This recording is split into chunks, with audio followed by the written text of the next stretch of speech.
In this video, we'll show you what happened in the book Harry Potter and the Half-Blood Prince and describe what the movie left out. For example, did you know it wasn't Luna Lovegood who found Harry in the train after being stunned by Draco, and it was actually Nymphadora Tonks who had been tasked with watching over Harry? Another difference is how many more flashbacks we get, with Albus Dumbledore showing us the past of Tom Riddle compared to the movie, which only gives us 2 of his flashbacks. We will use vertical footage on the right to remind you of what happened in the movies, as well as artwork that will appear when referencing the book. Anyway, let's begin. Chapter 1: The Other Minister. The Prime Minister of the United Kingdom sits in his office late at night, waiting for a phone call from a distant world leader. He is utterly exhausted after an undeniably hellish week and struggles to focus on the memo he is supposed to be reading. He reflects on the television appearance of the opposition, recalling how a rival politician found ways to blame everything, even natural disasters, on the government. He considers the bridge, only a few years old, that collapsed earlier that week, baffling every expert, and wonders how that could possibly be his fault. Bridge maintenance is adequately funded. So is the police force, meaning the opposition's claim that the lack of police oversight caused the 2 highly publicized murders that occurred is equally baseless. And the hurricane, the Prime Minister thinks, surely he cannot be held accountable for a hurricane. Nor could he be blamed for the sudden breakdown of one of his ministers, Herbert Chorley, who now has to take an extended leave following recent events. Everything, even the weather, seems wrong lately, the Prime Minister laments, with unseasonably chilly air and fog in July.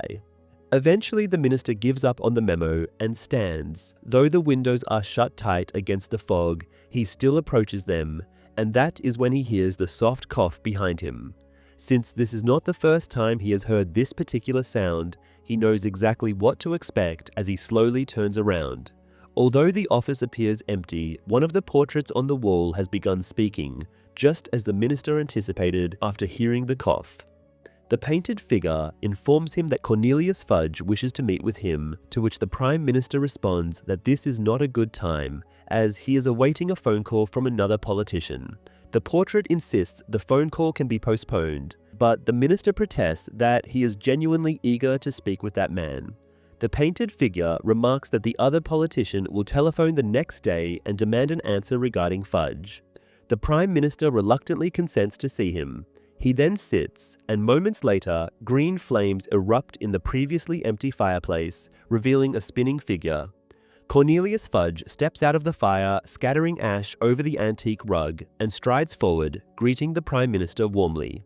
However, the Prime Minister cannot return Fudge's sentiment, as he is far from pleased to see him. Historically, every time the man has appeared, it has heralded bad news, and Fudge now looks worse than ever, clearly under immense strain, which leads the Prime Minister to suspect that his news this time will be particularly dreadful. The Prime Minister nevertheless inquires how he might be of assistance, and Fudge remarks that he scarcely knows where to begin after the events of the past week. The Prime Minister asks if Fudge also had a challenging week, to which the man responds that they both experienced the same difficulties. The Prime Minister then asks if all the calamities that occurred had anything to do with wizards, and Fudge admits they have indeed, adding that surely the Prime Minister has already deduced as much. He has not, and he reflects that moments like these are the reason he detests Fudge's visit so profoundly. As the leader of an entire nation, he dislikes displaying ignorance, but Fudge operates in a world about which he knows next to nothing. He vividly recalls the shock of meeting the Minister for Magic for the first time. It took place in this very office on the evening of his election. He had heard the same cough behind him while gazing out of the window, savoring the view he had earned through years of hard work. Discovering that an unattractive portrait was speaking to him had been unsettling, and he initially assumed he had succumbed to stress-induced insanity. However, moments later, a man had emerged from the fireplace, introducing himself as a wizard. This man, of course, was Cornelius Fudge, who explained that magic was real but assured him he had nothing to fear as their government, the Ministry of Magic, managed everything, including keeping magic hidden from ordinary people. Fudge shared some details to illustrate the scale of their responsibilities, including the existence of dragons, before reassuring the Prime Minister that, with any luck, they would never meet again, as he would only appear if something profoundly world-changing occurred in the wizarding world that the Muggles needed to know about. Naturally, the Prime Minister initially refused to believe any of it, until Fudge transformed his teacup into a gerbil. The politician then questioned why no one had warned him about any of this beforehand, to which Fudge responded that even if someone had, the Prime Minister would not have believed it. Following this visit, the Prime Minister made every effort to erase all evidence of the encounter. Gifting the gerbil to his niece had been the easy part, but removing the portrait of the ugly little man proved impossible, even when specialists were brought in. Eventually, the Prime Minister resigned himself to the painting, choosing to ignore its peculiar behavior, such as moving about or occasionally disappearing from its frame altogether. Fudge's continuous appearances made this challenging. The next encounter occurred 3 years prior, when the Minister for Magic has arrived in the same office, drenched and panicked, rambling about someone named Sirius Black, a boy called Harry Potter, and a prison break from a place called Azkaban. This was followed by a chilling account of a dark wizard whose name Fudge refused to utter but wrote down for the Prime Minister, along with details about his devoted follower, the notorious Muggle killer Sirius Black. Fudge then asked the Prime Minister to warn his people, though without revealing Black's identity as a wizard. When the Prime Minister inquired whether Fudge believed he who must not be named was still alive, Fudge stated that Albus Dumbledore thought so. Yet again, Fudge has expressed his hope that they would never meet again, only to return less than a year later to inform the Prime Minister of the Dark Lord's followers attacking Muggles at a peculiar sporting event. He also mentioned the importation of 3 dragons and a sphinx, which was supposedly nothing to worry about but was required by law to be disclosed to the Muggle Prime Minister. It turned out that dragons and sphinxes were not the worst news the Prime Minister ever received from Cornelius Fudge. Sometime after that particular visit, Fudge has reappeared to announce that several highly dangerous dark witches and wizards had escaped from Azkaban. Though the Prime Minister wanted to learn more, Fudge departed abruptly, stating only that the mass breakout was nothing to be concerned about. The Prime Minister now reflects that each of Fudge's visits has brought progressively darker news, expecting this visit to deliver the worst of all. Yet he maintains that he has little time to worry about the wizarding world, as he must focus on leading his country and its myriad problems. Fudge repeats that their issues are interconnected and explains that the collapsed bridge was destroyed by magic. The hurricane was caused by wizards. The murders were committed by them too. And Herbert Chorley is likely the victim of a botched curse. The Prime Minister finds this all utterly confusing, and Fudge informs him that the dark wizard they never call on his name has returned. The Minister remembers some details of the horrible conversation about this man, and now asks if he is truly alive. After all, something Fudge has been doubtful about. Fudge says that in the case of the Dark Lord, it is hard to tell if he is actually alive, or if he even can be killed at all, adding moodily that Dumbledore has so far refused to explain all this to him. He then says that the Dark Wizard in any case has gotten his body back, can cast spells and kill people, so yes he is, in the absence of a better term, alive. The Prime Minister, just to show how much on the top of things he is, asks if Sirius Black has joined the Dark Lord, but Fudge tells him that it turns out Black has been innocent all along, which does not matter much anymore, seeing how he is dead now. Not only that, but he has been killed in the Ministry of Magic. This makes the Prime Minister feel somewhat superior to Fudge. He might have trouble jumping out of fires and things like that, but at least nobody has been killed in the Parliament under his leadership.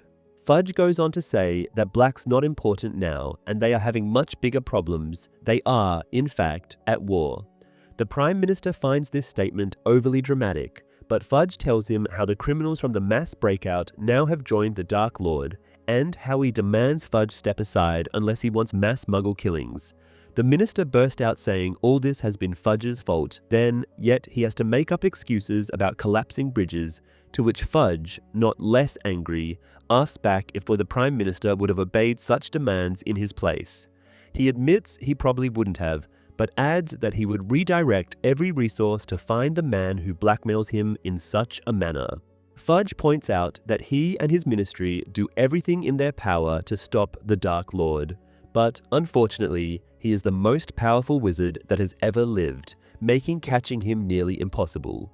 The Prime Minister finds it infuriating that, though now he has proof that he is not responsible for any of these events, he can never tell this to his voters. Angrily, he asks about the hurricane again, and Fudge informs him that it had been most likely a giant causing the devastation, as he who must not be named has used them before when he wanted to show especially spectacular destruction. This piece of information causes further shock to the minister, while Fudge goes on describing what has been going on in the Ministry of Magic lately and how hard they have all been working in the aftermath of that particular tragedy. He then adds that morale has been especially low since they have lost Amelia Bones. At first, the Prime Minister does not know who that is, but after Fudge tells him Amelia Bones has been a high-ranking witch in the Ministry of Magic who has, based on evidence, been murdered by the Dark Lord himself. The Prime Minister recalls reading about it in the Muggle newspaper. An especially brutal act of violence which baffles the police, he says, and Fudge replies that it must indeed be baffling for Muggle police, as the victim has been found in an apartment closed from the inside. He says even though they know who is the killer, they can't do much more about it than the police. Fudge then says this had not been the only murder, mentioning the name Emmeline Vance. The Prime Minister has heard about this one too, as the murder has happened just a few streets away. Fudge says that even those aren't as big of a problem as the Dementors. The Prime Minister sadly knows what those are and asks if they are not still guarding Azkaban. Turns out they aren't, as they all joined the Dark Lord and now multiplying, which causes the bad weather. The Prime Minister finds it highly alarming that invisible creatures that suck out happiness and hope from people are attacking his voters. He demands that Fudge, as the Minister for Magic, must do something about this immediately, and the other man says that after all that happened under his leadership, he's quite naturally not the Minister for Magic anymore. Turns out the entire magical community united in wanting him gone. This takes the Prime Minister aback a little. He might not be very fond of Fudge, but he wouldn't have wanted this fate for the wizard. He asks if there is something to be done, but Fudge assures him there isn't, adding that he is actually there not only to fill the Prime Minister in on recent events, but to introduce his successor, who is, as of now, officially late. The ugly portrait interjects that the new Minister for Magic will arrive momentarily after he finishes his letter to Dumbledore. Fudge thinks there is no use, as he has been bombing Dumbledore with letters in the last 2 weeks to no avail. Just then, the portrait announces that Rufus Scrimgeour, the Minister for Magic, is seeking an audience with the Muggle Prime Minister. The politician barely finds it odd anymore when a man steps out of his fireplace. Rufus Scrimgeour is an energetic man, and a tough one, the Prime Minister thinks, someone who reminds him of an old lion. He reflects that it is no wonder the wizards want Scrimgeour to lead them into a war, rather than the soft, anxious Fudge. After a brief handshake, despite the Prime Minister's objections, Scrimgeour closes the door and the blinds on the window, then asks if Fudge has told him everything. After a satisfactory answer, Scrimgeour says he does not have much time and starts by mentioning security. The Prime Minister says he is perfectly satisfied with his current security detail, but Scrimgeour interrupts him mid-sentence, saying the Ministry of Magic is concerned, as it would be terrible for the Muggles if their leader would be under the influence of the Imperious Curse. He mentions a new worker in one of the offices under the Minister, and he says the man, Kingsley Shacklebolt, is an exceptional employee and he works harder than anyone. Scrimgeour informs him that is because Shacklebolt is a wizard tasked with protecting the Prime Minister, and the politician is now angry, saying the wizards can't just put their men into his offices. The Minister for Magic points out that a moment ago he was not willing to hear a bad word about Shacklebolt, and closes the topic, saying the aura will stay. Rufus Scrimgeour goes on to say that Junior Minister Herbert Chorley, who has been impersonating a duck in front of a vast audience, has his brain scrambled by a poorly executed Imperious curse and is now transferred to the Wizarding Hospital, St. Mungo's, as he might be dangerous to his family right now. The Prime Minister voices his opinion on this move being excessive, but Scrimgeour tells him Chorley has already attempted to strangle several of the wizards who are treating him. The Minister asks if the man will recover, but Scrimgeour only shrugs. Scrimgeour then announces that he has nothing more to say, and moves towards the fireplace while explaining that though he will likely be too busy to come and inform the Prime Minister about the developments personally, he will send Fudge, who's still in the employment of the Ministry. Fudge reacts to this with a pained smile. Seeing the leaving pair, the Prime Minister can't help but burst out saying that they are wizards and capable of anything. Therefore, they must be able to solve all these problems. Scrimgeour points out that while this is mostly true, their enemies are also wizards, who can do exactly what they are able to. Then he leaves through the green flames, followed by Fudge. As presented in the book, this chapter is missing from the movie, although parts of it still made it to the big screen, such as the collapsing bridge. The movie actually shows this, while the book only mentions it. The book names the fictional Brockdale Bridge as the one the Death Eaters destroyed, while in the movie it is the Millennium Bridge in London that ends up collapsing after the attack. Although they cast British actor Bill Nighy to play Rufus Scrimgeour and even shot some footage with him, these eventually were cut, and the movie version of the new Minister for Magic only appears in the next film, Harry Potter and the Deathly Hallows, Part 1. Chapter 2, Spinner's End. Some distance away, on the bank of a dirty little river obscured by the same fog that had been sieging the Prime Minister's windows, a woman appears out of nowhere. The fox scavenging nearby freezes upon seeing this, just as a second figure shows up. She shouts for the first one to wait, and her voice startles the fox that tries to run away, but is hit by the green flash of light and dies on the spot. The second woman examines it, saying she has been thinking it might be an aura, then concluding that it was indeed just a fox. She then calls out to the other woman again, using the name Narcissa, pleading to her to listen to reason. Narcissa says the second woman's name, Bellatrix, and tells her to go away. Bellatrix insists that Narcissa must listen to her, but Narcissa says she already has and has made a decision. She goes ahead and Bellatrix follows. Soon, they reach a cobbled stone street of crumbling houses. Bellatrix voices her disgust over the place, asking if whoever they are here to see truly lives here, adding nobody of their kind has ever set foot on this muggle disgrace. Narcissa does not listen, and goes ahead, crossing a railroad, and Bellatrix follows her, once again calling out her name. The other woman is now running, and Bellatrix runs too, through an alley. Eventually, she catches up to the other woman and even manages to grab her arm. She says that they cannot trust this person they are visiting, but Narcissa points out that the Dark Lord himself trusts him. Bellatrix says she believes that in this case, the Dark Lord is making a mistake, then looks around, making sure nobody else has heard this. She then adds that it hardly matters, as their master has told them not to reveal the plan to anyone, and that includes people he trusts too. Bellatrix says that telling the plan is a direct betrayal. Narcissa demands Bellatrix let her go and even pulls her wand out. Bellatrix laughs at her, saying Narcissa wouldn't jinx her own sister, but in the next moment there is a harsh light and Bellatrix releases her arm, hissing in pain. Narcissa tells her sister that there isn't anything she wouldn't do at this point, and then she leaves Bellatrix behind. The woman follows her from a respectful distance and does not try to touch her anymore. They eventually reach a street called Spinner's End. There is a mill looming over the buildings of this street. They pass houses with boarded-up windows until Narcissa stops in front of the very last one, which has light in its draped windows.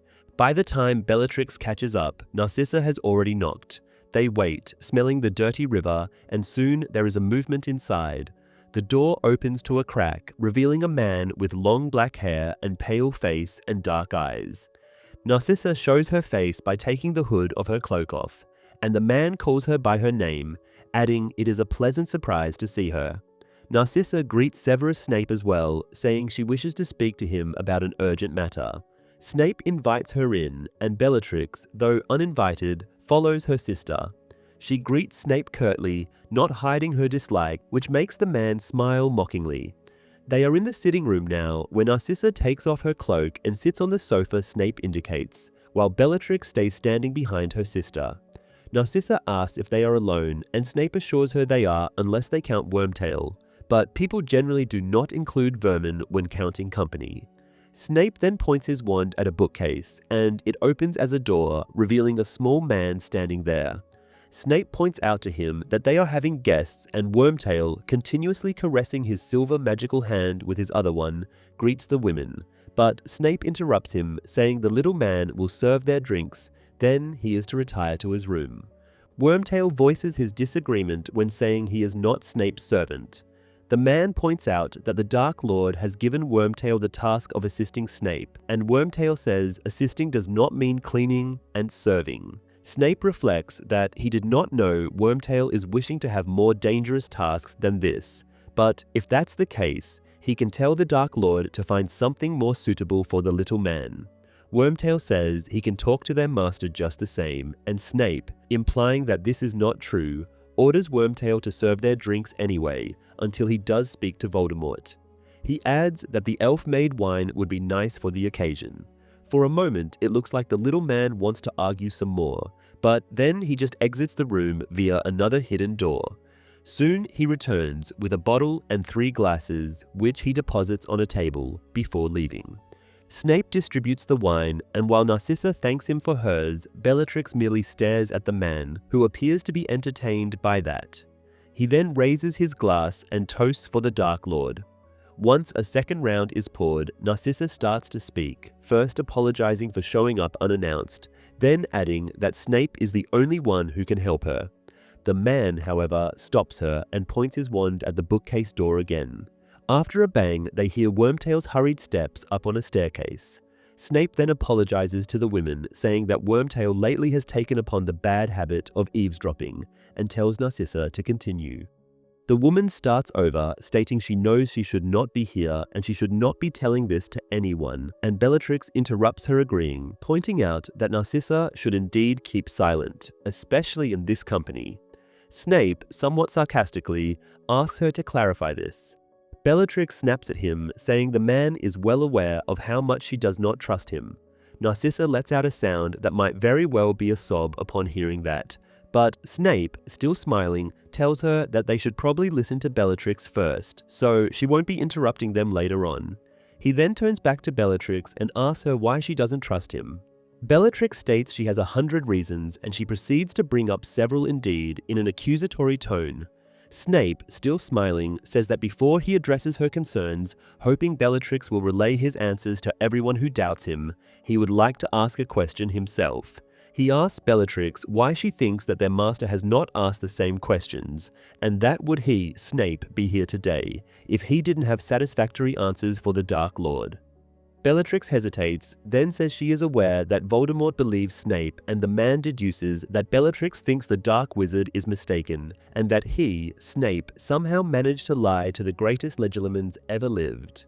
The woman has no answer to this, so Snape begins replying to her questions. First, he says that Bellatrix has asked where he had been when the Dark Lord fell, and he says he had been at Hogwarts, exactly where their master had ordered him to be, spying on Albus Dumbledore.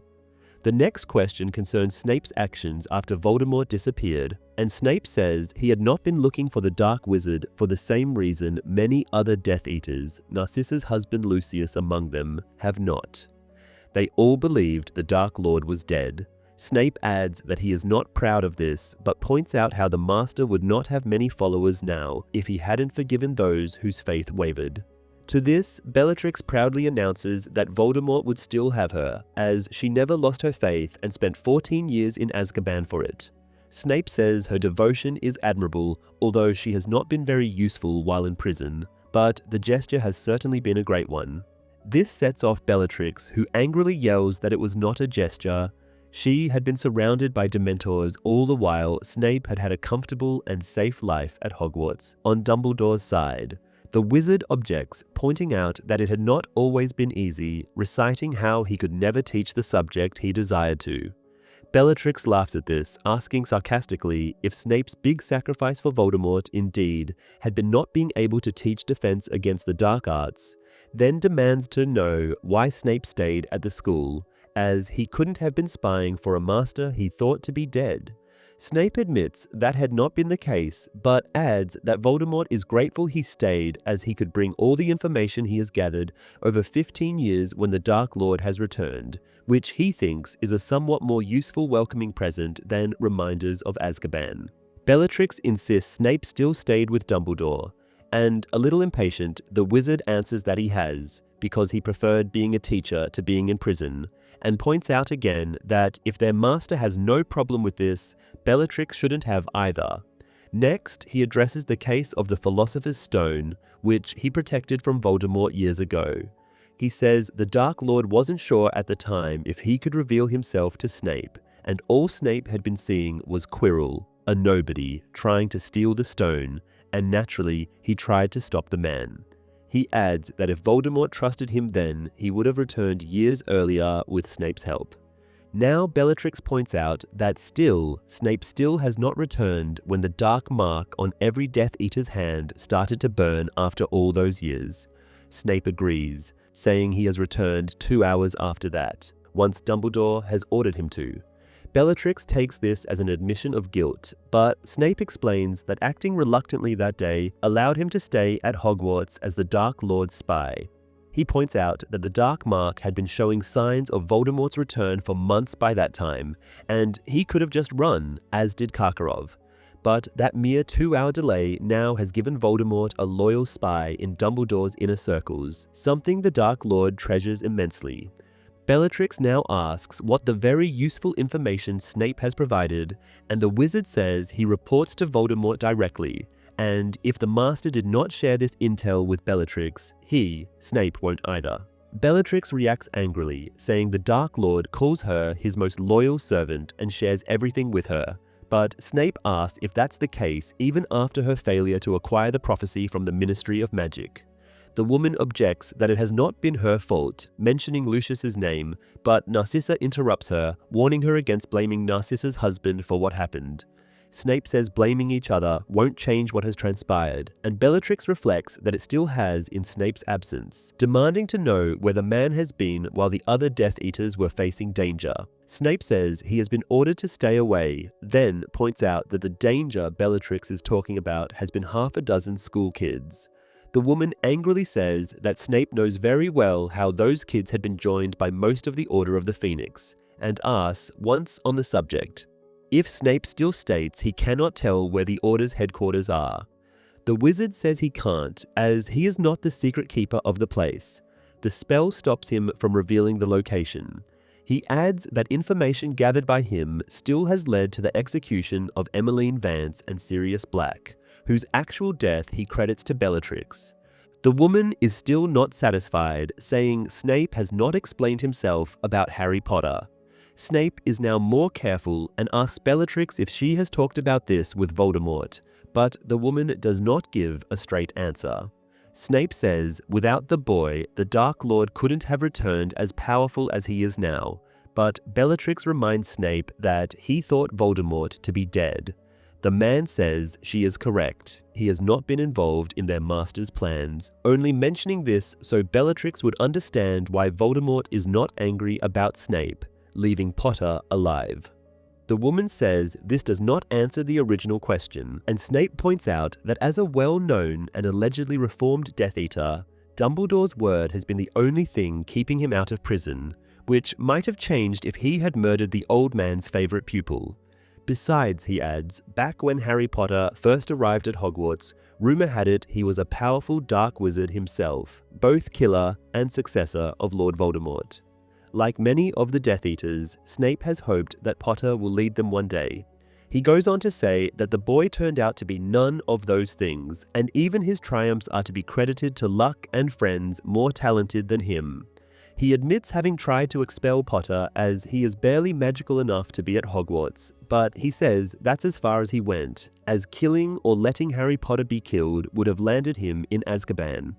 Bellatrix now tries a new approach, asking Snape if she is expected to believe that Dumbledore has never suspected him of being loyal to the Dark Lord all these years. Snape responds that Dumbledore has a significant flaw. He trusts people. When Snape shared his tale of regret, the old wizard welcomed him into the school, though cautiously, never allowing Snape near anything related to the dark arts. Snape goes on to say that even Voldemort acknowledges Dumbledore as a great wizard, although he is growing old. The duel between them a month prior has weakened Dumbledore considerably, and he has been injured since. However, Dumbledore has never stopped trusting Snape, which makes him invaluable to Voldemort.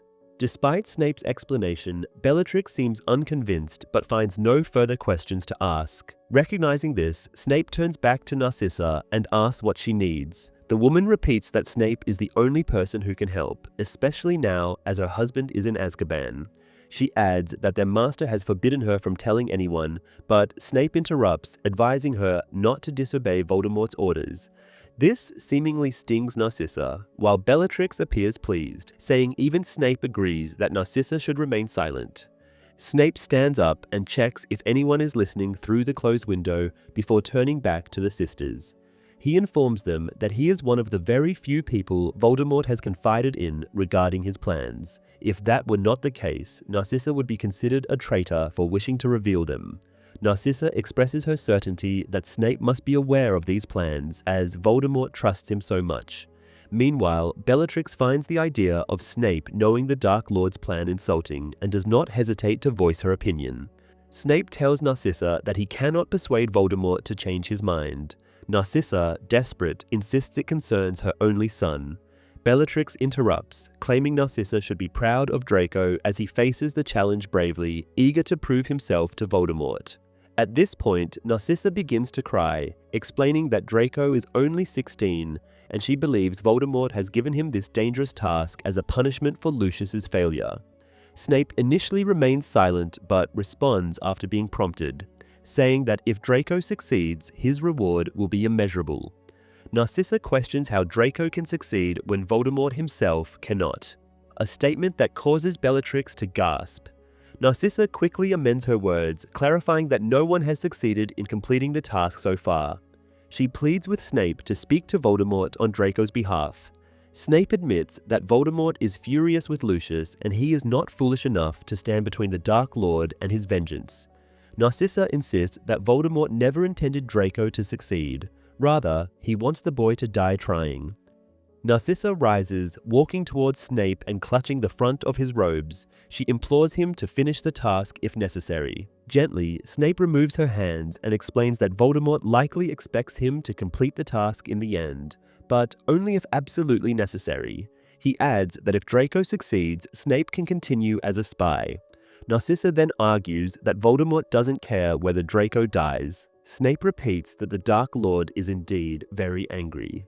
Narcissa collapses to the floor, crying and repeating that Draco is her only son. Bellatrix scolds her again, telling her she should be proud. Bellatrix further claims that if she had children, she would gladly sacrifice them for Voldemort. Narcissa, devastated, is carefully helped back to the sofa by Snape, who encourages her to drink more wine. He then asks for her attention, and Narcissa becomes quiet. Slowly, Snape speaks, suggesting he might be able to help her son. Narcissa reacts urgently, throwing herself at Snape's feet, begging him to make the Unbreakable Vow if he is sincere. Snape hesitates at first, but Bellatrix interjects, saying he won't do it because he cannot back out once the vow is made. Snape, still looking down at Narcissa, says he will make the vow, but only if Bellatrix casts the spell, shocking the woman. Snape instructs Bellatrix to come closer and draw her wand, and she obeys. Narcissa then asks Snape if he will watch over her son as he attempts the task, to which Snape agrees. At this, a fiery wire-like string bursts from Bellatrix's wand, wrapping around the joined hands of Snape and Narcissa. Narcissa asks if Snape will protect Draco to the best of his ability, and Snape affirms. This causes a second burning wire to appear. Finally, Narcissa asks if Snape will complete Draco's task should he fail, and Snape gives the same affirmative response, resulting in a third string, which illuminates Bellatrix's shocked face. Spinner's End is depicted as a typical neighborhood, unlike the bleak, sparsely inhabited area described in the book. As Bellatrix and Narcissa approach Snape's house, they even see children playing. The conversation between the three is much simplified in the film. A considerable amount of the chapter, where Snape explains his past actions to Bellatrix, is omitted. In the movie, Snape only remarks on how Bellatrix's distrust of him suggests he is an excellent double agent. In the film, it is Bellatrix, not Narcissa, who proposes the Unbreakable Vow, which fits her more openly hostile character. Narcissa appears much calmer in the film than in the book. She hardly speaks at all and leaves the communication to Bellatrix. Chapter 3: Will and Won't. Harry Potter sits in his chair, sleeping soundly and snoring lightly, after spending hours gazing out of the window, waiting. The room is in disarray, clearly having seen better days. Harry's possessions are scattered all around, adding to the disorder. On the desk, a pile of newspapers stands, the top one bearing Harry's name in the headline, questioning if he is the chosen one.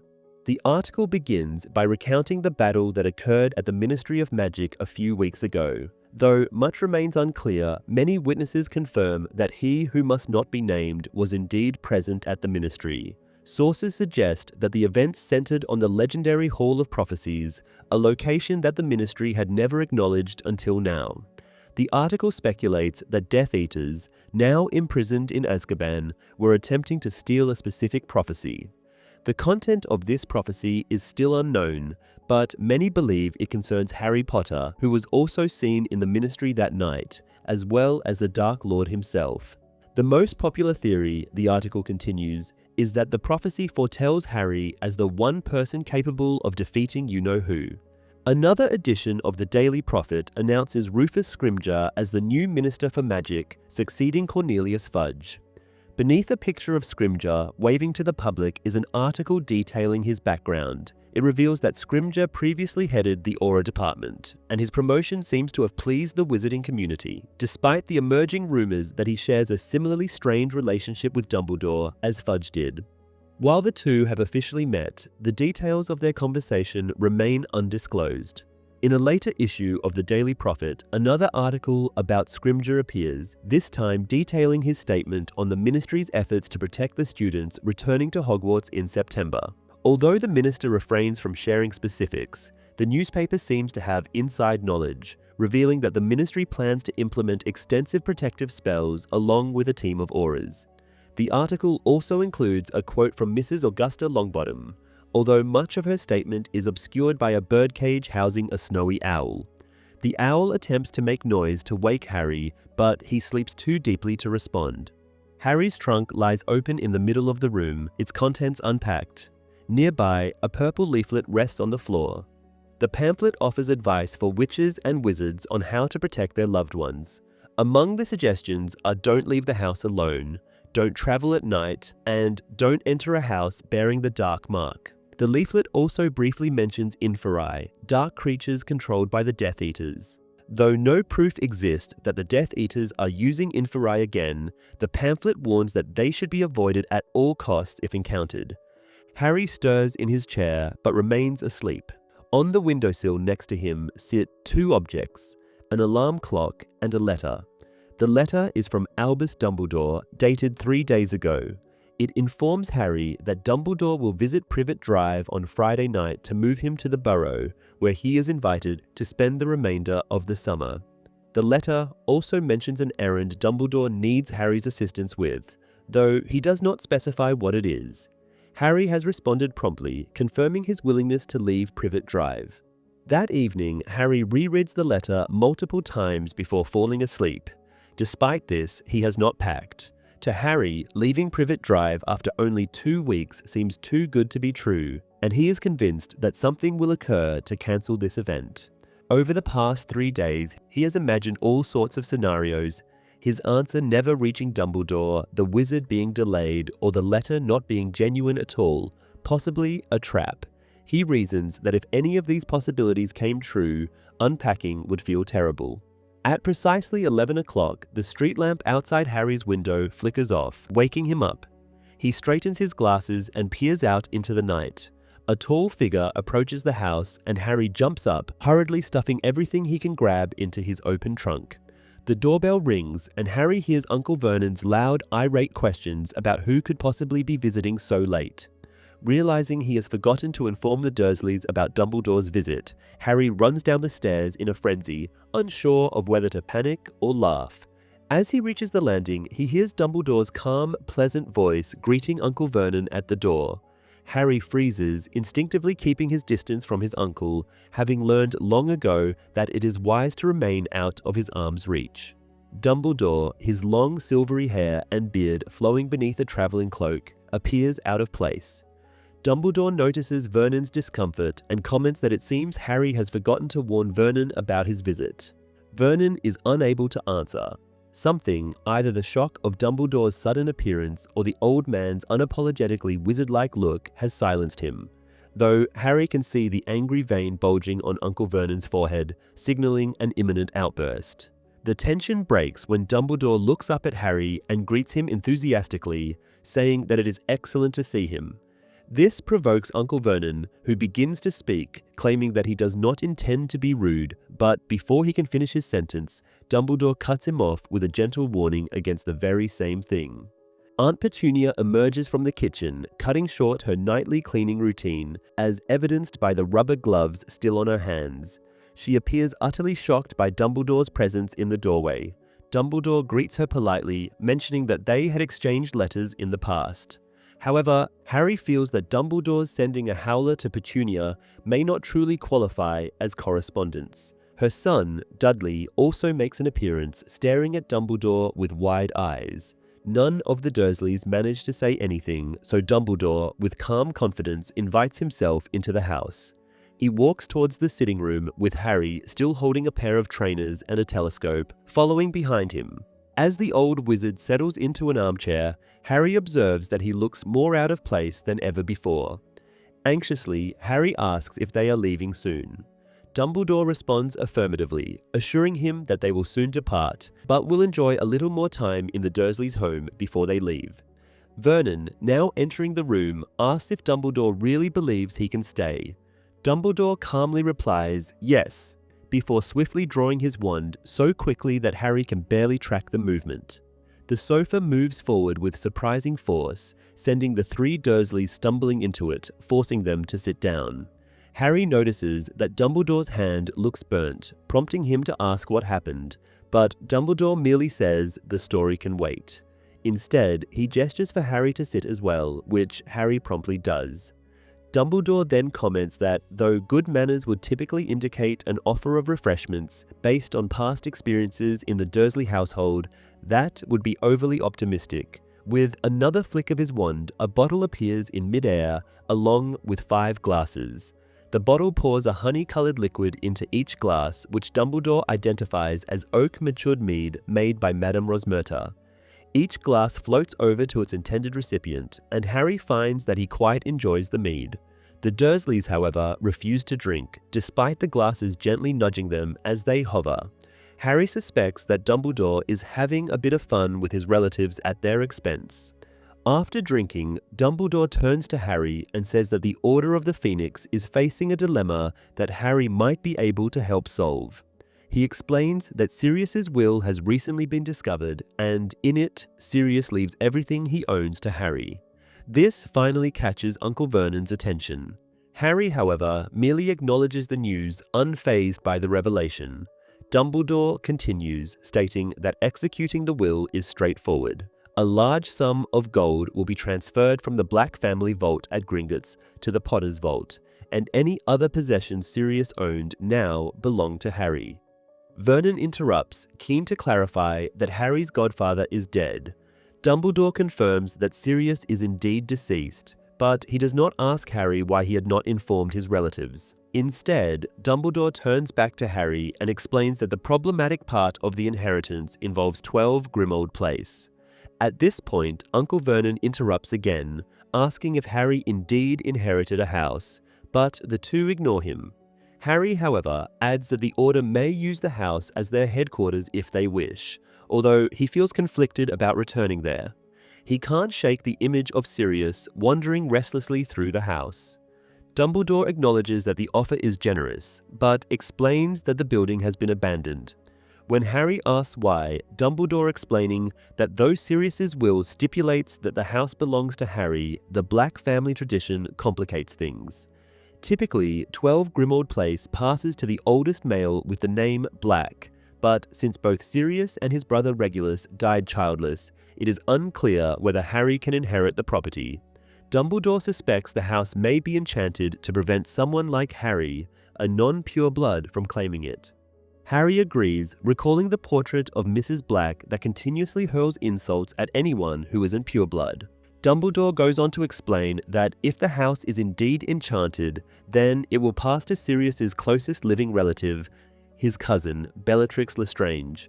Upon hearing this, Harry jumps to his feet, scattering his possessions in the process, his trainers and telescope tumbling from his lap. He vehemently declares that he cannot bear the idea of Bellatrix Lestrange owning the house, especially given that she was responsible for Sirius's death. Dumbledore reassures him that no one wants that outcome. However, because Bellatrix could claim the house at any moment, the Order has had to vacate it for the time being while they investigate its status. Harry, still upset, asks how Dumbledore plans to do that, and Dumbledore hints that it is a simple matter. Though, before he can elaborate, Uncle Vernon loudly demands that Dumbledore remove the hovering glasses.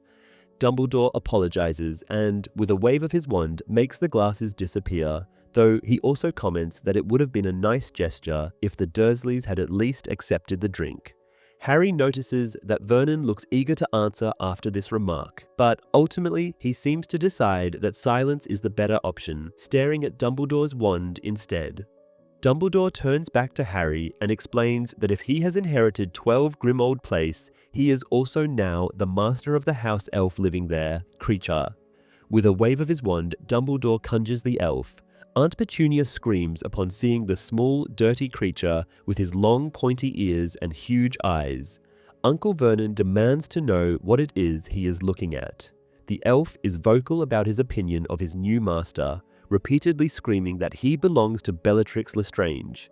Dumbledore points this out, and Harry says he doesn't care, as he has no interest in the elf. The old wizard patiently explains that this means not only the house, but also everything Kreacher knows about the Order would belong to Bellatrix, something Harry surely would prefer to avoid.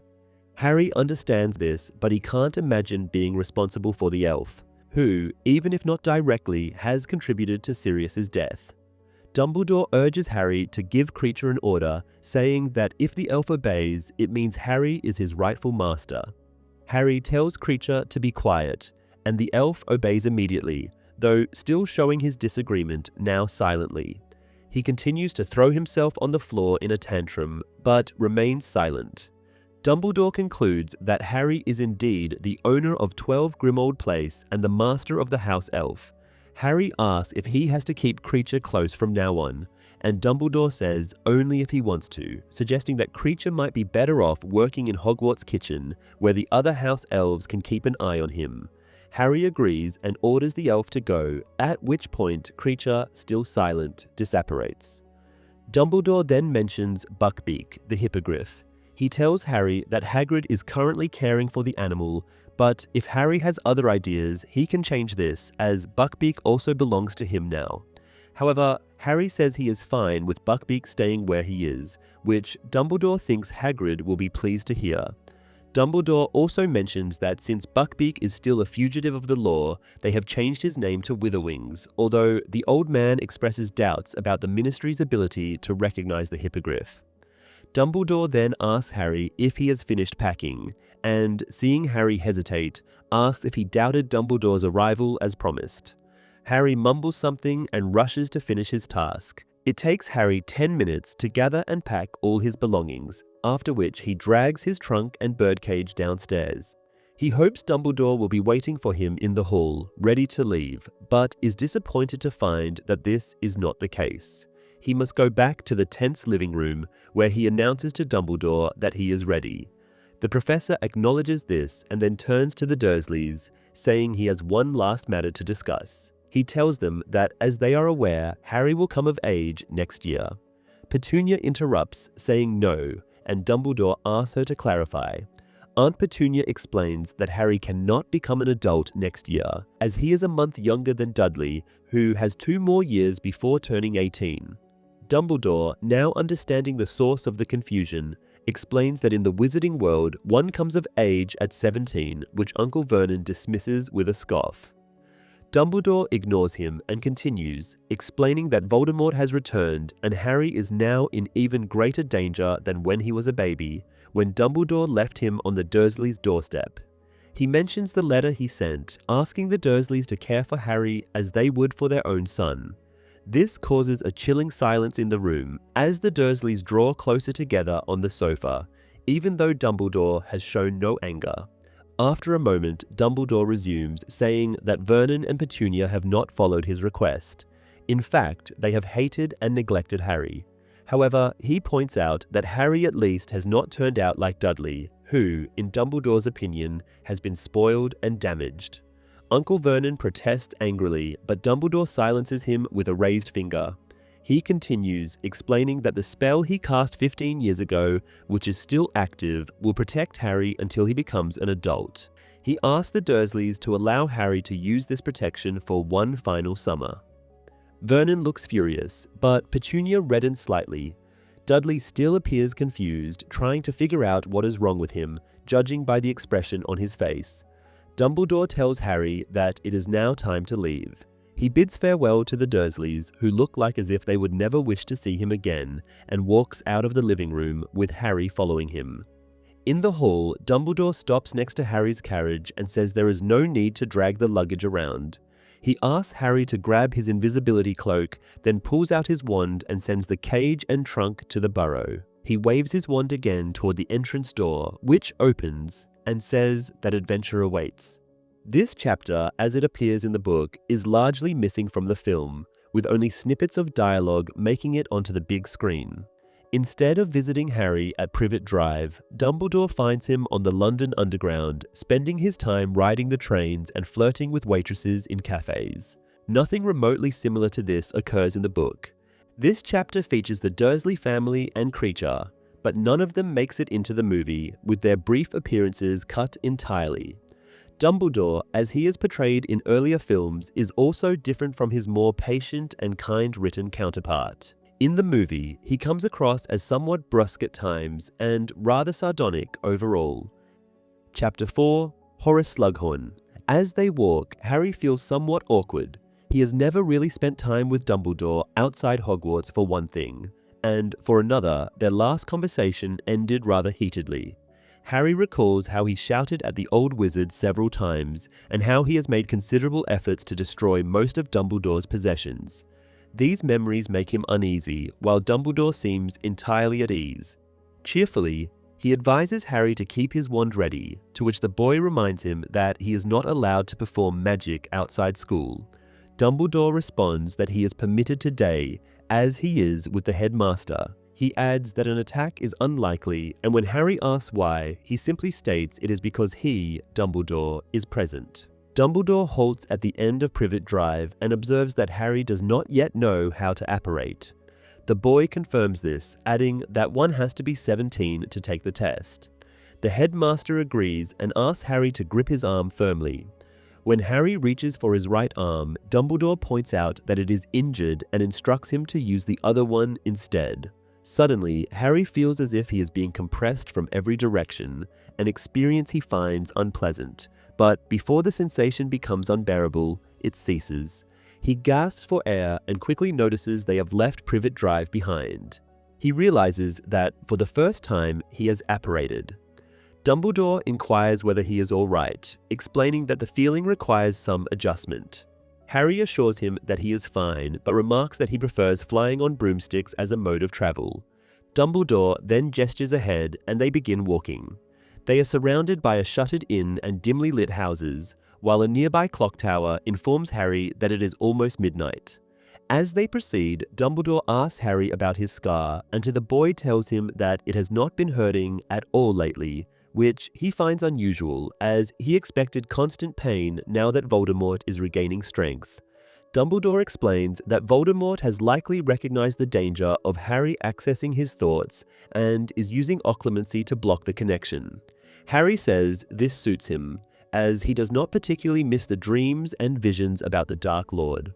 After a few moments, Harry asks the old wizard about the village they are walking through. Dumbledore identifies it as Budleigh Babbiton and, when prompted further, explains that Hogwarts is once again short of a teacher and they are visiting a retired professor in the hope he will consider returning to his former position. Harry is unsure how he could be of any help, but Dumbledore assures him his presence will be beneficial, though he does not elaborate. Harry notices the same chill that has lingered around Privet Drive lately. As it reminds him of Dementors, he tightens his grip on his wand inside his pocket. He then questions why they did not apparate directly into the old teacher's house. Dumbledore explains that it would be impolite, akin to barging in uninvited, and adds that it is also risky, as many wizards place protective enchantments on their homes. He cites Hogwarts as an example, prompting Harry to mention that Hermione has told him it is impossible to apparate or disapparate within the school grounds. As the clock tower chimes midnight, Harry wonders why it is not considered rude to visit someone at this late hour, but realizes he has more pressing questions. One concerns the new Minister for Magic, Rufus Scrimgeour, whose leadership Harry wants Dumbledore's opinion on. The headmaster describes Scrimgeour as more decisive and proactive than Fudge. When Harry asks if Dumbledore believes the new minister will handle Voldemort's resurgence better than his predecessor, Dumbledore responds that, as a former Auror, Scrimgeour is familiar with dark wizards and does not underestimate the Dark Lord. Harry hopes Dumbledore will mention the alleged disagreement he had with Scrimgeour, as reported by the Daily Prophet, but the headmaster offers no additional comments. Harry then mentions the murder of Amelia Bones. Dumbledore acknowledges it as a tragic loss, describing her as a remarkable witch, but does not delve further into the matter. Pointing the way with his injured hand, the headmaster deflects Harry's curiosity about how he sustained the injury, stating it is too good a story to tell in such an unsuitable setting. Harry's next inquiry pertains to the leaflet he received from the Ministry of Magic about staying safe. Dumbledore says he has one too and asks if Harry found it helpful. Harry replies that he did not, and Dumbledore remarks that he suspected as much, noting that Harry never asked him about his favorite jam, a question that the pamphlet suggested as a security measure to verify identity. He adds that his favorite jam is raspberry, musing that a Death Eater impersonating him would undoubtedly gain these answers before do so. However, Harry is more concerned about another part of the leaflet and asks what Inferi are, as the document mentioned them without explanation. Dumbledore reveals that Inferi are corpses reanimated through dark magic and explains that they have not been seen since Voldemort's previous rise to power. He adds that the Dark Lord personally killed enough people to amass an army of Inferi. At that moment, they catch sight of their destination, and Dumbledore halts so suddenly that Harry nearly collides with him. Before them stands a stone house with a garden, its front door hanging from one hinge.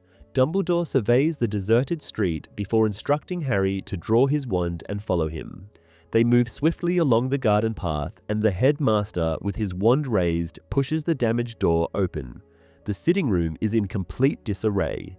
Every piece of furniture is damaged. The grandfather clock lies shattered, cushions are ripped, the chandelier rests on the floor, and even the piano is overturned. Something red stains one wall, causing Harry to gasp. Dumbledore acknowledges the scene as unpleasant and begins inspecting the destruction, with Harry trailing nervously behind, fearing they might discover a corpse at any moment. When they do not, Harry guesses that there must have been a struggle and that the occupant was likely abducted, although he doubts anyone could survive an injury severe enough to leave such bloodstains. Dumbledore, however, while examining a large armchair, disagrees.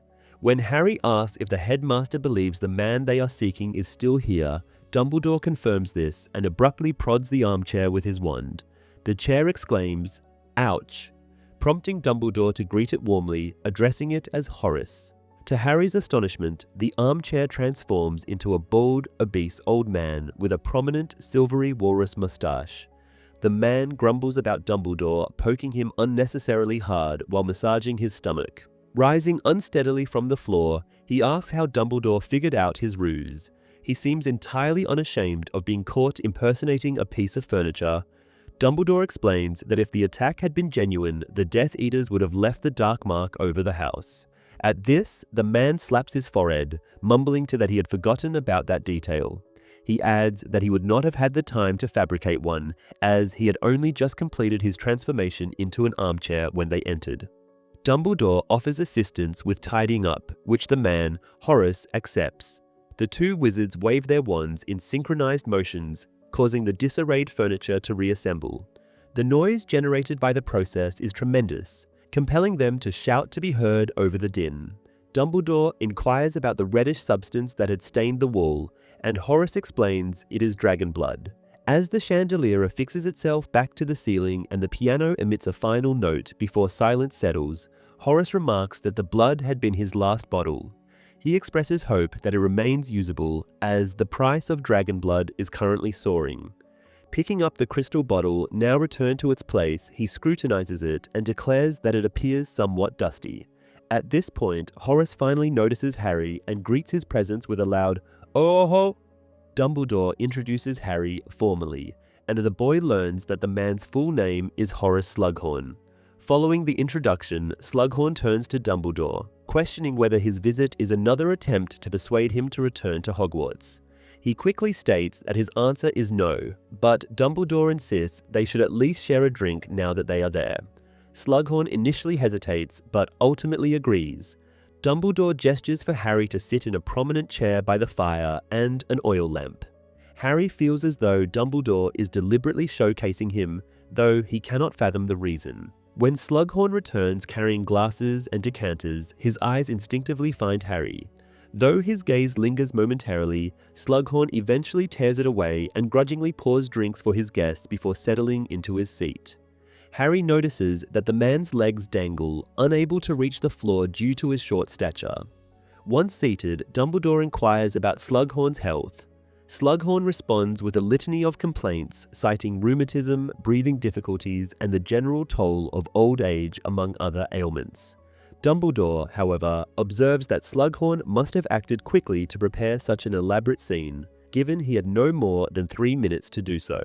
Slughorn corrects him, saying he only had 2 minutes as he was in the bath and missed his alarm charm initially. He adds that he remains an old and weary man who merely seeks a quiet life with simple pleasures. Harry, glancing around the room filled with plush chairs, boxes of chocolates, books, and drinks, concludes that Slughorn appears to enjoy a lifestyle reminiscent of a finicky elderly woman. Dumbledore points out that Slughorn is still younger than himself. Eyeing Dumbledore's blackened hand, Slughorn remarks that perhaps the headmaster should consider retirement, given his apparent decline.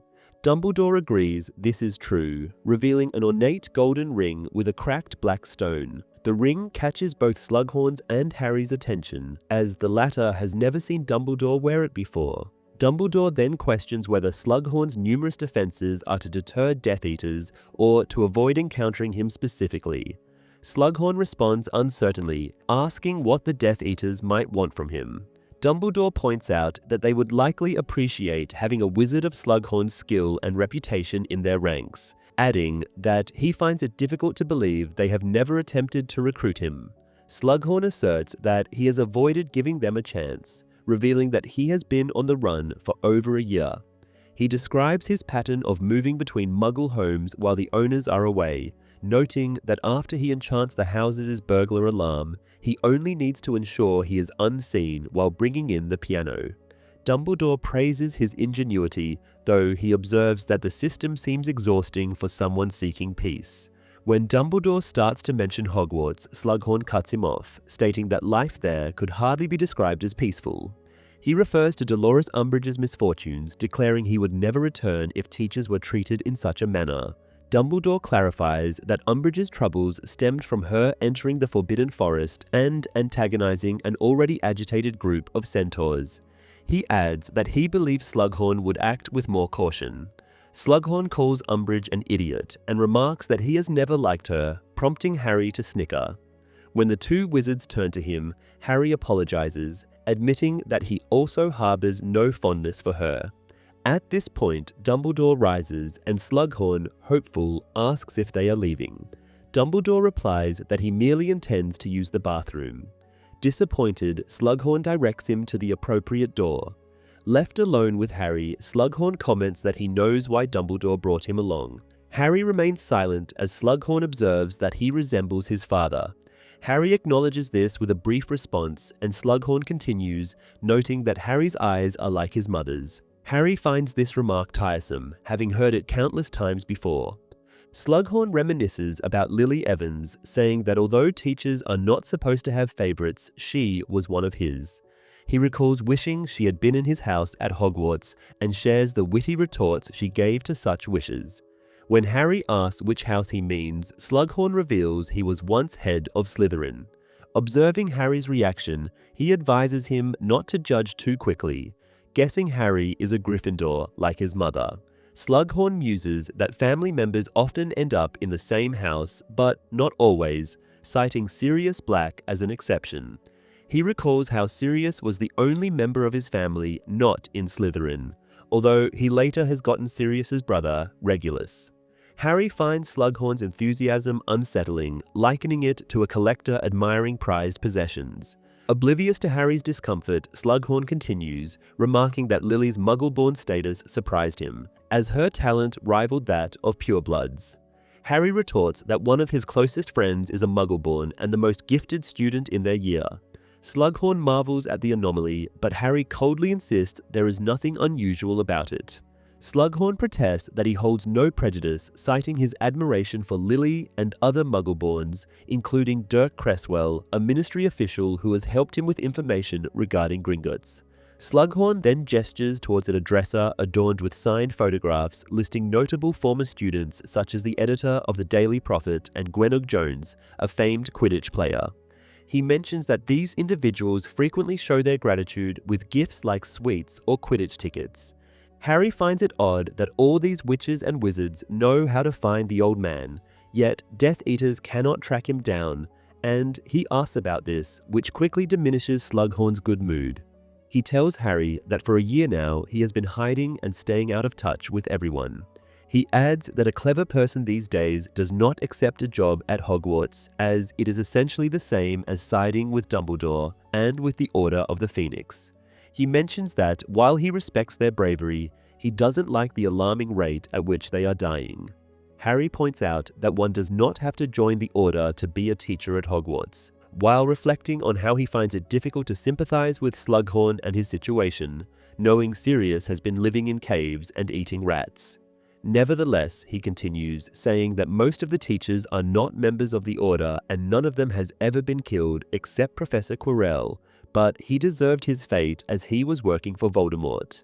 Slughorn reacts to the feared name as most witches and wizards do, but Harry presses on, stating that everyone, the teachers included, is safe at Hogwarts with Dumbledore as the headmaster, as he is the only wizard Voldemort fears.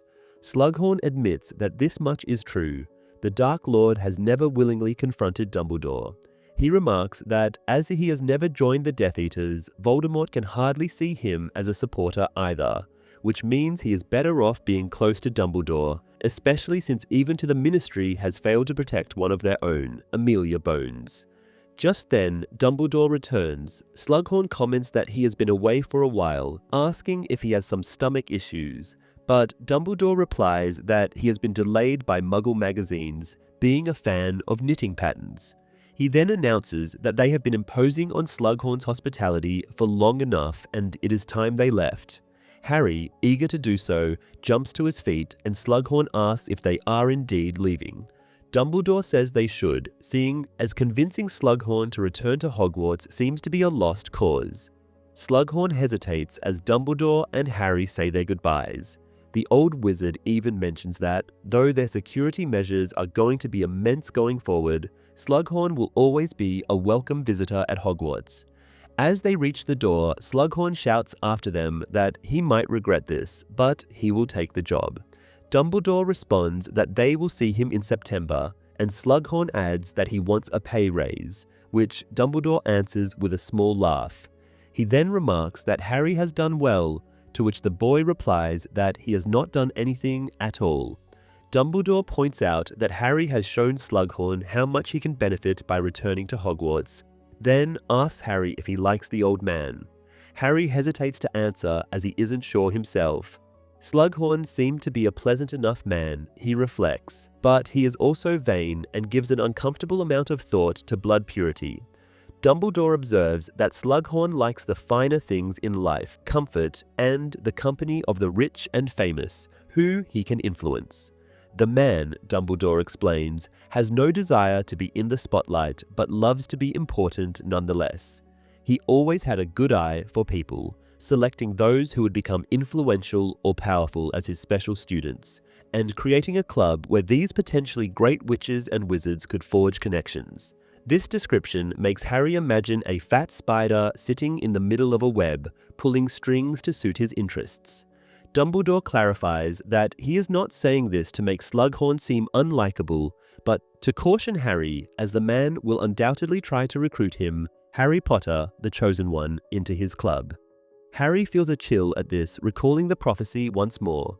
Dumbledore pauses and offers his arm to Harry again. Harry's second experience of apparating, though he is prepared this time, remains unpleasant. Once he can breathe freely again, he looks around and recognizes the silhouette of a building he knows well and loves deeply, the Burrow. He finds it hard to dread the future when he knows Ron is waiting inside, and Mrs. Weasley, who is the best cook in the world. Dumbledore says he would like a word before they enter the Burrow and leads Harry to a small stone building he knows is the Weasley family's broom shed. Once inside, Dumbledore lights the tip of his wand and smiles at Harry. He begins by saying he is proud of Harry for handling everything so well, and adds that he believes Sirius would feel the same. Harry cannot answer. Hearing Sirius's name mentioned casually earlier by Uncle Vernon and Slughorn was already difficult to endure. Dumbledore remarks that it was unfair for Harry to lose Sirius so soon after meeting him properly. Harry thinks Dumbledore understands his grief and perhaps even suspects the depth of despair he has felt until the old wizard's letter. Finally, Harry finds his voice and admits it is hard to accept that he will never receive another letter from Sirius. He reflects that having a godfather was almost like having a parent, someone outside Hogwarts who was connected to the real world, and he will miss that terribly. Dumbledore agrees, noting that Sirius has represented a connection Harry had never experienced before, making his loss even more profound. Harry says he has realized Sirius would not want him to wallow in self-pity. Rather, he would want Harry to live his life, especially as it could be a short one. With the recent murders of Amelia Bones and Emmeline Vance, there is no guarantee he will survive. Harry adds that if he is to die, he will ensure he takes as many Death Eaters with him as possible, Voldemort included. Dumbledore proudly remarks that Harry is a worthy son of Lily and James, as well as a godson of Sirius. He then asks Harry whether he has been reading the Daily Prophet recently. Harry confirms that he has, and Dumbledore reflects that, in that case, Harry must be aware of the many speculations, theories, and rumors surrounding the events in the Hall of Prophecies. Harry agrees, adding that now everyone knows he is indeed the Chosen One. Dumbledore corrects him, pointing out that only 2 people truly understand the exact prophecy, and both are standing together in the Weasleys' broom shed. He acknowledges that many people have guessed correctly, and it is now widely known that Voldemort sent his Death Eaters to retrieve a prophecy about himself and Harry. Dumbledore then asks Harry if he has confided in anyone about the prophecy. Harry replies that he has not. The old wizard remarks that this has been a wise decision overall, but advises him to share it with Ron and Hermione. He explains that as Harry's closest friends, they deserve to know. Harry begins to defend his choice, but Dumbledore interrupts, saying he understands that Harry does not want to frighten his friends or admit his fears. However, as Harry had just noted moments ago, Sirius would not have wanted him to shut himself off, to carry such a heavy burden alone. Harry remains silent at this, and Dumbledore continues, stating that, on that note, he would like Harry to attend private lessons with him during the upcoming school year. This surprises Harry, and he voices his astonishment. Dumbledore responds that it is time for him to take a more significant role in Harry's education. Harry asks what they will study during these lessons, but Dumbledore does not provide a direct answer. Realizing he will not get further information, Harry instead inquires if this means he will no longer have to continue his occlumency lessons with Snape. Dumbledore confirms this, much to Harry's relief, and agrees that the lessons were a failure. Harry then reflects that this also likely means he will not have to interact much with Snape in the coming year. He assumes he did not achieve the necessary grade to continue potions at the Newt level. However, Dumbledore advises him not to give up hope, adding that the letter with his owl results should arrive later that day. The old wizard then says there are 2 additional matters to discuss. First, he instructs Harry to carry his invisibility cloak with him at all times for safety. Harry readily agrees. Dumbledore then addresses the second topic, Harry staying at the Burrow. He explains that the Weasley family home is protected by the most advanced spellwork and security measures that the Ministry of Magic can provide. Therefore, it would be rather ungrateful of Harry to get into any trouble while staying there. Harry agrees once more, and Dumbledore, opening the shed's door, declares it is time to let Mrs. Weasley express her shock at how thin Harry has become. Unlike in the book, where Slughorn's ruse is uncovered due to the absence of the Dark Mark, in the film, the presence of blood gives it away. Dumbledore identifies it as dragon's blood, which aligns with his renowned expertise in this area. Horace Slughorn's portrayal in the film diverges significantly from his depiction in the book. In the latter, he is described as distinctly obese, sporting a prominent moustache and a bald head. By contrast, Jim Broadbent, who portrays him in the film, is only balding, not particularly overweight, and clean-shaven. Additionally, the conversation that occurs after Dumbledore and Harry arrive at the Burrow is entirely omitted from the film. In fact, Dumbledore does not even appear at the Burrow. He merely drops Harry off alone. Weirdly, Slughorn mentions that he never taught Sirius, only his brother Regulus. This is peculiar, considering he was the sole potions professor at the time, a subject all Hogwarts students are required to take. Chapter 5: Excess of Phlegm. Harry and Dumbledore cross the small yard cluttered with old cauldrons and boots.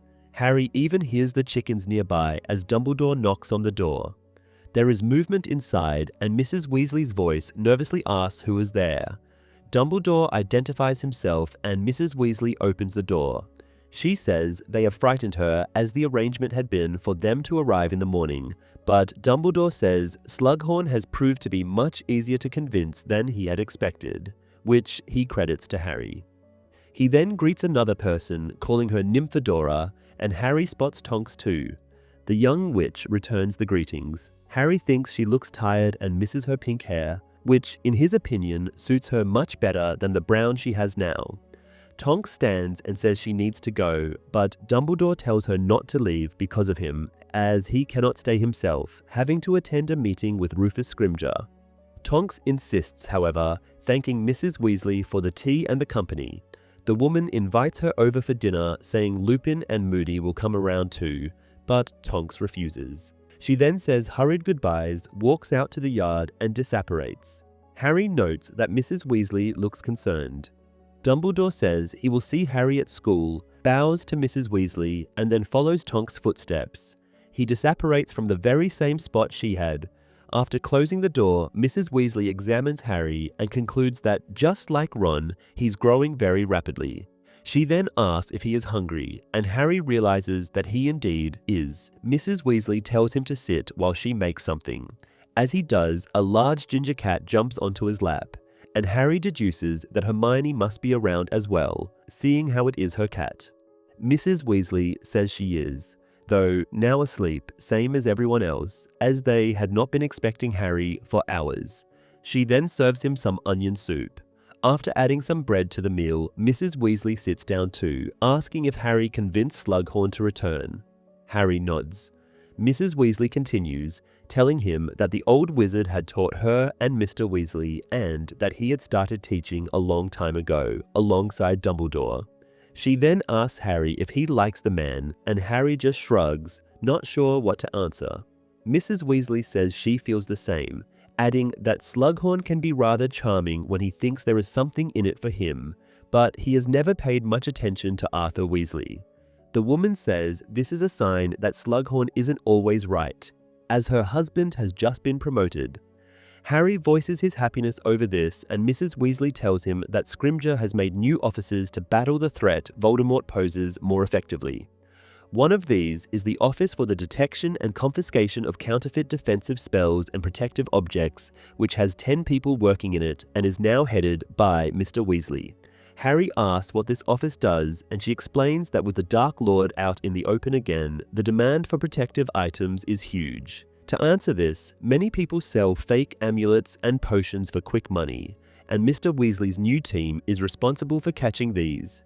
Mrs. Weasley adds that most of these counterfeit protective charms and potions are relatively harmless, sold by people like Mundungus Fletcher, but some that show up are dangerous, like those cursed sneaker scopes the office confiscated not long ago, which very likely came from Death Eaters. She finishes by saying that this is a very important position, and though Mr. Weasley still misses all the Muggle stuff he used to work with, she thinks it is silly to do so. Harry asks if the wizard is still at work at this late hour, and she confirms this, saying he is being late. She looks at the clock she has placed on a pile of washed clothes. Harry knows this piece of furniture and is aware of its workings. Every one of the 9 arms represents a member of the Weasley family, and where the arm points, should that be school, work, or home, is where that particular person is. Only, as Harry sees now, all 9 of them point to mortal peril.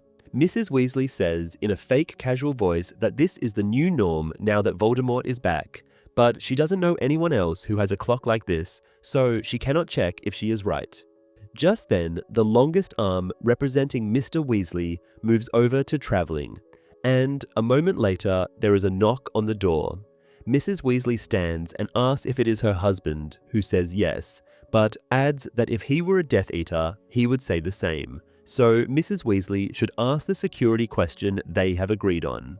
She seems exasperated, but does so, inquiring about Mr. Weasley's greatest ambition, and he says his life goal is to find out how aeroplanes fly. Mrs. Weasley tries to open the door, but Mr. Weasley keeps it closed from the outside, prompting her to answer his security question about the nickname he has for her. Harry sees Mrs. Weasley blush as she answers that it is Mollywobbles. Finally, Mr. Weasley enters the house, while Mrs. Weasley complains about the futility of this exercise, pointing out that if Death Eaters captured him and impersonated him, they would surely get the right answers from Mr. Weasley too. He says he agrees, but this is the protocol the Ministry proposed, and as an employee, he has to show initiative. He then spots Harry and goes to shake his hand. Mrs. Weasley serves a bowl of soup to her husband, as Mr. Weasley recalls how complicated his day has been. An opportunistic individual has started to sell metamorph medals, which offer a plethora of disguises for only 10 galleons. In reality though, whoever puts a medal on turns orange, or in some cases, grows tentacle-like warts. Mrs. Weasley points out that this could have been Fred and George's work, as it is their kind of humor all over, asking if Mr. Weasley is sure they aren't behind it. The wizard assures her that he is, saying the twins wouldn't do this now when people are so desperate for protection. He then goes on to say this isn't even the reason for him being late, as there has been some trouble with a backfiring jinx in London, but he was lucky enough to get there too late, so another department has already taken care of it. Harry, now very tired, yawns, and Mrs. Weasley says it's time he went to bed. She adds that she has prepared Fred and George's old room for him, and when he asks where the twins are, Mrs. Weasley explains they have their own place now, just above their joke shop on Diagon Alley. She muses that she has been disapproving about this whole thing, but it turns out the twins do have a knack for business.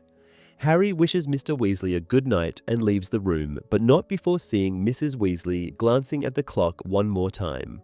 All 9 of the arms are on mortal peril once again. The twins' room on the 2nd floor is filled with unmarked cardboard boxes and the smell of gunpowder, which Mrs. Weasley has tried to battle with a vase of fresh flowers. Harry finds his trunk and Hedwig's cage in the room. The owl is there too, perching on a wardrobe, and she leaves after hooting a greeting to her owner. Harry soon is in bed, where he finds a piece of puking pastille, and having removed it from the pillowcase, he falls asleep. He is awakened by the sound of the door bursting open and the drapes being pulled apart.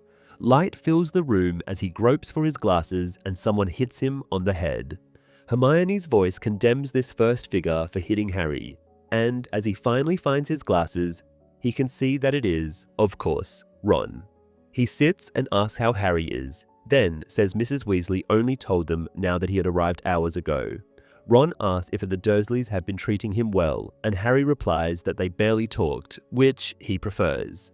He then asks if Hermione is all right, and she assures him she is while examining him thoroughly. Harry thinks he knows why she is doing that, and in trying to avoid any awkward conversation, he asks if he has missed breakfast. Ron tells him that Mrs. Weasley will bring something up soon, as she thinks he is way too thin, and demands details about the task he helped Dumbledore with. Harry tells him that it has not been a very exciting evening as they just visited a retired professor and persuaded him to come back to Hogwarts. Ron looks disappointed hearing this, but upon a warning glance from Hermione, he says they had assumed the task would be something like that. He says now that Umbridge has left, they need a defense against the dark arts teacher again, then asks Harry how he found Slughorn. Harry summarizes, saying he looks like an old walrus and used to be head of Slytherin.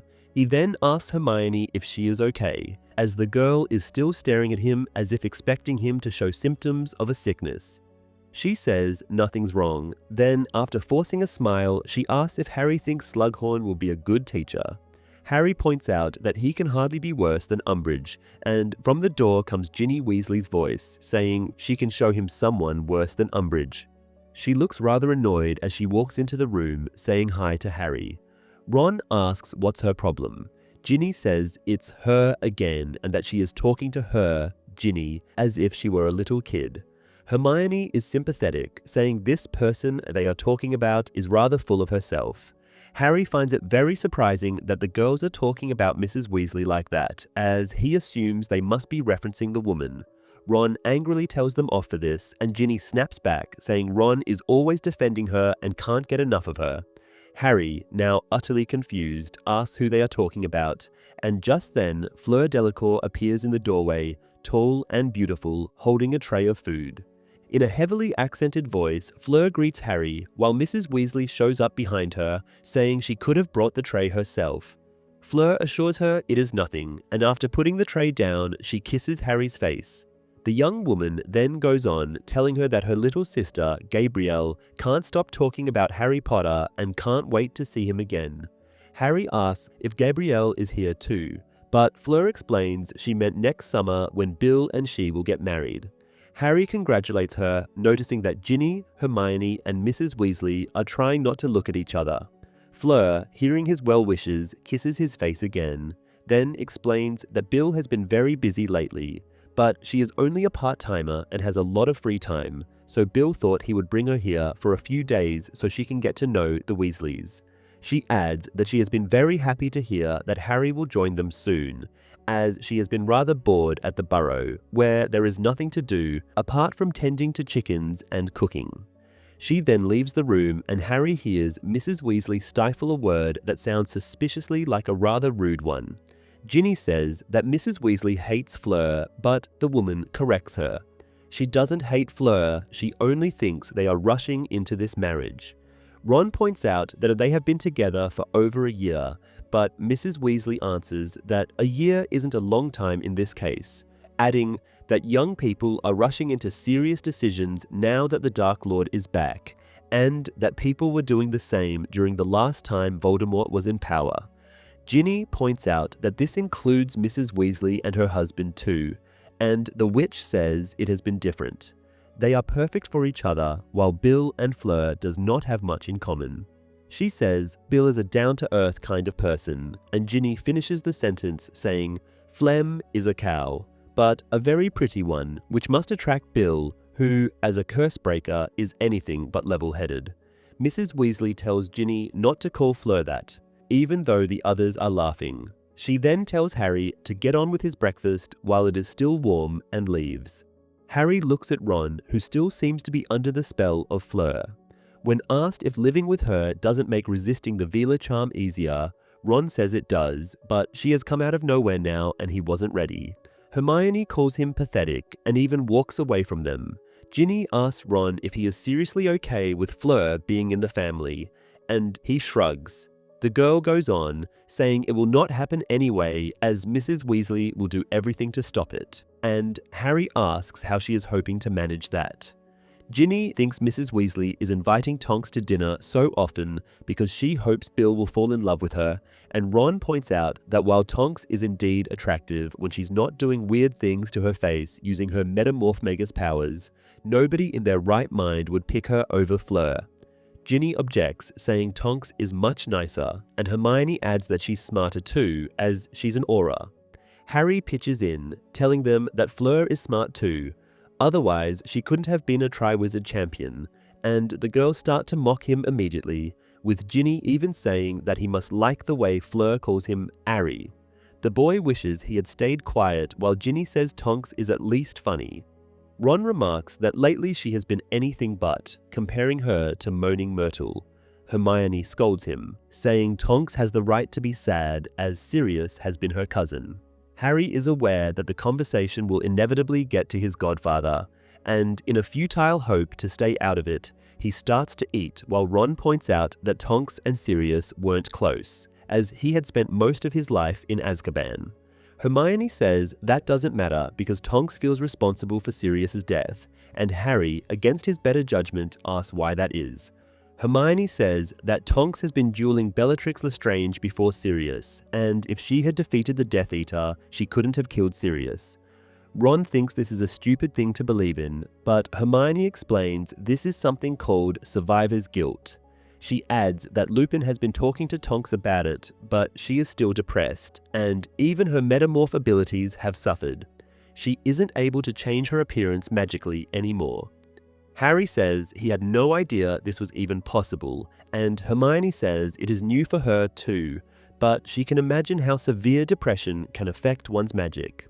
Just then, the door opens again and Mrs. Weasley shows up, asking Ginny to go down and help prepare lunch. The girl objects, saying they are in a conversation, but the woman insists. After she leaves, Ginny says she doesn't even need help, she just doesn't want to be alone with Fleur. She then flings her hair around, mocking Fleur's habit of doing the same, and before leaving, asks the others to come down soon. A lull falls. Harry uses it to eat, while Hermione is going through the cardboard boxes the twins have left behind. Ron still stares at the door through which Fleur has entered while munching on a piece of toast he acquired from Harry's tray. After a while, Hermione picks up something that looks like a telescope and asks the boys what it might be. Ron says he doesn't know, but warns her to be careful as the item, having been left behind, is not yet ready for the joke shop, and therefore might be dangerous. Harry interjects that he has heard from Mrs. Weasley how well the joke shop is doing, and Ron says even that is an understatement. He says he can't wait to visit as he has not been able to yet. Mrs. Weasley is only willing to make the trip if Mr. Weasley is available to come along, and he works a lot lately. Harry then asks about Percy and is informed that the young man is still not on speaking terms with the family. Harry doesn't understand why, as it is now clear that Mr. Weasley has been right all along about Voldemort. And Hermione says that according to Dumbledore, sometimes it is harder to forgive those who have been right. Ron remarks that this is exactly the kind of insane stuff the old man usually says, and Harry mentions that he's going to have private lessons with Dumbledore this year. This surprises his friends. Ron is rather impressed, wondering why the lessons are necessary. Harry then sees him and Hermione exchanging a significant look. He reflects that Dumbledore has said he should share the secret with them, and that this is as good a time as any. Putting his cutlery down, he says that he isn't sure why Dumbledore will give him lessons, but he knows that it is connected to the prophecy. As this meets with silence, he goes on, telling them that he's talking about the one the Death Eaters have been trying to steal.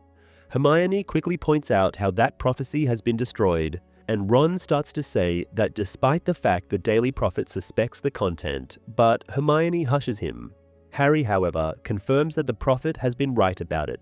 He explains that the glass orb that has been smashed isn't the only recording of the prophecy, and that he has listened to the entire thing in Dumbledore's office. He then tells his friends that he is indeed the Chosen One, and he will eventually either kill Voldemort or die trying. Silence falls, but it is soon broken by a loud bang. The boys jump to their feet as Hermione disappears behind a cloud of black smoke, and once it clears up, she complains that the telescope she had still been holding punched her. Harry can see a tiny fist hanging out of the thing, as well as Hermione's black eye. Ron encourages her, saying Mrs. Weasley will fix her face in a moment, but the girl says it doesn't matter now. She sits down on Harry's bed again and says that though they weren't going to say anything after the battle in the Ministry, they have been suspecting something like this based on what Lucius Malfoy has told them. She asks if Harry is scared, and he admits he has been at first, but by now it feels like he has on some level known this all along. Ron adds that when they heard Dumbledore would accompany Harry to the Burrow personally, they assumed the old wizard would tell or show something about the prophecy. He points out that they have been more or less right. He adds that Dumbledore wouldn't be bothering with giving private lessons if he thought Harry had no chance. Hermione agrees, wondering what kind of immensely powerful spells Dumbledore will teach Harry. The boy barely listens, feeling warmth in his chest now. He knows that his friends must be very scared, but that they are not considering leaving him and already trying to brace him for what is coming just makes him very grateful. Hermione then says that at least Harry knows about one lesson he will attend, as they are still waiting for the OWL results. Ron says it must arrive any day now, as it has been a month, and Harry says that Dumbledore has mentioned the letters are supposed to come today.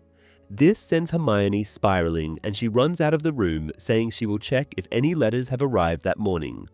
After Harry dresses, he and Ron join her in the kitchen, where Mrs. Weasley is trying her best to remove the girl's black eye, to no avail. The witch consults a book called The Healer's Helpmate, while Ginny remarks that it would be typical of Fred and George's sense of humor if the black eye couldn't be removed. Hermione objects, saying it has to come off because she can't be sporting a black eye for the rest of her life, and Mrs. Weasley assures her that they will eventually find a solution. Fleur interjects, saying that she has heard from Bill how funny Fred and George are, and Hermione says angrily that she is not amused.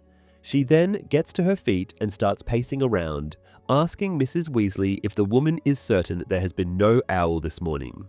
Mrs. Weasley tells Hermione that she would have noticed, then points out it's not even 9 in the morning yet, so they can still come.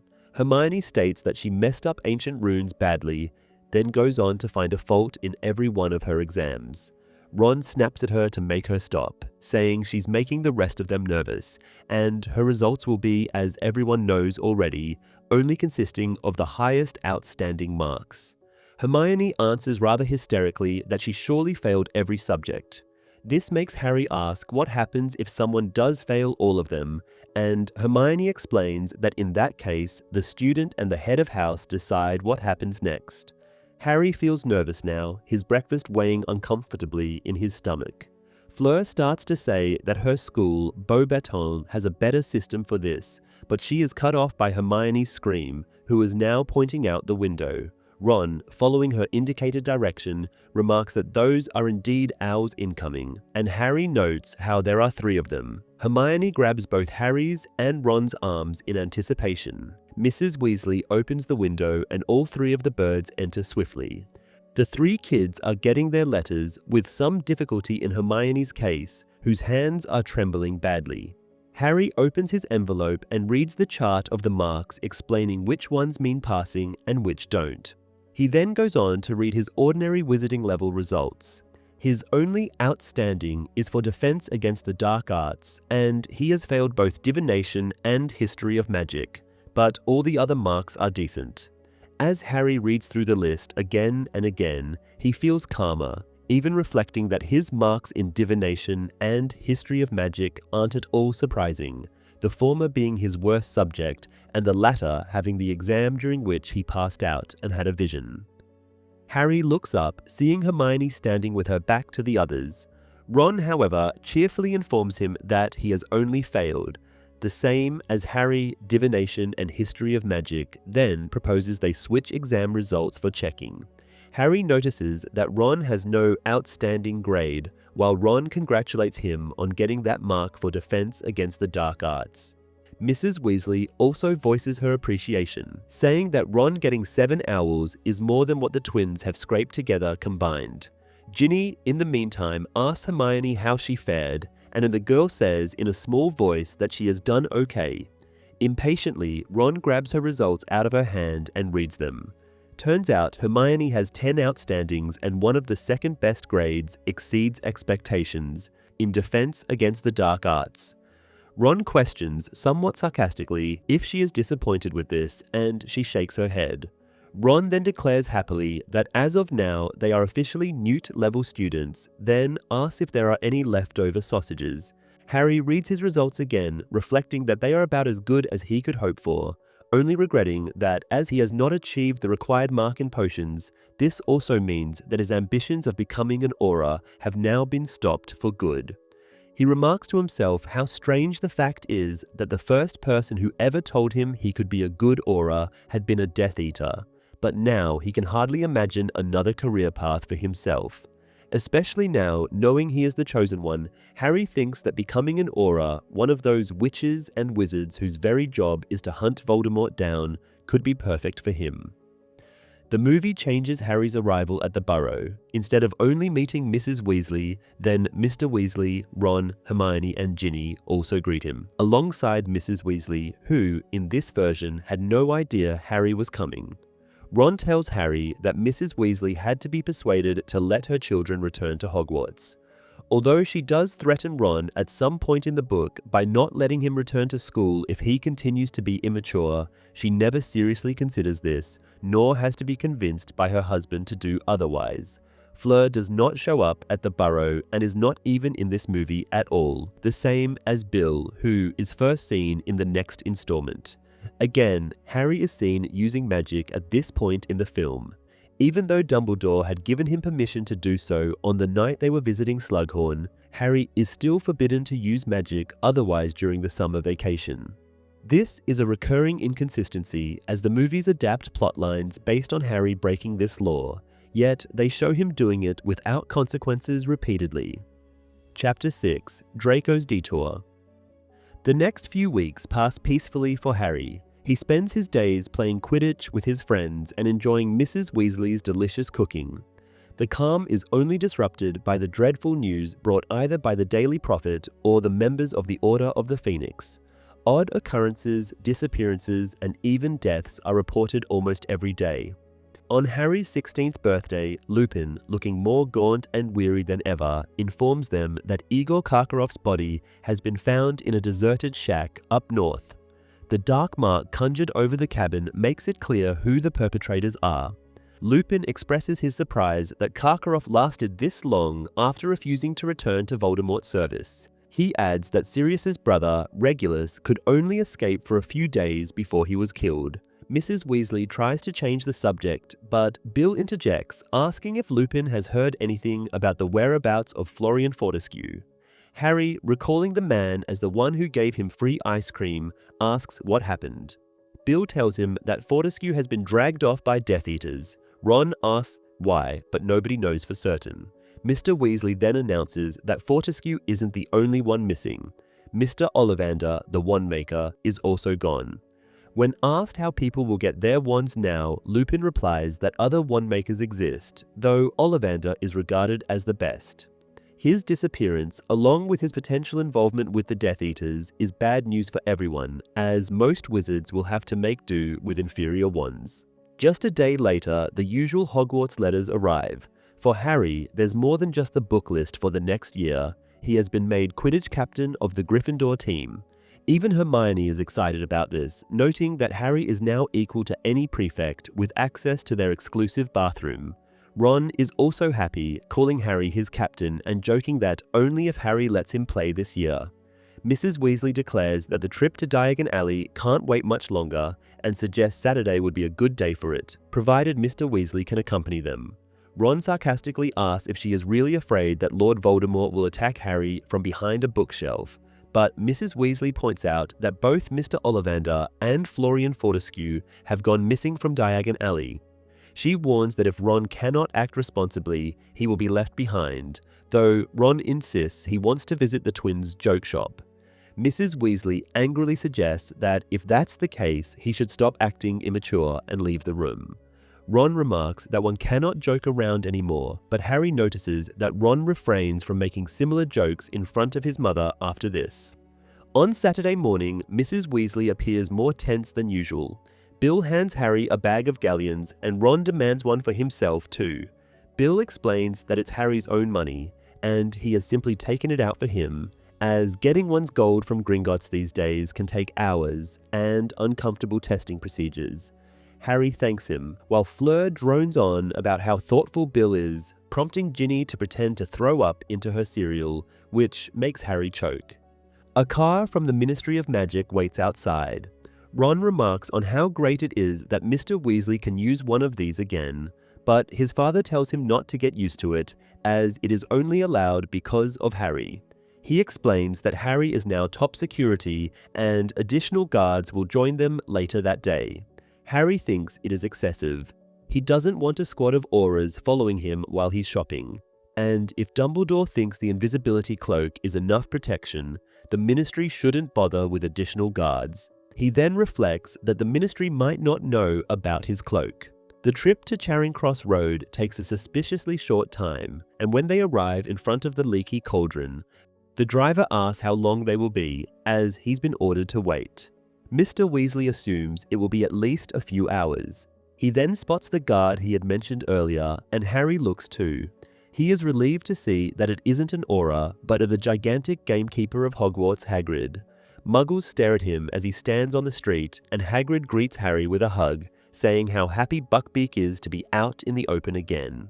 Harry says he's glad to hear that, and adds that he had no idea Hagrid was their security detail.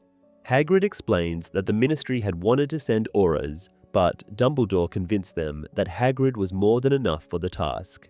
He muses that guarding Harry while he shops for school is just like the old times. As they enter the leaky cauldron, Harry notices how empty it is, a state he has never seen the inn in before. The only person in the bar is the ancient landlord Tom, who looks at them hopefully. Hagrid quickly declares that they aren't there to buy, just passing through. Tom nods and the group heads out the back to a small yard. With a tap on the right brick, Hagrid opens the magical archway leading into the cobblestone streets of Diagon Alley. The change taking over the once cheerful and bright shopping street is stark. Shop fronts no longer display books and magical tools. Instead, posters have been plastered on them, either with the security tips the Ministry has sent out as leaflets, or with wanted posters featuring Death Eaters. Just as they enter, they spot one of these posters showing Bellatrix Lestrange. Some of the shops are now closed and boarded up, such as Florian Fortescue's ice cream parlor. Other vendors have appeared though, not official shops, but little stalls offering objects of protection. The nearest one is selling amulets, which, according to the sign, provide protection against werewolves, inferi, and even dementors. A wizard tries to sell one of these amulets to Mrs. Weasley, claiming she needs to protect Ginny. Mr. Weasley murmurs something about whether he would be on duty. Mrs. Weasley asks him not to arrest anyone today. She adds that Madame Malkin's shop should be their first stop, as Harry, Ron, and Hermione all need new robes. Mr. Weasley suggests there is no point in all of them going, proposing they split up. The three of them could go with Hagrid to get new robes, while the rest of the group visits the bookshop to buy the necessary textbooks. Mrs. Weasley hesitates. She clearly wants to finish the shopping quickly, but also wishes to keep the group together. She asks Hagrid what he thinks, and the man assures her he can handle the three. Mrs. Weasley agrees to the split, and they go their separate ways.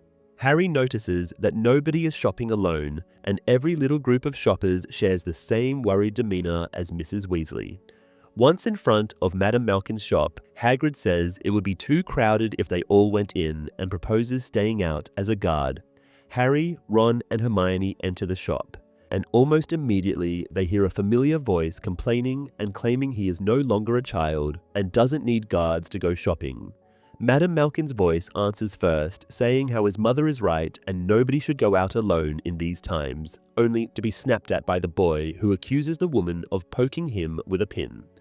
Draco Malfoy walks into sight from behind the rack where he had been standing, examining his new robes in the mirror. He soon notices Harry, Ron, and Hermione standing behind him, and says to his mother without turning that the stench she smells is a mudblood who has just entered the shop. Madame Malkin immediately says that such language has no place in her shop. Then, seeing Harry and Ron drawing their wands at Malfoy, she adds that neither does the drawing of wands. Hermione says Malfoy isn't worth the trouble. Malfoy mocks the boys, saying they wouldn't dare use magic outside of Hogwarts anyway, then asks about Hermione's black eye, offering to congratulate the person responsible. Madame Malkin now pleads with Narcissa Malfoy to control her son. She instead orders Harry and Ron to put their wands away and threatens them, saying that if they attack Draco again, it will be the last thing they ever do. Harry asks if she plans on sending a few of her Death Eater friends after him and Ron, and Madame Malkin warns that these are dangerous things to say. She then asks Harry once again to put away his wand. Narcissa smiles and says that being Dumbledore's favourite has given Harry a false sense of safety, as in the real world, the headmaster cannot protect him. Harry mockingly points out that Dumbledore isn't here right now, so Narcissa is welcome to have a go at him, adding that with any luck, they will be able to put her in the same cell with her husband, Lucius. This prompts Draco to move toward Harry, but he stumbles on his two long robes, earning a laugh from Ron. He still tries to threaten Harry, but Narcissa says to leave Harry be, claiming the boy will reunite with Sirius before she will ever reunite with Lucius. Harry is now ready to attack the woman, but Hermione pleads with him not to, reminding him of the trouble it could cause. Madame Malkin, in the meantime, pretends everything is normal, perhaps hoping that if she acts as though it is, things will return to normal. But as she tries to measure the sleeve of Draco's robes, he tears his arm away and accuses her once again of stabbing him with a needle. He then pulls off the robes and tells his mother that he doesn't want them anymore. He throws the robes onto the floor. Narcissa agrees, saying that if scum like Harry or Hermione can shop here, they will be better off elsewhere. The two Malfoys leave the store. Madame Malkin is utterly distracted and shaken after this episode. She even tries to sell Hermione the wrong kind of robes, and once they are finished, Harry gets the impression that the woman is just glad to see them go. Outside, Hagrid asks if they have gotten everything they came for, and Harry says yes, asking if Hagrid has seen Draco and Narcissa. The man confirms he has, but adds that Harry has no reason to worry, as they wouldn't dare make any trouble on Diagon Alley. Harry, Ron, and Hermione feel differently, but before they can voice their concerns, the Weasley parents and Ginny arrive, packed with books. Mrs. Weasley checks if they've managed to get their new robes and then says that they can visit the apothecary on their way to the twins' joke shop. As they walk, she reminds everyone to stick closely together. Since Ron and Harry are no longer studying potions, they have nothing to buy at the apothecary, but they both purchase some owl snacks in another shop. Afterwards, the group is finally set for the joke shop. Weasley's Wizard Wheezes is by far the most vivid and colourful shop on the street. Some shoppers stop to take a look, and Harry understands why.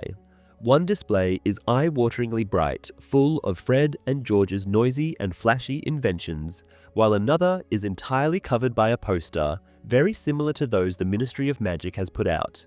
However, it is not a wanted poster or one with safety tips. Instead, it's a rather childish poo joke, playing a pun on Voldemort's name. Harry and Ron laugh, while Mrs. Weasley weakly says the twins will be murdered in their sleep for that. Harry and Ron are the first to enter. The shop is incredibly crowded, so much so that Harry has trouble even reaching the shelves. Looking around, he sees familiar items such as skiving snack boxes, with the nosebleed nougat clearly being the most popular, as only one box is left. There are trick ones too, ranging from the cheap variety that turns into a rubber chicken upon use, to the more expensive ones that beat up the person intending to use them. Harry also sees enchanted quills, some that check spelling and others that never run out of ink. Near the counter, there's a small group watching a realistic-looking, modelled hangman game. Hermione has managed to get to a shelf and is now looking at the patented daydream charms. These are supposed to induce a 30-minute-long, hyper-realistic daydream, perfect for spending an otherwise boring class. The box also states that it is for people over 16 and that using the charm can cause drooling.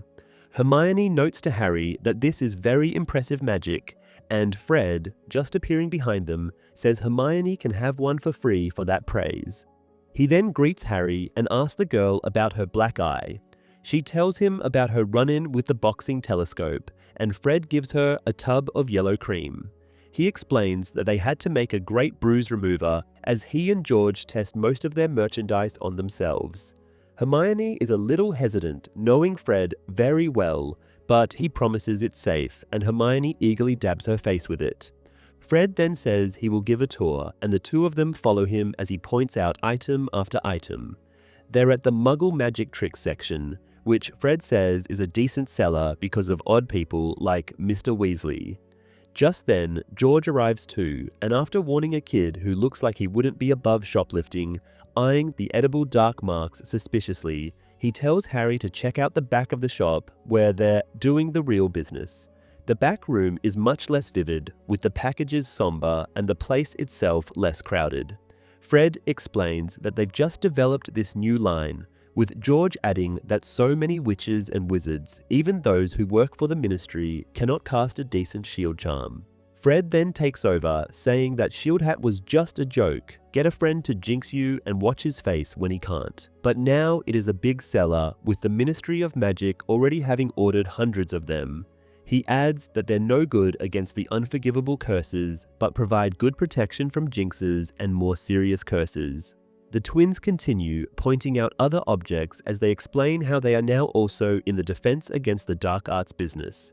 There are instant darkness powder from Peru, other shield clothing, and even decoy detonators, horn-like little objects that run away and make noise elsewhere, allowing for an unnoticed exit from dangerous situations. Harry is especially impressed by that one, and George gives him a few. Just then, a young woman enters the room wearing the same magenta-colored robes as Fred and George. She says a customer is asking for joke cauldrons. She calls the twins Mr. Weasley, which Harry finds weird at first, while George says he'll be out momentarily to take care of the customer. He then turns to Harry and says he can take whatever he likes, free of charge. Harry objects, saying he will pay, but Fred firmly says he won't take Harry's gold. George reminds him that without his first big donation, the shop wouldn't exist now, and only asks that Harry tell people where he got the stuff if anyone asks. After this, George goes to serve customers, and Fred takes Harry back to the main room, where they find Hermione, who has gotten separated from them at some point, and Ginny, who is looking at the Daydream charms. Fred asks if they've seen the Wonder Witch product line yet, and leads them to an aggressively pink shelf surrounded by giggling girls.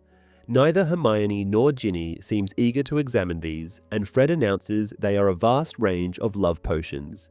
Ginny asks if they work, and Fred answers that they do, for about a day, depending on the size of the boy, and the reappearing George adds the prettiness of the girl. He then says they won't give any to Ginny though, as she already has 5 boys pining after her. Ginny says whatever Ron has told them has been a lie, and asks about pimple remover, which Fred assures her is excellent.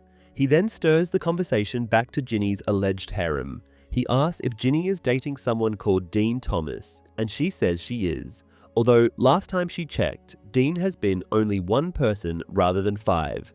She then asks about the fluffy, round things she's looking at, and George informs her the creatures are pygmy puffs, a sort of miniature puffskein. He then asks about Michael Corner, and Ginny says she broke up with him for being a sore loser.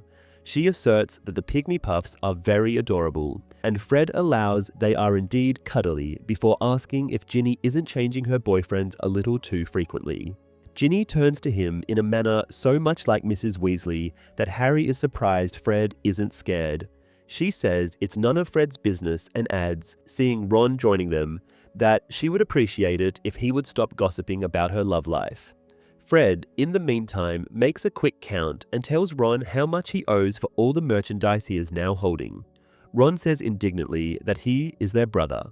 Fred gives him a nut's worth discount, and Ron says he doesn't have that kind of money, to which Fred advises him to put everything back in its right place. Instead, Ron drops a few boxes and uses his now free hand to show a rather rude gesture, which Mrs. Weasley spots.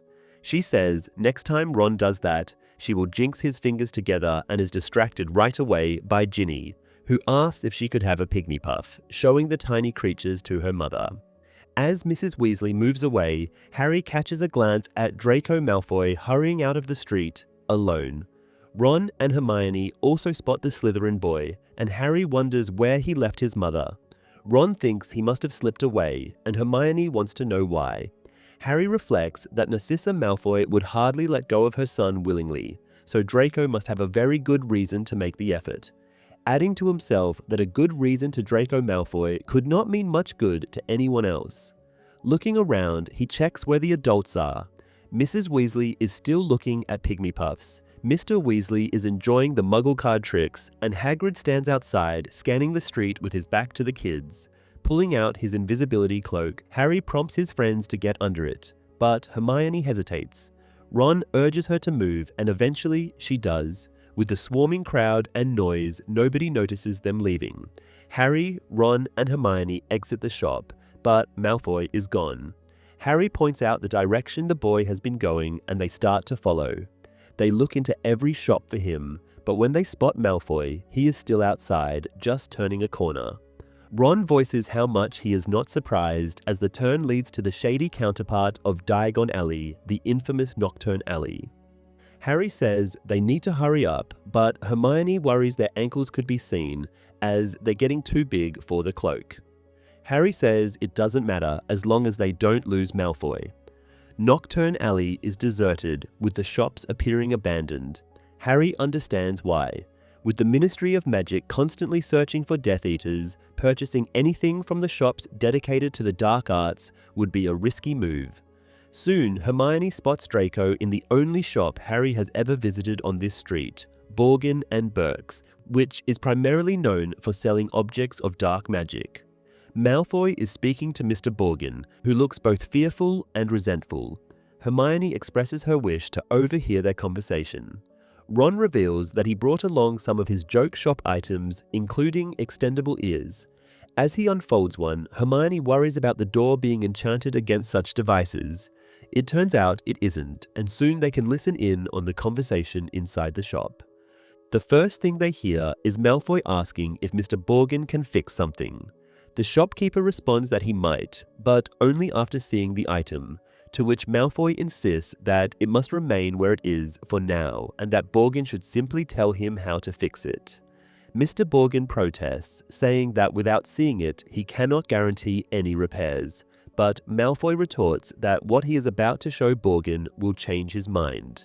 Harry, Ron, and Hermione witness the shopkeeper's terrified expression, but they cannot see what Malfoy has shown him, as Malfoy steps forward, blocking their view with a large cabinet.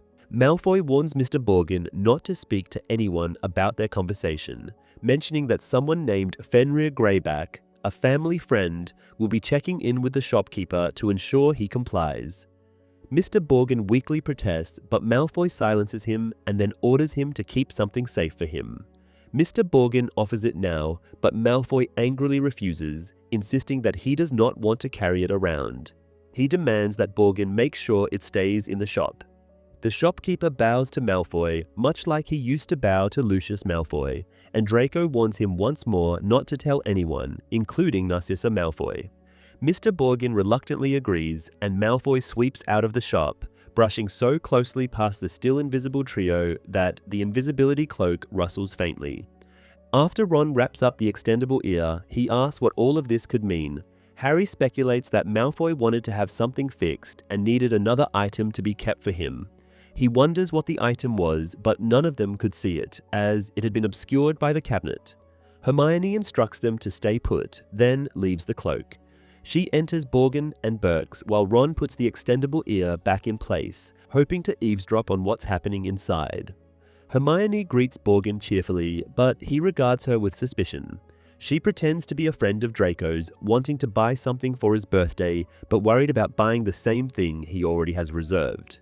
Harry thinks her story is not very convincing, and it seems Borgin agrees, as he promptly kicks her out of the shop. When Hermione is back under the cloak, Ron remarks that it was a good idea, but poorly executed. Hermione, offended, retorts that Ron can try it next time if he's so sure he could do better. The two argue as they make their way back to Weasley's Wizard Wheezes, where Mrs. Weasley is searching for them. Despite appearing unconvinced, Mrs. Weasley accepts their story that they had been in the back room the entire time. In the scene when the friends are visiting the joke shop, both Cormac McLaggen and Lavender Brown make appearances. Cormac eyes Hermione while Lavender greets Ron, foreshadowing their respective relationships in the movie. However, neither of these characters appears in the book during this scene.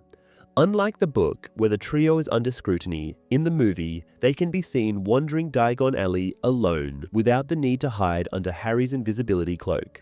They even visit Ollivander's ruined wand shop. The scene in Borgin and Burke's is also quite different in the movie. Draco shows particular interest in the cabinet, which is merely mentioned in the book. Additionally, Narcissa Malfoy accompanies Draco, along with several Death Eaters, including Fenrir Greyback, which differs from the book.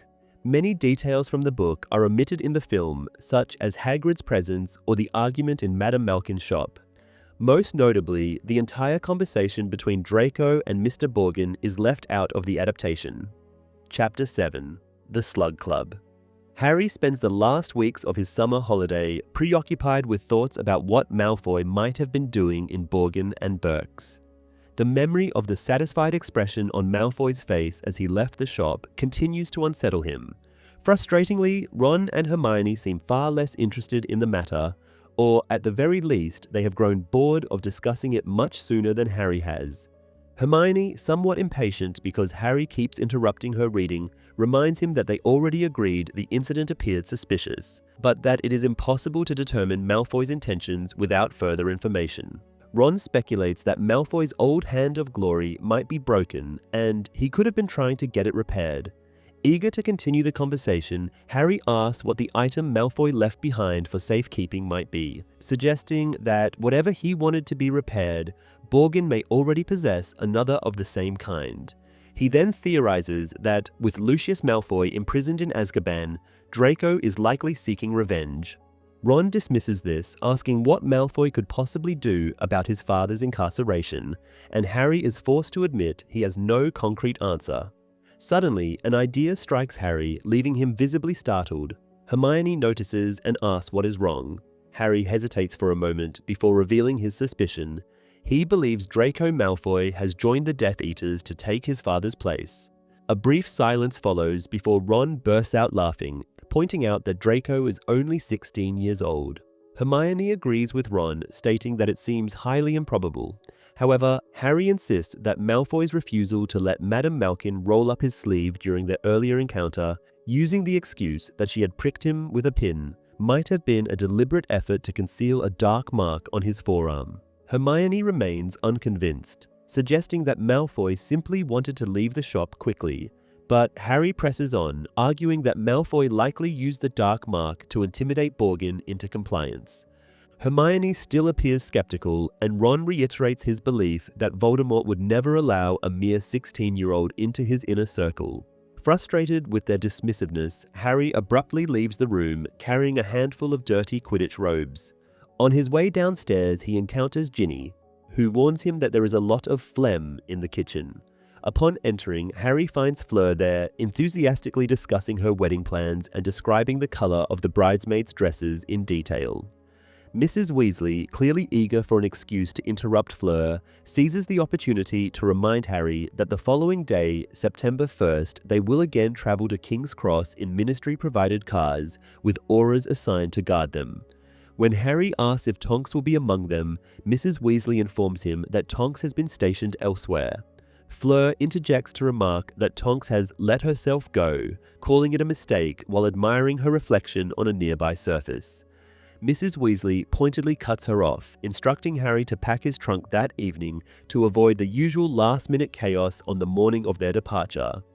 Mrs. Weasley's plan proves effective, and the following morning proceeds unusually smoothly.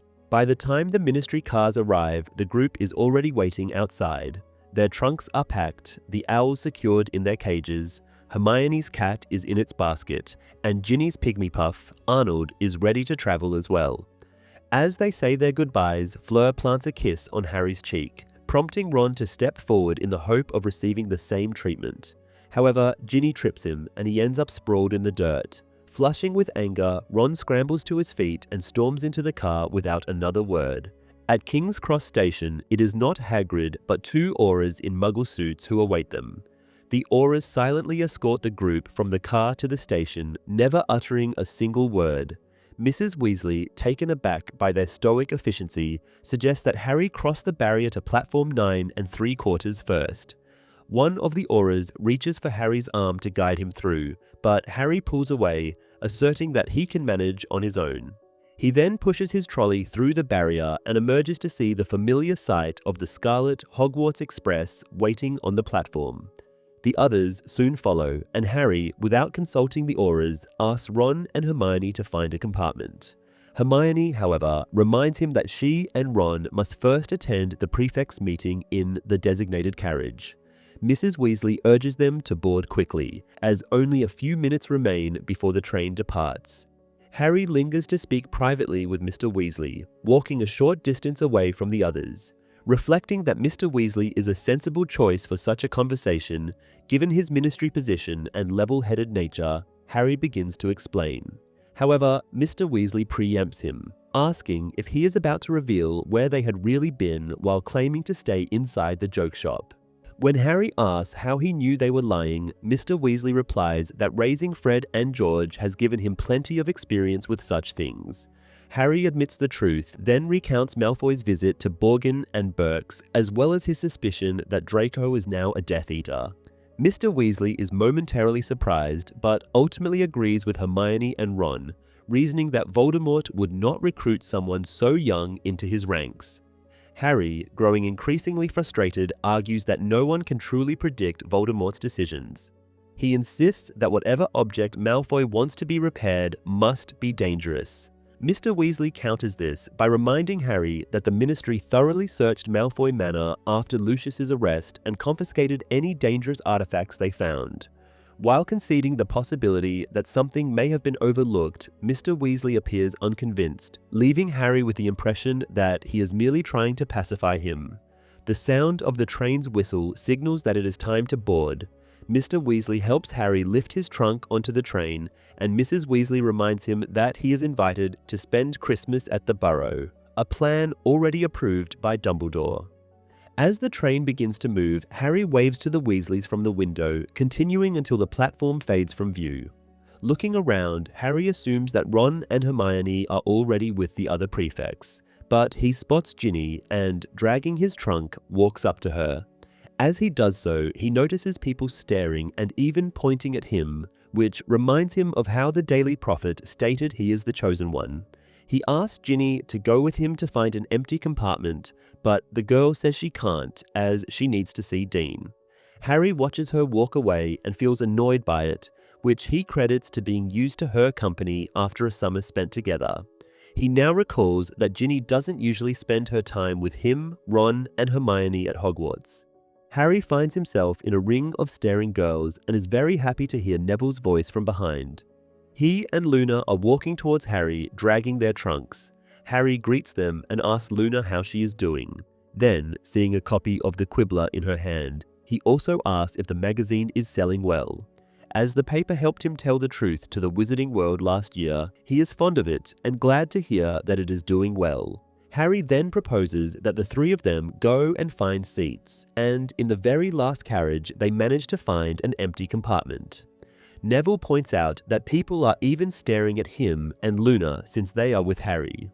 The boy says it is most likely because they are now famous in their own right, being with Harry in the Ministry.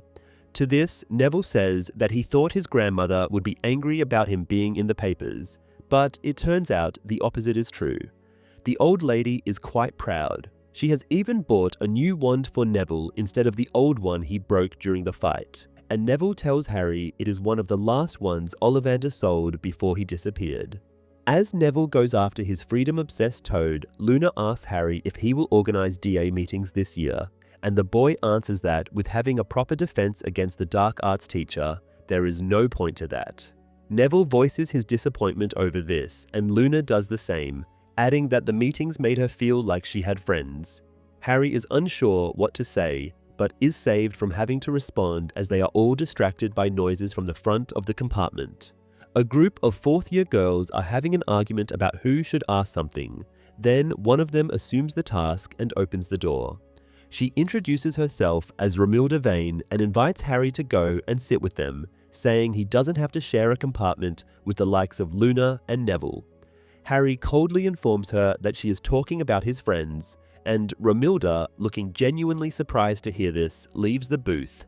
Luna remarks that people expect Harry to have cooler friends than herself and Neville, and Harry assures her they are cool enough, as both have been at the Ministry, fighting Death Eaters alongside him.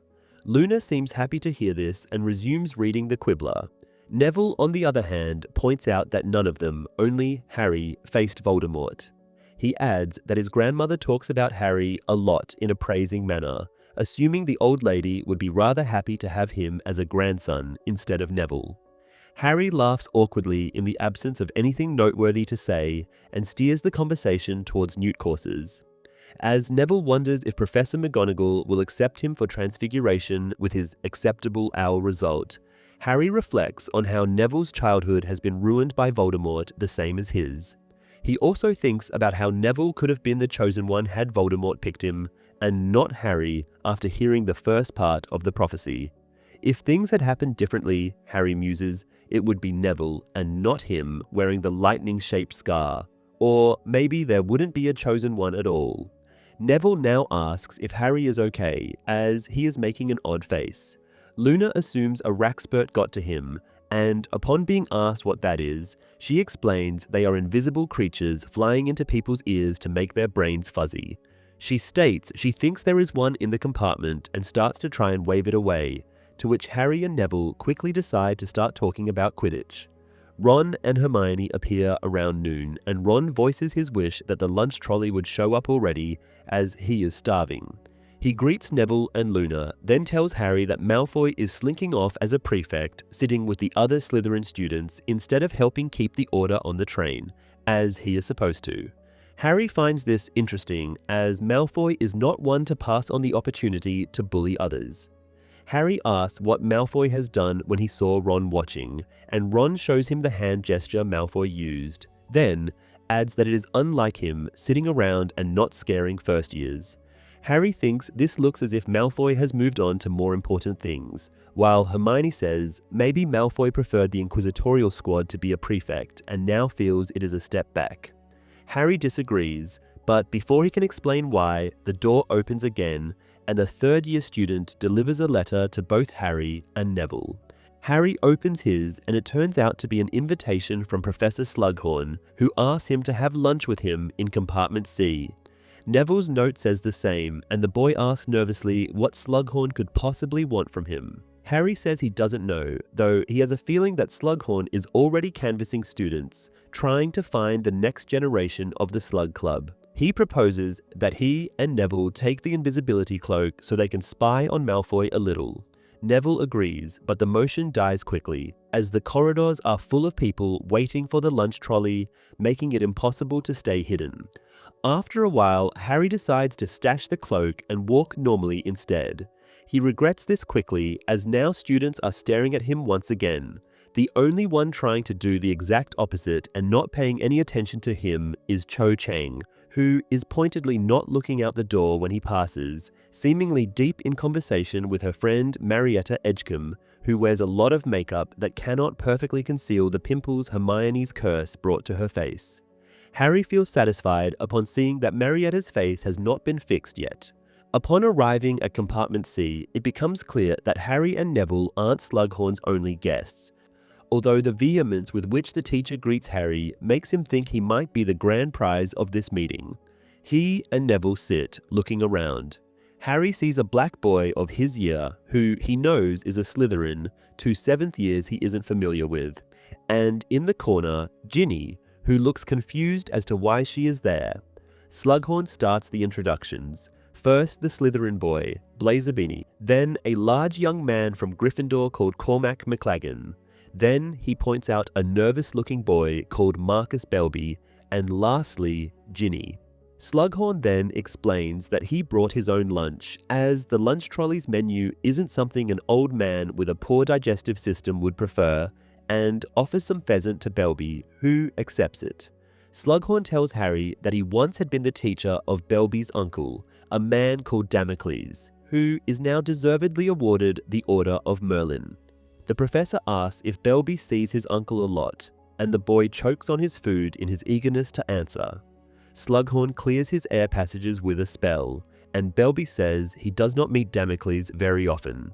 The professor assumes it must have been time-consuming to develop the Wolfsbane potion, but Belby explains that his dad and Damocles do not get along, which is the reason he knows very little about his uncle.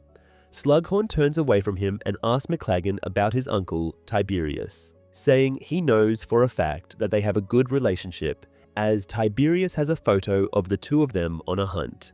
McLaggen says that it had been a fun day, adding that Bertie Higgs and Rufus Scrimgeour had also been present.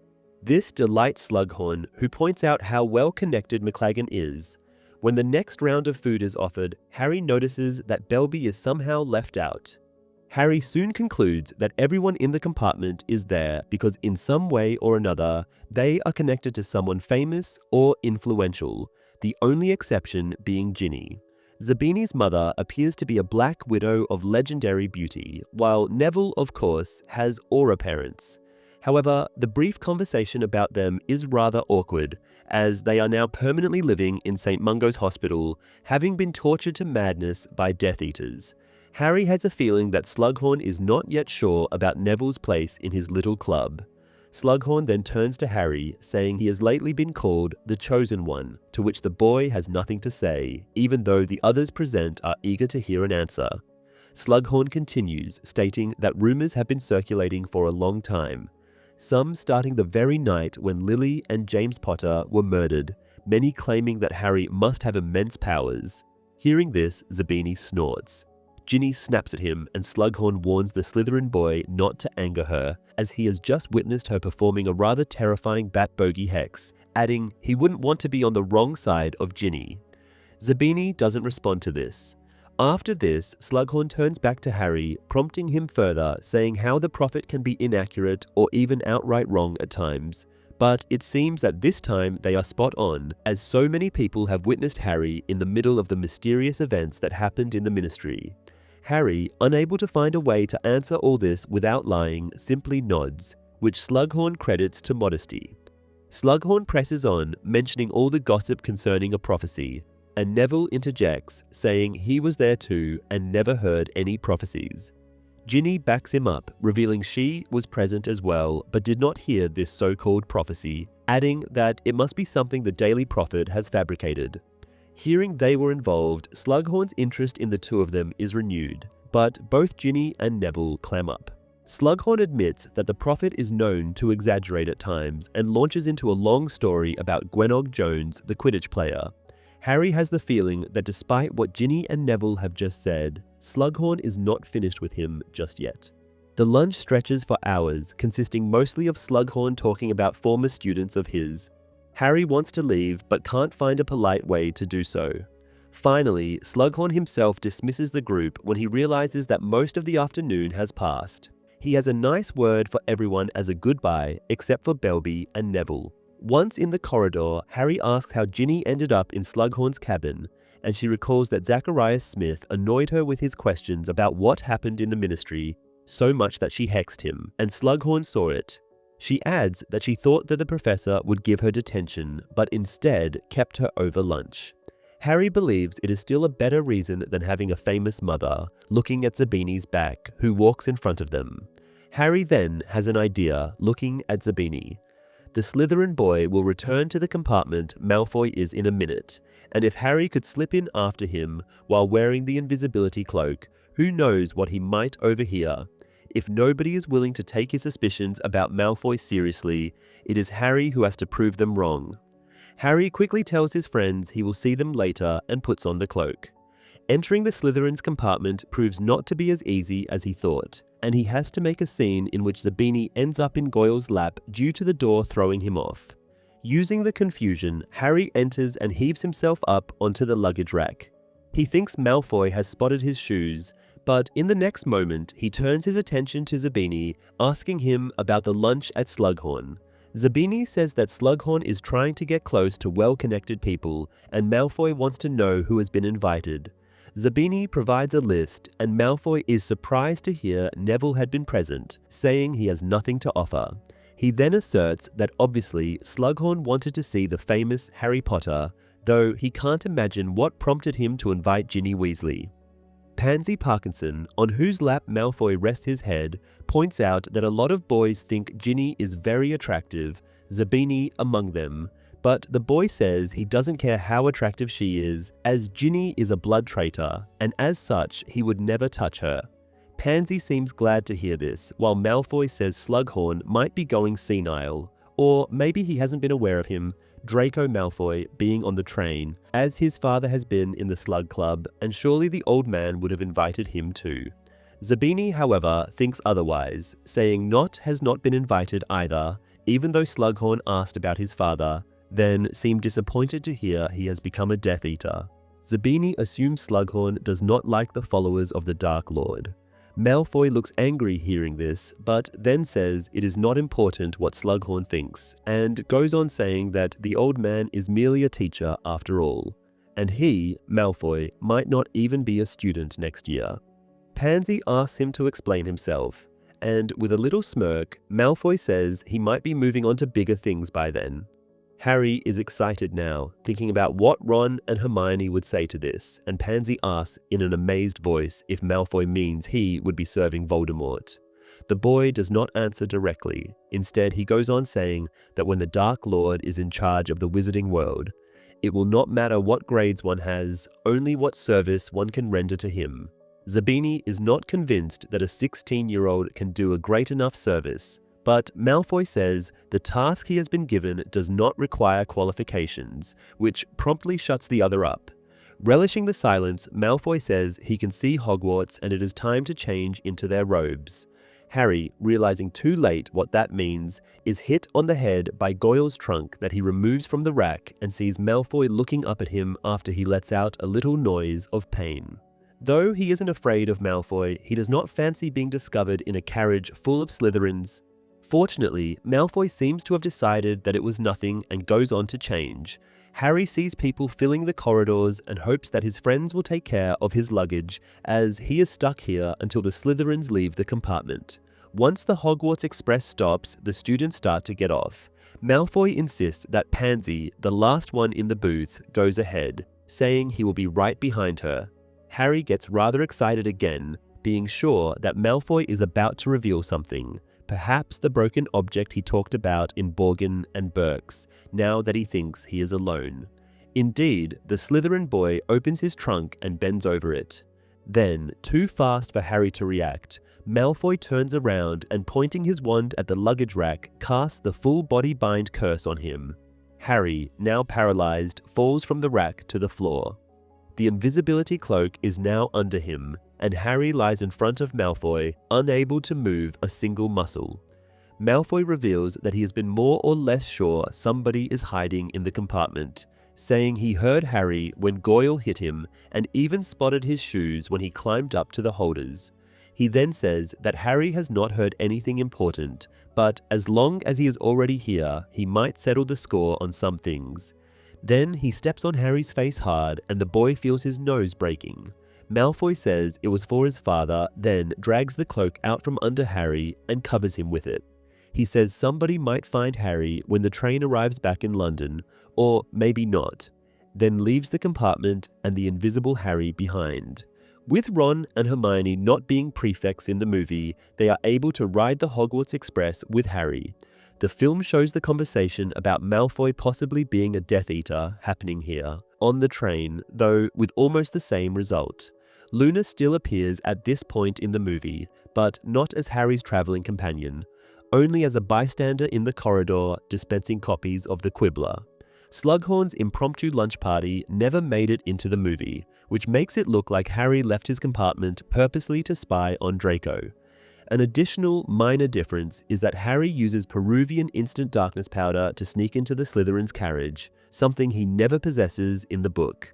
Even though Harry and his friends have their own compartment in the movie, for some reason Malfoy and his fellow Slytherins are in an open carriage, something the books never mention the Hogwarts Express having. This also changes the scene somewhat.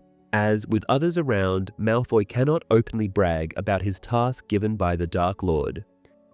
Chapter 8, Snape Victorious. Harry lies on the floor, unable to move, and hears his fellow students slowly leaving the train. He hopes someone will check the compartments before the Hogwarts Express begins its journey back to London, but he realizes immediately that since he is invisible and cannot even make a sound, he could only be discovered if someone happens to stumble over him. He feels a surge of intense hatred towards Malfoy as blood pours into his open mouth from his broken nose. The last footsteps grow quieter, signaling the final students leaving the train. He thinks of Ron and Hermione, reflecting that they would only begin to worry when they are already seated in the Great Hall and cannot find Harry at the Gryffindor table, which, for him, would be too late. Now, Harry recalls that some wizards like Professor Dumbledore can cast spells without uttering incantations, and he attempts to cast the summoning charm to retrieve his wand, but with no success. He then hopes to hear the sounds of a search party, wishing someone has noticed Harry Potter is missing. But there is silence, so deep that he can hear the rustling of branches outside. He imagines the carriages, drawn by Thestrals, now on their way to the castle, one of them surely filled with laughter as Malfoy tells Crabbe, Goyle, Zabini, and Pansy how he dealt with Harry. Suddenly, the train jerks and Harry is moved involuntarily, now facing the floor instead of the ceiling. The vibration confirms the engine is running, and he starts to panic, realizing the train is about to depart. Just then, however, he feels the invisibility cloak being removed, and a familiar voice greets him. A red flash of light appears, and Harry is able to move again. First, he sits up, wipes the blood from his mouth, and looks up to see Tonks standing over him, holding his invisibility cloak. She tells him they must leave quickly, and Harry follows her into the corridor. Tonks opens a door and leaps onto the platform as the train gains speed. Harry follows suit, barely managing to stay on his feet upon landing. When he looks back, the train is already disappearing around a corner. Tonks hands him back his cloak and asks who attacked him. Harry tells her it was Draco Malfoy and thanks her for saving him. Tonks responds without smiling that he is welcome. Harry notices she looks just as miserable as when they last met at the Burrow weeks ago. She tells Harry she can fix his nose, and although he does not particularly trust her ability to mend bones, given how clumsy she is and his preference to visit the school healer instead, he cannot find a polite way to decline Tonks's offer. To his relief, after she casts her spell, he feels his nose return to normal. Harry thanks her again, and Tonks tells him to put the invisibility cloak back on while they walk to the castle. She then summons a four-legged creature which runs ahead of them, and when Harry asks if it is a Patronus, Tonks confirms, explaining she is using it to send a message to the people in the school so they will not start searching for him. Harry then asks how she found him, and Tonks tells him she noticed his absence and, knowing he has an invisibility cloak, assumed he would still be on the train, hidden beneath it. She then spotted a compartment with the shutters closed and decided to investigate. Harry asks why she is even here, and Tonks explains she has been stationed at Hogsmeade as part of the special security measures the Ministry has imposed on Hogwarts. He asks if she is the only one, and Tonks mentions 3 other Aurors, Dawlish among them, who Harry recalls tried to arrest Dumbledore last year, an attempt that ended in a spectacular failure. As they walk, Harry compares the old Tonks, who were joking around and annoyingly nosy, to this new, grim, and serious version, and thinks he prefers the old one. He wonders if Hermione was right, that all the change can be attributed to Tonks blaming herself for Sirius's death. Harry feels he should tell her she is not to blame, that he, Harry, is much more responsible than anyone else. But he cannot bring himself to talk about Sirius, so they walk in silence. Harry, walking the path from the platform to the castle for the first time, realizes how long it is. He is relieved to see the gate of the school grounds with the winged boars atop each pillar. He is hungry, cold, and not particularly fond of Tonks's new, darker mood. However, the gates are chained together. Harry points his wand at the padlock and casts a spell, but the lock remains closed. Tonks tells him that Dumbledore himself enchanted the gates, so no ordinary spell will open them. Harry then suggests climbing the wall, but Tonks informs him that will not work either. Growing frustrated, Harry says he will just sleep out there, but Tonks points out a light in the park, indicating someone is coming to fetch him. He wants to get inside so badly that he does not even mind the prospect of spending time with Filch and listening to his tirades about tardiness and the necessity of torturing students. However, the person carrying the lantern turns out not to be Filch, but Severus Snape. Snape draws his wand and opens the padlock with a tap, then mocks Harry for not wearing his school robes. He then turns to Tonks and tells her not to wait around, as Harry is in good hands with him. Tonks replies that she has sent her message to Hagrid, and Snape dismisses this, saying, "Hagrid is late for the feast." He also mentions he has been rather interested in Tonks's new Patronus. After closing the gates, Snape tells her that her old Patronus has been better, as the new one looks weak. Before the light of the lantern moves away, obscuring Tonks's face, Harry sees that she is taken aback and quite angry at this remark. Snape remains silent for a while as they walk toward the castle. Harry feels a hatred so intense that he is surprised Snape does not detect it.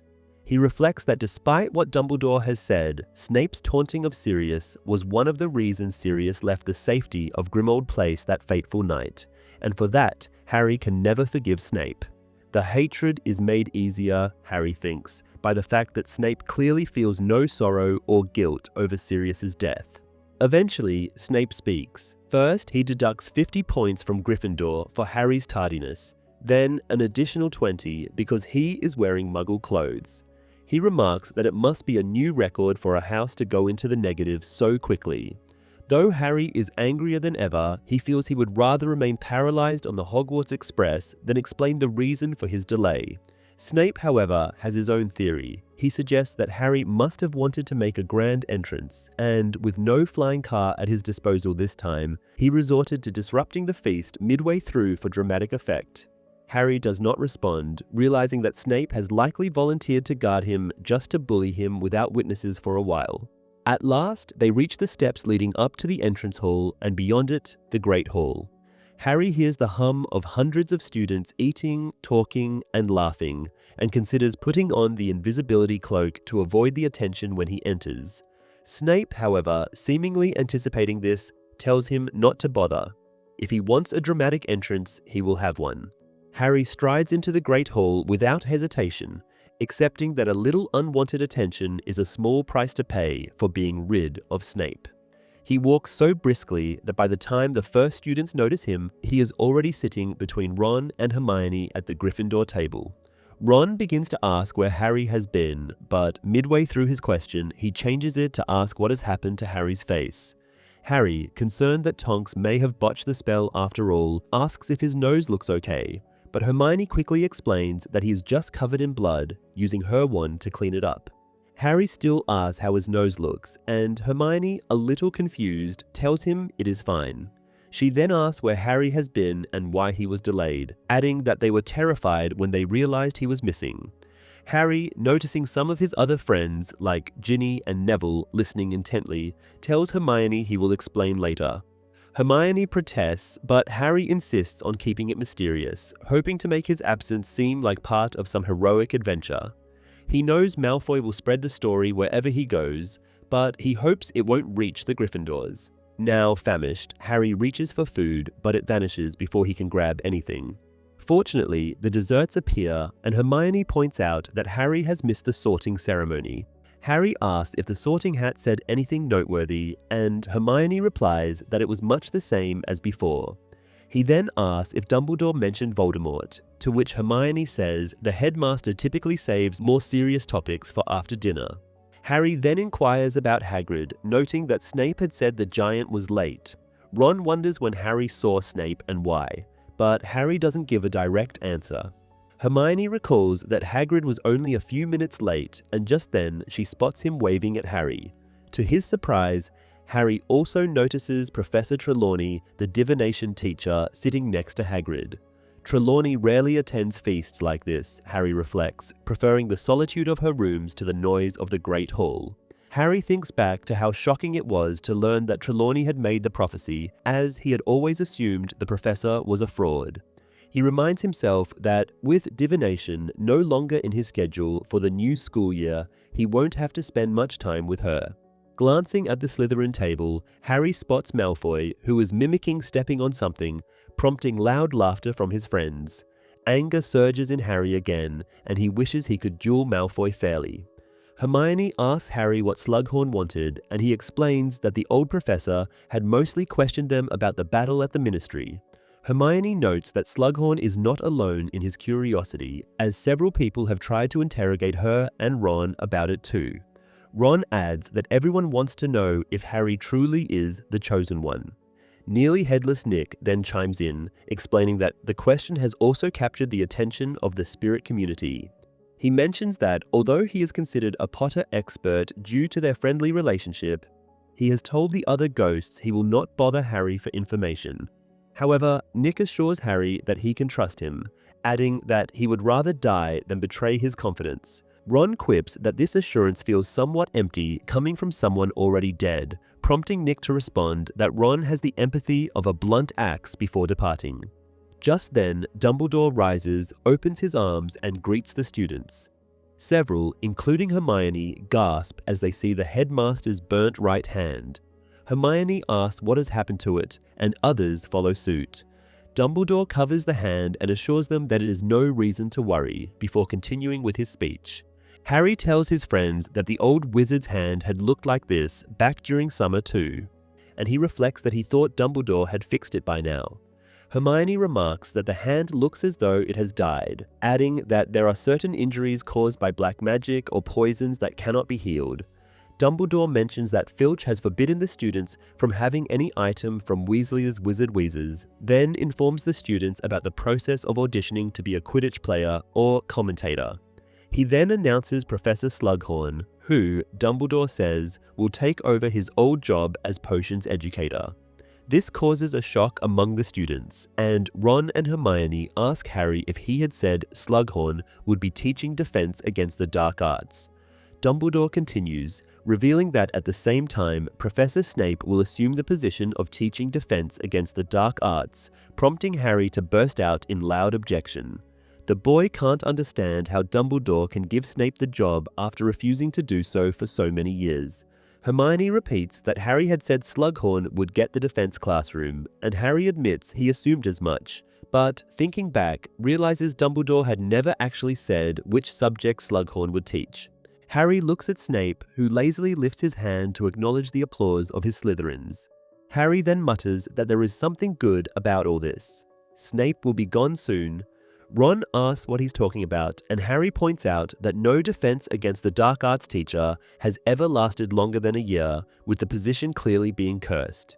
He mentions that one of them even died, adding he hopes Snape will fare no better, earning a scolding from Hermione.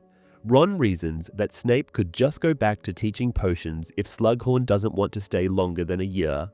Dumbledore clears his throat to silence the conversations erupting all over the Great Hall after this sensational news. Once silence falls, the old wizard continues, saying that everyone knows about the return of Voldemort. He says that Hogwarts has been magically fortified, but it is not enough, and every student must ensure they follow the safety restrictions to the letter to stay safe. The headmaster then smiles, saying that being well rested must now be everyone's top priority, since classes will start tomorrow, and sends everyone to bed. The students obey noisily, but Harry stays behind, not eager to be stared at or to give Malfoy a chance to mock him. Hermione, on the other hand, leaves promptly, as it is her duty as a prefect to guide the first-year students up to Gryffindor Tower. Ron, however, stays back with Harry and asks what happened to his nose. Harry tells him, reflecting that it describes their friendship well, that Ron has not laughed. He mentions that he has seen Malfoy saying something about a nose, but Harry waves it away, saying the more interesting part is what he overheard before Malfoy cursed him. He expects Ron to be shocked by the revelation that Malfoy really did get a task from the Dark Lord, but Ron thinks the Slytherin boy has just been telling tall tales, showing off in front of Pansy Parkinson. He repeats that Voldemort surely finds someone like Malfoy, a school kid, useless. Harry points out that Voldemort might need an inside man at Hogwarts, and Hagrid, now close to them as they make their way out of the Great Hall, interjects that Harry should not use the Dark Lord's real name. Harry says Dumbledore uses it too, and Hagrid points out that Dumbledore is different. He then asks why Harry has been late, and Harry says he was delayed, then asks the same thing of Hagrid. The man says he had been visiting his brother, Grawp, who now lives in the mountains, where he is much happier than he had been in the Forbidden Forest. Hagrid recalls how nice a chat they had, and Harry tries not to look at Ron, fearing he might burst out laughing. Hagrid adds that he's thinking about teaching the giant how to be his assistant, which finally prompts Ron to snort, disguising it as a sneeze. They reach the front doors of the castle, and Hagrid says his first Care of Magical Creatures lesson will be with them just after lunch. If they go down early, they could say hi to Buckbeak. With this, he walks away, and Harry looks at Ron. He asks if Ron signed up for Hagrid's class, and Ron says he hasn't. Harry admits he isn't taking the class either, and nor is Hermione. He wonders what Hagrid will say when he realizes that his 3 favorite students have forsaken his subject. In the adaptation, it is Luna, not Tonks, who finds Harry. She is wearing her goggles, which she claims enable her to see Rackspurts. Though she cannot see Harry himself, she spots the creatures inside his head. In his school year opening speech, Dumbledore reveals the real name of Voldemort, which is Tom Riddle. He has never done anything similar in the books, and in fact, at some point, he says that very few people know that the talented and promising young wizard, Tom Riddle, has become Lord Voldemort. Filch is shown wanting to confiscate a walking stick from Draco, saying everything that could potentially be used as a weapon is forbidden. This makes little sense in a world where everyone carries wands all the time. Chapter 9: The Half-Blood Prince. The next morning, Harry tells Hermione what he overheard in the Slytherin compartment, hoping she will support his theory. Before she can say anything, however, Ron repeats his assessment about Malfoy showing off in front of Pansy. Hermione remains unconvinced either way, stating that while Malfoy is known to brag, claiming that Lord Voldemort himself has given him an important task seems too grand a lie, even for him. Harry points out that this is exactly his concern, but is unable to continue as fellow students are surrounding them, trying to overhear their conversation. Ron even tells one of them, a tiny first year, off for pointing at Harry, and the boy is so scared that he falls out of the portrait hole, cheering Ron up. He comments that being a 6th year student has been great so far, especially as they will have free periods this year, which they can spend relaxing. Hermione scolds him, pointing out that these periods will be needed for studying as they begin descending towards the Great Hall. Ron acknowledges this, but adds that not today, as today is for relaxing. Hermione stops a 4th year boy and tells him that Fanged Frisbees, one of which he is holding, are forbidden objects, and she takes it from him. Ron waits until the boy disappears around a corner before grabbing the frisbee, saying he has always wanted one. Hermione's response is drowned out by loud giggling as Lavender Brown passes them, laughing at Ron's remark. This boosts Ron's confidence. The ceiling of the Great Hall reflects a blue sky as they eat their breakfast. During this time, the boys tell Hermione about their conversation with Hagrid.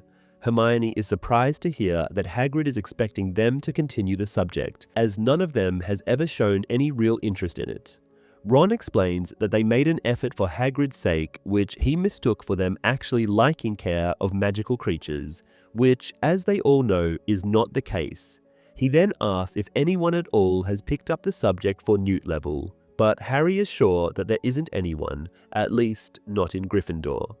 They feel awkward when Hagrid enters the Great Hall and waves at them. As usual, Professor McGonagall is the one distributing the new schedules for the term. However, with the 6th year, it takes a little longer than usual as McGonagall has to consult her list of OWL results to ensure that the students have the required marks to continue with the subjects they picked. For Hermione, this is easy. She signs up for everything she wants and hurries off as her Ancient Runes class is about to start. Neville, however, faces a problem. While his outstanding grade in herbology makes him the ideal candidate to continue with the subject, and his exceeds expectations in defense against the dark arts is sufficient, McGonagall tells him that his acceptable grade in Transfiguration is not enough to continue at Newt level. The professor asks him why he is so insistent on studying Transfiguration, as she never had the impression that he enjoyed the subject. Neville mumbles something about, "My grandmother wants me to." McGonagall responds that Mrs. Longbottom should be proud of the grandson she has, instead of wanting him to be someone he isn't, especially after Neville proved himself in the battle at the Ministry. Neville looks confused, as McGonagall has never really given him a compliment before. She then rejects Neville's application for transfiguration, but points out that he has another exceeds expectations in charms, which he could pursue further. Neville says that his grandmother thinks charms isn't respectable enough, and McGonagall suggests with a small smile that he takes it anyway. She adds that she will write a letter to his grandmother to remind her that just because Mrs. Longbottom failed to acquire an owl in the subject doesn't make it a bad option. Neville is taken aback but grateful as the professor fills in his timetable. McGonagall then turns to Parvati Patil, whose first question concerns the current divination teacher, as the school now has two of them. McGonagall informs her that Firenze and Trelawney will share the workload, with the 6th years being instructed by the latter. This news disappoints Parvati somewhat. Next, it's Harry's turn. McGonagall lists the subjects he has chosen to continue, confirming that he has the requirements for all of them. She adds that she is pleased with his transfiguration grade. Then she asks why he hasn't picked potions this year, as she was under the impression that Harry wants to become an Auror. Harry confirms this, but points out that McGonagall herself told him last year that he would need an outstanding grade, while he only managed to get an exceeds expectations. McGonagall explains that while it was previously Snape's subject, that was indeed the case. However, Professor Slughorn is happy to accept students with a lower grade. Harry then says he would like to continue potions, but he doesn't have the books or ingredients for it. McGonagall assures him that Slughorn will likely help him out with that. She then tells Harry that she already has a list of people who have applied to join the Gryffindor Quidditch team, and will forward the names to him so he can organize tryouts. Soon, Ron receives permission to continue the same subjects as Harry, and the two leave the Great Hall. As Ron points out, they will have a free period momentarily and will have 2 more during the day. They return to the common room, which is now empty, apart from a few 7th years also enjoying some free time. Katie Bell, the last member of the Quidditch team Harry joined years ago, is one of them, and she congratulates him on his new position as captain. She asks when the trials will be held, and Harry replies that she doesn't need to come, as he already knows how great a player she is. Katie warns him that this is the wrong approach. A good team can easily be ruined if the captain keeps the same players without ever looking for better ones or by letting their friends play. This makes Ron uncomfortable, and he begins to play with the fanged frisbee Hermione had confiscated earlier. The frisbee is snarling and attempting to chew on the tapestry, which makes Crookshanks rather annoyed. Once the free period is over, Ron and Harry head down to Defense Against the Dark Arts. Outside the classroom, they meet Hermione, who complains about the immense amount of homework she has been assigned in ancient runes. Ron is less than sympathetic, but Hermione predicts Snape will be no better in that regard. Just then, the door of the classroom opens and Snape appears. He orders the students to enter. The room now reflects the teacher. The drapes are drawn and only candlelight provides a little illumination, casting light on gruesome pictures depicting the effects of various curses and dark creatures. Snape tells the class not to pull out any books just yet, demanding their full attention. He remarks that, if he is not mistaken, the class has been taught by 5 different teachers, and Harry sarcastically thinks that nobody knows this better than Snape, who has spent years pining for each of their jobs. Snape continues, stating that all 5 of their previous teachers had their own teaching style and priorities, which led to such confusion that he is surprised that so many of them managed to obtain the required owl to study the subject further. He adds that this Newt-level course will be significantly more advanced, and he would be surprised if all of them succeed. Snape then begins a speech about the dark arts, which Harry finds somewhat unsettling. He thinks it's fine to respect the enemy, but to be in love with it seems excessive. Snape continues, stating that their defense must be just as flexible, unrelenting, and clever as the dark arts themselves. He directs the students' attention to the disturbing pictures, explaining that this is what happens if they are unprepared to face the ever-changing, formidable enemy. He mentions inferi, and Parvati asks if they have been spotted yet. Snape confirms that Voldemort has used inferi before, so it's safe to assume he will do so again. Snape then asks if anyone knows the advantages of non-verbal spellcasting. Naturally, Hermione raises her hand and Snape calls on her, checking first if anyone else knows the answer. Hermione explains that casting a spell non-verbally gives no warning of the nature of the spell, which could be advantageous in a duel. Snape dismisses her answer as a simple citation of the textbook, but admits that it is correct. He then elaborates that not everyone can cast non-verbally, as it requires strong willpower and focus, things that some students simply lack. He looks directly at Harry while saying this last part.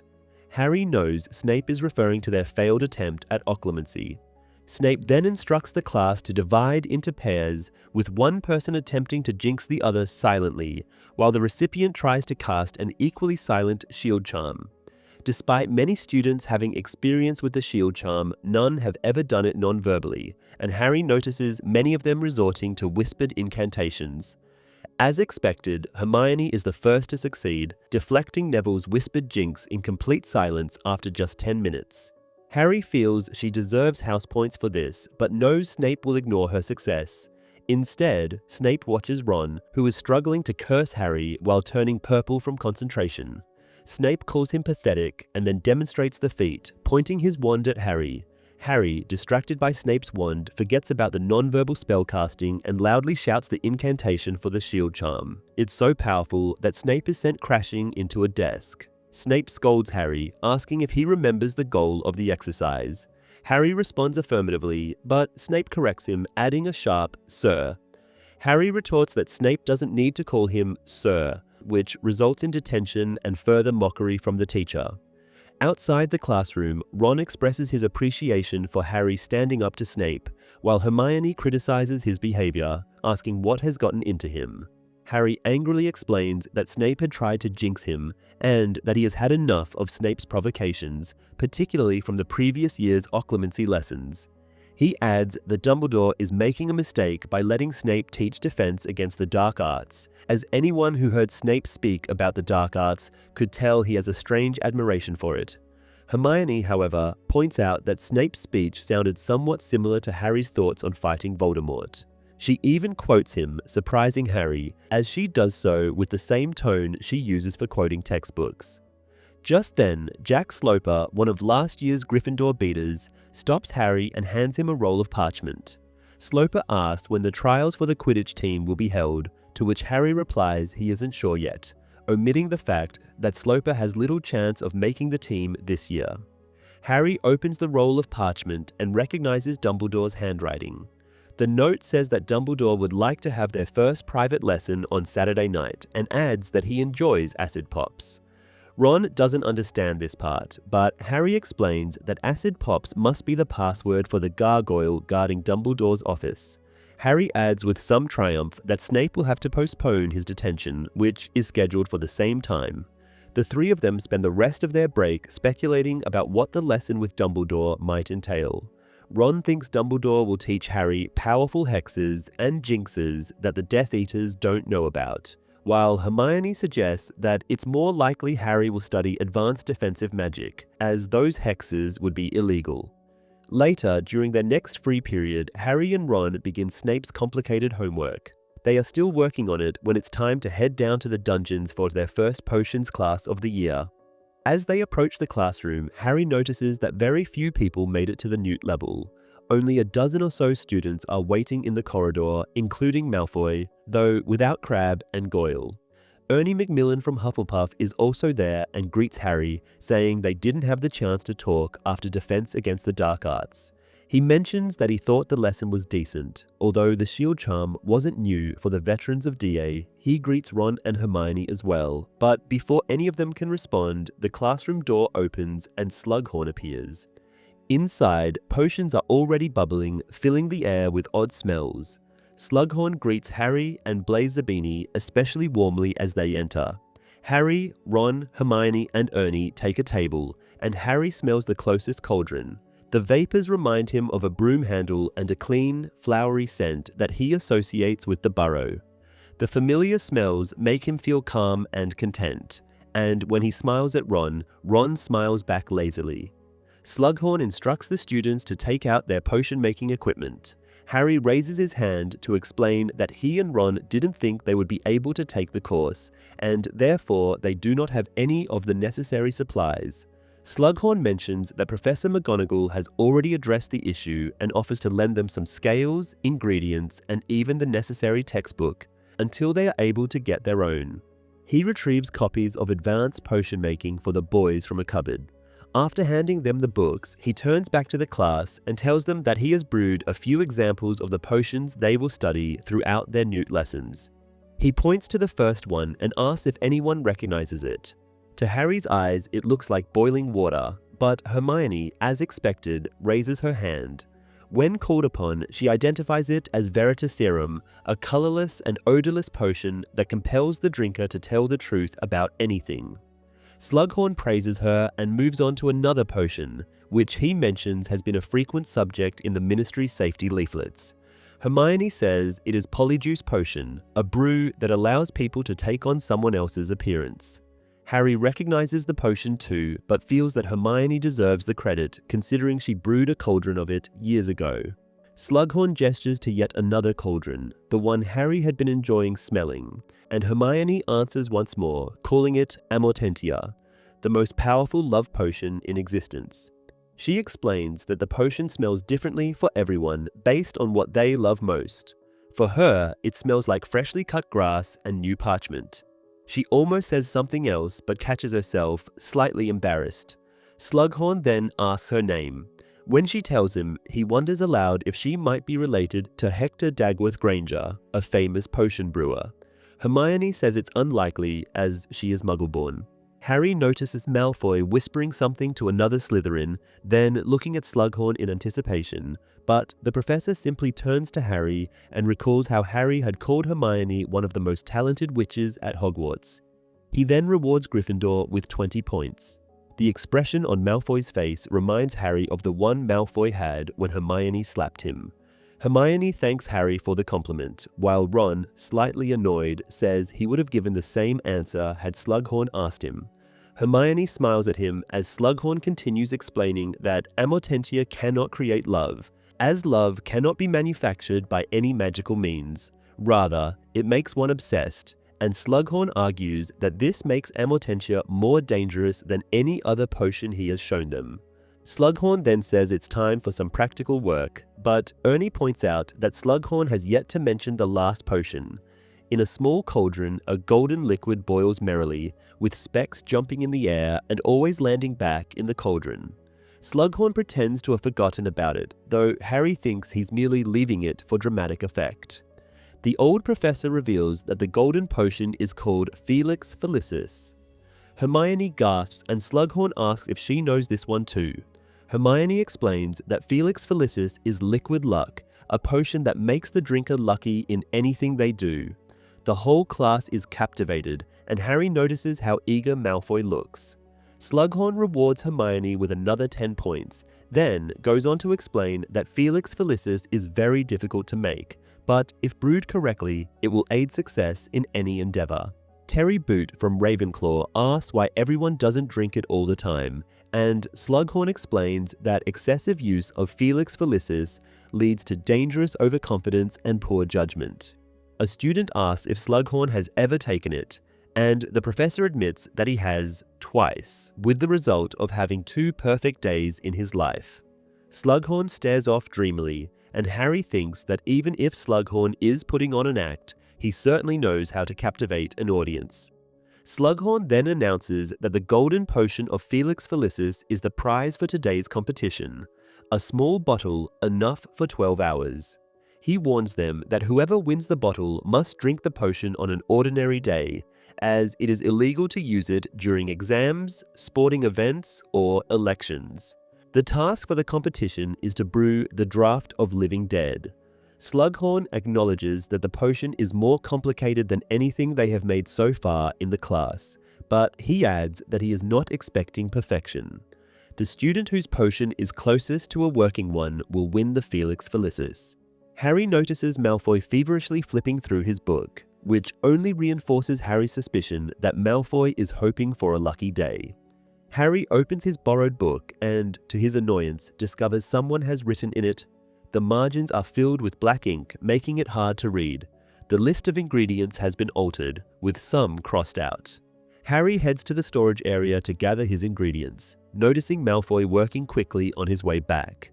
Soon, Hermione is ahead of everyone, with her potion at the ideal halfway stage. Harry is far behind, struggling to make sense of the difficult-to-read book. He finds that deciphering the instructions is slow going, and the scribbled alterations are not helping. One of the instructions in the book suggests that saprophoros beans should be crushed with the flat side of a silver dagger for more juice, rather than being cut as the official instructions say. Harry borrows Hermione's silver dagger and uses it to crush the beans. To his surprise, a lot of juice is released, confirming that the scribbled instructions were correct. Adding the juice to his potion, Harry is pleased to see that it turns lilac, just as the book suggests it should. With renewed confidence, Harry checks the book for other handwritten advice. It suggests that, although the official recipe calls for stirring counterclockwise, a clockwise stir after every 7th counterclockwise stir should also be done. Harry tries this and is astonished to see the potion, which is supposed to end up clear as water, turn pink. Hermione, noticing Harry's success, asks how he is managing this. When Harry shares the instructions about the clockwise stir, she points out that the book clearly states the opposite, but Harry shrugs and continues following the handwritten notes. After a while, he looks around and realizes that, for the first time in a potions class, he is doing better than anyone else. When time runs out, Slughorn walks around inspecting each student's potion.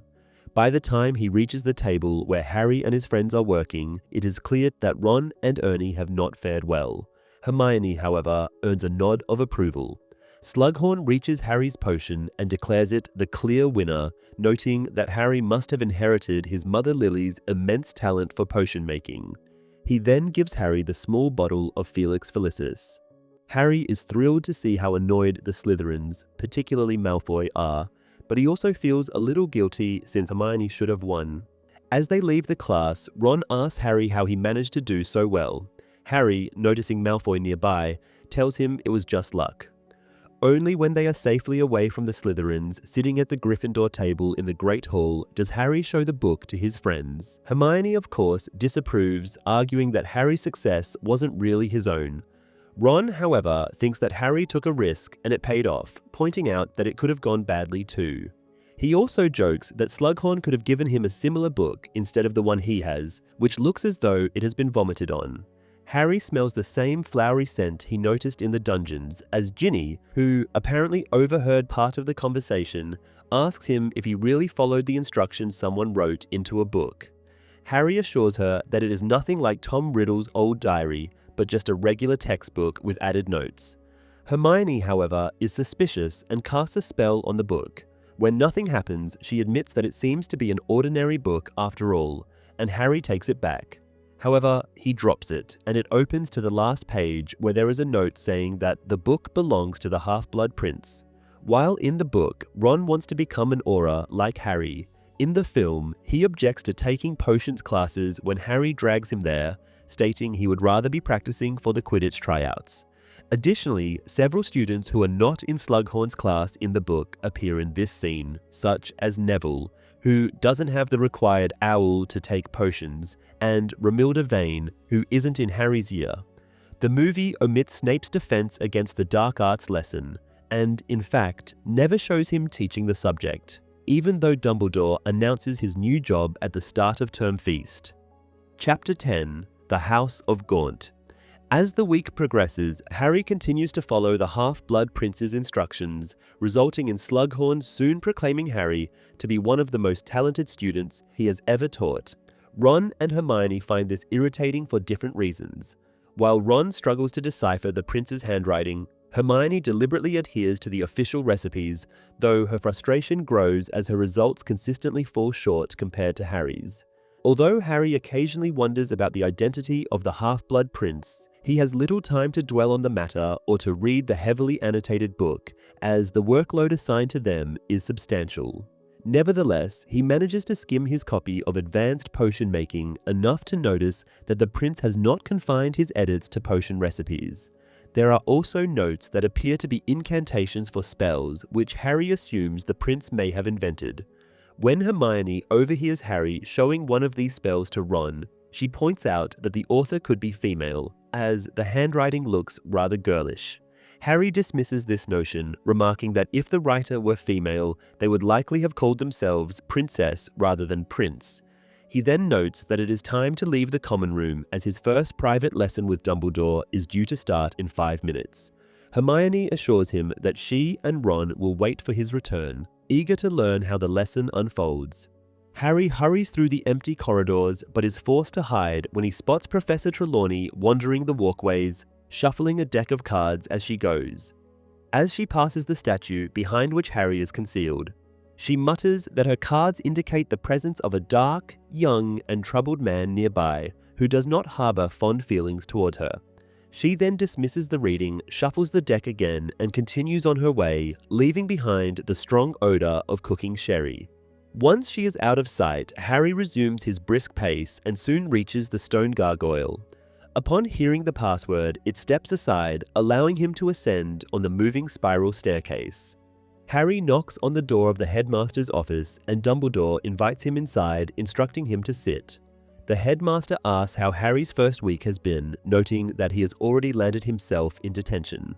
However, Dumbledore does not seem angry and informs Harry that Snape has agreed to oversee his detention next Saturday. At the moment, Harry is indifferent to Snape and instead scans the office, searching for clues about what the lesson might entail. Everything looks as it always does, including Fawkes, the magnificent phoenix perched in his usual spot, and there is no evidence of space cleared for dueling practice. Dumbledore acknowledges Harry's curiosity, explaining that he refers to these sessions as lessons only for lack of a better term. When Harry admits he has been wondering, Dumbledore elaborates, stating that now Harry understands why Lord Voldemort targeted him, there are certain additional truths he must learn. Harry reminds Dumbledore of his assurance at the end of the previous year that there were no more secrets and that everything had been disclosed. Despite his effort to avoid sounding accusatory, Harry's tone carries a hint of reproach. Dumbledore reassures him, explaining that while he has shared all the facts he knows, the information he is about to reveal consists of theories and suppositions, which may prove entirely incorrect. When Harry asks if Dumbledore believes his hypotheses are accurate, the headmaster confirms that he does, though he concedes that he has made grave mistakes in the past, some of which were profoundly consequential. Harry then inquires whether the discussion pertains to the prophecy and whether it will help him survive. Dumbledore affirms both points. Rising from his chair, the headmaster retrieves the pensive from its cupboard and places it in front of Harry. Noticing Harry's unease, he remarks upon it, and Harry reflects on how each previous experience with the pensive has ended poorly, particularly the most recent one. Dumbledore assures him that this time will be different. Harry will not enter the memory alone, and for the first time he will do so with permission. When Harry asks what they are about to witness, Dumbledore explains that it is a memory from Bob Ogden, a now deceased officer of the Department of Magical Law Enforcement. The headmaster recounts that he had the opportunity to meet Ogden and extracted the memory before his passing. Dumbledore produces a small crystal bottle containing the memory and attempts to uncork it, but his injured hand prevents him. Harry offers to assist, but Dumbledore declines, using his wand to remove the cork instead. Seizing the opportunity, Harry once again asks about the injury, only to receive the same response. The time for that explanation has not yet come. After pouring the memory into the pensive, Dumbledore gestures for Harry to enter.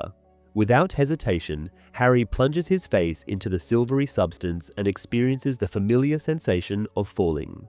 Moments later, he finds himself standing in bright sunshine. By the time his vision clears, Dumbledore has joined him.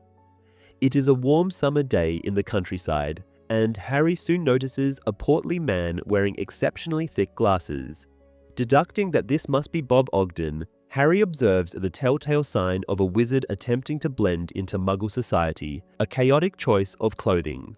In this case, Ogden has donned an elegant frock coat over a one-piece striped bathing suit. Ogden, after consulting a wooden signpost, sets off on a quick walk, with Dumbledore and Harry following him.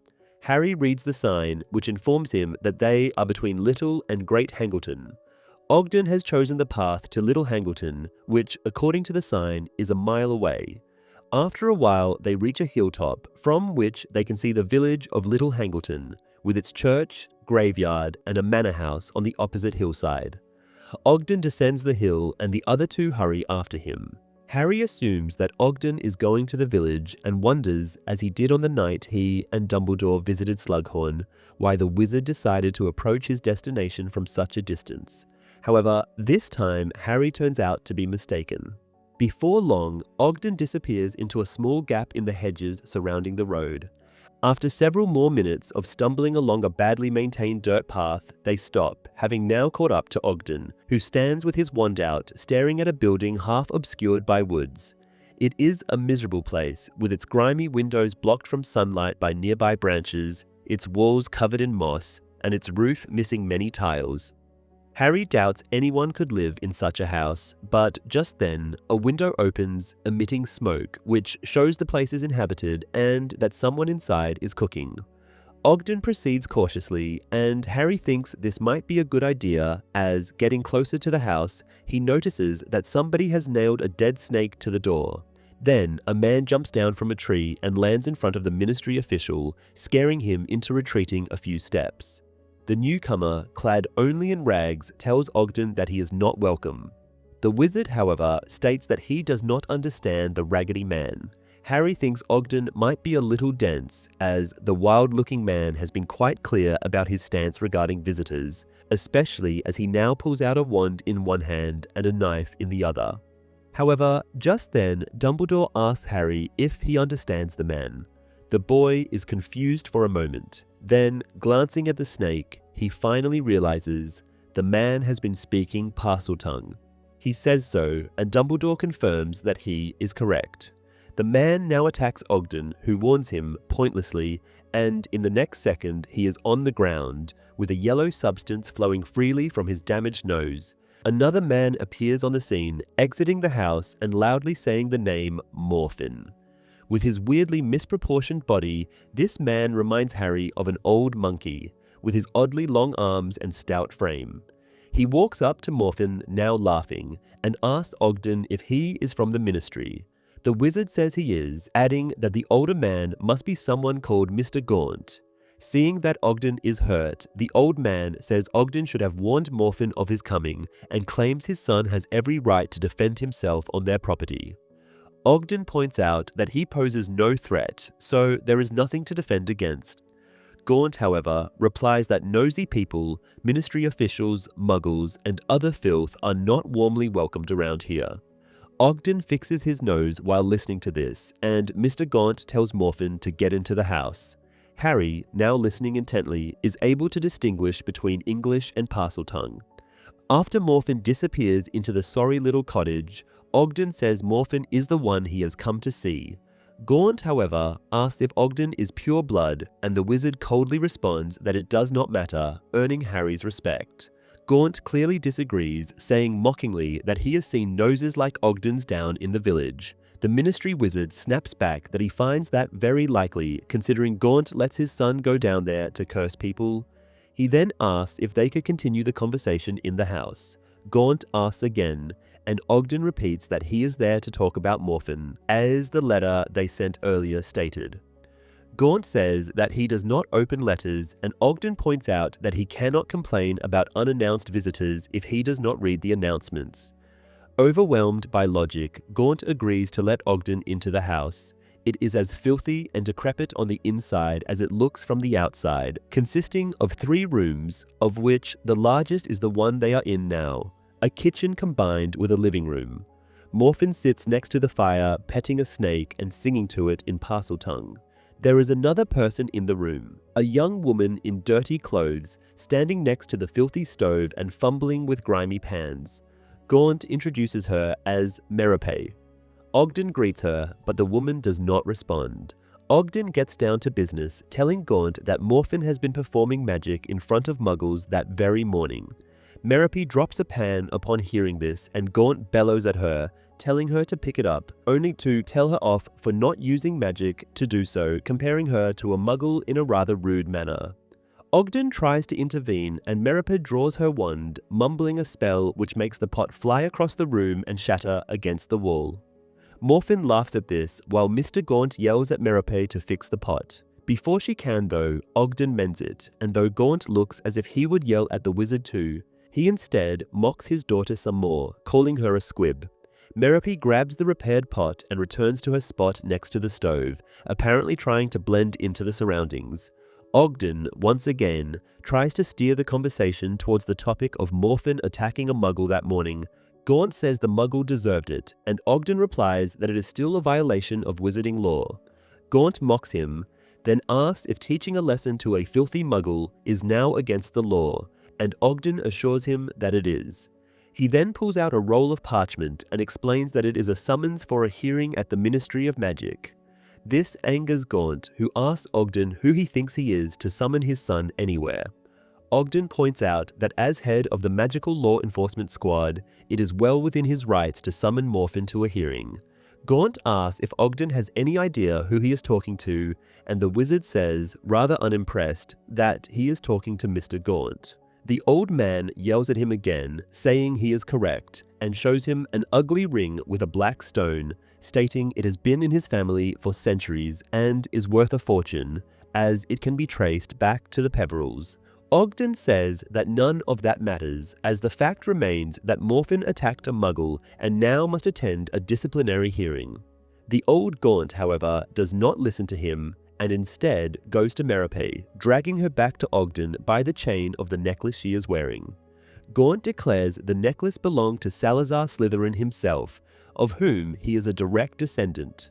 Ogden, however, is much more concerned with Merope being choked by the chain, but just then, Gaunt lets her go.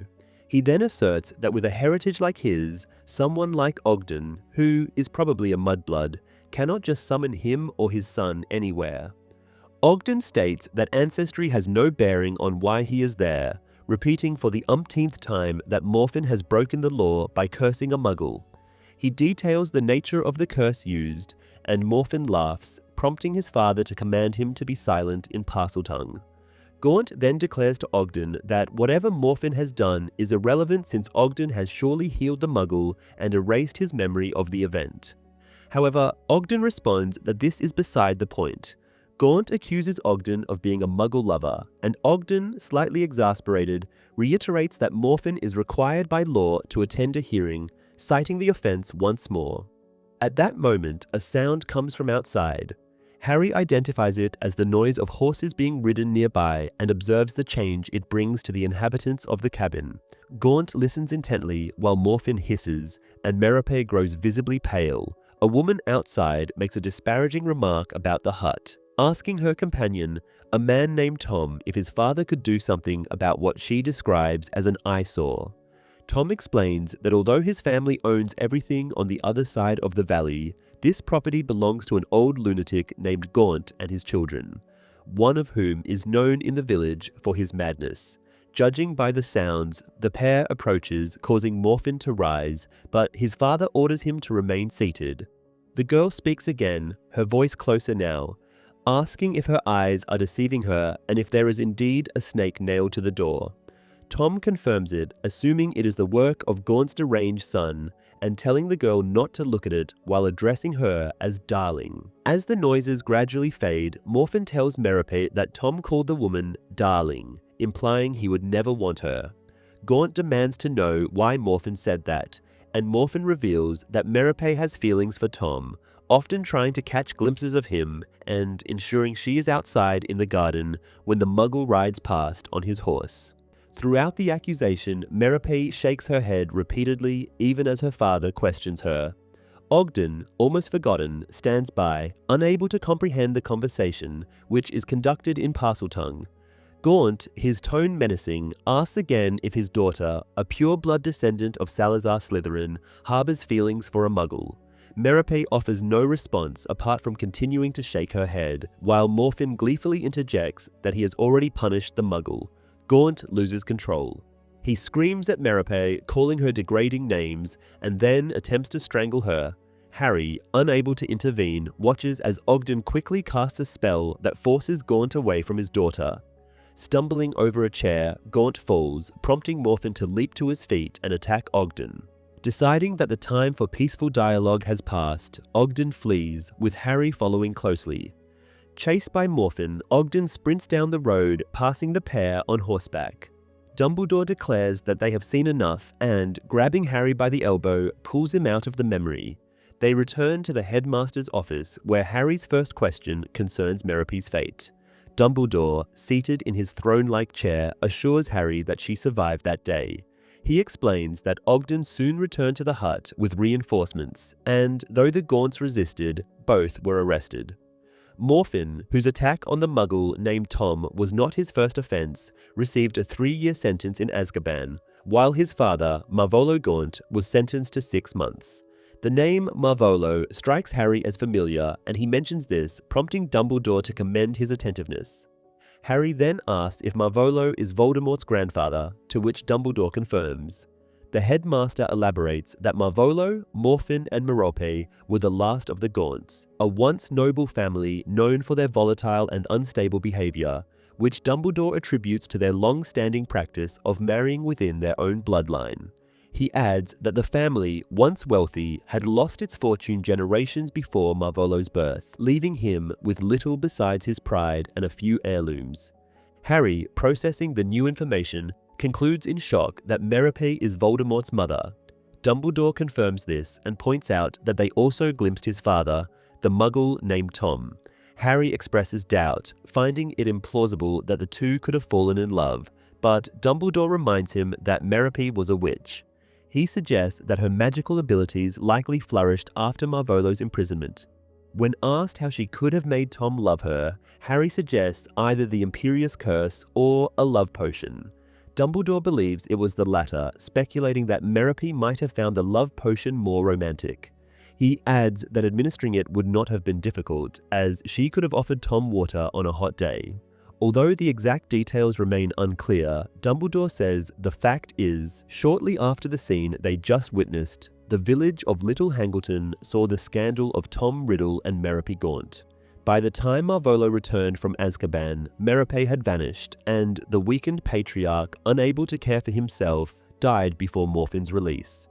Harry then asks about Merope's ultimate fate, recalling that Voldemort grew up in an orphanage. Dumbledore admits he can only speculate, but shares his theory.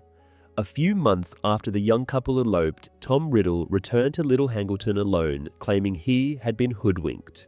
Dumbledore interprets this to mean he had been under a spell that eventually wore off.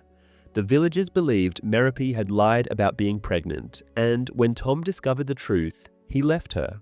Harry points out that Merope was indeed pregnant, and Dumbledore agrees, clarifying that the baby was born later. This means Tom abandoned Merope while she was with child. Harry wonders if the love potion wore off, and Dumbledore suggests that Merope, unable to bear keeping Tom under magical influence, stopped administering the potion, hoping he would stay of his own accord. If not for her, then for the baby. However, Tom left immediately and never sought to learn what became of his child. Silence descends upon the office, and after about a minute, Dumbledore remarks that this will suffice for the night. Harry stands and asks whether it is truly important for him to learn all these details about Voldemort's past. Dumbledore assures him it is essential. Harry then inquires if this information is connected to the prophecy, and Dumbledore responds affirmatively. Although Harry finds this somewhat puzzling, it also brings him a measure of reassurance. He begins moving towards the door, but halts once more, turning back to ask if he is permitted to share this information with Ron and Hermione. The headmaster gives his consent, but emphasizes the importance of ensuring they do not disclose it to anyone else. As Harry reaches the door, he notices, among the many delicate silver devices on the familiar fragile table, a golden ring with a large, unattractive black stone set in it. He recalls seeing Dumbledore wearing it when they visited Slughorn over the summer, and the old wizard confirms this observation. Harry, looking perplexed, asks if it is the same ring Marvolo Gaunt had displayed to Ogden in the memory. Dumbledore acknowledges that it is. Harry then queries whether Dumbledore has had the ring all along, and the headmaster replies that he only acquired it a few days before visiting the Dursleys. Harry, cautiously, brings up the timing of Dumbledore's hand injury, suggesting it coincides with the acquisition of the ring. The old wizard admits this is the case. Harry attempts to ask more questions, but Dumbledore reassures him once again that he will eventually hear the full story, just not at the present time. They bid each other goodnight and Harry leaves the headmaster's office. A significant portion of this chapter does not appear in the movie. Harry visits Dumbledore's office as he does in the book, but the memory shown to him differs. Rather than the scene of Bob Ogden's encounter with the Gaunt family, the film depicts a later memory from the book's timeline, entirely omitting this initial one. Additionally, the film includes a sequence where Death Eaters attempt to attack Hogwarts, only to be repelled by the school's formidable protective spells. This event is not mentioned in the book. Another difference arises when Dumbledore asks Harry if he and Hermione are a couple. This question is not present in the books. In The Goblet of Fire, Rita Skeeter writes an article portraying Hermione as a manipulative heartbreaker pursuing well-known boys like Harry and Victor Crumb. But even then, Dumbledore never inquires about Harry's romantic life, despite often being concerned with the boy's overall well-being. Chapter 11, Hermione's Helping Hand. Over the next few days, it turns out Hermione has been right about free periods being necessary for extra studying sessions. The immense amount of homework and practice the students have been focusing on in preparation for the OWL exams has now become the new norm. Lessons are more complicated than ever, with Harry barely keeping up with McGonagall's explanations, and even Hermione having to ask teachers to repeat or clarify certain points. Non-verbal spellcasting is now also a requirement in every class, and Harry often notices his classmates in the common room or at meals concentrating, their faces purple from effort as they try to cast a silent spell. Schoolwork is now so demanding that even a trip to the greenhouses feels like a treat, despite herbology lessons involving more dangerous plants than ever before. The only area where Harry is finding success these days is potions, which is quickly becoming his best subject. This, of course, is due to the Half-Blood Prince's amended textbook, which makes Hermione resentful. All this work takes up so much time that Harry, Ron, and Hermione have been unable to find a free hour to visit Hagrid. So far, the man has ignored them, pretending not to see or hear them whenever they've run into each other. This has become rarer now, as Hagrid has stopped showing up at the Great Hall for meals, a sign the kids see as troubling. On the next Saturday, Hermione insists that they need to go down and explain to Hagrid what happened. Ron believes there is nothing to explain unless they want to tell the truth, which is that they've always hated Hagrid's subject. Hermione corrects him, saying they didn't hate it, and Ron points out that he still remembers the blast-ended Scroots. Hermione pleads with them, expressing her dislike for being on bad terms with Hagrid, and Harry promises they will visit him after the Quidditch tryouts. Harry also misses Hagrid just as Hermione does, though he acknowledges Ron's point about being better off without Grawp or any other deadly beast in their lives. Harry then adds that the trials could take a long time, as a lot of people have applied, wondering why Quidditch has suddenly become so popular. Hermione, somewhat exasperated, explains that it's not the Gryffindor Quidditch team that's so popular, but the new captain, the chosen one. She tells him that fighting for the truth the previous year and then fighting Death Eaters and Voldemort made him more interesting and desirable than ever. Upon hearing this, Ron chokes on his juice, earning a scolding look from Hermione. Harry suddenly feels the Great Hall grow hot as Hermione continues, pointing out how Harry had to endure Umbridge and the Ministry, and how he had to bleed for his beliefs, which left a scar on him. Ron interrupts, claiming he also has scars on his arms from when the brains in the Ministry grabbed him. Hermione ignores him and continues, saying that Harry growing so much over the summer also works in his favor, to which Ron adds that he is tall too, though nobody reacts to that. At that moment, the post owls arrive. Harry, whose only regular pen pal is now dead, doesn't expect to get anything, but he spots Hedwig among the birds. The owl lands in front of him with a large square package, and a second later, Ron receives an identical one carried by his tiny owl, Pigwidgeon. They are new copies of advanced potion making sent from the bookstore Flourish and Blots. Hermione is pleased, saying now Harry can finally return the Half-Blood Prince's book. But Harry calls her insane.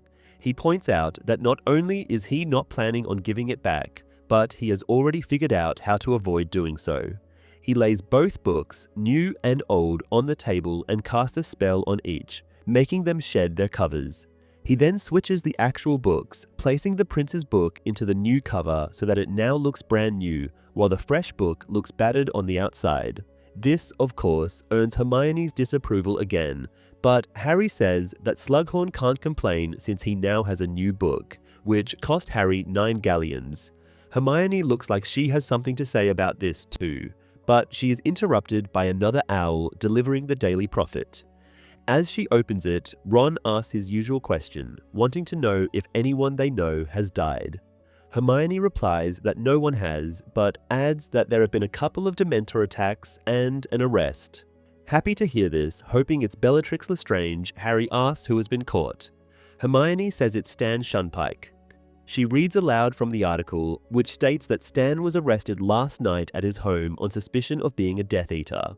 Harry insists there's no way Stan is one of them, and Ron adds that the young wizard could have been under the Imperious Curse. Hermione disagrees, saying it looks different as he was overheard talking about secret Death Eater plans. Ron thinks Stan must have been showing off, trying to impress someone, recalling how Stan, at the Quidditch World Cup, tried to impress a bunch of Vila by claiming he would be Minister for Magic. Harry says no one in their right mind would take Stan Shunpike seriously, and Hermione points out that with the entire wizarding community now terrified, the Ministry must look like they are in control. She continues, saying the Patil twins' parents are considering taking them out of Hogwarts, and Eloise Midgen has already been sent home the day before. Ron protests, calling it stupid, as Hogwarts is still the most secure place in the country, with all its spells, auras, and Dumbledore. Hermione, however, says that Dumbledore isn't always there, asking if they haven't noticed that the headmaster often disappears for days. Harry, now focused on this, realizes that he hasn't seen Dumbledore since their lesson a week ago. Hermione suggests that Dumbledore must be out doing something important, possibly with the other members of the Order of the Phoenix. She adds that things are looking grim, and Harry recalls the terrible moment from the previous day. During herbology class, they had called Hannah Abbott out to inform her that her mother had been found dead. On their way out of the Great Hall, Harry, Hermione, and Ron pass Parvati and Lavender. Knowing that Parvati might be pulled out of school, Harry is not surprised to see her stressed face, but he finds it odd that she nudges Lavender to bring her attention to the approaching Ron. Lavender smiles at him, and he smiles back, uncertainly. Harry notices his walk has taken on a sort of nonchalant buoyancy after this. The encounter seems to annoy Hermione, who leaves them once they reach the Quidditch pitch, without wishing Ron good luck. Harry's prediction of the tryouts being a time-consuming affair proves to be right. It looks like half the Gryffindor house has shown up, many holding old-school brooms. Harry recognizes one of them as Cormac McLaggen, the 7th year who he met in Slughorn's compartment on the train. McLaggen walks up to Harry, introduces himself, and says he is trying out for the keeper position, while reminding the boy that they have met at Old Sluggies. Harry asks how come McLaggen didn't try for keeper last year, and he brags about being in the hospital wing at the time after eating doxy eggs for a bet. Harry points him to the spot where he should be waiting for his turn, and McLaggen is not happy about having been directed back to the crowd, clearly thinking Harry should give him special treatment as they are both in the Slug Club. McLaggen assumes his place in front of Hermione's seat. Given the number of applicants, Harry decides to test their flying abilities first in groups, which turns out to be a good idea. The first group consists mostly of first years who can't manage to stay on their brooms for more than a few seconds. The second one is a group of giggling girls, Romilda Vane amongst them, and when they are ordered to fly around the pitch, they merely continue to giggle. The third group manages to have a mass accident in the air, and the fourth one is made up of Hufflepuff students. Seeing this, Harry calls out, saying that if there is anyone else who isn't in Gryffindor, they must leave now. And after a moment, 2 Ravenclaws run out of the stadium, laughing. It takes 2 hours and several dramatic moments to find the 3 chasers. Katie Bell, who proves herself once again, Ginny Weasley, who has been the seeker of last year's team, and a newcomer called Demelza Robbins. After threatening the rejected would-be beaters with jinxes if they won't leave the pitch, Harry is happy with his choice in that regard too. Though Jimmy Peakes and Richie Coote can't be compared to their predecessors, Fred and George, Harry sees great potential in them. At last, it's time to choose the new keeper. Harry left this for last, hoping there wouldn't be a lot of people around once the other posts were taken, but it backfires, as now the rejected ones are sitting on the stands too. He knows Ron's problem with his nerves, and looking at his friend now, he sees that winning the cup last year has not fixed this, as Ron's face is now positively green. The test is easy. Whoever saves more of the 5 penalty shots is the new keeper. Most applicants can't do better than 3, but to Harry's annoyance, Cormac McLaggen saves 4, before diving in the wrong direction for the 5th time. Ron is next, and Harry thinks he looks like he's about to pass out. Someone from below wishes him good luck, and Harry expects it to be Hermione, but it is Lavender.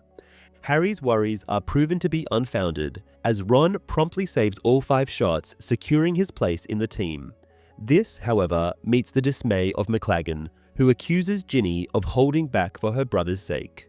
Harry points out that Ron barely saved Ginny's shot and says he won. McLaggen demands another round, stepping up to Harry threateningly, but Harry refuses. For a moment, he thinks the large boy might hit him, but then McLaggen turns away with an ugly grimace. Hermione arrives, congratulating Ron, which in turn makes Lavender grumpy. As most of the morning has elapsed with the trials, they are fixing the time of their first practice before Harry, Ron, and Hermione head over to Hagrid's hut. On their way, Ron is reminiscing about the tryouts, and Hermione once again says he has been brilliant. Mockingly, Ron says he had at least been better than McLaggen, who went in the wrong direction on his 5th penalty, so spectacularly as if he had been hit with the Confundus charm. Harry is surprised to see that Hermione turns pink upon hearing this. Buckbeak, the hippogriff, is in front of Hagrid's house. He clicks his beak as he sees the kids coming, and Hermione says she is still a little afraid of the animal, to which Ron points out that she has ridden Buckbeak. Harry bows, as is customary, and the hippogriff returns the gesture. The boy steps closer and pets him, asking if Buckbeak misses Sirius as much as Harry does. Just then, Hagrid shows up from around the corner of the cabin, carrying a bag of potatoes, warning them not to engage the hippogriff unless they want to lose a few fingers before releasing that he is talking to Harry, Ron, and Hermione. After a second, he turns and strides into his house, shutting the door. Harry knocks, but there is no answer. He pulls his wand out and says that if Hagrid won't open the door, he will blast it out of the way. Hermione objects, but Harry tells her to stay back. Before he can do anything more, however, Hagrid opens the door and thunders at Harry, demanding how dare he threaten a teacher. Harry apologizes, as he would from any other professor, and Hagrid is taken aback when the boy calls him Sir. Murmuring angrily, he lets the kids enter his home. Hermione looks rather scared as she hurries after Harry.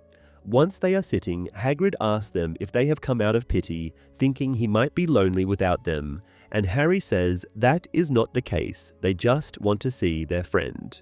Hermione adds that they have missed the man. Hagrid, though still muttering angrily, starts to make tea for his guests. Harry, starving after a long morning of captaincy, takes some of Hagrid's legendary rock-hard biscuits. After serving them tea, Hagrid starts to aggressively peel potatoes, while Hermione says that they have wanted to continue care of magical creatures, but simply couldn't fit it into their schedule. A weird noise draws their attention, and the kids spot a barrel in the corner full of giant maggots. Hermione screams a little, and Ron jumps to his feet to get as far away from them as possible in the confined space. Harry asks what they are, and Hagrid shrugs, saying they're just grubs. Ron wants to know what they will grow up to be, but the answer is they won't grow up at all, as they are food for Aragog. Hagrid then starts to cry and tells them that Aragog is sick and possibly dying, adding that they have been friends since Hagrid was a child. Harry reflects that in the long line of bizarre and often murderous creatures Hagrid has befriended over the years, the crown certainly belongs to the Acromantula Aragog, the talking, man-eating giant spider. Hermione asks if there is anything they can do to help, ignoring Ron's terrified expression, but Hagrid says they better stay away, as Aragog's family has gotten a little funny lately, and they might not obey his word on not attacking humans anymore. Ron murmurs that he and Harry have seen that side of the family. The mood lightens now as Hagrid seemingly assumes that Ron and Harry would have been eager to feed Aragog with giant larvae too. The man says he suspected they won't be able to fit in his lessons, adding he hoped that maybe they could ask for time turners. But Hermione points out that the Ministry's entire time turner set has been destroyed in the battle last year. Hagrid admits that there could not be a way then and apologizes for his earlier behavior, saying he is concerned about Aragog and had been thinking the kids would have been more willing to continue with care of magical creatures, if not with him, than with his substitute teacher, Professor Grubbly Plank. Harry, Ron, and Hermione state, without hesitation or any fact to support it, that Grubbly Plank is a horrible teacher and Hagrid is much better. On their way back to the castle, Harry says that he is starving, and as he has detention with Snape, he does not have much time to eat. In the entrance hall, they see McLaggen. He fails to enter the Great Hall on his first try, bouncing off the doorframe. Ron laughs and follows him, but Harry holds Hermione back, who asks what it is. Harry says that McLaggen actually does look like someone who has been confounded not long ago, then points out that the young man has been standing in front of Hermione while waiting for his turn defending the hoops. Hermione admits she cursed him, but explains McLaggen has been talking about Ron and Ginny rather rudely, and he is a difficult person anyway. Surely Harry wouldn't have wanted him on the team. Harry agrees, but mocks Hermione a little, saying it's very unbecoming of a prefect to be so dishonest. She silences him, and Ron comes back asking what they are doing. They assure him it is nothing, and the three enter the Great Hall. Harry, starved, smells the roast beef, but can't make more than a few steps before Professor Slughorn stops him. He invites Harry to a party he is having this evening, saying McLaggen and Zabini are also invited, then adds that he would be delighted if Hermione would join them too. The old man, however, ignores Ron altogether. Harry tells Slughorn that he can't go because he has detention tonight. Slughorn insists, saying he will persuade Snape to postpone the detention, then walks away, saying he will see Harry and Hermione later. Harry says to Ron and Hermione that Snape won't agree to this. He might have done it when Dumbledore asked, but he won't do it again. Hermione says she wishes Harry could go, as she doesn't want to attend alone, and Ron, angered by being ignored, snaps that she has nothing to be worried about. Surely Ginny is invited too. Back in the common room, Ron is still brooding, while Hermione reads a copy of the Evening Prophet she found abandoned. Harry asks if there is anything noteworthy in it, and Hermione says Mr. Weasley is in there, quickly assuring Ron that his father is all right. Apparently, Mr. Weasley has searched the Malfoy Manor once more, acting on an anonymous tip, but the search yielded no result. Harry says it was him who tipped Mr. Weasley off, and reflects that whatever Malfoy wants to have fixed must be in Hogwarts by now, if Mr. Weasley hasn't found it in their house. Hermione points out that Malfoy couldn't have brought in anything dangerous, as they all had been searched before entering the school, and Harry says he was not. Hermione, remembering that Harry had been late that day, tells him how Filch used a variety of dark detectors to make sure nobody is bringing in anything they aren't supposed to have, and Crabbe even had a shrunken head taken away. Harry thinks this over while looking at Ginny playing with her pet pygmy puff, then says somebody must have sent the thing by owl then. Hermione says the post is also checked, and Harry asks Ron, who is now staring at Lavender, if he can think of a way Malfoy could smuggle something in, but Ron irritably says he should drop the subject already. Harry, getting angry himself, reminds Ron that it is not their fault Slughorn ignored him, and Ron says since he is not invited to any parties, he will just go to bed. Seconds after, Demelza Robbins walks up to Harry bearing Professor Snape's message. Apparently, Snape had said that no matter how many party invites Harry gets, he is going to detention tonight, and he will be separating good flobberworms from bad ones. The trial of the Keepers is shown in the movie, although it depicts Ron as a bad player who could have only saved a goal by accident or sheer luck, showing that Cormac McLaggen is the clear winner between the two. As in the book, Hermione here uses the Confidence Charm too, but the movie makes it look like she has cast it on McLaggen's broom, rather than on the boy himself. Chapter 12, Silver and Opals. In the following weeks, Harry frequently wonders about Dumbledore's whereabouts, as the headmaster is rarely seen at Hogwarts, leading Harry to suspect Hermione was correct in assuming that Dumbledore occasionally leaves the school. Considering how the old wizard had stressed the importance of their private lessons, Harry feels somewhat abandoned now that no new lesson has followed the first. The first Hogsmeade visit of the year, scheduled for mid-October, provides a welcome distraction. Harry had been uncertain whether they would be allowed to visit the village due to the numerous new security measures in place. On the morning of the Hogsmeade trip, Harry wakes up early.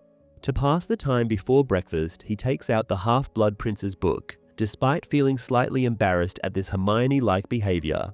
However, he reasons that the tome hardly qualifies as a textbook, having discovered it offers far more than the original version of advanced potion making. Alongside the improved potion recipes, the book contains a variety of intriguing spells the prince seems to have invented, many of which Harry has already tried with great success. Some spells are merely amusing, such as a hex that causes toenails to grow at an alarming rate, while others, like Muffliato, which prevents conversations from being overheard, have proven quite useful. Hermione, however, remains staunchly disapproving, refusing to participate in any discussion protected by the Muffliato spell. As Harry flips through the book, he spots another spell created by the prince. The incantation reads Levicorpus, and a scribbled note instructs that it must be cast non-verbally. Although Harry doubts his ability, as he has yet to succeed with non-verbal spells, he decides to try, believing the Half-Blood Prince to be a better teacher than Snape. The result is immediate. Ron is hoisted into the air, dangling upside down, his shout of surprise waking everyone in the dormitory. Harry hastily apologizes and, consulting the book, finds and casts the counter-jinx, causing Ron to tumble back onto his bed. While the others burst into laughter, Ron grumbles that next time, Harry should stick to using an alarm clock. After bundling up in several of Mrs. Weasley's knitted jumpers, Harry and Ron head to breakfast, where they meet Hermione. Now finding the incident amusing, Ron recounts it to her, but Hermione is unimpressed. She quickly deduces that Harry saw the spell in the prince's book and scolds him for recklessly trying a spell he knows nothing about, especially one handwritten in the margins of a textbook. Harry argues that her point is irrelevant, but Hermione insists that spells invented by the Half-Blood Prince are likely unapproved by the Ministry and potentially dangerous. She also expresses doubt about the prince's character, prompting Ron to dismiss her concerns as overly cautious. He suggests that Fred and George would find the spell hilarious. Harry, recalling a memory he once witnessed, mentions that his father also used it. Surprised, as Harry has never shared this before, Ron and Hermione ask how he knows. Harry lies, claiming Lupin told him, when, in fact, it was from Snape's memory stored in the pensieve. Shifting the topic, Harry wonders excitedly whether the Half-Blood Prince might be his father, James Potter. Hermione, however, remains critical. She reminds Harry that Death Eaters have used this spell to torment Muggles, but Ron counters that the context differs significantly, as the Dark Wizards intended to harm, whereas Harry and his father were simply joking. Ron accuses Hermione of disliking the prince due to his superior potion-making skills. Hermione, growing irritated, insists that experimenting with untested spells is irresponsible and that referring to this person as the prince glorifies someone who was likely a bully. Harry argues that the prince couldn't have been a Death Eater, given their disdain for half-bloods, while he also realizes James, being pure blood, is unlikely to be the prince. Hermione counters, saying many Death Eaters are half-bloods, as few pure-blood wizards remain, and notes that they seem to despise Muggle-borns more than half-bloods. She remarks that Harry and Ron would likely be welcomed among their ranks, but Ron objects, citing his family's blood traitor status, while Harry adds that, despite being technically pure blood, Death Eaters would still try to kill him at any opportunity. Their conversation is interrupted by Ginny, who hands Harry a rolled-up parchment in Dumbledore's handwriting. Delighted to see their next lesson scheduled for Monday evening, Harry invites Ginny to join him, Ron, and Hermione in Hogsmeade. Ginny declines, saying she is going with Dean.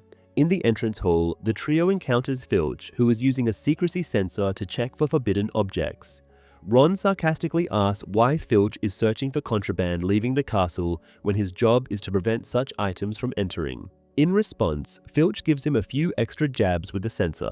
The walk to Hogsmeade proves unpleasant, with sleet and cold wind numbing Harry's exposed face. Regretting not staying in the warm common room, Harry's spirits sink further upon seeing that Zonko's joke shop has closed permanently. Convinced the trip is a waste of time, the group heads into Honeydukes, where Ron suggests they spend the entire day.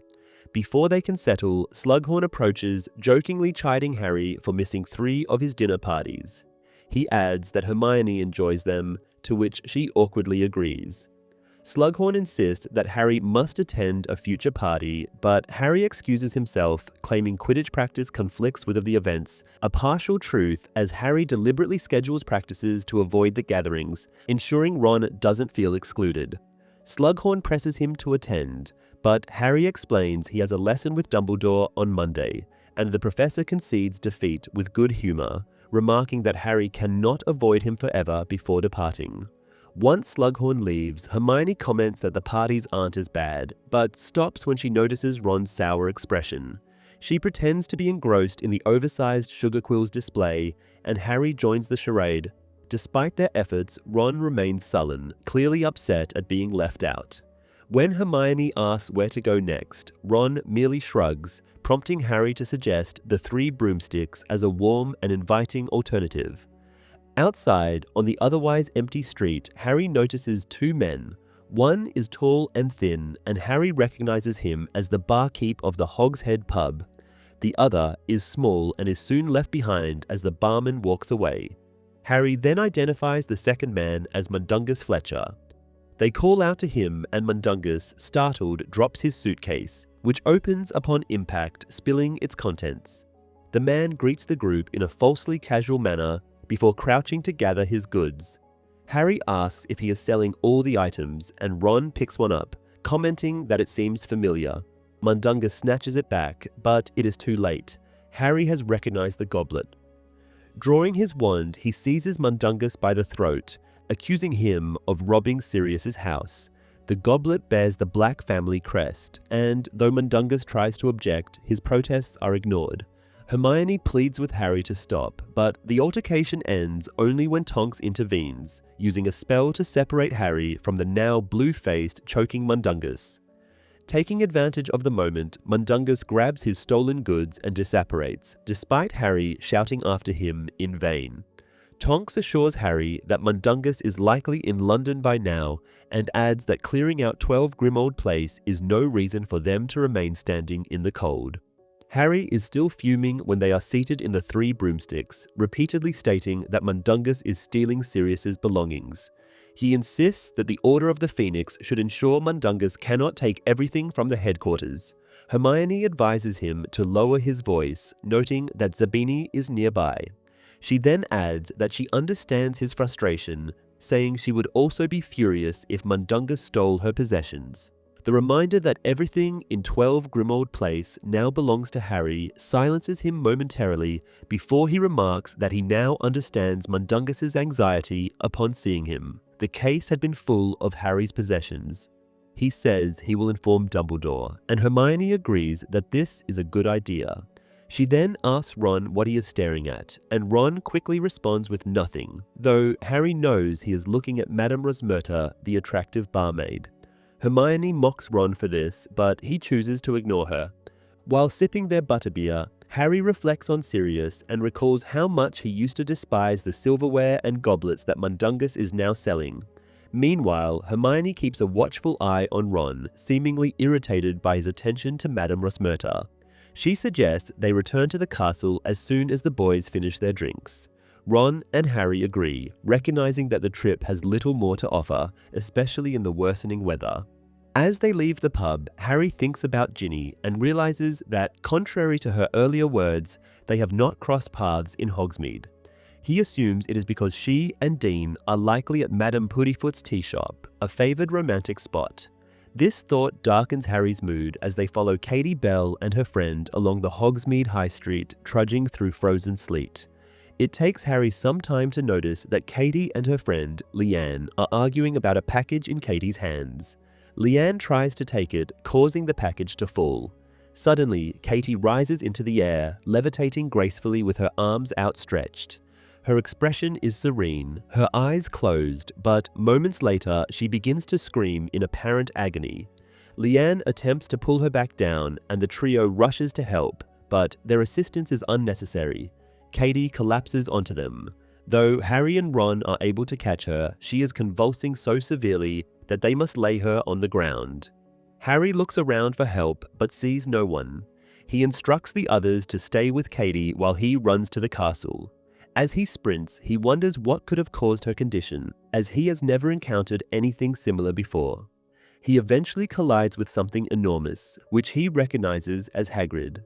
The gamekeeper begins to talk about his visit to Grawp's new home, but Harry interrupts, explaining that someone has been cursed. After confirming that it is Katie Bell and not Ron or Hermione, Hagrid follows Harry back to the scene. A small crowd has gathered around Katie, but she remains trembling and unresponsive, still screaming.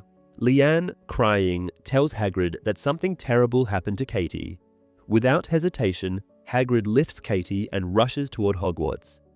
As Katie's cries fade into the distance, Hermione comforts Leanne, asking what happened.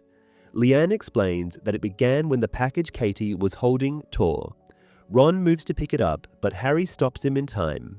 Examining the brown package, Harry discovers an opal necklace inside. He recognizes it as a cursed item from Borgin and Burke's, recalling the shop's label. He asks Leanne where Katie obtained it, and she explains that Katie returned from the bathroom in the 3 broomsticks with the necklace, insisting she had to deliver it to the castle immediately. Leanne now realizes Katie must have been under the Imperious curse and blames herself for not recognizing it earlier. Hermione inquires whether Katie mentioned the intended recipient, but Leanne says no. She recalls trying to take the necklace from Katie, which caused the wrapping to tear. Still sobbing, Leanne is reassured by Hermione, who suggests they return to the school to check on Katie. Harry carefully wraps the necklace in his scarf, explaining that Madame Pomfrey may need to see it to lift the curse. As they walk, Harry recalls that Malfoy is aware of the necklace, speculating that this must be the item he purchased during their visit to Borgin and Burke's over the summer. Ron points out that Leanne mentioned Katie received the package in the girls' bathroom, so it could not have been Malfoy who gave it to her. He adds that Borgin and Burke's serve many customers. Harry counters that Katie had the necklace after leaving the bathroom, which does not necessarily mean she acquired it there, but Ron interrupts, noting Professor McGonagall's approach. By now, they have reached the staircase leading to the entrance hall, where McGonagall is hurrying down to meet them. The professor says she has heard about the incident from Hagrid and orders them to her office. She notices the package in Harry's hands, and he explains it is the necklace responsible for Katie's condition. Concerned, McGonagall takes it and hands it to the approaching Filch, instructing him to avoid touching the necklace directly and to deliver it immediately to Professor Snape. When in her office, McGonagall demands to know what happened, and Leanne, with many false starts and a lot of crying, recalls the events once again. After she finishes succumbing to sobbing, McGonagall kindly tells her to go to the hospital wing and ask for something to treat her obvious shock. The girl leaves, and Professor McGonagall turns to the 3 friends to ask them what happened after Katie has touched the cursed necklace. Harry briefly describes the effect, then asks if he could go and talk to Dumbledore. McGonagall, however, tells him that the old wizard is away and won't return until next Monday. She adds that whatever Harry wants to discuss with him, he can tell her too. Harry gives this some thought, reflecting on how Dumbledore, though essentially more intimidating than McGonagall, would be more unlikely to tell him off for a far-fetched theory. He then decides it doesn't matter, as this could be a life or death situation, and tells McGonagall that he thinks Malfoy gave the necklace to Katie. His friends react in a way that makes it clear they don't agree with his assessment, but Professor McGonagall asks if he has any proof to back his accusation. The boy admits he doesn't, but tells her about Malfoy's visit to Borgin and Burke's. The professor first tries to clarify the part about the object Malfoy wanted to have fixed, but Harry says it's not important now, as Malfoy also bought something that day, and Harry, is sure it was this very necklace. McGonagall asks if they have seen Malfoy carrying a package that could have contained the necklace, and Harry says no, but he has told Borgin to put it aside for him. Hermione, however, points out that this is not what Malfoy said, quoting that the Slytherin boy didn't want to carry whatever the object was because he would have looked odd on the street with it. Based on that, Hermione assumes the mystery item must have been either too big or too noisy, neither of which can be said about a small package containing a necklace. She then adds that she even asked Borgin about this necklace, and the shopkeeper only mentioned its price, never saying it wasn't for sale. They continue to argue, but Professor McGonagall stops them. She tells Harry that without proof, he can't go around accusing people, and that Malfoy having visited a shop that might have sold the cursed necklace is not nearly enough. She goes on, saying that even if he did purchase the necklace, he couldn't possibly have brought it into the castle with the new security measures in place.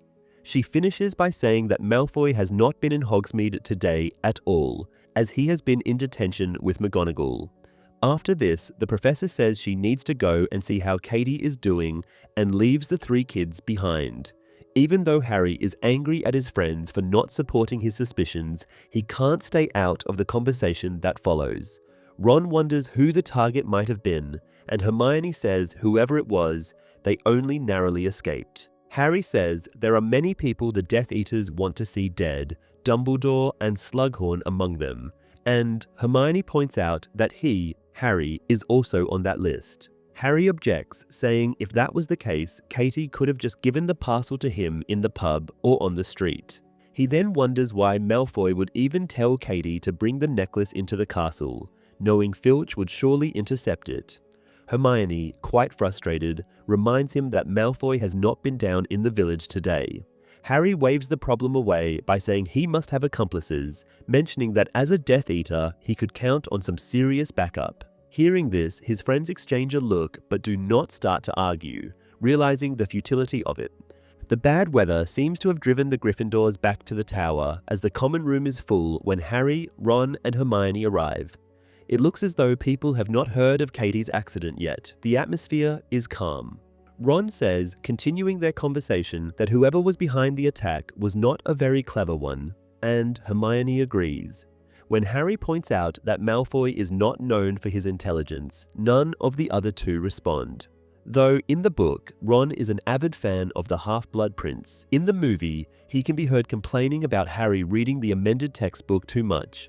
At this point in the book's timeline, Harry doesn't yet know about the important memory Slughorn is harboring, and therefore tries to avoid becoming one of the Slug Club. In the film, however, he is already instructed by Dumbledore to let Slughorn collect him, and acts as such, trying to find the professor's company. Though it is explicitly stated that Draco has not been in Hogsmeade, the movie shows him in the Three Broomsticks. Another difference is that Harry sees Ginny and Dean together there, though in the novel he reflects on not running into them. The movie version of Leanne states that Katie Bell had said the cursed necklace must be delivered to Professor Dumbledore, which is another alteration the film made. Even though Snape is mentioned in this chapter, he does not show up in person. The movie changes this as he and Professor McGonagall examine the necklace together in front of Harry and his friends, with Snape then stating that Katie is lucky to be alive. Chapter 13, The Secret Riddle. Katie Bell's condition turns out to be quite severe, leading to her transfer to St. Mungo's Hospital for Magical Maladies and Injuries the following day. By then, everyone is aware that she has been cursed. However, as only Harry, his friends, and Leanne were present when the incident occurred, the rest of the school assumes that Katie was the intended target all along. Harry points this out to his friends, adding that Malfoy undoubtedly knows the cursed necklace was meant for someone else. Yet, Ron and Hermione, as they have lately begun to do whenever Harry discusses Malfoy as a Death Eater, simply ignore him. On Monday evening, Harry remains unsure whether Dumbledore has returned, but since he has not heard otherwise, he goes to the headmaster's office at their previously agreed time. Dumbledore is indeed there, appearing tired but in good spirits, his hand still bearing the same burns. After gesturing for Harry to take a seat, he mentions Katie, prompting Harry to ask about her condition. Dumbledore replies that she remains unchanged and has been fortunate. Only a small hole in her gloves allowed her to touch the cursed necklace. A larger point of contact, Dumbledore explains, would have killed her instantly. He adds that before her transfer, Professor Snape worked extensively to contain the curse. Harry questions why Snape, rather than Madame Pomfrey, attended to Katie, prompting the portrait of Phineas Nigellus Black, Sirius's ancestor, to scold him for doubting the headmaster's judgment.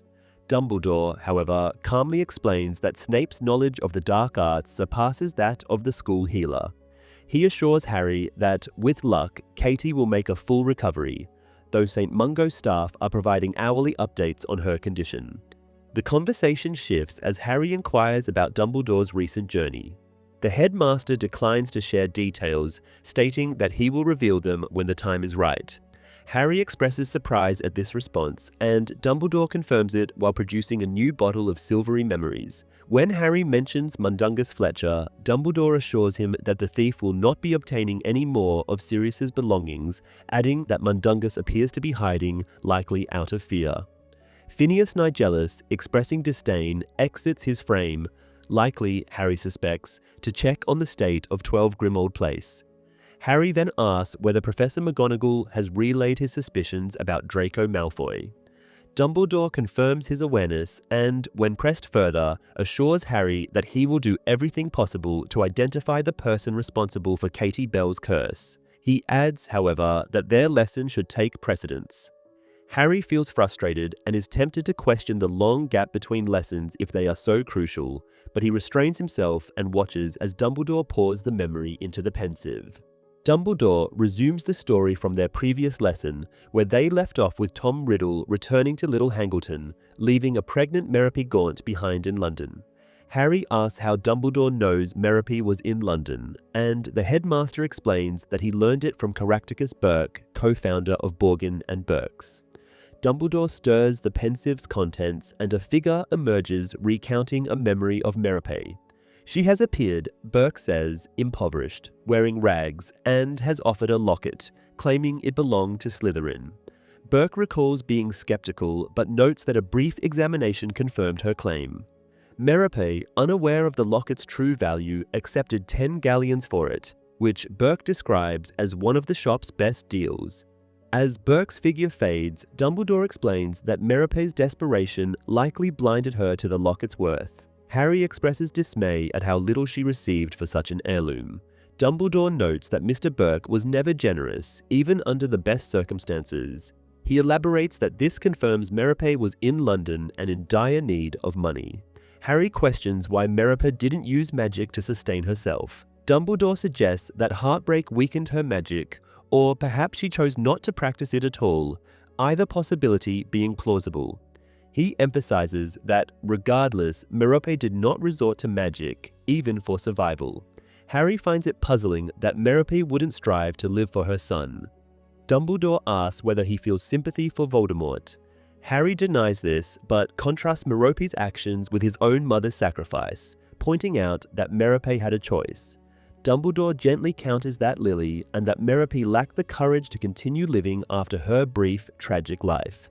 He then tells Harry to prepare for the next memory, which, he says, is one of his own. Harry experiences a familiar sensation of falling through the darkness before finding himself on a London street from a bygone era. The scene is underscored by the street's appearance and a younger version of Dumbledore. The young wizard with auburn hair and beard is clad in a flamboyant plum-colored suit, which Harry compliments, amusing the older Dumbledore. They follow the younger version of Dumbledore through iron gates to a doorway where they are met by a young girl. Introducing himself, Dumbledore requests the matron, Mrs. Cole. The girl, staring at his vibrant suit, calls out for the matron. After receiving a reply, she allows Dumbledore inside, with Harry and the older version following. Mrs. Cole comes soon, dealing out instructions to her helpers as she goes, mumbling about the chickenpox outbreak. She stops when she sees Dumbledore in his spectacular suit, and the wizard introduces himself once again, reminding her that they have corresponded before and are having an appointment. The matron invites him to her office where they can talk uninterrupted. Once in the shabby little room, Dumbledore tells her that he came to talk about a boy called Tom Riddle and to make arrangements concerning his future. Mrs. Cole asks if Dumbledore is related to Tom, and the wizard explains that he is not. But he is a teacher and would like to accept Tom as one of his students. The woman asks what kind of school that is, and Dumbledore says its name without explaining what they are teaching. Mrs. Cole isn't satisfied just yet and demands to know why Dumbledore is interested in Tom Riddle, to which he simply says Tom has qualities his institute is looking for. Now the matron questions how Dumbledore even knows about Tom, as the boy never applied for any kind of special school, and learns that he has been listed at birth. Mrs. Cole wants to know by whom, and Dumbledore, perhaps realizing that the woman is too clever to be hoodwinked, uses magic to convince her about his intentions being clear and in order. In addition to the enchanted piece of blank paper that convinces her, Harry spots a bottle of gin too, that he thinks has not been present moments ago. The matron offers Dumbledore a drink, who accepts it, and soon it becomes apparent that Mrs. Cole is a considerable talent when it comes to drinking gin. Once her first glass has been knocked back, she becomes somewhat friendlier, and Dumbledore asks her if she can tell anything about Tom Riddle. Mrs. Cole recalls the fateful night, a nasty, snowy, cold New Year's Eve, shortly after she started to work there. She describes Merope as someone barely older than herself at the time, adding that she isn't the first nor the last girl in trouble who went to the orphanage to give birth. She says Merope died just hours after showing up on their doorstep. Dumbledore asks if she has said anything about the newborn's father before that, and Mrs. Cole says she has, and working on yet another glass of gin, she tells him how Merope hoped the baby would look like his father, which, the matron adds, she could understand as Merope herself wasn't what one might call pretty. Merope then said the boy's name is Tom Marvolo Riddle, and he died soon after. She goes on to say that even though they have named the boy as such, nobody called Tom or Marvolo has ever shown up to claim him. By now, Mrs. Cole's face is reddening from the drinks, which might be the reason she says Tom Riddle Jr. is an odd boy. Dumbledore replies that he expected Tom to be, and asks the woman for details. Before providing any, however, the matron asks if Tom is definitely going to Dumbledore's school, if he is surely taking away the boy regardless of what she might tell the man now, and he confirms this is correct. The woman then goes on to say that Tom Riddle scares the other children, although she cannot tell exactly how, as they never caught him bullying anyone. The fact remains that after Tom had an argument with a boy called Billy Stubbs, Billy's pet bunny had been found hanged from the ceiling. Even though the matron cannot figure out how Tom reached the spot, she is still sure he has been behind the incident. She then recalls an outing when Tom Riddle went into a cave with two other children who, after that day, have not been the same ever again. Though Tom has been insisting that they were merely exploring, Mrs. Cole is sure something terrible has happened in there, and that nobody is going to be missing the boy when he is gone. To this, Dumbledore points out that Hogwarts is a boarding school, which means Tom Riddle would return to the orphanage for the summer vacation, and the matron says it is fine if it can't be helped. Then, despite having consumed most of the gin, she gets up steadily and asks if Dumbledore wishes to meet Tom. The wizard agrees and stands to follow the woman out of the little room. As they walk a corridor and up a staircase, Harry notes that while the orphans look more or less healthy and well cared for, the place is still a rather depressing one. Eventually, Mrs. Cole stops and, after knocking, enters a room. She introduces Dumbledore, though mixing up his name, then leaves the man and the boy alone. Harry concludes that Merope's last wish has come true, as the boy's face has nothing of the Gaunts in it, being pretty much the smaller version of his handsome muggle father, pale and dark-haired. Tom barely reacts to Dumbledore's dazzling appearance as he holds out his hand and they shake. The wizard tells him his name is Professor Dumbledore, and the little boy gets hung up on the title instantaneously, assuming that the man is some kind of doctor Mrs. Cole has called to examine him. Dumbledore says that is not the case, but Tom accuses him of lying and demands in a strong voice that he tells the truth. Harry thinks Riddle has given this order many times before, and it looks like he is surprised it did not affect the man whatsoever. Deflated, he asks Dumbledore again who he really is, and the wizard repeats his name, adding that he is a teacher at a school called Hogwarts, where Tom could attend should he choose so. This makes Tom angry, and he jumps to his feet, telling Dumbledore that he can't fool him, and he is well aware that the so-called school is in fact an asylum they want to shut him in. He says it's not him, but Mrs. Cole, who belongs to a mental institute, insisting he has never done anything to any of the kids the matron has mentioned earlier. Dumbledore patiently tells him that Hogwarts is not a madhouse, but a school, and asks Tom to sit, in which case he can tell him more about the place, so the boy can decide if he wants to attend, which, he repeats, is not mandatory. Once Riddle sits, Dumbledore explains that Hogwarts is a school for children who are special, and the boy interjects again, saying he is not crazy. Dumbledore responds that he knows this, as Hogwarts is not for mad people but for wizards. This silences Tom, who scrutinizes Dumbledore's face, trying to determine if he is truthful. He asks if the things he can do are magic, and Dumbledore requests details. Tom lists his abilities, including moving objects with his mind, controlling animals, and hurting others if he wishes. He admits he always suspected he was special, and Harry notices he seems excited. Dumbledore, having lost his smile while listening, now tells Tom he is correct, as he is indeed a wizard. This revelation makes the boy flush with happiness, but as Harry observes, this joy does not make him more attractive. Instead, his eagerness makes his face ugly, almost beast-like, as he asks Dumbledore if he too is a wizard. The man confirms this, and Tom orders him to prove it in the same tone he used earlier to demand truthfulness.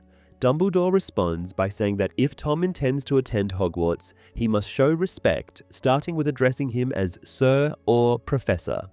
Tom becomes angry, but quickly masks his expression, politely asking to see some magic. Harry expects Dumbledore to explain why casting spells isn't wise in a Muggle building, but instead, he draws his wand and sets Tom's wardrobe on fire.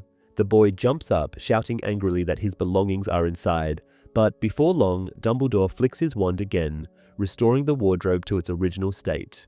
Tom greedily eyes the wand and asks where to get one.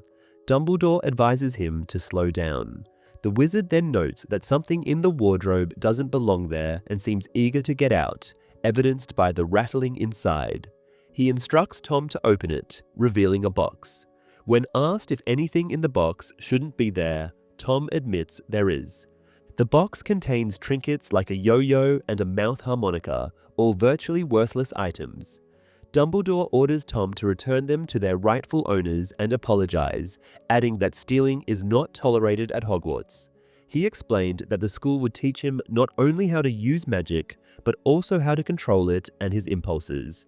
He points out that Tom has used his abilities in ways that are unacceptable at Hogwarts, emphasizing that there are rules in the magical society enforced by the Ministry of Magic. He warns Tom that by accepting his role as a wizard, he also agrees to these limitations. Tom agrees and, expressionless, puts the stolen items back into the box. He mentions having no money, and Dumbledore produces a small pouch of coins, explaining that financial assistance is available for those in need, enough to buy second-hand books and robes. Looking at a galleon from the pouch, Tom asks where to get those, and Dumbledore tells him about Diagon Alley, offering help to acquire what he needs. However, Tom refuses, stating he is used to being alone. To Harry's surprise, Dumbledore agrees, giving him directions to the leaky cauldron and noting he should have no trouble remembering the landlord's name, as it is also Tom. This annoys Riddle, who comments that his name is common. He adds that his father was also Tom and asks if his father was a wizard. Dumbledore admits he doesn't know. More to himself, Tom speculates that his father must have been magical, as his mother died and therefore couldn't have been. Tom then asks what happens after obtaining his school supplies, and Dumbledore explains the Hogwarts Express. As Dumbledore prepares to leave, Tom mentions he can talk to snakes, which obey him, asking if this is normal for a wizard. Dumbledore replies it is rare but not unheard of. Despite his casual tone, Harry sees this information has made him more cautious about the boy. After bidding farewell, the real, older Dumbledore pulls Harry out of the pensieve, saying they have seen enough. Sitting at his desk, Harry reflects that Tom Riddle found it much easier to accept being a wizard than he did. Dumbledore notes that Riddle was eager for any proof of being special, so accepting magic and his abilities came naturally. Harry asks if Dumbledore knew back then what Tom would become. The older man says he did not, although he returned to Hogwarts intending to keep an eye on him for others and his own safety. He adds that seeing how Riddle had consciously used his powers to harm others at such a young age was concerning. Harry remarks that he is also a Parselmouth, and Dumbledore acknowledges this, noting that while the ability is often linked to dark magic, it was Riddle's behavior that was alarming. Dumbledore remarks on the late hour but wishes to discuss aspects of the memory before parting. He highlights Riddle's reaction to sharing his name with others, interpreting it as hatred for anything ordinary or common. This, he says, explains why Riddle soon assumed the identity of Lord Voldemort. He also notes Riddle's independence, saying the adult Voldemort remains lonely and distrustful. Lastly, he draws attention to Riddle's habit of collecting trophies, stressing its importance later. He then dismisses Harry, saying it's time for bed. On his way out, Harry notices Marvolo's ring is no longer on the fragile table and mentions this, asking if Dumbledore might have one of the trinkets young Riddle collected. Dumbledore praises Harry's sharpness but explains that the items in the box were insignificant, merely what they appeared to be. He then waves a confused Harry away. The memory of Dumbledore visiting Tom Riddle at the orphanage is included in the movie but appears earlier in the timeline as the first memory Harry sees. In this scene, when Harry asks if Dumbledore knew what the child would become, the professor begins a sentence suggesting he might have dealt with Tom Riddle then and there, but cuts himself short.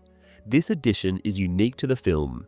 Interestingly, the 11-year-old Tom Riddle is portrayed by hero Fiennes Tiffin, nephew of Ralph Fiennes, who plays the adult Voldemort. Chapter 14. Felix Felicis. The next morning, while heading to the greenhouses for herbology, Harry informs Ron and Hermione about the events of the previous night. Ron expresses his unease at the notion of a child version of Voldemort and remarks that while the information is undoubtedly intriguing, he fails to see how it could be of any practical use. Harry agrees, admitting his own uncertainty, but adds that Dumbledore insists this knowledge will ultimately aid him in survival. Hermione responds by asserting that in order to survive, Harry must gain a thorough understanding of Voldemort to uncover any possible weaknesses the Dark Lord might have. Once gathered around the lessons assigned plant, Harry asks Hermione about Slughorn's party. She describes it as enjoyable, though she notes that Slughorn spent a considerable amount of time talking about himself and lavishing attention on Cormac McLaggen, as he often does. However, she adds that the food was excellent and they had the opportunity to meet Gwenog Jones, the famous Quidditch player. This revelation amazes Ron, but before he can ask further questions, Professor Sprout reprimands the group for lagging behind due to their conversation. She points out that Neville has already managed to extract his first pod from his Snargaluff plant. Neville appears disheveled, as though he has been in a physical struggle, but proudly holds a pulsating green pod. Ron apologizes on behalf of the trio, and once the professor is out of earshot, remarks that Harry could have used the Muffliato spell. Hermione disapproves of the suggestion, and the three of them promptly begin working on the aggressive plant. After a brief but intense struggle, they succeed in extracting a pod. Ron quips that when he eventually owns a garden, Snargaluff will not be among the plants he chooses to cultivate. Hermione hesitates to extract the substance from the pod, but Professor Sprout instructs her not to be squeamish, explaining that the substance is most effective when fresh. Hermione mentions that Slughorn is planning a Christmas party, which Harry will not be able to avoid attending. She reveals that the professor has already consulted her to ensure the event aligns with Harry's availability. Harry is displeased by this information. Ron, while attempting to crush the pod, asks whether the party is exclusive to Slughorn's favorites. Hermione confirms it is an event for the Slug Club. Harry misses the next part of the conversation as Ron accidentally launches the pod across the greenhouse and he goes after it. Upon returning, he hears Ron sarcastically mocking the name of the group and, in a malicious tone, remarking that he hopes Hermione enjoys spending time with McLaggen. Hermione, now visibly flustered, retorts that invitees are allowed to bring a guest, and she had intended to ask Ron to accompany her, but will reconsider if he thinks the party is stupid. Harry, wishing the pod had landed farther away, attempts to drown out the conversation by noisily working to open it. This proves ineffective, and he hears Ron questioning whether Hermione genuinely wants him to be her date. She confirms this, unless he prefers she attend with McLaggen. Ron quickly clarifies that he does not. In his attempt to create noise, Harry accidentally breaks the bowl meant for collecting the pod's contents, finally drawing his friend's attention back to him. Hermione consults the textbook for guidance on opening the pod, while Harry and Ron prepare to tackle the plant for another one. As they work, Harry reflects on the situation, realizing he is not surprised by the developments between his friends, having suspected for some time that their feelings for each other went beyond mere friendship. However, he is unsure how he feels about the potential change, worrying that a breakup could jeopardize their bond, or, conversely, that they might never separate and eventually leave him alone. Ron succeeds in extracting a second pod just as Hermione manages to open the first. The discussion about Slughorn's party is temporarily set aside. Over the following days, Harry observes his friends closely, but notices no significant changes in their behavior beyond an unusual politeness toward one another. He concludes that if anything is to happen, it will likely occur at the party. Meanwhile, Harry has more pressing concerns. With Katie Bell still at St. Mungo's, Gryffindor's Quidditch team remains one chaser short. Hoping for Katie's return, Harry has delayed finding a replacement, but with the upcoming match against Slytherin fast approaching, he realizes he must act. Unwilling to organize another extensive tryout, Harry decides to ask Dean Thomas after their Transfiguration class, where they are surrounded by small birds conjured for the lesson. Dean is thrilled to join the team, though Harry notices Seamus looks displeased, likely due to his unsuccessful attempt for the same position. Dean's addition to the team sparks discontent among some Gryffindors, who mutter accusations that Harry favors his friends over more skilled players.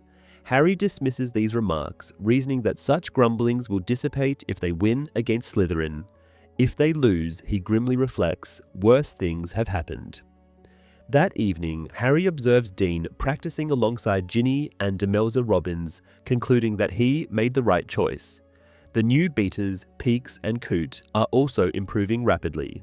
Overall, Harry is satisfied with the team, except for Ron, who has reverted to his former lack of confidence. During practice, Ron performs poorly, even injuring Demelza by hitting her in the face. As she lands, leaving blood on the ground, Ginny angrily calls Ron a prat. Harry lands and quickly heals Demelza's injury using the spell Tonks once used on him. He then reminds Ginny that, as captain, it is his responsibility to address the team's behavior. Ginny retorts that Ron deserved to be called out and claims she only stepped in because Harry seemed too preoccupied to do so. Suppressing a laugh, Harry orders the team back into the air. Although the practice session proves to be their worst of the year, Harry praises the team, deciding that honesty is not the best approach in this instance. After the others leave, Ron admits his poor performance. But despite Harry's efforts to reassure him by emphasizing his potential, Ron remains unconvinced. They return to the castle and, on the second floor, enter a hidden passage concealed behind a wall carpet. They stumble upon Dean and Ginny locked in a passionate kiss. Harry experiences an unusual and intense reaction, feeling an overwhelming desire to hex Dean to pieces. It seems as though something monstrous is clawing within his chest. Ron fares no better, immediately shouting at the couple and reprimanding Ginny for her public display of affection. Ginny retorts furiously, pointing out that the corridor was empty until Harry and Ron arrived. Dean, visibly awkward, attempts a friendly smile toward Harry, who does not reciprocate and instead briefly considers removing Dean from the Quidditch team. Dean tries to leave with Ginny, but she tells him she needs a word with Ron. Looking relieved, Dean departs alone. Ginny then confronts Ron, vehemently stating that her choices are none of his concern. Ron protests, explaining that as her brother, he doesn't want people to think poorly of her, avoiding to actually call her names, but suggesting them. Ginny becomes angrier, drawing her wand, while Harry, despite secretly agreeing with Ron, steps in to mediate, insisting that Ron meant no offense. Ginny dismisses Harry's intervention, accusing Ron of behaving like a child because he has never kissed anyone other than their great aunt Muriel. This enrages Ron, who warns her to stop speaking, but Ginny presses on, mocking him for spending the summer loitering around Fleur, hoping for a mere kiss on the cheek. Ron, infuriated, draws his wand, prompting Harry to step between the siblings.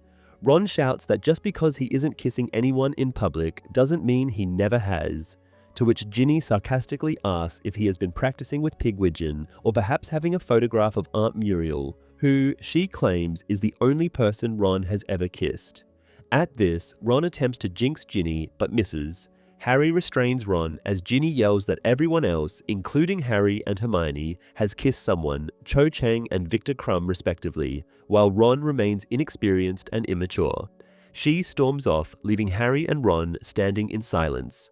Ron's dark expression is interrupted by the arrival of Filch's cat, Mrs. Norris, prompting them to leave quickly. On their way back to the Gryffindor common room, Ron frightens a young girl, causing her to drop a bottle of potion ingredients. Harry hardly notices as his mind drifts to the secret passage, now imagining himself and Ginny embracing. The fantasy soon turns sour as an imaginary Ron appears, accusing him of betrayal. Lost in thought, Harry is jolted awake by the real Ron, who asks if he believes Ginny's claim about Hermione and Victor Crumb. Standing before the fat lady's portrait, Harry suspects Ginny's statement is true, but decides against voicing his opinion. His hesitation doesn't matter, as Ron discerns his thoughts from his expression. The pair enters the common room in low spirits and spends the evening in mutual silence before going to bed. Lying under the covers, Harry contemplates his conflicted feelings. He concludes that his emotions toward Ginny are strictly brotherly, reasoning that their long acquaintance and summers spent together make it natural for him to feel protective. However, he acknowledges that his desire to tear Dean apart might not be entirely innocent. He resolves to suppress these feelings, reminding himself that Ginny, as Ron's sister, is off limits. The risk to their friendship is too great. Harry's restless night is filled with dreams of Ron attacking him with a bat. Morning offers no relief as Ron, still irritable, pointedly ignores Ginny and Dean and treats Hermione with frosty indifference, leaving her bewildered and upset. Ron's mood persists throughout the day, culminating in Hermione storming out of the common room in frustration. As the week progresses, Ron's behavior deteriorates and his self-confidence erodes further. During the final Quidditch practice before the match against Slytherin, Ron performs disastrously, failing to save a single goal and aggravating his teammates. Peakes shouts at him, Ginny glares menacingly, and Demelza breaks down in tears. Harry steps in to defuse the situation, dismissing the team and staying behind to confront Ron. Harry warns him that his behavior jeopardizes his place on the team, but Ron, deflated, declares he's unfit to play. Harry refuses to accept his resignation, insisting once again that Ron's struggles are all in his head. Unconvinced, Ron reluctantly agrees to play the next day, vowing to quit after their inevitable defeat. Determined to motivate Ron, Harry spends the evening trying to provoke or inspire him. However, when Ron finally goes to bed, he appears as beaten as ever. Harry struggles to sleep, preoccupied with thoughts of the upcoming match.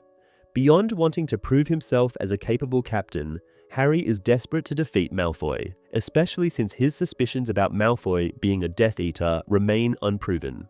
With Ron's recent poor performance, Harry doubts their chances of victory. He reflects that only a miracle or an exceptionally good day could restore Ron's confidence. Then, an idea strikes him with sudden clarity. Breakfast goes as it usually does before a game. The Slytherins boo loudly every time a member of the opposing team sets foot inside the Great Hall, while the Gryffindor table cheers for them. Upon entering, Harry looks at the enchanted ceiling and sees that the weather is nice, which he marks as a good sign. After sitting, he asks Ron what he wants to drink, but his friend is near catatonic, ignoring well wishes and even eating only half-heartedly. Hermione, who has long since been driven away by Ron's inexcusable behavior, now walks up to them asking how they are faring. Harry cheerfully says that they are fine and hands a goblet to Ron, but before he could drink, Hermione stops him. She stares at Harry and accuses him of putting something into Ron's drink. Harry pretends not to understand what she is talking about, but Hermione points out that he still has the bottle in his hand. He denies everything, pocketing the bottle, and Hermione orders Ron not to drink his pumpkin juice. The boy, of course, drinks it at once, then tells her not to be bossy. Hermione scolds Harry, saying he should be expelled, and he hits back in a whisper so Ron won't hear them, asking if she has cast any Confundus charms lately. The girl walks off furiously, and Harry looks after her without any regret, reflecting on how she has never understood the importance of Quidditch. On their way to the stadium, Harry draws Ron's attention to the nice weather, pointing out how lucky they are. In the changing room, Ginny provides additional good news. Slytherin's best chaser is injured and unable to play, alongside Malfoy, who has also called in sick. This information intrigues Harry, and he is thinking about Malfoy as he changes into his Quidditch robes, wondering why he is missing and if he is indeed sick, or has some other reason to stay away from the pitch. He asks Ron what he is thinking, and the boy calls Ginny's news lucky, then stops, staring at Harry. He asks what it is, and Ron, with many false starts, says that he believes Harry has slipped him something. Harry doesn't answer, only reminding his friends that the game is starting soon. Cheering and booing mix together as the Gryffindor House Quidditch team walks onto the pitch. Most of the Hufflepuffs and Ravenclaws are also supporting Harry's team, and he spots Luna and her legendary Lionhead helmet in the crowd. Madam Hooch instructs the captains to shake hands, and they do so. Then 15 brooms, 2 teams, and the referee rise into the air. Harry starts seeking the snitch right away while keeping the other seeker, Harper, in check.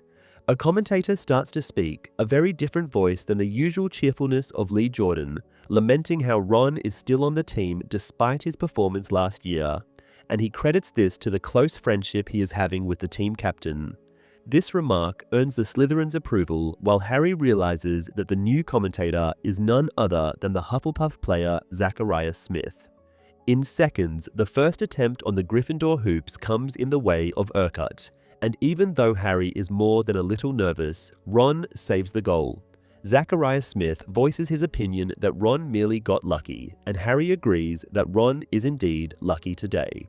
The game is going well for Gryffindor, as after just half an hour, they are up by 60 points. Ron blocks every goal attempt, many in a rather spectacular manner, and the rest of the team plays wonderfully too, especially Ginny, who is responsible for 4 of their 6 goals. Smith even stops wondering if she and Ron are on the team because they are Harry's friends, and instead starts picking on Coot and Peeks for being too small to be beaters. Harry advises Coot to send a bludger to the Hufflepuff boy, but the beater uses the ball instead to hit Harper, though his grinning face suggests that he likes the idea. The game continues in a similar manner, with Gryffindor clearly dominating the pitch. Ron plays so well that the supporters below start the old "Weasley is our king" song, which he conducts from his broom. Harper makes a mocking comment at this before he collides with Harry on purpose. The boy looks for Madam Hooch, who has been busy elsewhere, and decides to pay Harper back, while Smith's voice booms over the stadium, saying that the Slytherin Seeker must have spotted the snitch. At first, Harry thinks Smith is merely being an idiot, but soon he realizes that the commentator is right, as Harper is indeed chasing the small golden ball. Harry speeds up after him, knowing full well that, being ahead only by 100 points, they will lose the match if Harper catches the snitch. As it looks like this is exactly what's going to happen, in a desperate attempt to throw his focus off, just as he reaches for the ball, Harry yells at Harper, asking how much Malfoy has given him to be his substitute. The distraction works, and Harper misses, speeding away from the snitch, while Harry catches it. It takes the crowd below a few seconds to realize what has happened, and they go wild when they do. Members of the team arrive to tangle Harry in a group hug mid-air, and he sees that Ginny isn't joining. Instead, the girl zooms past them and crashes into the wooden podium erected for the commentator. The audience laughs. Once the Gryffindor team lands in a mass next to the remains of the podium and Zacharias Smith under them, conscious but not doing great, Harry hears Ginny explaining to Professor McGonagall that it was an accident as she has forgotten to brake. Harry, stepping away from the rest of the team, hugs Ginny briefly, letting her go quicker than he would like to. The team leaves the pitch together, all previous fights and bad feelings apparently forgotten in the light of their victory. Back in the changing room, Dean tells them that there is a party waiting for the team in the Gryffindor Tower before leaving with Demelza and Ginny. When only Harry and Ron remain, Hermione shows up looking grim and informs Harry that he has broken the law. Slughorn has told them that using Felix Felicis in sporting events is illegal. Ron asks if she plans to have them arrested, and Harry tells her he has no idea what she is talking about. Hermione becomes angry and accuses Harry of giving the potion to Ron openly, something she had only suggested before. Harry denies this, and Hermione asserts that she has seen him doing it, to which Harry pulls out the tiny bottle of potion, still sealed, and shows it to them. He explains that he only pretended to give it to Ron so he would feel lucky, and that all his success in the game were his accomplishments, not the potions. Ron is dumbfounded. At first, he finds it hard to believe that Harry hasn't spiked his drink with Felix Felicis, recalling how players had been missing from the other team.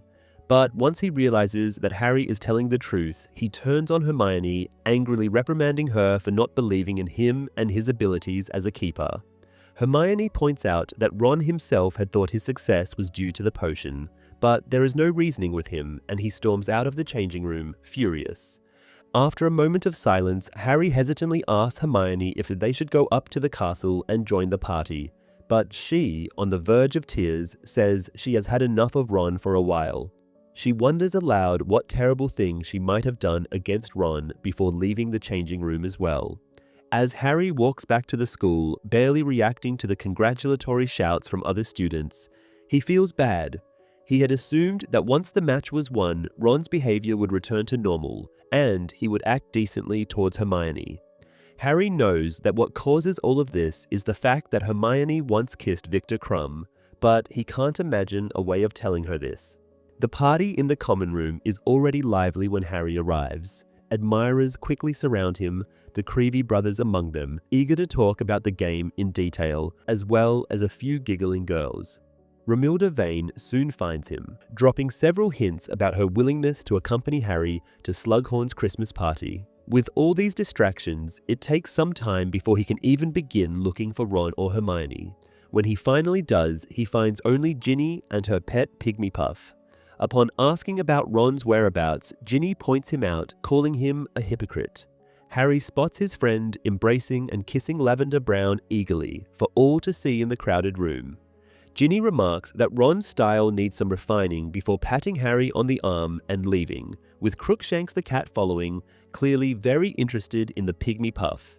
Harry, deciding that Ron does not need his company just now, looks around and notices a door closing. He is fairly sure he saw Hermione's curly mane disappear behind it, so he heads for the portrait hole. The corridor appears empty, but Harry still calls out her name. He finds Hermione in the closest classroom, sitting on the teacher's desk, surrounded by little yellow birds. Harry admires her magical abilities, marveling at how she can work wonders, even when clearly deeply disturbed. Hermione greets Harry in a fragile voice, saying she came here to practice. And Harry finds himself complimenting her out loud while wondering if she has seen Ron's very public display of affection. Hermione's next sentence, remarking how Ron seems to be enjoying the party a lot, makes it clear that she has indeed seen him and Lavender. Lamely, Harry asks for clarification, and Hermione tells him that he should stop pretending. Just then, the door to the classroom opens, and in walks none other than Ron and his new girlfriend. Upon seeing Harry and Hermione, Ron stops, and Lavender giggles as she backs out of the room. Silence falls, which Harry finds unbearable, until Ron breaks it by asking where Harry has gone off to. Hermione gets to her feet and slowly walks towards the door, with her canaries following her, and tells Ron he should go back to Lavender before she starts to worry. Harry sees that Ron looks relieved, perhaps thinking the worst is over, but if he believes that, he is sorely mistaken.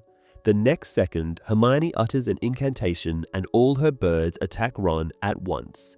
She leaves with a furious expression on her face, and Harry thinks that as she closes the door, he hears her sobbing. Before the movie shows the Quidditch match this chapter is concerned with, there is a scene that appears to be an interpretation of the lunch party Slughorn held on the Hogwarts Express, with certain lines being copied word for word. Here we meet Marcus Belby, though unlike in the book, Zabini is not present, while Hermione is. In the adaptation, it is Luna, not Hermione, who sees Harry pretending to put something into Ron's juice. This is a minor difference, likely to give Luna, who is largely absent into the first half of the book, some more screen time. Even though the movie shows Draco both before and after the match, it never addresses the fact that the Slytherin boy should have been playing Seeker and had pulled out at the last minute. In the novel, Harry tells the truth about putting Felix Felicis into Ron's morning juice right after the game ends.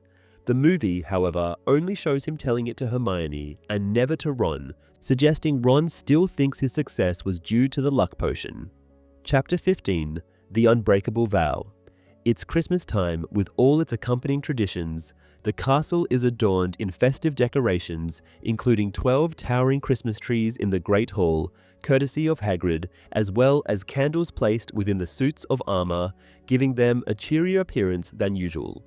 The only thing that annoys Harry is the mistletoe, as giggling girls gather beneath it, creating a significant obstacle when he is trying to reach his classes. Fortunately, Harry's years of roaming the castle while attempting to remain unseen have provided him with extensive knowledge of its secret passages, which now prove useful for finding alternative routes that bypass the mistletoe entirely. This development amuses Ron to no end, though Harry knows full well that not long ago, the idea of having to avoid girls wanting to kiss him would have made his friend envious to a fault. Altogether, Ron has become a cheerful and affable boy almost overnight. Harry much prefers this version of his friend, though he quickly realizes that this new version of Ron comes at a price.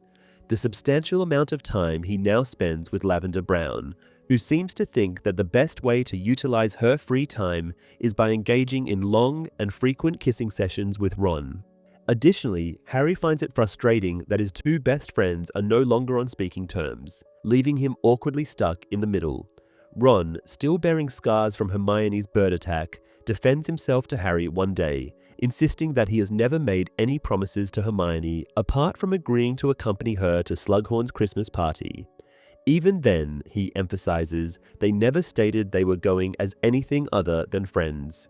Harry chooses to remain silent, something he has found himself doing frequently of late as he attempts to maintain his friendships with both Ron and Hermione. He knows that voicing his true opinions about their conflict might only worsen the situation. Similar speeches are endured when Harry spends time with Hermione, though these occur in the library, as the girl refuses to remain in the same room as Ron, which includes the Gryffindor common room. While in the library, Hermione asserts that Ron is free to kiss whomever he chooses and that she, Hermione, couldn't care less about it. Harry suspects otherwise, particularly when he observes Hermione dotting an I so forcefully that her quill pierces through the parchment. Harry, reflecting that the countless hours spent listening to his two friends complain about one another without uttering a word of his own might leave him permanently mute, continues to stay silent. Instead, he focuses on reading his copy of Advanced Potion Making. When Hermione suddenly warns him to be careful, Harry naturally assumes she is referring to the book. However, Hermione is talking about something entirely different. She reveals that she overheard Romilda Vane and a dozen other girls in the girls' bathroom conspiring about how to give Harry a love potion. According to Hermione, these girls are all determined to secure a date with Harry for Slughorn's Christmas party and possess an extensive stash of love potions purchased from Fred and George's joke shop.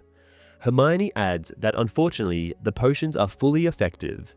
Harry finds it incredible that Hermione did not confiscate the potions, but she explains that the girls didn't have the bottles with them in the bathroom.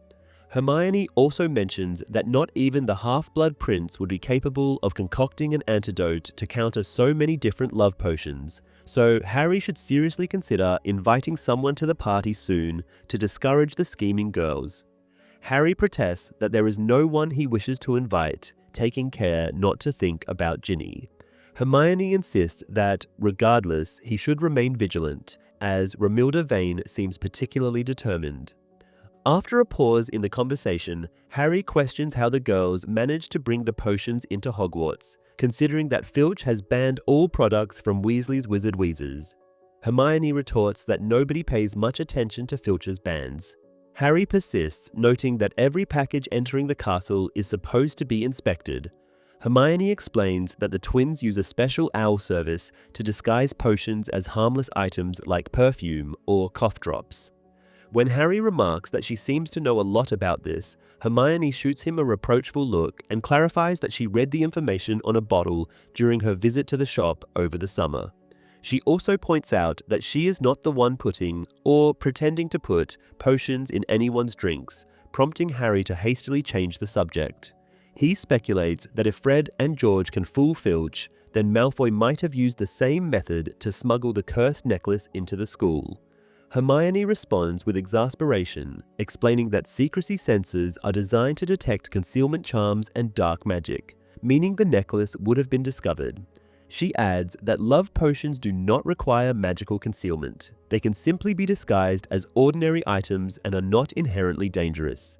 Harry strongly disagrees with this last statement, particularly when considering Romilda Vane's ambitions.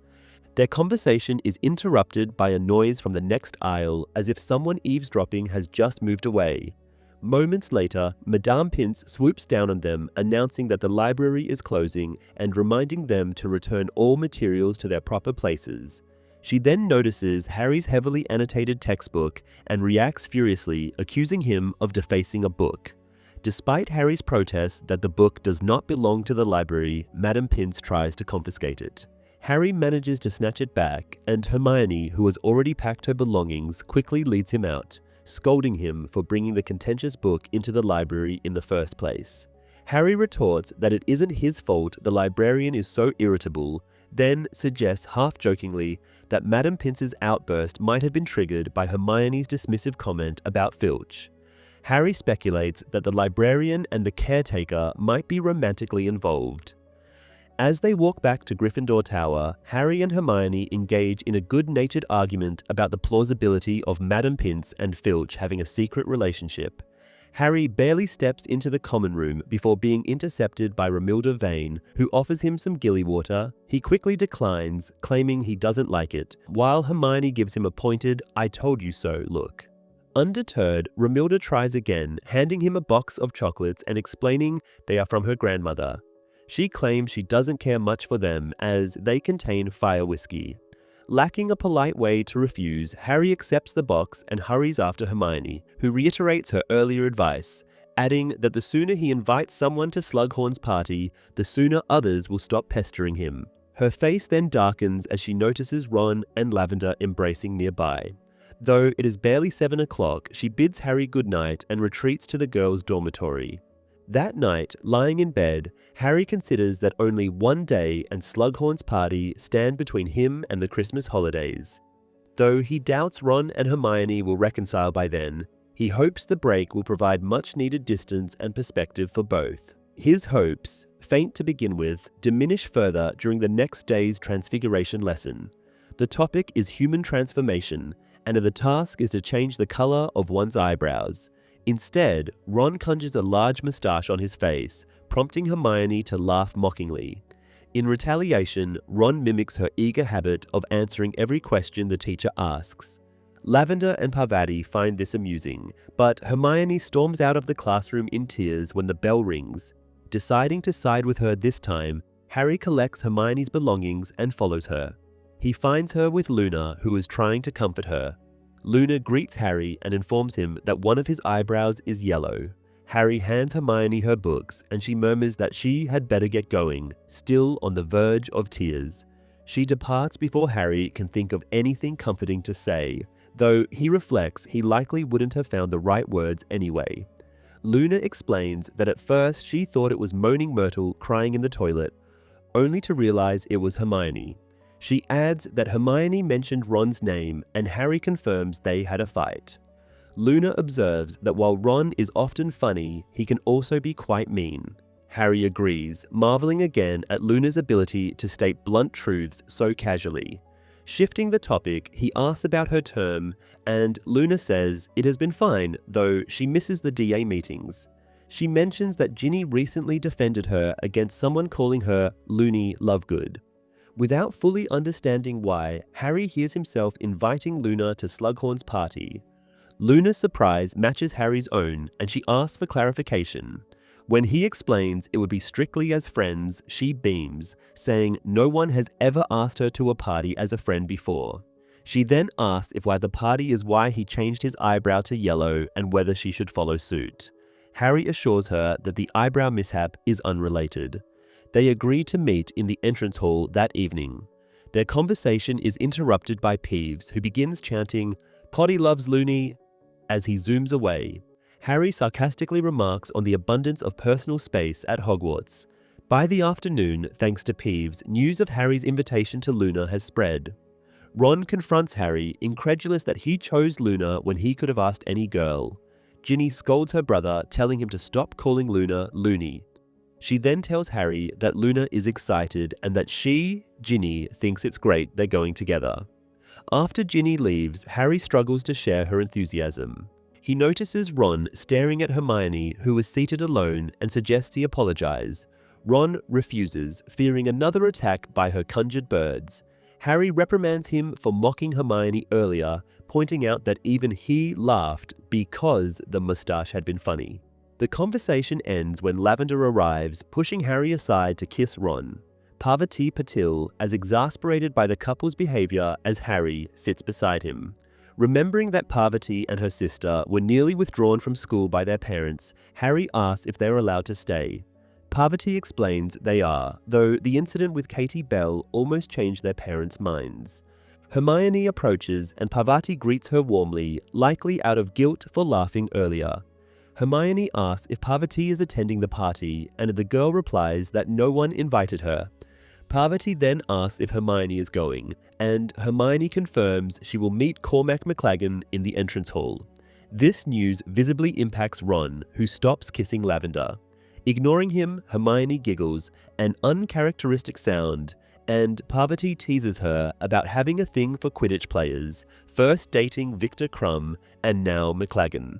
Hermione retorts maliciously that she only likes truly talented ones, then excuses herself, leaving Ron staring blankly into space. Harry reflects on the depths some people will sink to for revenge. At 8, Harry finds Luna waiting in the entrance hall. A group of girls, clearly disappointed, watch as he approaches her. Without her usual quirky accessories, like the necklace made out of butterbeer corks, Luna looks surprisingly ordinary. Ignoring the whispers, Harry leads her to the marble staircase. He asks if she's heard about the rumored vampire guest, and Luna wonders if it's Rufus Scrimgeour. She explains that she and her father believe the Minister for Magic is a vampire, a claim Harry chooses not to debate. When they reach Slughorn's office, it is already filled with laughter and conversation. Harry notes how the room, much larger than a typical office, resembles an elaborate tent, adorned with live music, fairies as lights, and house elves carrying silver trays. Slughorn eagerly intercepts Harry as soon as he enters the room, gripping his arm in a way that reminds the boy uncomfortably of disapparating, before pulling him deep into the party. As they move, Slughorn enthusiastically declares his intention to introduce Harry to numerous guests. The first of these is a diminutive, bespectacled man named Warple, who, as Slughorn informs them, is the author of the bestseller Blood Brother, My Life Amongst the Vampires. Slughorn gestures toward an actual vampire, Sanguini, accompanying Warple. The writer greets Harry warmly and promptly mentions how often he has been pestering Slughorn about when Harry's autobiography will be written, claiming the public is eager to read it. Harry responds politely, but Warple presses on, now sounding more businesslike. He suggests that with just a few interviews, the book could be completed and ready for publication within months, promising considerable financial rewards for both of them. Harry firmly declines, stating he has no interest in an autobiography and excuses himself. His justification, that he has spotted a friend in the crowd, turns out to be true, as he notices Hermione nearby. Hermione looks disheveled, and when Harry asks what happened, she explains she has just escaped from McLaggen, who had tried to kiss her under the mistletoe. Harry comments that she deserves the trouble for choosing to come with McLaggen in the first place. Hermione defends herself, explaining that while she considered Zacharias Smith as a date, she ultimately chose McLaggen to irritate Ron more effectively. Harry finds this revelation unsettling, but Hermione continues, comparing McLaggen unfavorably to Grawp, calling the latter a gentleman by comparison. She glances around nervously, apparently scanning for McLaggen before leading Harry and Luna toward a quieter part of the room. Unfortunately, the corner Hermione selects is already occupied by Professor Trelawney. The Seer immediately addresses Luna, remarking that she hasn't seen her in class recently. Luna explains that her year group now has Firenze teaching divination.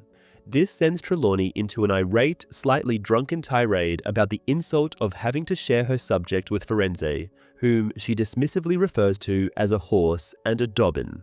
Using her monologue as a distraction, Harry pulls Hermione aside and asks if she plans to tell Ron the truth about the Keeper tryouts.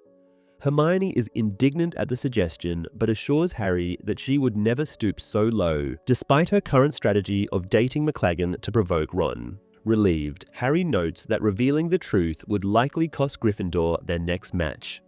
Hermione snaps, criticizing Boy's obsession with Quidditch, and mentions how McLaggen hasn't asked her a single personal question all evening. Instead, he has subjected her to a tedious recounting of his supposed prowess as a keeper. As she speaks, Hermione spots McLaggen approaching and vanishes so abruptly that Harry momentarily wonders if she has disapparated. McLaggen soon corners Harry, demanding to know Hermione's whereabouts. Harry truthfully answers that he doesn't know. Hoping to avoid further interaction with McLaggen, Harry turns back to Luna, momentarily forgetting who she is speaking with. Professor Trelawney, having been too preoccupied with her grievances against Firenze to notice him earlier, now recognizes Harry.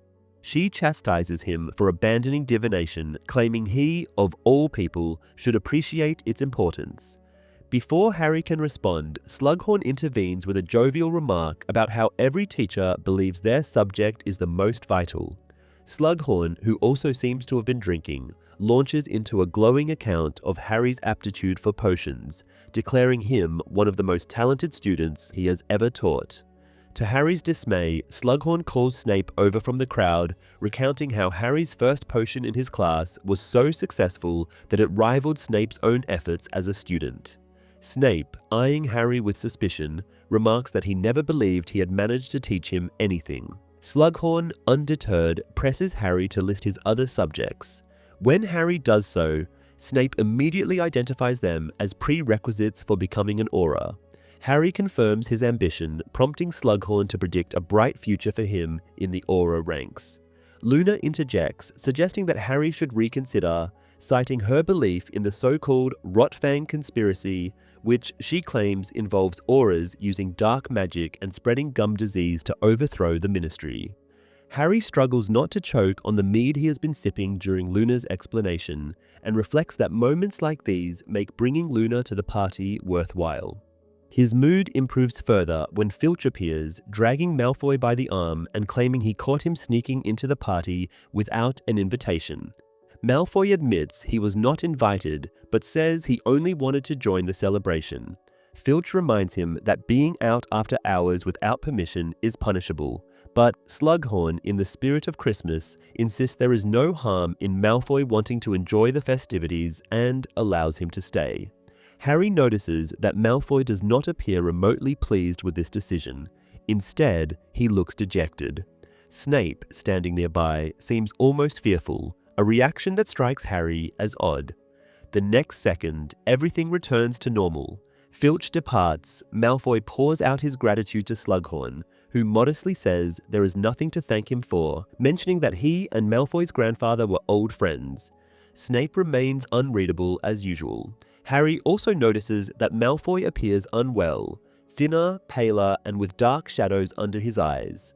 Snape interrupts the conversation between the boy and Slughorn, stating that he wishes to speak with Draco privately. Slughorn tries to interject, but Snape reminds him that as Malfoy's head of house, it is his prerogative to decide whether or not the boy should be punished. He instructs Malfoy to follow him, and the two leave together. Harry hesitates for a moment before telling Luna that he needs to use the bathroom. Luna, in the midst of describing the Rotfang conspiracy to an interested Professor Trelawney, acknowledges him distractedly, and Harry departs, following Snape and Malfoy. Once outside Slughorn's office, Harry dons his invisibility cloak and begins searching for the pair. He is uncertain whether they are still nearby or if Snape has taken Malfoy back to the dungeons, possibly to his office or the Slytherin common room. However, he soon hears voices coming from a classroom. As he listens, Snape finishes warning Malfoy not to make any more mistakes unless he wants to face expulsion. Malfoy denies responsibility for whatever Snape is referencing. Snape expresses his hope that this is true, mentioning that someone is already suspicious of Malfoy. The boy counters that Katie Bell must have had an enemy no one knew about.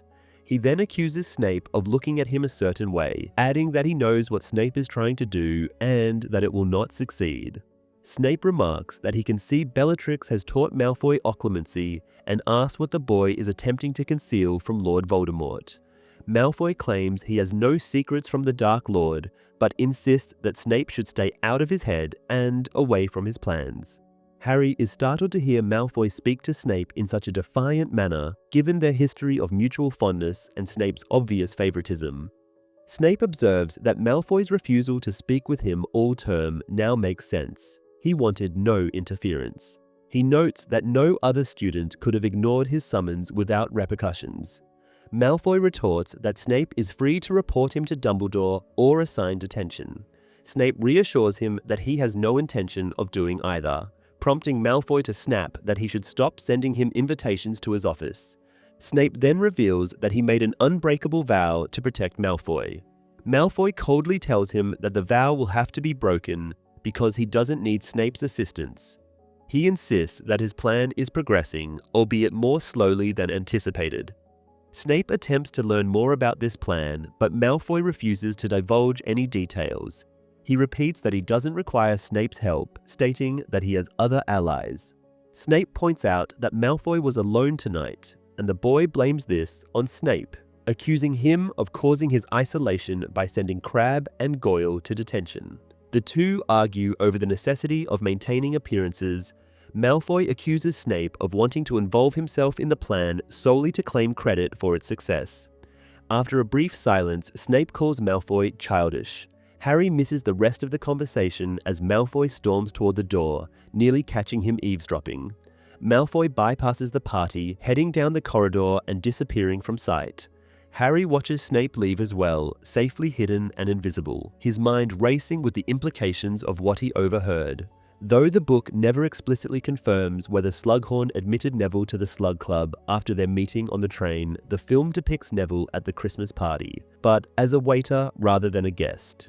In contrast to the book, where Harry is cautious about Romilda Vane from the start, the movie shows him clearly attracted to her. He even jokes to Hermione that if Romilda only wants to date him because he's the chosen one, he's willing to accept that. The novel frequently alludes to Draco's mysterious plan throughout the chapters, including this one, without revealing its nature until the climax. However, the film opts to show Malfoy attempting to repair the vanishing cabinet. Chapter 16. A Very Frosty Christmas. Harry and Ron are in the Burrows' kitchen peeling sprouts while talking. Ron asks Harry to clarify details of the overheard conversation between Malfoy and Snape, causing Harry to feel annoyed, as he believes he has repeated it enough already. Ron hesitates to accept that Snape made an unbreakable vow, reminding Harry that attempting to break one would result in death. He then recalls when the twins nearly tricked him into making such a vow when he was 5 years old, leading to an angry intervention by Mr. Weasley. Ron adds that Fred still hasn't fully recovered, claiming he has trouble with his left buttock. Harry remarks he's uninterested in Fred's backside, and just then, Fred walks in, amused by the comment and curious why they are discussing his rear. Fred mocks their need to peel sprouts without magic. Ron, annoyed, retorts that in just a few months he'll turn 17 and be able to use magic outside of school. The twins sit down to watch, and Ron, distracted, cuts his finger on a sprout. Blaming the twins for his mistake, he mutters about turning 17, but Fred dismisses this, joking that Ron's lack of magical skill makes it doubtful that his birthday will make any difference. George, however, changes the subject, teasing Ron about his talent for getting girls to kiss him.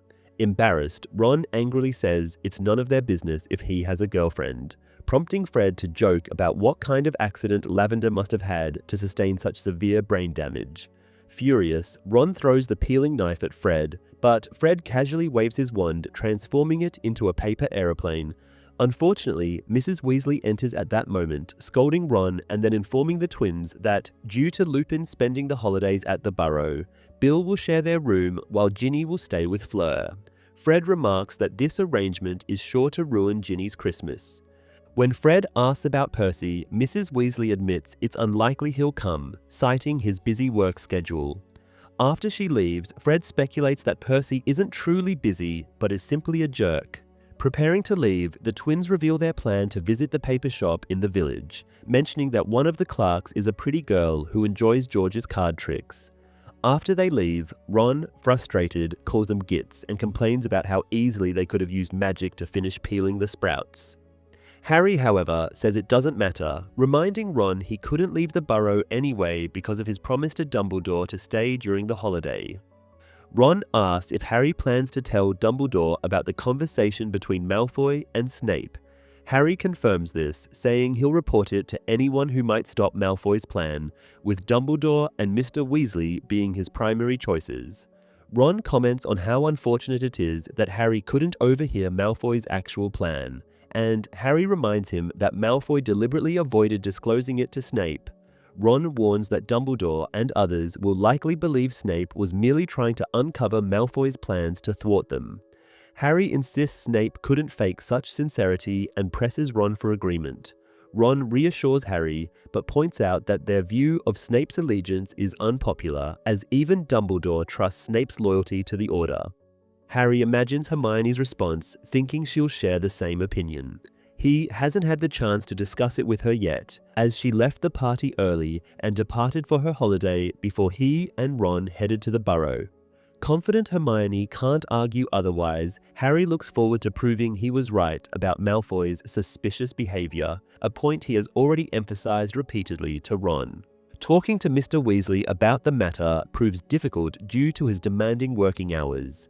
It isn't until Christmas Eve, with the family gathered in the Burrow's living room, that Harry gets the chance. The Christmas tree is already decorated, though the angel on top is a stunned and painted garden gnome that bit George earlier. While Mrs. Weasley enjoys Celestina Warbeck's music, the rest of the family either talks or, in the case of Fred, George, and Ginny, plays cards. Mrs. Weasley nostalgically recalls dancing to the current song with Mr. Weasley, though he, half asleep, seems confused. Mr. Weasley apologizes to Harry about the music, but Harry dismisses the concern and seizes the chance to ask about work. Mr. Weasley explains that everyone at the Ministry is working long hours, though with little success, as they've only made 3 arrests in months, none involving actual Death Eaters. This reminds Harry of Stan Shunpike, and he asks if the night bus conductor remains imprisoned in Azkaban. Mr. Weasley confirms this, noting that even Dumbledore couldn't persuade the Minister of Stan's innocence. He explains that Scrimgeour prioritizes appearances over justice and refuses to admit they wrongfully arrested someone who isn't a Death Eater. Harry now asks Mr. Weasley if he remembers their conversation at King's Cross Station, intending to segue into his newest suspicions. Mr. Weasley responds that he had checked the Malfoy house after their discussion, but to no avail. Harry replies that he is aware of this, having read it in the Daily Prophet, and proceeds to tell Mr. Weasley about the overheard conversation between Malfoy and Snape. After listening to him, Mr. Weasley says exactly what Ron had predicted. Snape must have been pretending and does not truly want to help Draco. Harry questions why everyone is so convinced Snape is on their side, asking what proof they have to support this belief. At this point, Lupin, who has so far been listening quietly, joins the conversation. He states that they do not need evidence, they only need to trust Dumbledore, who, in turn, trusts Snape. Harry counters by saying that Dumbledore can make mistakes like anyone else, something the old man himself has acknowledged. He then directly asks Lupin if he likes Snape. Lupin answers that he neither dislikes Snape nor is fond of him, clarifying that while they will never be friends due to the history between Snape, Sirius, and James, he acknowledges Snape's efforts in brewing the Wolfsbane potion during his time at Hogwarts, which significantly lessened his suffering. Harry points out how Snape also exposed Lupin as a werewolf, forcing him to resign from his teaching position. Lupin responds, saying it would have come out sooner or later, and maintains his gratitude towards Snape for keeping him healthy. Harry dismisses this, suggesting Snape only brewed the potion correctly because he feared Dumbledore. Lupin smiles, remarking that Harry seems determined to hate Snape, attributing this attitude to traits inherited from James and Sirius. Lupin advises Harry to share everything he knows with Dumbledore, but warns him the headmaster is unlikely to share Harry's suspicions. Lupin adds it is even possible Snape was acting on Dumbledore's orders all along. At that moment, the music comes to an end, and Fleur declares it terrible, prompting Mr. Weasley to leap to his feet and loudly offer eggnog to everyone in the room. As new conversations begin around them, Harry turns back to Lupin, asking what he has been doing over the past few months. Lupin explains that he has been underground and apologizes for not writing to Harry, stating that regular correspondence could have been incriminating. Harry, seeking clarification, learns that Lupin has been living among the werewolves. He explains that Dumbledore needed someone to spy on them, and Lupin, being a werewolf himself, was the obvious choice for the task. Lupin goes on to reveal that most werewolves support Voldemort. He quickly adds he is not complaining as the task is important, but admits it has not been easy. He explains how most werewolves live as outsiders, excluded from both wizarding and muggle societies, often resorting to terrible means for survival. Harry asks why they support Voldemort, and Lupin explains they believe he will offer them a better life. Lupin also mentions Fenrir Greyback, describing him as a savage werewolf whose life's goal is to turn as many people as possible, ultimately seeking to ensure that werewolves can overpower wizards. Currently, Greyback serves Voldemort in exchange for the freedom to claim unlimited victims. Lupin adds that Greyback was the werewolf who attacked him when he was a child. Lupin recalls how, for years, he pitied the man who had bitten him, believing the attack was unintentional. However, he later learned that Greyback deliberately places himself near his intended victims during the full moon, as he did with Lupin, targeting him in retaliation for an offense committed by Lupin's father against the werewolves. Lupin admits that it is difficult to argue against Greyback's rhetoric, which claims that taking blood and striking back at normal people is a natural right for werewolves. Harry insists that Lupin is normal and merely has a small problem, a comment that makes Lupin laugh. He remarks that Harry reminds him of James, who used to call his condition a furry little problem, leading people to believe he simply had a misbehaving pet rabbit. At that moment, Mr. Weasley returns with eggnog, and Lupin, now visibly in a better mood, accepts some. This reminds Harry of his old suspicion regarding his father, prompting him to ask Lupin if he has ever heard of someone called the Half-Blood Prince. Lupin, clearly not recognizing the name, says there is no royalty among wizards and jokes that being the chosen one should be enough for Harry without taking on another title. Harry explains about the book, and Lupin recalls that the Levicorpus spell was highly popular for a time. Harry insists that he has seen James using the spell on Snape, but Lupin points out that many people used it during that era. Harry argues that the spell must have been invented while they were at school, but Lupin disagrees, explaining how jinxes and spells often fall out of use and are later rediscovered, much like everything else. Seeing Harry's disappointment, Lupin adds that James was a pure blood and never expected anyone to refer to him as a prince. Disheartened, Harry asks if it could have been Sirius or even Lupin himself, explaining that the prince has been immensely helpful to him and he wishes it was someone he knows. Lupin advises Harry to check the publication date of the book to gain insight into the prince's identity.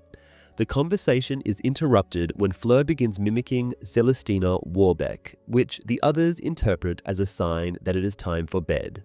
Ron and Harry climb the stairs to the attic room they are sharing, and Ron falls asleep almost immediately. Harry, however, searches his trunk for his copy of Advanced Potion Making. He discovers that the book was published some 50 years earlier, long before the time James, Lupin, and their friends attended Hogwarts. Disappointed, Harry finally goes to bed, only to have a restless night filled with unsettling dreams of werewolves attacking children. Harry is awakened by Ron's voice. Putting on his glasses, he notices a huge stocking at the end of his bed, as well as a golden chain in Ron's hand. Upon asking, Ron explains it is from Lavender, adding she cannot honestly believe he would wear it.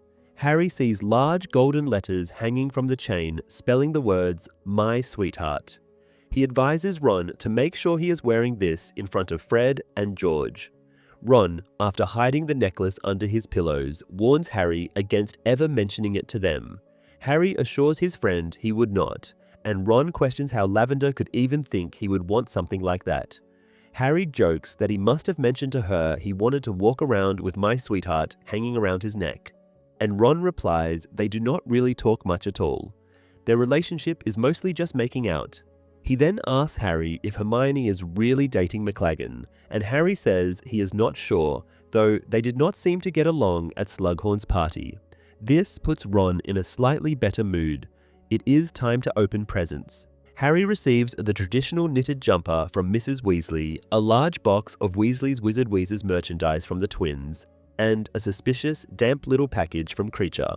He asks Ron's opinion about this one, unsure if it is safe to open, but Ron reminds him that the Ministry is still inspecting their mail, so it cannot be anything dangerous. Harry says he has not given a present to Creature, asking if it is even customary to give Christmas presents to one's house elf. Ron guesses some people must do so, adding Hermione surely would, but advises Harry to wait before feeling guilty until after opening the package. This turns out to be wise advice, as the parcel contains maggots, making Harry jump out of bed. Ron laughs at him, and Harry hits back, saying that the maggots are still a better present than Lavender's chain, which silences his friend. Down in the kitchen as they gather for lunch, everyone is wearing a new Weasley jumper except for Fleur and Mrs. Weasley herself, who made them. Mrs. Weasley does, however, have a new diamond-studded witch's hat and a golden necklace, courtesy of Fred and George, who explain they appreciate their mother even more now that they live on their own and must do their own laundry. Ginny spots a maggot in Harry's hair and leans over to pick it out, causing Harry to shiver, a sensation entirely unrelated to the maggot. Fleur voices her disgust and Ron offers her gravy, but in his eagerness to serve her, he knocks the boat over. Bill saves the situation with a casual wand wave, and Fleur compares Ron to Tonks, saying she is similarly clumsy. Mrs. Weasley interjects that she invited Tonks for Christmas, but she has declined, then asks Lupin if he has spoken to her lately. He says he has not been in contact with anyone due to his assignment, and adds that Tonks has her own family to spend Christmas with if she chooses. Mrs. Weasley replies she thought Tonks was planning to celebrate alone, giving Lupin an annoyed look. Harry observes the pair and thinks that if Mrs. Weasley is still hoping Bill will choose Tonks over Fleur, she is sorely mistaken. He recalls something about Tonks and asks Lupin if it is true that her Patronus has changed. Lupin considers this and explains that a shock, something deeply emotional, can cause such a change. Harry pictures the new Patronus and has a sudden thought just as Mrs. Weasley says her husband's name. She stands and looks out the window, announcing that Percy is here. Everyone follows her gaze, and indeed, Percy is crossing the snowy backyard toward the house. He is not alone, as Mrs. Weasley notes. The Minister for Magic, Rufus Scrimgeour, is limping after him. Soon, the back door opens and Percy wishes his mother a stiff Merry Christmas. Mrs. Weasley immediately hugs him as the minister stands in the doorway, apologizing for intruding and adding that they had some business nearby. He claims Percy insisted on stopping by. His words are contradicted by Percy's behavior, as he simply stands there, allowing his mother to hug him but showing no inclination to greet anyone else. The twins and Mr. Weasley glare at him darkly. Mrs. Weasley invites Scrimgeour in and offers him food, but he politely declines, using her first name in a way that makes Harry suspect he asked Percy for it before arriving. Scrimgeour explains he does not want to intrude on their family time and suggests taking a brief walk outside while Percy spends time with his family. He adds that he could use some guidance and seemingly picks Harry at random to accompany him. Nobody at the table, however, believes the minister does not recognize Harry, and the mood shifts. There is a tense silence, which Harry breaks by agreeing to go. It becomes clear to everyone that Percy has no real intention of visiting his family, and that this is merely an excuse for Scrimgeour to speak with Harry. Harry reassures both Lupin and Mr. Weasley, who appear ready to intervene, that he is fine with this. Scrimgeour jovially tells the Weasleys to carry on as Harry walks past him out to the garden. They walk silently for a minute, and Harry reflects that Scrimgeour, the former head of the Aurors, is markedly different from the plump fudge. He seems tough, a man who has experienced real battles. Scrimgeour finally remarks that he has wanted to speak with Harry for some time. Harry replies that he was not aware of this, and Scrimgeour continues, noting that Dumbledore has made such a meeting difficult. He acknowledges the headmaster's protectiveness over Harry, which he claims to respect, given everything Harry has endured. He pauses, giving Harry a chance to respond, but when Harry remains silent, Scrimgeour repeats how long he has been looking forward to this conversation. The minister mentions the rumors about Harry being the chosen one, and Harry assumes Scrimgeour is finally getting to his point, especially when the minister asks if he and Dumbledore have discussed these matters. Unsure whether to lie, Harry opts for the truth, saying they have. However, he does not elaborate, prompting Scrimgeour to ask what Dumbledore has told him. Harry politely says that it is confidential. Scrimgeour responds in kind, stating he would not want to impose, but adds it does not matter whether Harry is the chosen one. Harry, puzzled, asks what he means by that. Scrimgeour clarifies that while it is important for Harry personally, what truly matters is what people believe. He argues that perception often outweighs fact, and that Harry, as a symbol of hope, has a duty to support the ministry to bolster public confidence. Harry asks him to explain what he means by standing with the ministry.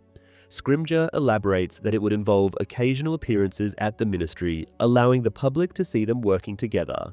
He adds that during such visits, Harry could meet the new head of the Auror office, mentioning that Dolores Umbridge told him of Harry's aspiration to become an Auror, something that could be easily arranged. Harry gets angry upon hearing that the ministry still employs Umbridge after all she did last year. Forcing calmness into his voice, he asks if the general idea is to create the impression that he, Harry, is working with the ministry. Scrimgeour looks relieved that Harry has caught on so quickly. The minister explains how seeing the chosen one at the ministry would inspire hope in the public. Harry, however, questions whether people would interpret this as him approving the ministry's actions if he pretended to collaborate. Scrimgeour admits that is part of the intent. Harry then says he cannot comply, as he disapproves of many of the ministry's recent decisions. He specifically brings up the arrest of Stan Shunpike as an example. Scrimgeour's expression hardens immediately, and he says he doesn't expect Harry to understand the complex reasoning behind some of his decisions. Sounding angry, he remarks that Harry is only 16 years old. Harry interrupts, pointing out that Dumbledore, who often disagrees with the ministry, cannot be dismissed so easily. He accuses Scrimgeour of scapegoating Stan Shunpike and now attempting to use him, Harry, as an official mascot. Harry firmly declares he does not want to be exploited in such a manner. Scrimgeour insists Harry must serve the ministry, but Harry retorts that it is the ministry's obligation to ensure that those they imprison are truly guilty. Harry continues, saying that the ministry is continuing the same practices Barty Crouch began years ago, adding that they either get Fudge pretending everything is fine or Scrimgeour trying to appear as though the chosen one supports him. The minister now asks pointedly whether Harry is the chosen one. Harry reminds him that he previously said it doesn't matter. Scrimgeour apologizes for the remark, but Harry counters that it has been the only honest thing the man has said all day. Harry accuses him of caring only about his own image and wanting to seem as though he is defeating Voldemort. To emphasize his point, he raises his right fist, revealing the scarred words, "I must not tell lies," inflicted by Dolores Umbridge. Harry adds that neither the ministry nor Scrimgeour seemed eager to stand behind him last year when he was labeled a liar and mentally unstable for speaking the truth about Voldemort's return. After a pause, Scrimgeour demands to know where Dumbledore goes when he leaves Hogwarts. Harry truthfully replies that he has no idea, The minister says he believes Harry wouldn't tell him even if he did know, and Harry agrees. Scrimgeour asserts that he will eventually uncover the truth. Harry responds that he can try, but notes a recurring pattern. Fudge also tried to undermine Dumbledore and is no longer minister, while Dumbledore remains in his office at Hogwarts. Advising the man to let it go, Harry concludes the conversation. Scrimgeour coldly remarks that Harry is clearly loyal to Dumbledore above all else. Harry, saying he is glad they've clarified this, walks away, leaving the minister behind. A minor difference is that the novel does not disclose how Ron and Harry travel to the Burrow from Hogwarts, while the film depicts them taking the Hogwarts Express. However, since they are later shown using Floo powder to return to Hogwarts, it is reasonable to assume they employed a similar method to arrive at the Burrow for Christmas. The film does not explore Tonk's depression. Consequently, with no reason to distance herself from Remus, she is present at the Burrow during Christmas. Interestingly, the film portrays Tonks and Lupin as being close, suggesting they are already a couple, whereas in the book, this does not occur until much later. Additionally, on Christmas Eve, the movie includes a dramatic scene where Bellatrix Lestrange and Fenrir Greyback attack the Burrow, destroying the house and briefly battling its inhabitants. This event does not appear in the books at all. In fact, Bellatrix does not feature in this installment of the series. According to a later storyline in The Cursed Child, Bellatrix was pregnant with Voldemort's daughter during the events of this school year, explaining her absence. Chapter 17, A Sluggish Memory. Harry, Ron, and Ginny return to Hogwarts via the Floo network. On the morning of their departure, only Mrs. Weasley is there to see them off, as the others are occupied with work. The woman is in tears again, a common occurrence since Percy stormed out of the house on Christmas Day, covered in food thanks to Ginny, Fred, and George. Since then, it has taken very little to upset her. Her children attempt to console her, Ginny embraces her, and Ron remarks that Percy does not deserve her tears. However, it is Harry who manages to make her smile with a joke about his preference for a boring, quiet life. He then steps into the green flames and departs for the castle. Harry arrives in Professor McGonagall's office, where the teacher greets him briefly and instructs him not to dirty her carpet with ashes. Once Ron and Ginny arrive, the three of them leave the office and head towards Gryffindor Tower. Along the way, Harry looks out of a window and spots Hagrid feeding Buckbeak. At the fat lady's portrait, Ron gives the password, but she refuses them entry. She explains tiredly that the password has been changed for the new year. Ron, annoyed, points out that they could not have known that.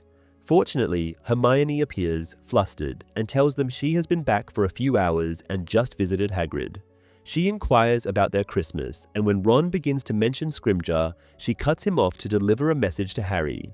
She informs them that the new password is abstinence, which the fat lady heartily agrees with. Once inside the common room, Harry asks Hermione what is wrong with the fat lady. Hermione explains that the lady and one of her painted friends indulged in a significant amount of painted wine over the holidays and are now suffering the consequences. Hermione hands Harry a scroll from Dumbledore, which pleases him as it confirms their next lesson is scheduled for the following night. Harry mentions that he has much to discuss with Dumbledore, and Hermione too. But at that moment, Lavender bursts in, loudly exclaiming, "1-1," and throwing herself at Ron. Hermione laughs in a strained manner and suggests they sit elsewhere, leaving the couple behind. Harry invites Ginny to join them, but she declines, saying she is supposed to meet Dean. However, Harry notices that she does not sound particularly enthusiastic. Harry and Hermione take a seat, and Harry asks about her Christmas. She responds that it was fine and asks about his. Harry promises to share shortly, but first asks her to reconsider her stance on Ron. Hermione retorts that unlike the fat lady, she has not consumed a barrel of aged wine and has no intention of making peace with Ron. Her determined expression convinces Harry to drop the subject. Instead, he recounts the suspicious conversation he overheard between Draco Malfoy and Snape. Hermione, like everyone else, immediately assumes that Snape has been only pretending to help Malfoy to uncover the boy's plans. Harry admits that Lupin and Mr. Weasley express similar views, but insists that Malfoy is still up to something, proving him, Harry, correct. Hermione agrees, but hesitates when Harry claims that Malfoy is acting on Voldemort's orders. She questions whether either Snape or Malfoy explicitly mentioned Voldemort, prompting Harry to recall that Snape referred to a master. Harry argues that it must be Voldemort, but Hermione suggests Lucius Malfoy as a possibility. Deep in thought, Hermione does not notice that she is staring at Ron and Lavender. Eventually, she asks about Lupin, and Harry responds by asking if she knows about Fenrir Greyback. Hermione recalls Greyback as the werewolf Malfoy mentioned to intimidate Borgin. Harry takes this as proof that Malfoy is a Death Eater, but Hermione counters that Malfoy might have been bluffing about his connection to Greyback. Harry, frustrated, asserts that she will eventually see he is right, just as the Ministry did last year, which reminds him of Scrimgeour. On this point, at least, Hermione agrees with Ron's earlier sentiment, that the Ministry has no shame in asking for Harry's help after their treatment of him the previous year. The rest of the evening passes in a friendly manner, with Harry and Hermione sharing less than respectful opinions about the Minister for Magic. The next morning, a new poster in the common room catches their attention. It announces that students who are or will be 17 by August 31st can enroll in a 12-week apparition course. Harry and Hermione sign up immediately, while Ron attempts to do the same. However, Lavender interrupts, covering his eyes playfully. Irritated, Harry leaves them to join Hermione, but Ron quickly catches up, prompting Hermione to walk away in turn. Ron, looking resentful, resumes the topic of apparition. Harry senses that his friend does not wish to discuss the episode with Lavender, so he assures Ron that apparating is nothing to look forward to, recounting his uncomfortable side-along apparition with Dumbledore. Ron declares he must pass the test on his first try to avoid ridicule from Fred and George, who have both succeeded. Harry reminds Ron that even Charlie failed his first test, and Ron says his size discouraged the twins from mocking him directly. They discuss the apparition test date, with Ron eager to take it as soon as he turns of age in March. Harry points out that Ron will still be unable to apparate inside the castle, but Ron insists that simply proving he can do it will suffice. Ron is not alone in his excitement. Seamus, too, is eager, recounting how his older cousin used to show off his apparition skills. Seamus vows to repay the favor, but becomes so enthusiastic during practice that he accidentally soaks Professor Flitwick with water. After Flitwick assigns him detention, Ron informs Seamus that Harry has already experienced side-along apparition. Harry spends much of the day recounting his experience to curious classmates. Despite his honest description of how unpleasant apparition feels, they remain fascinated. To escape their persistent questions, he hurries to avoid being late for Dumbledore's lesson that evening. When Harry arrives at Dumbledore's office, it appears as it always does. The lamps are lit, the portraits on the walls napping, and the pensieve is out, ready for use. Even the old wizard's burnt hand is the same, seemingly not healing at all. Harry refrains from commenting on this, accepting that he will learn the truth when it is time. Dumbledore does not start the lesson immediately, but instead mentions that he has heard about Harry's run-in with the Minister for Magic. Harry confirms this, adding that Rufus Scrimgeour does not like him very much after their conversation. Dumbledore remarks that the Minister is not especially fond of him either, but they both have to soldier on, despite this unfortunate circumstance. This makes Harry grin. He then goes on to detail what Scrimgeour wanted from him, and Dumbledore comments that the idea originated from Cornelius Fudge, who, during his final days as Minister for Magic, had been trying desperately to meet Harry and win his support. Harry is unable to understand how Fudge could have thought this would work, given everything he and his right-hand woman, Umbridge, have done. Dumbledore says that he expressed the same to Fudge. However, the idea persisted, and Scrimgeour requested a meeting with Harry mere hours after he took over the minister's role. Harry recalls that the Daily Prophet reported this over the summer, a disagreement between Dumbledore and the then new minister. Dumbledore adds that even the Prophet occasionally tells the truth, if only by accident. He remarks that in the end, Scrimgeour has gotten what he wanted after all, a conversation with Harry. The boy shares how Scrimgeour soon concluded that he is Dumbledore's man. The headmaster finds this a rude thing to say, but Harry proudly declares himself as such once again. This leaves Dumbledore unprepared, and Harry notices a slight moisture in the old wizard's eyes. Even Fawkes, the Phoenix, reacts with a soft note, and Dumbledore says he is deeply touched by Harry's loyalty. Harry continues, saying that Scrimgeour wants to know where Dumbledore is going when he leaves the school. The headmaster comments that he has noticed the minister's curiosity, noting that Scrimgeour has gone so far as to send people to follow him. He adds how unfortunate it is that one of them was Dawlish, as he had already hexed the aura once in the past, and he was not happy to do so again. Harry clarifies that the ministry still doesn't know where Dumbledore is going, and the professor simply smiles. Although Harry himself would like more information, Dumbledore assures him that he will eventually learn, but not just yet, as there are other matters to attend to. Harry, however, is not ready to start the lesson. He wants to talk about Malfoy and Snape. He recounts the entire conversation to Dumbledore, who listens patiently. When Harry finishes, however, Dumbledore remarks that none of this should trouble Harry and that there is nothing truly noteworthy in what Harry has just told him.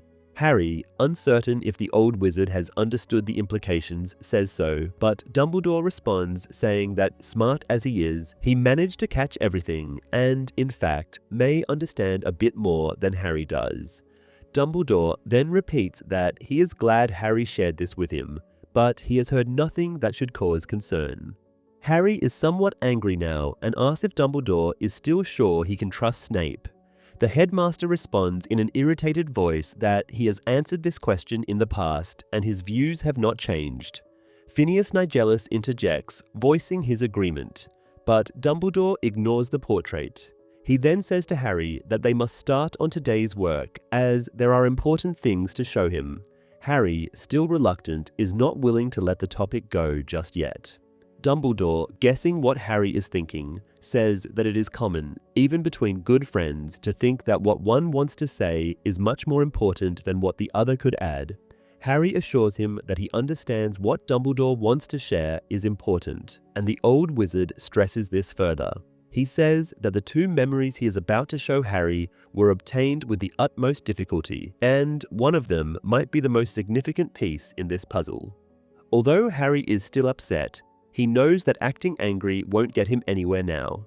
Dumbledore quickly recaps the events of their last lesson and then goes on to describe Riddle's sorting, which had been unusually swift, with the sorting hat declaring him a Slytherin the moment it touched his head. Dumbledore wonders how long it took for Riddle to learn that Salazar Slytherin had been a Parseltongue, just like him, and speculates that it could have happened on the same day. He adds that this information must have only reinforced Riddle's belief in his superiority.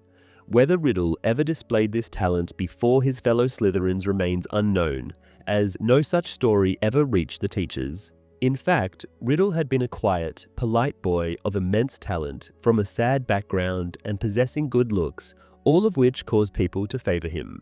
Shortly after he arrived at Hogwarts, Dumbledore recalls, Riddle impressed almost all the teachers.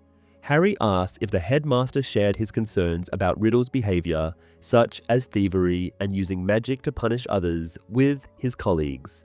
Dumbledore replies that he did not. Although Riddle had shown no sign of remorse, Dumbledore had been prepared to offer the boy a chance to start fresh in his new life as a wizard. Harry reflects on how typical it is for Dumbledore to always believe the best in people, despite all evidence to the contrary. He wants to voice this thought, but then remembers something else, telling Dumbledore that Riddle himself told him when he emerged from a journal how Dumbledore had never trusted him the way the other teachers did. Dumbledore admits he had his doubts and had been determined to watch Riddle closely from the beginning, although his vigilance had proven largely ineffective early on. He continues, saying that Riddle believed he had revealed too much of his true self while at the orphanage and, as a result, behaved more closed off and careful around Dumbledore at Hogwarts. Dumbledore further adds that Riddle had been wise not to use his personal charm on him in the same way he charmed the rest of the staff. The headmaster continues, explaining that over the years, Tom Riddle collected a group of companions, though Dumbledore uses the term friends loosely, as Riddle likely had no genuine affection for any of them. This group consisted of weak-minded individuals seeking safety, ambitious ones hoping to be seen as close to the most talented student, and cruel ones eager to learn more effective and terrible ways of hurting others. Although no concrete evidence ever surfaced, many dark events occurred during Riddle's time at Hogwarts, with the opening of the Chamber of Secrets being the most serious. Dumbledore adds that this group bears a strong resemblance to the Death Eaters, and many of them joined Voldemort's ranks after they left school. Dumbledore then mentions how difficult it has been to obtain any memories of the young Tom Riddle. Those who knew him are now mostly too terrified to speak, but Dumbledore had some success through trickery and immense patience. This is how he now knows that Riddle, from a very young age, was obsessed with his heritage. As a child in an orphanage, it is understandable that Riddle would want to know where he came from. After a long but fruitless search for a wizard named Tom Riddle Sr., involving the trophy room, lists of old prefects, school records, and even history books, young Tom eventually concluded that his father wasn't a wizard. Dumbledore believes this disappointment prompted the boy to abandon his birth name for good, adopting the identity of Lord Voldemort. During this time, Riddle's focus shifted to his mother, who, as Dumbledore reminds Harry, Riddle had initially thought could not have been a witch. Had she been one, Riddle reasoned, she would not have died. Following the only clue available to him, his middle name, Marvolo, Riddle has discovered, after much research, that he is the heir of Slytherin himself. Armed with this knowledge, a 16-year-old Tom Riddle leaves the orphanage over the summer to visit his long-lost relatives in Little Hangleton. At this point, Dumbledore stands and tells Harry to do the same. Pouring a new memory into the pensieve, the old wizard says he has been rather lucky to obtain this one, and Harry will understand why after they have watched it. Harry plunges his face into the swirling contents of the pensieve, and after a few moments of chaos, he arrives at a dark place. It takes him some time to realize that he is standing in the Gaunt's hut once again. The place, though barely fit for inhabitants the last time Harry had seen it, has deteriorated further in the absence of Merope. Rotting food and grime dominate the place, with only one person sitting next to a lonely candle, sleeping so deeply that Harry thinks at first that he is dead. When a knock comes from the door, however, the shaggy-looking man jumps to his feet, brandishing both a wand and a knife. The door opens to reveal the young Voldemort, looking as Harry remembers him from the journal. Tall, pale, and dark-haired. Morphin wants to attack him, but a word uttered in Parseltongue stops him. Harry can't help but admire Voldemort's courage in walking into the hut. He inquires about Marvolo, and Morphin tells him the man died many years ago. The young man asks who he is then, and after Morphin introduces himself, he tells Voldemort how, for a second, he had thought the Muggle visited him, the one with whom Merope eloped. But now he sees that the newcomer is much younger. In his rumbling way, Morphin tells Voldemort how Riddle has come back after he left Merope and that the girl has robbed them when she took Slytherin's locket. He goes on muttering angrily when the young man moves towards him, and then suddenly everything is swallowed by darkness. Dumbledore grabs Harry's arm and pulls him out of the memory. Harry is surprised by the shortness of the memory and asks why it went dark at the end. Dumbledore explains it is because Morphin had no memory of what happened next and had woken up in the morning with the old ring of Marvolo missing. Around the same time, a shocked maid had been running through Little Hangleton's high street screaming about the murder of the Riddle family. Dumbledore explains how, since the Killing Curse murders without a trace, the Muggle authorities still have no idea how the Riddles died. The Ministry of Magic, however, Dumbledore continues, solved the mystery in no time. The killing weapon had been obvious from the beginning, and as the known Muggle hater Morphin, who had already attacked one of the victims once, lived just a short way from the Riddle Manor, the suspect had been given as well. Upon being asked, Morphin admitted to the murders right away, and had been even proud of them, Dumbledore says. A brief examination of Morphin's wand confirmed that the killing curses had been cast with it, and the man had been sent to Azkaban without a fight, where he later died. Harry asserts that Tom Riddle must have taken Morphin's wand, and Dumbledore agrees, saying that though he doesn't have a memory to show this, it's easy to reconstruct what transpired. Riddle stunned his uncle, took his ring and wand, killed the Muggle part of his family, then returned Morphin's wand and adjusted his memory so he would say he killed the Muggles. Harry asks if Morphin has ever realized he was not the killer, and Dumbledore answers negatively. Harry is confused, saying the memory of Tom Riddle Jr. visiting had been in his mind all along, but Dumbledore points out that he could only access it through masterful legilimency, and before him, nobody had reason to read Morphin's mind, as he confessed. The headmaster adds that once in possession of this memory, he tried to get Morphin released from prison, but the man died before the ministry would make a decision. Harry still doesn't understand how this could have happened, recalling how he had gotten into serious trouble when performing underage magic.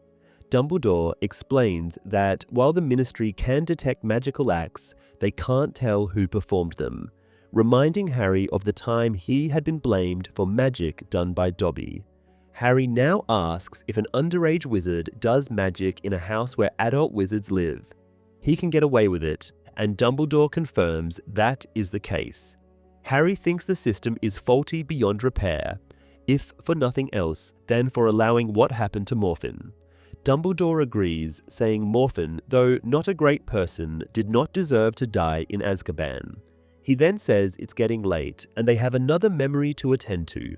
This one seems different, Harry notes, as it is reluctant to enter the pensive. The boy even wonders if a memory could go past its expiration date. Dumbledore promises this memory is a short one, and Harry, once again, submerges his face in the substance. He finds himself in a familiar room, Slughorn's office. The man himself appears to be much younger. He still has most of his hair, but his moustache is less spectacular, and though already strongly built, he isn't as vast as the version Harry is accustomed to. Slughorn sits in a comfortable armchair with his legs up, wine in one hand and a box of crystallized pineapple in the other. He is not alone. Half a dozen students are sitting around him, all in less comfortable chairs.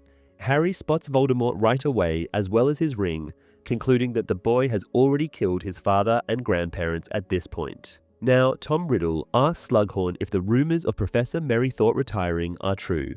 Slughorn says he couldn't tell even if he knew, and adds that Riddle is suspiciously well informed, though he says this with a wink. Riddle smiles, and Harry sees that the other boys, though some appear to be older than him, all look at him with admiration. Slughorn goes on, saying that Riddle has mastered the art of flattery, then thanks him for the pineapples, which are, he admits, his favorites. All of a sudden, the room fills with white fog, obscuring everything, and in the midst of it, Slughorn's loud voice warns Riddle not to overextend himself in his flattery, or he will end up badly. After this, the fog clears, and as if nothing happened, Slughorn says it's late and time for the boys to retire to their dormitories. He calls some of them by their names, and sure enough, they are the names that later became known as the First Death Eaters. The boys leave, except Riddle. Slughorn, when noticing this, warns him in a friendly manner that he should go, as it is unbecoming for a prefect to get caught wandering the corridors at night, and Riddle says he has been wanting to ask something.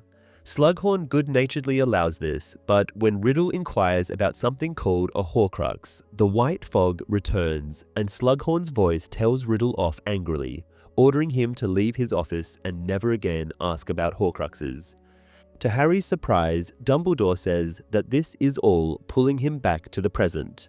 Harry is confused.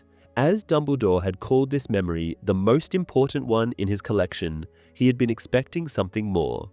Dumbledore sits down again and explains that, as Harry surely noticed, the memory has been modified. Slughorn has been tampering with his own mind. Harry asks why Slughorn would do that, and Dumbledore replies that he believes Slughorn is ashamed of what happened, and thus has tried to make the memory show him in a better light.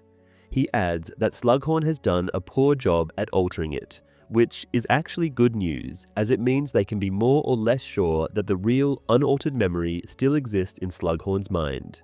Dumbledore then says it will be Harry's responsibility to retrieve the real memory from Professor Slughorn. Harry objects, suggesting that Dumbledore is much more capable of doing that, but the headmaster points out that Slughorn is a very powerful wizard and an even smarter man, who would expect every possible trick that Dumbledore could think of. He is also reluctant to take the memory by force, as he wishes to maintain good terms with Slughorn. The only way forward, Dumbledore says, is to use Slughorn's weakness against him, which is his love for the company of the rich and famous. Dumbledore underscores the importance of this before abruptly saying goodnight to Harry, who, a little bewildered, leaves the office. As Harry closes the door, he hears Phineas Nigellus's voice saying that he doesn't understand how Harry could succeed where Dumbledore couldn't. The headmaster responds, saying he did not think Phineas would. A minor difference in the film is that Harry enters the memory alone without Dumbledore, who is seen waiting for him outside the pensive in his office. Slughorn's tampered memory is shown almost perfectly faithfully, but the other memory concerning Morphin is omitted, alongside the entire storyline of the Gaunts and the Muggle-Riddle family. The movie focuses primarily on Voldemort. In the movie version, Harry, despite his book counterpart's obsession with the idea of Malfoy being a Death Eater, never tells Hermione or Dumbledore about the conversation between the Slytherin boy and Snape. Chapter 18. Birthday Surprises. The next day, Harry finds himself recounting the events of the previous evening twice, as Hermione continues to refuse to be in Ron's company. The two of them have opposing views about the task Harry has been assigned. While Ron confidently claims that Harry will have no difficulty obtaining the real memory, given Slughorn's evident fondness for him, Hermione disagrees, predicting it will be a challenging endeavor. She argues that Slughorn must have gone to considerable lengths to conceal the memory from Dumbledore. To Harry's dismay, Hermione admits she has no knowledge of Horcruxes, but suspects they involve highly advanced dark magic, given Voldemort's interest in them. Consequently, she repeats that Slughorn will be deeply reluctant to part with the memory and insists Harry will need to devise a strategy. Harry mentions Ron's suggestion to stay behind after potions class and make an attempt, prompting Hermione to snap sarcastically, asking when Ron has ever been wrong. She storms off, seemingly adding Harry to her list of offenders. During potions class, Hermione pointedly moves her cauldron away from Harry's, choosing instead to work alongside Ernie Macmillan. Slughorn announces that the day's lesson will focus on Gulpilot's third law. When he asks if anyone knows it, Hermione eagerly raises her hand, earning 10 points for reciting the law. Slughorn elaborates, explaining that brewing an antidote for a complex mixed poison with multiple components requires more than simply combining the antidotes for each individual ingredient. However, Harry quickly becomes lost in the explanation, failing to grasp the concept. A glance at Ron's blank expression reassures him that he is not alone in his confusion. No one but Hermione seems to follow Slughorn's explanation. Slughorn sets the task of selecting a poison from his desk, identifying its components, and brewing an effective antidote. Hermione is the first to spring into action, while the rest of the class lags behind, having largely tuned out. Returning with her poison, she smugly informs Harry that the Half-Blood Prince won't be able to help this time, as success depends on understanding Gulpilot's third law, making cheating impossible. Harry pours his poison into his cauldron, exchanging a helpless look with Ron, who seems even more clueless. Ron asks whether the prince might have a trick for this, prompting Harry to consult his textbook. Finding no helpful notes, he concludes the prince must have deemed the law self-explanatory. Harry glances at Hermione, who is casting a spell over her poison, but her proficiency with non-verbal magic prevents him from copying her. Instead, he mimics Ernie Macmillan's audible incantation, achieving little success. Within minutes, Harry realizes his reputation as a potions expert is in jeopardy. Slughorn's enthusiastic check-in ends abruptly when the professor is driven away by the foul smell of rotten eggs emanating from Harry's cauldron. Hermione, who has already separated the components of her poison, appears smug, much to Harry's annoyance. Frustrated, he scours the prince's notes again and discovers a single scribbled suggestion in the chapter concerning antidotes. A bezoar solves the problem. He recalls hearing the term during his very first potions lesson years ago. Taking a calculated risk, Harry retrieves a bezoar from the supply cupboard. Reflecting that Snape would never have tolerated such a shortcut, he decides that staying in Slughorn's favor is more important than strictly adhering to the assignment. Just as Slughorn announces the end of the lesson, Harry returns to his desk with the shriveled, organ-like stone. As it turns out, no one, not even Hermione, has completed the task. Some, like Ron, have given up entirely. Slughorn inspects each student's work, leaving Harry for last. When asked to present his antidote, Harry reveals the bezoar in his palm. Slughorn stares at him in stunned silence, leading Harry to fear he has gone too far. Instead, the professor bursts into laughter, praising Harry's cleverness and likening him to his mother. He explains to the class that a bezoar effectively neutralizes all the poisons Harry was given, but warns that they are rare and ineffective against certain toxins, emphasizing the importance of learning proper antidote making. Hermione is visibly furious. Despite her considerable effort, including using her own hair in her antidote, her work is overshadowed by Harry's simple yet effective shortcut. Malfoy appears equally incensed, but neither can voice their objections as the bell rings, marking the end of class. Slughorn awards Harry 10 points for what he calls sheer cheek, and the students begin packing up. Harry lingers behind, ignoring the lack of encouragement from either Ron or Hermione, both of whom are annoyed with him. Slughorn notices Harry and jovially tells him to hurry up, but Harry hesitates, awkwardly stating that he wants to ask something. Realizing he sounds unnervingly like Voldemort, he presses on, inquiring about Horcruxes. Slughorn visibly deflates. In a trembling voice, he asks Harry to repeat himself. When Harry does, attempting a casual tone, Slughorn interrupts, demanding to know if Dumbledore sent him. The professor, now sweating profusely, accuses Dumbledore of showing Harry the memory. Harry confirms this, and Slughorn, growing more agitated, insists he knows nothing about Horcruxes. Attempting to leave, he is stopped when Harry calmly suggests that the memory Dumbledore showed him might be incomplete. Slughorn shouts in denial before storming out, leaving Harry alone in the dungeon. When Harry recounts his attempt to Ron and Hermione, neither is sympathetic.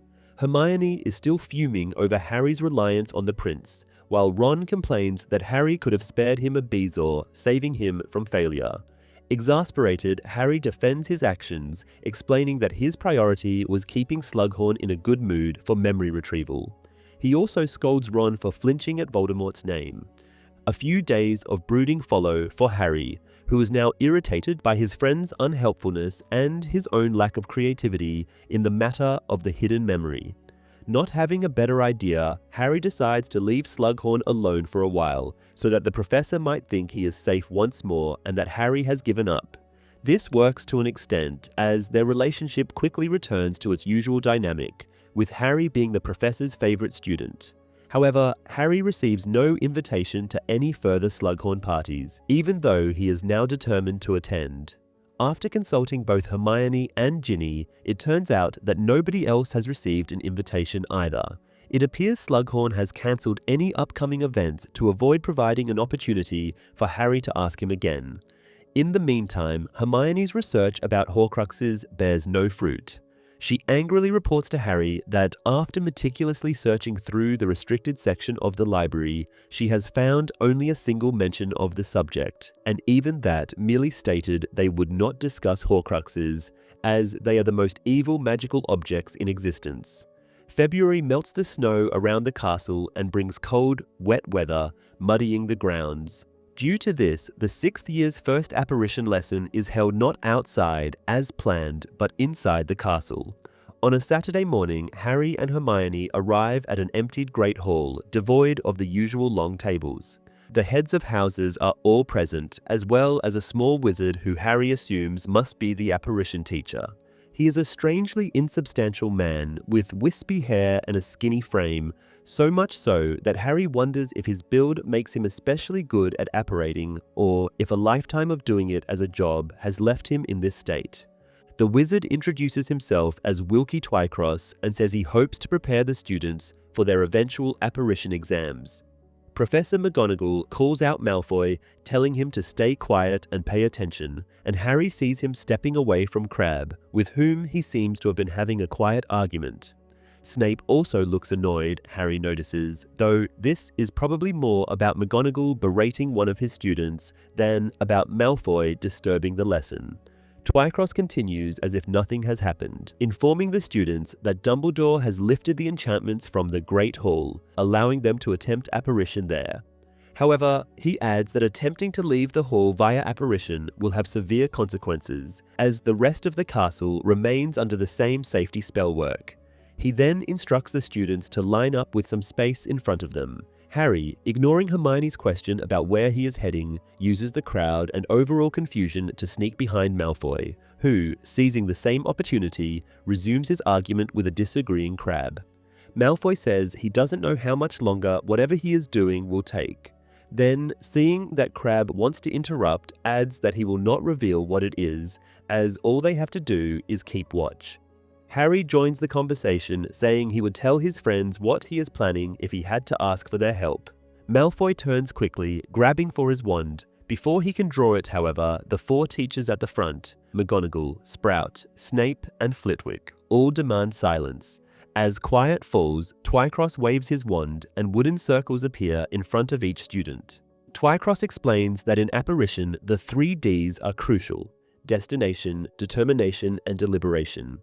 He begins with destination, instructing the students to focus on the place they want to arrive, which, in this case, is inside the wooden hoop. Harry tries to do this, but finds it difficult because his mind keeps racing with thoughts about Malfoy and the mysterious task requiring lookouts.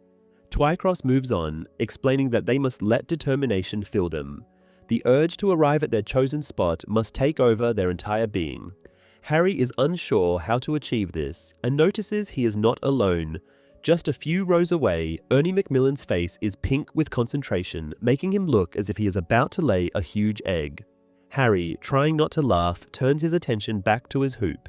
The 3rd step, Twycross says, is deliberation. When he gives the sign, the students should deliberately turn on the spot, step into nothingness, and then, on the other side of it, step out, arriving at their destination. The teacher starts to count, and Harry, looking around, thinks that being told to apparate so quickly is intimidating his fellow students. When Twycross gives the sign, Harry turns. All he accomplishes is nearly falling over, and he sees that this is the same result most others achieve. Neville, of course, has fallen to the ground, while others are staggering. The exception is Ernie, who has managed to arrive inside his hoop and looks rather pleased until a laughing Dean Thomas informs him that he merely pirouetted into the circle rather than apparating. Twycross appears to have anticipated such outcomes and, without any fuss, orders the students to try again and again. For a while, nothing happens. Then, on the 4th attempt, Susan Bones manages to land in her hoop.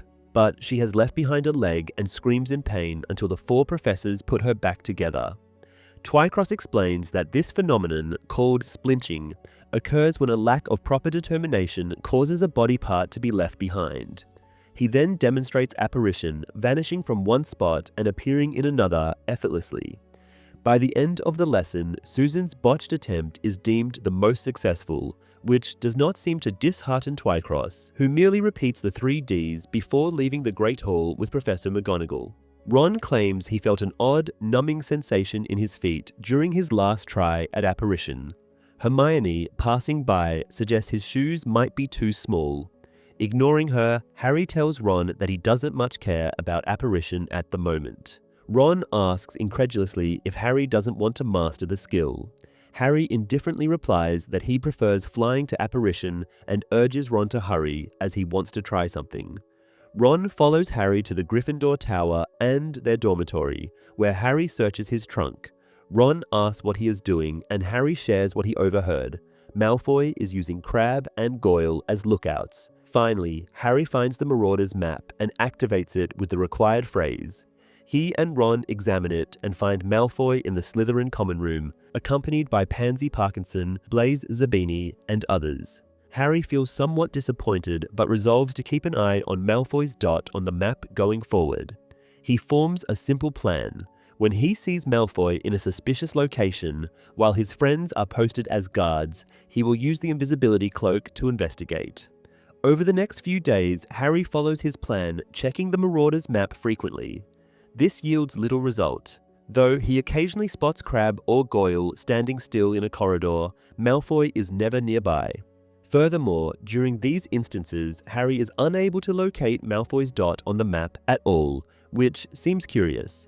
The only explanation, Harry thinks, is that Malfoy might leave the school at times. However, with security measures in place and all secret passages monitored, this seems unlikely. Harry concludes that he must be overlooking Malfoy among the crowd of students. He also reasons that Malfoy's recent tendency to spend time without Crabbe and Goyle, though unusual, might be natural. After all, he, Ron, and Hermione no longer spend all their time together either. March is approaching, bringing wind along with the rain. One morning, the Gryffindors wake up to bad news. The next Hogsmeade visit has been cancelled.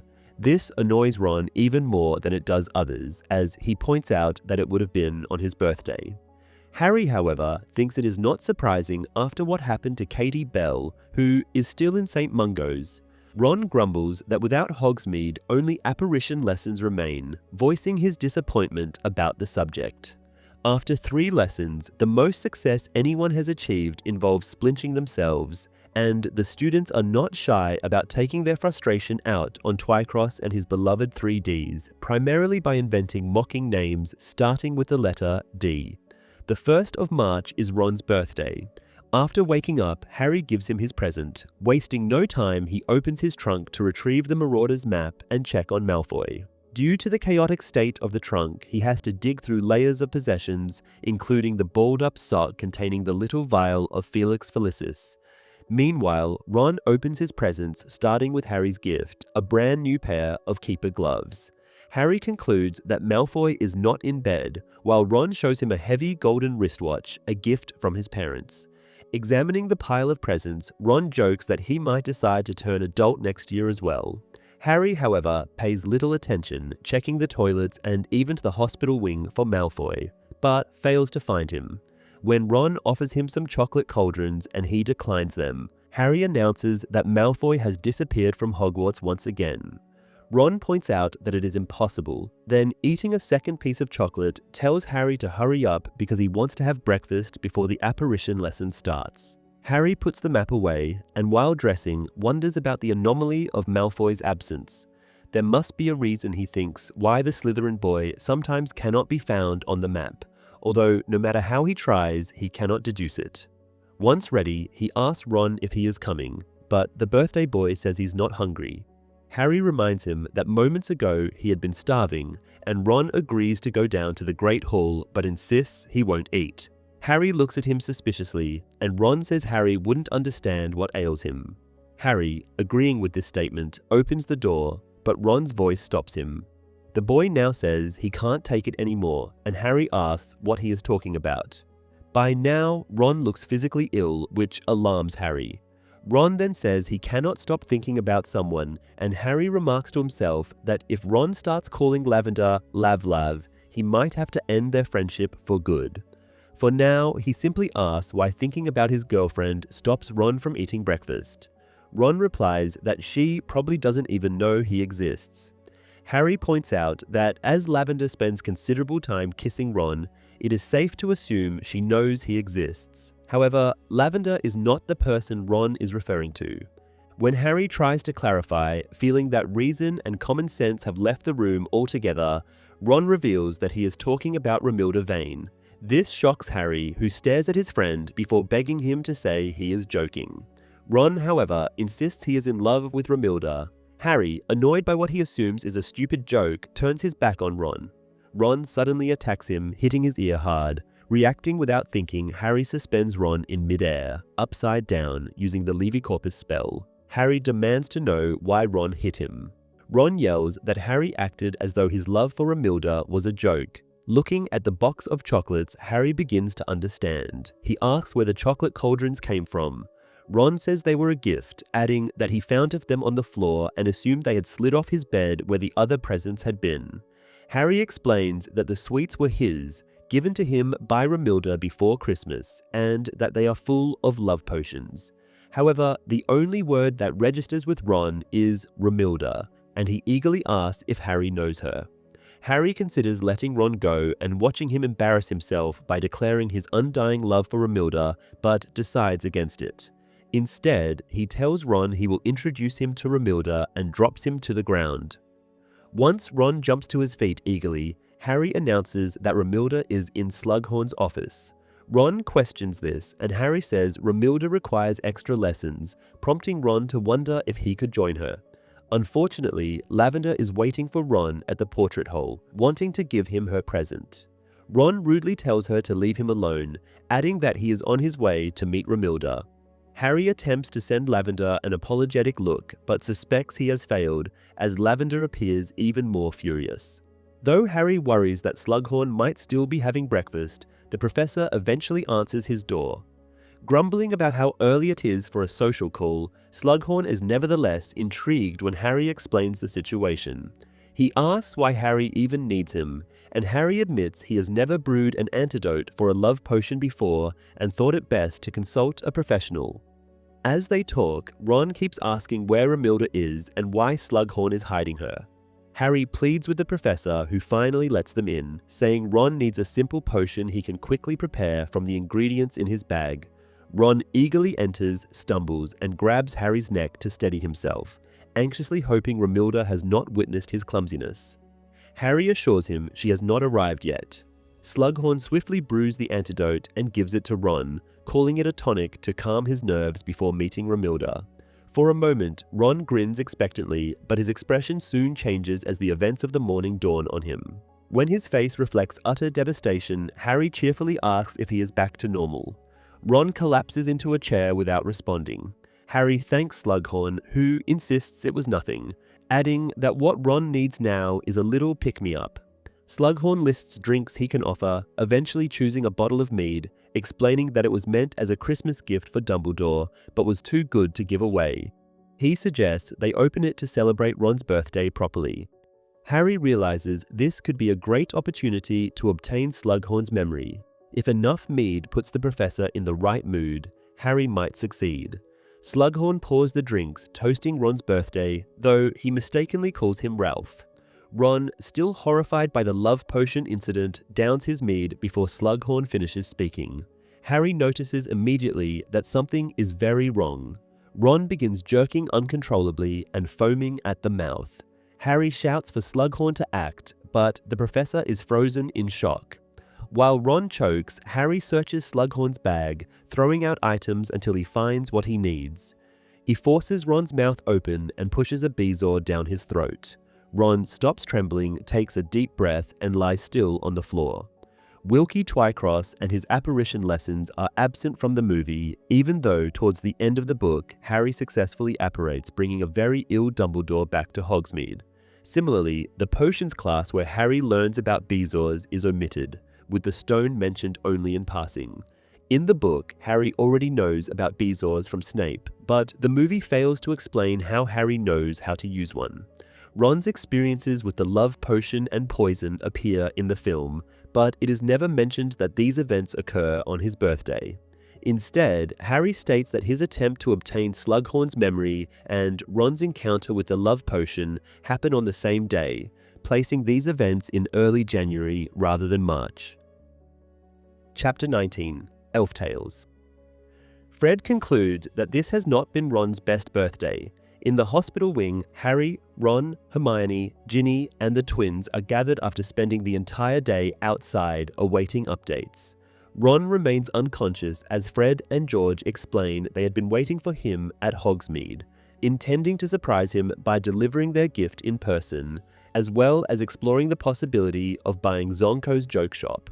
Fred mentions their plans to expand their business, but remarks that it feels pointless now, knowing students are no longer allowed to visit Hogsmeade. He then mutters that none of it matters anyway, casting a glance at his unconscious brother. After a moment of silence, Fred asks Harry to recount what happened. Harry, who has already repeated the story multiple times to others, including Madame Pomfrey and Dumbledore, summarizes the events again. As the twins arrived later than the others, Harry adds that, according to Madame Pomfrey, Ron is expected to make a full recovery, albeit a slow one. George comments that it was fortunate Harry thought of the bezoar in time. Harry replies that it was pure luck he happened to have one nearby. The thought of what might have happened otherwise unsettles him, and he shivers at the memory. Hermione, who has been unusually quiet throughout the day, sniffles but says nothing. She has spoken only when asked to recount how everything unfolded and has otherwise remained tense and silent, her gaze fixed until they were finally allowed to visit Ron. Fred turns to Ginny and asks if their parents have been informed. Ginny replies that their parents have already visited Ron and are currently in Dumbledore's office. Fred then questions whether Harry is certain the poison came from the mead. He speculates that Slughorn might have been able to give it to Ron if he had been the one pouring the drinks. Harry admits it is possible, but adds that he sees no reason why Slughorn would want to harm Ron. Fred theorizes that perhaps the professor mixed up the glasses and that the poison drink might have been intended for Harry instead. Ginny challenges this idea, asking why Slughorn would want to poison Harry. Fred admits he doesn't have an answer, but points out that there are plenty of people with reasons to want Harry dead. Ginny then asks if Fred suspects Slughorn of being a Death Eater, and Fred acknowledges the possibility. George suggests that Slughorn could be under the Imperious Curse. Ginny counters, pointing out that Slughorn might be innocent, and that the poison could have been in the bottle from the start, making him the intended victim. When they consider who might want to harm Slughorn, Harry explains that Voldemort has been pressuring Slughorn to join him. When Slughorn refused and went into hiding, Voldemort might have seen him as a liability. Harry adds that Slughorn could be valuable to Dumbledore, which is motive enough for Voldemort to target him. Ginny reminds the group that the mead had been a gift intended for Dumbledore, adding the headmaster to the list of possible targets. For the first time in hours, Hermione speaks, suggesting that the poisoner likely doesn't know Slughorn well, as the professor is not one to share something so exquisite. At that moment, Ron groans in his sleep, murmuring something that sounds like Hermione's name. Everyone freezes and looks at him, but he remains unconscious. Before they can say anything, Hagrid bursts into the room, carrying his crossbow and dripping rainwater from his coat. He leaves muddy footprints across the floor as he announces he has been in the Forbidden Forest all day because Aragog's condition has worsened. Only after returning to the castle for dinner did he hear about Ron. Harry reassures Hagrid that Ron will recover. Madame Pomfrey appears from her office, scolding them for exceeding the limit of 6 visitors in the hospital wing. George points out that Hagrid is the 6th person, and Madame Pomfrey, seemingly counting Hagrid as more than one due to his size, goes to clean up the mud he has tracked in. Hagrid wonders who could have wanted to harm Ron, and Harry tells him they have been discussing this very question. Hagrid notes that both Ron and Katie are members of the Gryffindor Quidditch team. George dismisses the idea that someone would attempt murder over Quidditch, but Fred jokingly mentions that Oliver Wood might have done so if he thought he could get away with it. Hermione interrupts, saying there is a connection between the attacks, but it isn't related to Quidditch. When Fred asks her to elaborate, she explains that both incidents appear to have been deliberate attempts at murder. She points out that neither attack reached its intended target and argues that this makes the perpetrator even more dangerous due to their recklessness.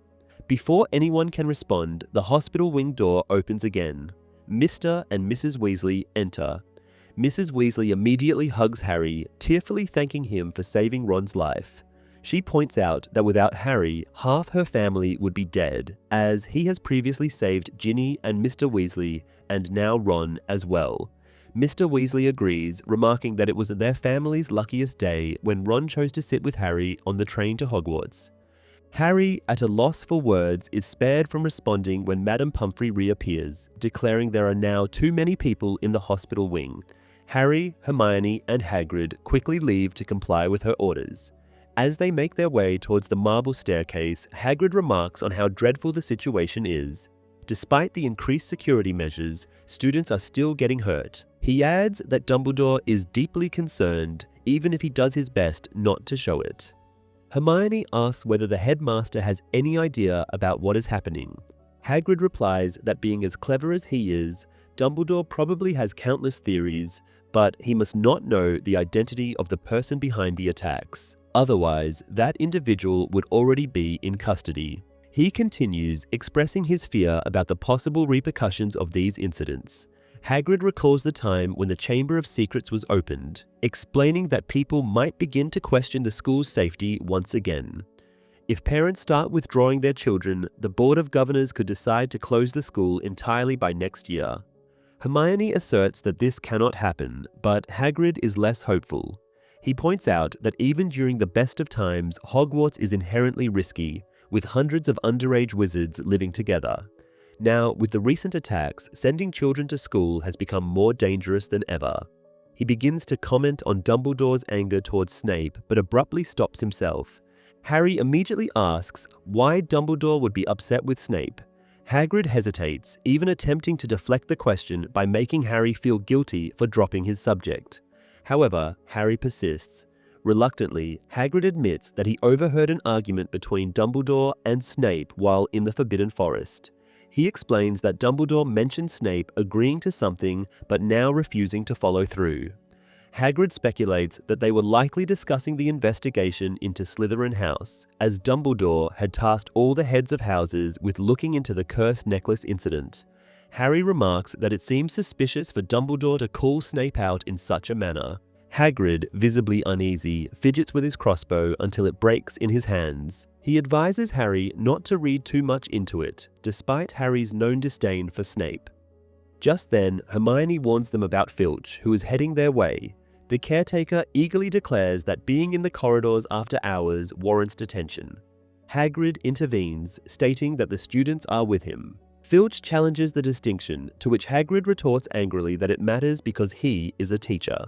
Mrs. Norris appears, hissing at Hagrid in support of her owner. Hagrid instructs Harry and Hermione to return to their common room while he deals with Filch.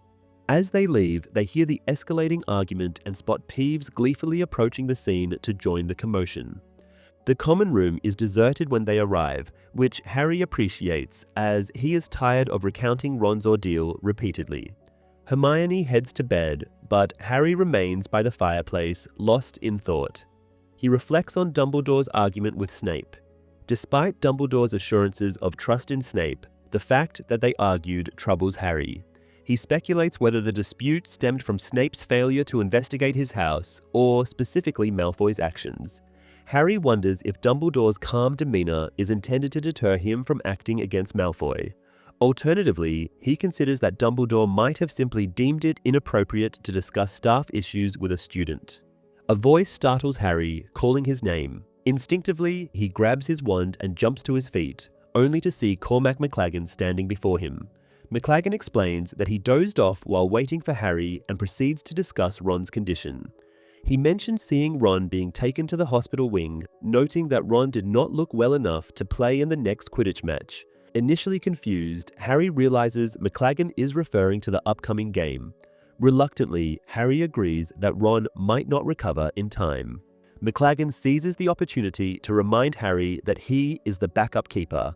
Though annoyed, Harry cannot deny that McLaggen had performed well during tryouts. After reluctantly agreeing, Harry listens as McLaggen insists on discussing strategy before the next practice session. Harry, desperate for an escape, excuses himself, stating he needs to sleep. The following day, news of Ron's poisoning spreads across the castle. However, the general reaction is less dramatic than it was after Katie's attack. Many students assume that spending time in the potions classroom increases the likelihood of accidental poisoning. Furthermore, the knowledge that Ron is receiving proper medical treatment reduces the sense of alarm. Consequently, attention quickly shifts to Quidditch. Gryffindor's upcoming match against Hufflepuff heightens interest, especially given Zacharias Smith's smug remarks during the previous game. Many Gryffindors are eager to see Smith and his team defeated. Harry, however, finds it difficult to care about Quidditch. His obsession with uncovering Malfoy's secrets consumes most of his attention. He frequently checks the Marauders' map and even follows Malfoy on occasion, but his efforts yield no significant results. Unfortunately, Harry's time for investigation is limited by his commitments to practice, homework, and also by two particularly bothersome individuals, McLaggen and Lavender. McLaggen incessantly reminds Harry of his supposed superiority as a keeper and critiques the team's performance, much to Harry's irritation. Lavender, on the other hand, constantly seeks Harry out to discuss her relationship with Ron. After enduring a lengthy conversation about Ron's opinions on Lavender's dress robes, Harry finally asks why she does not talk to Ron directly. Lavender explains that Ron is always asleep when she visits. Harry finds this odd, as Ron is usually awake and eager to chat about Malfoy or laugh at McLaggen whenever he visits. Lavender then asks if Hermione is still visiting Ron, and Harry confirms that she is, citing their friendship. Lavender accuses Hermione of only pretending to be Ron's friend now that he is receiving attention. Harry counters by saying that being poisoned is hardly a desirable way to gain interest. Before Lavender can respond, Harry spots McLaggen approaching and uses the opportunity to leave. Employing a secret passage, he evades both Lavender and McLaggen, feeling relieved when he finally reaches Potions class, where neither can follow him. Before the game against Hufflepuff, Harry visits Ron. The boy is restless, as Madame Pomfrey has not deemed him well enough to go and see the game. He keeps asking Harry how McLaggen is, and Harry tells him for the maniath time that even if McLaggen would be the best player in the world, he wouldn't want to keep him on his team because he is unbearable. Harry then asks Ron not to pretend to be sleeping whenever Lavender comes, as in the absence of her boyfriend, the girl drives him, Harry, crazy. He adds that if Ron wants to break up with Lavender, he should just do it. Ron says it isn't exactly easy, then asks if Hermione will come to visit before the game, but Harry tells him the girl has already gone down to the pitch, which seems to dishearten Ron. They say goodbye, and Harry hurries out. The corridors are empty as everyone is already down at the stadium, except for Malfoy, who Harry now runs into. The Slytherin boy is accompanied by two girls Harry doesn't know. He asks Malfoy where he is going, but he only gets sarcasm as an answer. After Malfoy and his companions disappear behind a corner, Harry faces a dilemma. He barely has time to get to the game, yet this is the best chance he has gotten so far to find out what Malfoy is up to. If he could follow him now, surely he could learn where he goes when he is off the Marauders map. Ginny asks where he has been when he enters the changing room, and Harry tells her about Malfoy. The girl questions if it is so important right now, and Harry points out that he is here, having chosen the game instead of following Malfoy. Outside, on the pitch, McLaggen starts to hand out instructions, and Harry reminds him who the captain is for what must be the 100th time. When the match starts, all Harry can think of is that if he catches the snitch in good time, he might be able to hurry back to the castle and catch Malfoy too. The commentator's voice booms over the stadium, dreamily pondering about how Zacharias Smith must be regretting being so rude to the Gryffindor team now that he has to play against them. Harry stares in disbelief, thinking that whoever let Luna be the commentator must have been out of their minds. Professor McGonagall, standing next to Luna, looks as though she's already regretting the decision, as Luna goes on saying that a player whose name she has forgotten now steals the quaffle from Ginny, who is, in Luna's opinion, a very nice girl. Hufflepuff's first goal happens moments later. McLaggen, who has been lecturing Ginny on something, hadn't even noticed the attacking chaser. Harry yells at the young man, telling him to do his job and leave the others alone. And McLaggen says Harry should set a better example, while Luna is wondering if Harry not looking for the snitch is a clever distraction. The game goes on, with Luna being perfectly uninterested in its events and talking about oddly shaped clouds instead. When McGonagall, getting hold of the megaphone for a second, informs the crowd that Hufflepuff leads with 70 points against Gryffindor's 40, the girl sounds surprised. She adds that McLaggen appears to have taken the bat from one of Gryffindor's beaters. Harry shouts at the keeper again, demanding he hands the bat back and focuses on goalkeeping, just as McLaggen demonstrates how to hit a bludger. After a flash of blinding pain, darkness envelops Harry. He wakes up in the hospital wing where Madame Pomfrey tells him his skull has been cracked by McLaggen's bludger, and even though she has fixed it, she would like to keep Harry overnight. The boy says that he can't stay as he has to find and kill McLaggen, but the matron points out it might strain his freshly mended bones a little too much, so he will have to wait with that. Harry gives up and asks Ron if he knows what the end result of the game has been, and Ron tells him they have lost by nearly 300 points. Harry swears again to kill McLaggen, but Ron says the team might have gotten to him already. Harry notices that Ron can barely contain his cheerfulness over McLaggen's spectacular failure. His friend also praises Luna's commentary, voicing his hope that the girl will be filling in the post permanently. He also tells Harry that Ginny had been visiting while he was out, and Harry's imagination quickly sketches a scene in which Ginny professes her deep love for Harry, but turns out she merely mentioned that Harry had been almost late from the match. Harry then tells Ron about his run-in with Malfoy, saying now he wishes he had chosen to follow the Slytherin boy, as it would have been more useful than attending the Quidditch match. Ron berates him for this, reminding him that he is their captain. Harry reminds him that Malfoy is up to something, which he has proven already, and Ron says he does not doubt that, but points out that Harry is getting obsessed alongside the fact that just because Malfoy is planning something, it doesn't mean he is behind everything that happens in Hogwarts. Harry is frustrated and asks where could Malfoy go when he disappears. Ron offers Hogsmeade as a possible destination, but Harry answers saying he has never seen Malfoy in any of the secret passages leading outside the school, and they are being watched anyway. Ron gives up quickly after this, and Harry doesn't have anything more to add either for a while. He is thinking hard, reflecting how Scrimgeour could set someone to follow Dumbledore around and how useful that power would be to him, Harry now. He contemplates involving the DA, but then quickly realizes they can't follow Malfoy around because of the same reason he can't. The members of Dumbledore's army are students and therefore have to attend classes. Time passes and Harry hears Ron snoring. When Madame Pomfrey comes out to check on her patients, Harry pretends to be sleeping too, and the healer soon retires for the night, having attended to chores like closing the curtains and dimming the lights.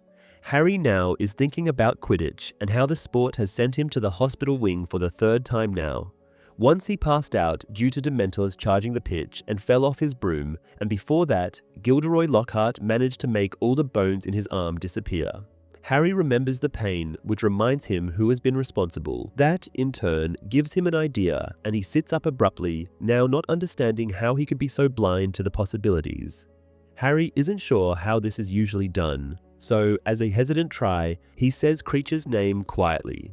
After a loud cracking noise, squeaks fill the silence, waking up Ron. Harry hastily casts Muffliato on Madame Pomfrey's room so she won't hear the commotion, then goes to see what went wrong. Kreacher's has shown up indeed, but he is not alone. Dobby, wearing an old and shrunken Weasley sweater and several of the hats Hermione has knitted last year, is also here, wrestling the older elf. To top the noisy fight, Peeves shows up as well over the elves and tells off Harry for summoning away his entertainment before resuming cheering for the brawling parties. Based on Dobby's angry cries, it looks like Kreacher has said something rude about Harry, with which Dobby has taken offense. The older elf, however, continues to diminish Harry, saying he is a friend to mudbloods. This earns him a particularly nasty strike from Dobby, relieving him of many of his teeth, after which Harry and Ron decide it is time to put an end to the fight. They each grab an elf, pulling them apart, and Harry, getting fed up with Peeves, jinxes the poltergeist, who loses his voice because his tongue is now stuck to the roof of his mouth. Ron compliments the jinx, asking if it is from the Half-Blood Prince, and Harry confirms this. He then forbids the elves to hurt each other, then immediately amends himself, saying he forbids Kreacher to fight, and though knows he cannot give orders to Dobby, he would like the other elf to stop doing it as well. Dobby says he is a free elf and can decide whose orders he would take, and he's happy to follow Harry's. When this is concluded, Kreacher, now bound not to fight, asks if Harry has asked for him. The boy first makes sure Madame Pomfrey is still unaware of the proceedings, then says he has, because he has a task for the elf. Kreacher replies he will do anything Harry wants, then adds in an undertone that he has no choice and is ashamed of his master. Hearing this, Dobby volunteers to do it instead of Kreacher, and Harry says there is no reason why both of them couldn't be on the task. He then tells the elves that they need to follow Draco Malfoy and find out where he goes when he is off the Marauders map. While Ron looks exasperated, Dobby promises to throw himself off the tallest tower if he fails to do what Harry wants, which Harry assures him won't be necessary. Kreacher, however, is much less enthusiastic, and Harry, knowing the elf's tendency to find fault in orders that he can exploit, spends some time to make sure Kreacher cannot, by any means, warn Malfoy of being followed. When satisfied, Harry gives some additional instruction, such as don't seek him out with a report when there are others around, and tells the elves to get to work. The scene of Ron being unconscious in the hospital wing is highly altered in the film. Instead of his relatives and Hagrid, it is Dumbledore, McGonagall, Snape and Slughorn present, discussing the possibilities and indications around the events, concluding that the poison was meant for Dumbledore. Additionally, Lavender Brown also shows up and has a brief fight with Hermione about Ron, which ends when Ron, still unconscious, groans Hermione's name, after which Lavender storms out in tears. McLagan's terrible performance and Harry's resulting head injury are both omitted from the film, as well as Dobby and Kreacher. Instead, here, Harry simply spots Malfoy in the castle, follows him and sees him enter the room of requirements. Chapter 20, Lord Voldemort's Request. Harry and Ron are discharged from the hospital wing the next morning. It seems that having been knocked unconscious and poisoned respectively has its advantages, one of which is that Ron and Hermione are back on speaking terms.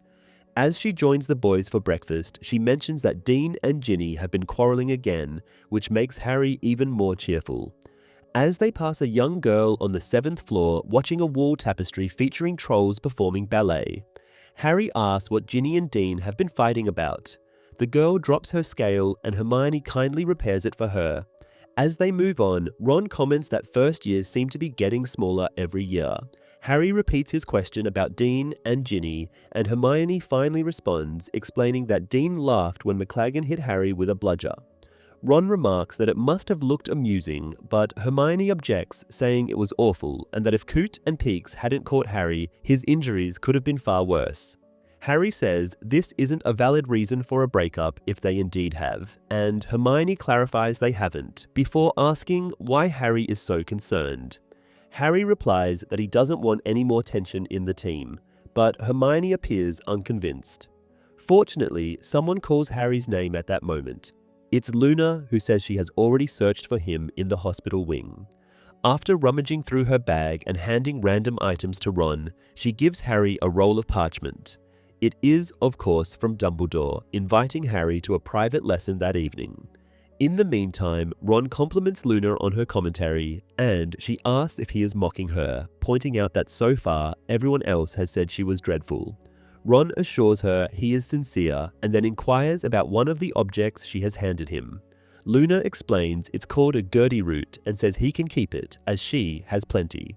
Before leaving, she mentions it is excellent for repelling gulping plimpies. Ron, still holding the Gertie root, remarks that he is growing fond of Luna. He adds that while she is clearly insane, she's also very entertaining. He then falls silent upon noticing Lavender on the marble staircase. Lavender angrily asks Ron why he didn't inform her about being discharged from the hospital wing. Harry suggests to Hermione that they leave, and the pair walk away from the scene.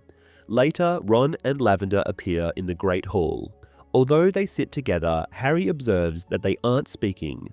He also notices that Hermione, despite pretending to be indifferent, looks pleased with this development. This goes as far as helping Harry with an essay later, something she hasn't done for a while, knowing her work would end up in Ron's hands. Harry leaves Hermione to her task and rushes out of the common room. He reaches Dumbledore's office just as the clock strikes 8, and the headmaster calls him in. Harry enters and finds Professor Trelawney inside. She points dramatically at him, declaring he must be the reason she's being thrown out. Dumbledore, sounding weary, replies that no one is throwing her out, but he and Harry had scheduled a meeting at this time, and the topic she and Dumbledore were discussing is concluded. Trelawney says that if Dumbledore refuses to dismiss Firenze, she may seek employment at a school where her talents are more appreciated. She exits, and Harry hears her stumbling on the stairs, suspecting she tripped on one of her shawls.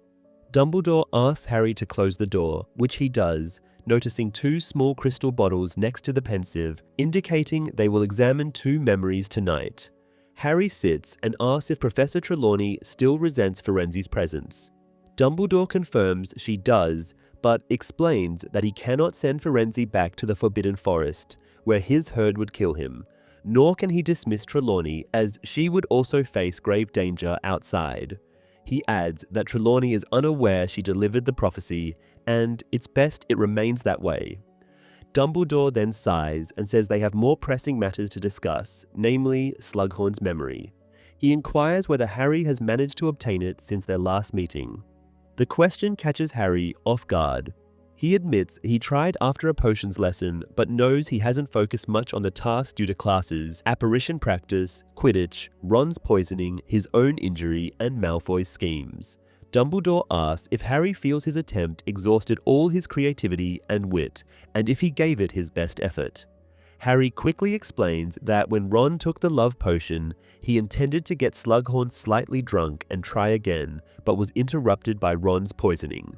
Dumbledore says he understands how Ron's predicament distracted Harry, but points out that after being assured Ron would recover, Harry could have refocused on obtaining the memory.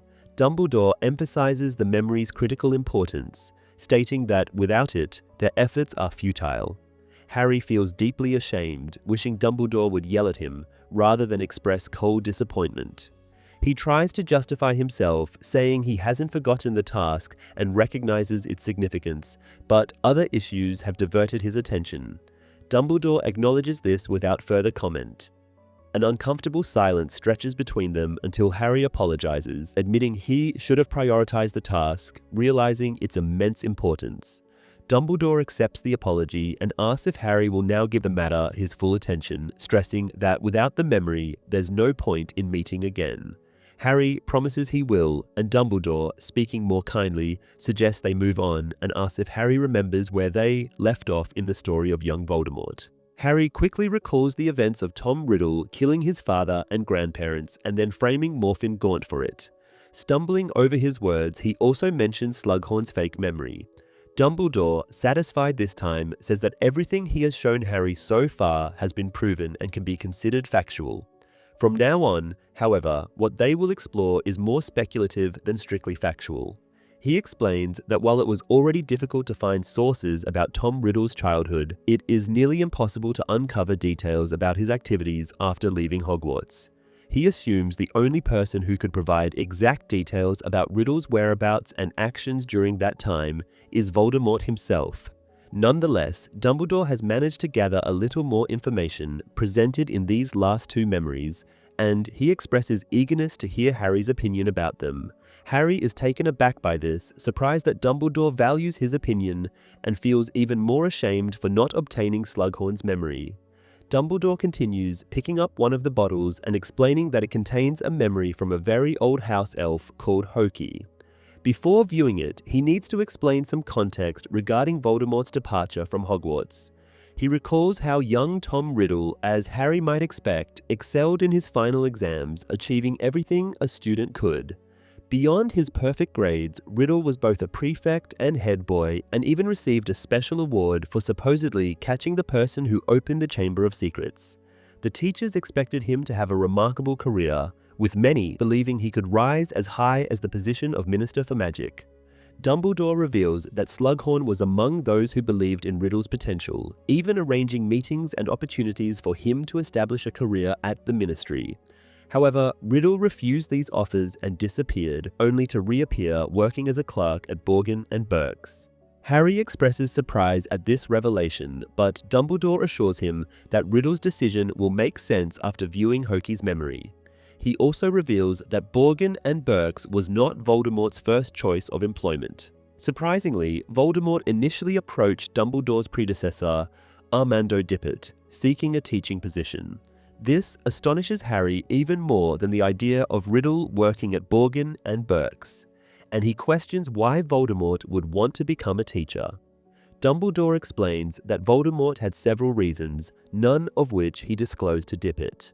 The first reason, Dumbledore suggests, is that Voldemort only ever felt truly at home at Hogwarts. He had a deep attachment to the school, more so than he ever felt for another person. This makes Harry uncomfortable, as he often feels similarly about Hogwarts. Dumbledore continues, saying the second reason is that Hogwarts houses an immense repository of ancient magic. He believes Voldemort uncovered many of the castle's secrets during his 7 years there, but likely knew there was more to discover and exploit.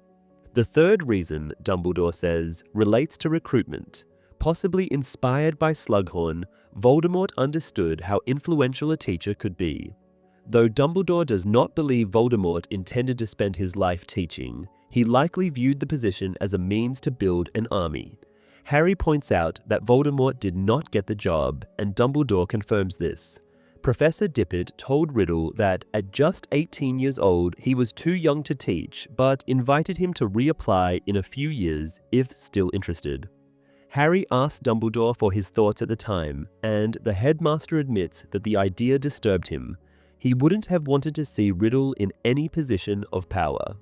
Curious, Harry inquires which subject Voldemort had wanted to teach, though he feels he already knows the answer. As expected, Dumbledore confirms that Voldemort sought to teach defense against the dark arts. Despite others viewing it as a waste of his talents, Voldemort began working at Borgin and Burke's. Dumbledore clarifies that Riddle was not merely an assistant, but took on a specialized role unique to establishments like that. His job was to persuade people to part with valuable heirlooms and prized possessions that Borgin and Burke's wanted to purchase but had been unable to obtain. Dumbledore notes that Riddle, with his politeness, good looks, and charm, excelled in this role. Harry agrees, thinking Riddle must have been very skilled at it. Dumbledore announces it is time to view Hokey's memory. He explains that Hokey worked for a wealthy elderly woman named Hepzibah Smith. Harry enters the memory and finds himself beside a very large woman wearing a red wig and flowing pink robes. The oldest house elf Harry has ever seen is attempting to force her swollen feet into satin slippers. Hepzibah instructs Hokey to hurry, noting that their guest promised to arrive at 4 and is never late. Once the slippers are on, Hepzibah asks how she looks, and Hokey responds that she is lovely. Harry suspects that lying must be part of the house elf's duties. Just then, the doorbell signals the arrival of the guest. Hepzibah urges Hokey to answer the door, and the tiny elf hurries away, navigating the crowded room with remarkable ease. Harry observes that the place resembles an antique shop, and an especially cluttered one at that. Soon, Hokey returns with Tom Riddle. Adult Riddle is thinner and even more handsome than he had been as a teenager, dressed in a dark suit. He moves through the room in a manner that suggests he is a frequent visitor and kisses Hepzibah's hand upon reaching her. Voldemort presents roses to her, and she remarks that he needn't have bothered, though Harry notices an empty vase waiting for the flowers. Hepzibah then invites Voldemort to sit, and he does so just as the house elf reappears carrying a tray of cakes. The lady offers some to Riddle, commenting that Borgin and Burke's must be overworking him. She then asks why he is visiting, and Riddle replies that Mr. Burke has a new offer for the goblin-made armor Hepzibah owns. 500 galleons, he explains, is what Burke considers a very generous sum. However, Hepzibah cuts him off, feigning offense that Riddle has come only to discuss business. Voldemort responds that he is merely an assistant and must go where he is sent.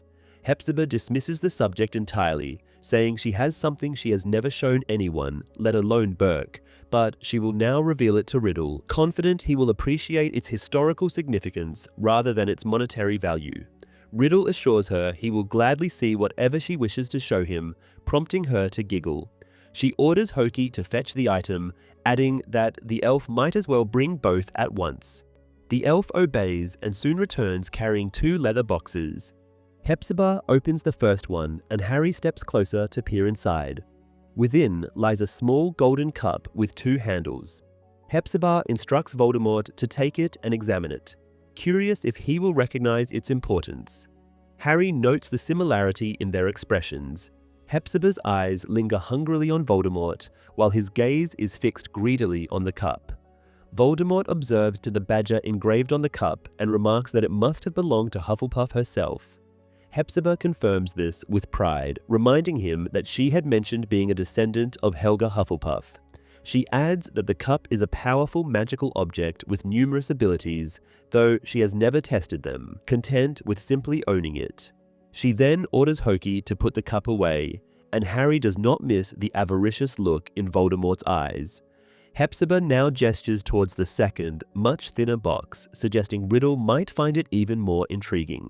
She explains that Burke knows about this particular treasure as she purchased it from him, but she is certain he would try to reclaim it after her death. She opens the flat box, revealing a golden locket. Voldemort reaches out to hold it and immediately identifies the mark of Slytherin. The lady confirms this, proudly recounting how she paid a fortune for it, even though Burke acquired it from a ragged woman who likely stole it for mere pocket change. At this revelation, Voldemort's eyes flash red, and when Hepzibah reaches for the locket, Harry expects him to refuse to return it. However, Voldemort relinquishes the locket, and Slytherin's heirloom is soon packed away again. Hepzibah, however, appears unsettled, her smile fading. She even asks if Voldemort is feeling well. He assures her he is fine, but her unease lingers. Dumbledore announces they have seen all they need to and returns Harry to his office. Once seated again, Dumbledore reveals that Hepzibah Smith died 2 days after the memory they had just witnessed. Pokey, he adds, was found guilty of accidentally poisoning her mistress's evening cocoa. Harry expresses disbelief, and Dumbledore agrees, drawing parallels between this incident and the murder of the Riddle family, including the accused having a clear memory of the crime.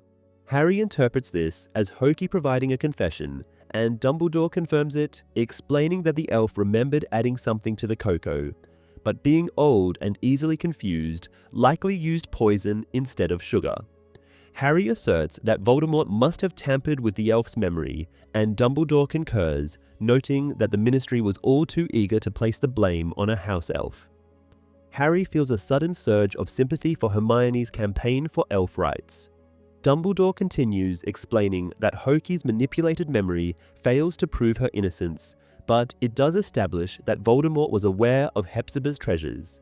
Notably, the locket and the cup were the only items her family reported missing after her death. By that time, the young assistant had already left Borgin and Burke's, disappearing without leaving any forwarding address. For a long time, Dumbledore explains no one saw Tom Riddle. Dumbledore remarks that just as Riddle had once stolen from his fellow orphans, he now took Hepzibah's possessions, resorting to murder to obtain them. Harry finds it astonishing that someone would risk prison for a few trinkets, but Dumbledore assures him he will eventually understand their significance. He suggests that Riddle viewed the locket as his rightful heirloom. Harry concedes that Voldemort might have felt entitled to the locket as a descendant of its original owner, but questions why he would covet Hufflepuff's cup. Dumbledore theorizes that Riddle, deeply attached to the school, likely saw the cup as an irresistible link to its founders. Moreover, Dumbledore believes there is an additional reason, which he promises to reveal in time. For now, however, Dumbledore concludes it is time to view the final memory, his own. Harry arrives back at the same spot he just departed, Dumbledore's office. The wizard himself is present, appearing only slightly younger. He seems to be waiting, and within moments there is a knock on the door which he permits to open. Lord Voldemort steps into the room. He is no longer the handsome young man from the previous memory, yet not quite the snake-like figure Harry witnessed 2 years earlier on the night the Dark Lord regained his body. Voldemort's current appearance is a blend of the two. This does not appear to surprise Dumbledore, who greets him politely and offers him a seat. Voldemort sits, expressing his pleasure at hearing that Dumbledore has been promoted to headmaster. Dumbledore responds courteously and offers him a drink, which Voldemort accepts, remarking on the length of his journey. Dumbledore pours wine for them both before asking about the purpose of the visit. The Dark Lord does not respond immediately, but eventually states that his name is no longer Tom. Dumbledore acknowledges this, saying he is aware that Voldemort has adopted a different name. However, he explains that as an old teacher, he is inclined to remember his students as they once were and will continue to address him as Tom Riddle. Harry notices the subtlest shift in the atmosphere and senses that Dumbledore, by refusing to use the name Voldemort, has also denied him control of the conversation. Voldemort remarks that he has never understood why Dumbledore, a wizard of immense talent, has never aspired to be more than a teacher. Dumbledore replies that educating future generations is among the noblest pursuits, a sentiment Voldemort himself once shared. Voldemort agrees, but notes his curiosity about why a man who has been offered the post of Minister for Magic twice would remain content as headmaster of a school.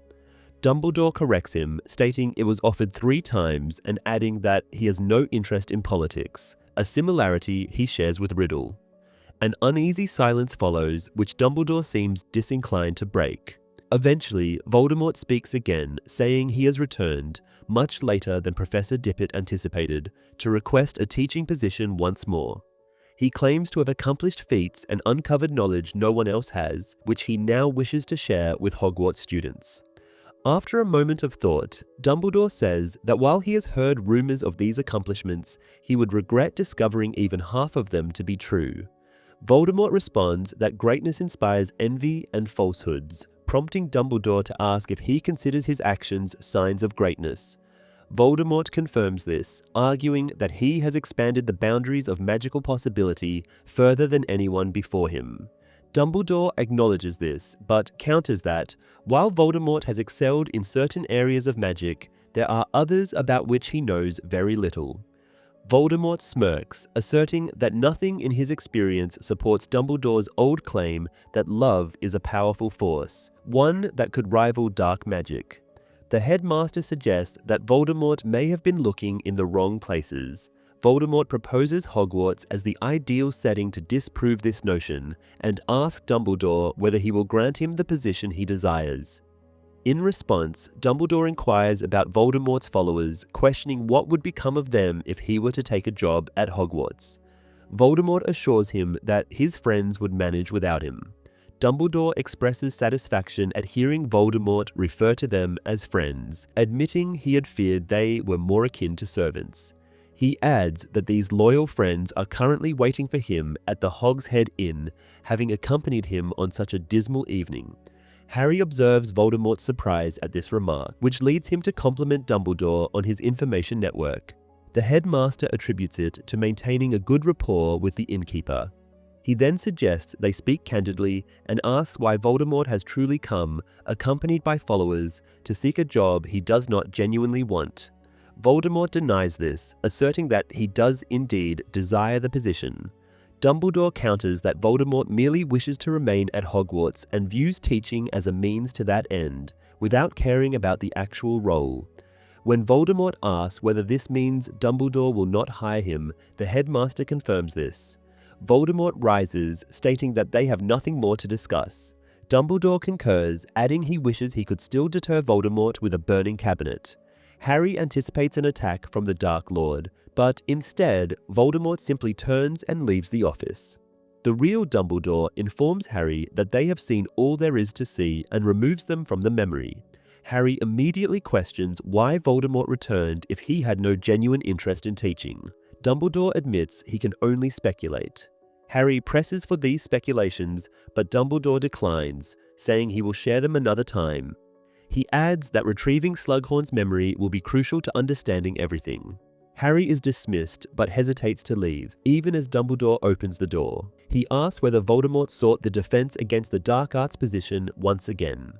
Dumbledore agrees, stating that ever since he refused Voldemort the job, no teacher has been able to hold the post for more than a year.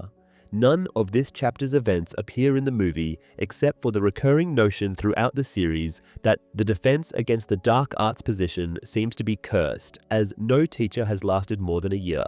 However, the explanation for this, Lord Voldemort being denied the job, is absent from the films. Additionally, the scene in which Dumbledore admonishes Harry for failing to retrieve Slughorn's memory in a timely manner is omitted. In the film, Dumbledore asks Harry to obtain this memory much earlier in the school year than in the book, and never expresses disappointment over the slow proceedings. Bonnie Wright, who portrays Ginny Weasley, collaborated with the art department to ensure the set was decorated as though by Ginny herself. Chapter 21: The Unknowable Room. Harry spends the next week thinking about the problem of the missing memory, approaching it from every possible angle, but no real solution occurs. Soon, he reverts to his go-to activity when in doubt, perusing the Half-Blood Prince's potion textbook, hoping for a scribbled answer to his problem. On Sunday evening, Hermione tells him how the prince won't be able to help with this, and Harry tiredly asks her to drop the topic, pointing out that without the Half-Blood Prince, Ron would be dead now. Hermione retorts that if Harry had paid attention to Snape, he would have known about Bezoars already. Harry doesn't answer, mostly because he has just found a new spell in the book, the incantation Sectumsempra, and the words next to it, for enemies. He is intrigued but wary of Hermione, so he decides not to try the spell right away. Instead, he marks the page for later use. Earlier that evening, exciting news had been posted on the Common Room's message board. Those who will be or already are 17 by the 21st of April can take additional apparition lessons down in Hogsmeade before the upcoming test. This sends Ron spiraling as he is still unable to perform the feat. Hermione is somewhat calmer, having successfully apparated twice already, and Harry, who won't turn 17 until the summer, can't take the test yet and therefore doesn't care much. Ron points out that he has managed it, so whether now or in July, he will be ready. Ron is still struggling with an essay Harry has finished already, although as he penned a different opinion than Snape's, he expects a low mark for it. He doesn't care, because now all his attention is finally on Slughorn's memory. Hermione points out that the only spell that forces people to do something they don't want to is the Imperious Curse, and it is illegal. Harry says he is aware of this, and that's why he is looking for an alternative, adding that according to Dumbledore, Veritaserum wouldn't work either, as Slughorn carries the antidote everywhere. Hermione says he is going about this all wrong, explaining that Dumbledore has said only Harry can persuade Slughorn to give up the memory, which means he has to find a way to do just that. Spiking Slughorn's drink with truth serum or cursing him can't be the answer, as anyone could do that. Ron interrupts, asking about the spellings of different words. After glancing at his essay, Hermione asks what kind of quill he is using, and the boy says it's an enchanted one that is supposed to auto-correct his spelling errors, but adds the enchantment might be getting exhausted. Hermione, pointing out that most of Ron's essay is gibberish, including his name on it, agrees with this assessment. Ron is crestfallen, thinking he now has to start the whole thing over, but Hermione takes the parchment from him, saying it can be saved. Ron says he loves her, and Hermione, though turning pink, replies he better not let Lavender hear this. Ron muses that maybe he should, so Lavender would break up with him, and Harry asks why isn't he just ending the relationship if he doesn't want to date Lavender anymore. Ron says it is harder to do than it sounds, recalling how lucky Harry has been, as he never had to break up with Cho. The two of them have simply drifted away. Ron adds he wishes this would happen to him and Lavender too, comparing the girl to the giant squid in the lake when it comes to clinging every time he suggests they should go on their separate ways. 20 minutes later, Hermione gives the parchment back to Ron, the essay on it now making sense. Just when Harry realizes that by now only the three of them are sitting in the common room, Kreacher appears with a loud crack, startling Ron, who spills ink all over the saved essay. The elf bows and says he is here to give his report about Malfoy, but before he can get to it, with another cracking noise, Dobby shows up. He berates Kreacher for not telling him about his plans to go see Harry, and Hermione asks what is going on. Harry isn't sure how to tell her about this without making her angry, knowing how touchy the girl can be when it comes to house elves. He then simply says the two elves have been following Malfoy on his order, with Dobby adding he has not slept for a week to ensure success. Hermione voices her rather negative opinion about this, and Harry quickly assures her he has not asked anything of the sort and tells Dobby to sleep whenever he wants. He then asks if they have found anything interesting, and Kreacher starts a speech about Malfoy's superiority and pure blood, but Dobby cuts in, saying the son of his former master is a bad boy. He tries to go on but can't, and instead, out of habit, tries to hurt himself by saying something wrong about Malfoy. Harry, familiar with Dobby's tendencies to do so, stops him in time. Dobby thanks him, adding, it is still difficult for him to tell the truth about the Malfoy family. He then turns to Kreacher and tells him that Draco has not been a kind master. Harry joins in, telling Kreacher that he is not interested in the elf's opinion about Malfoy, only in where he has been and what he has done. However, Kreacher continues to be useless on purpose, so Harry turns to Dobby.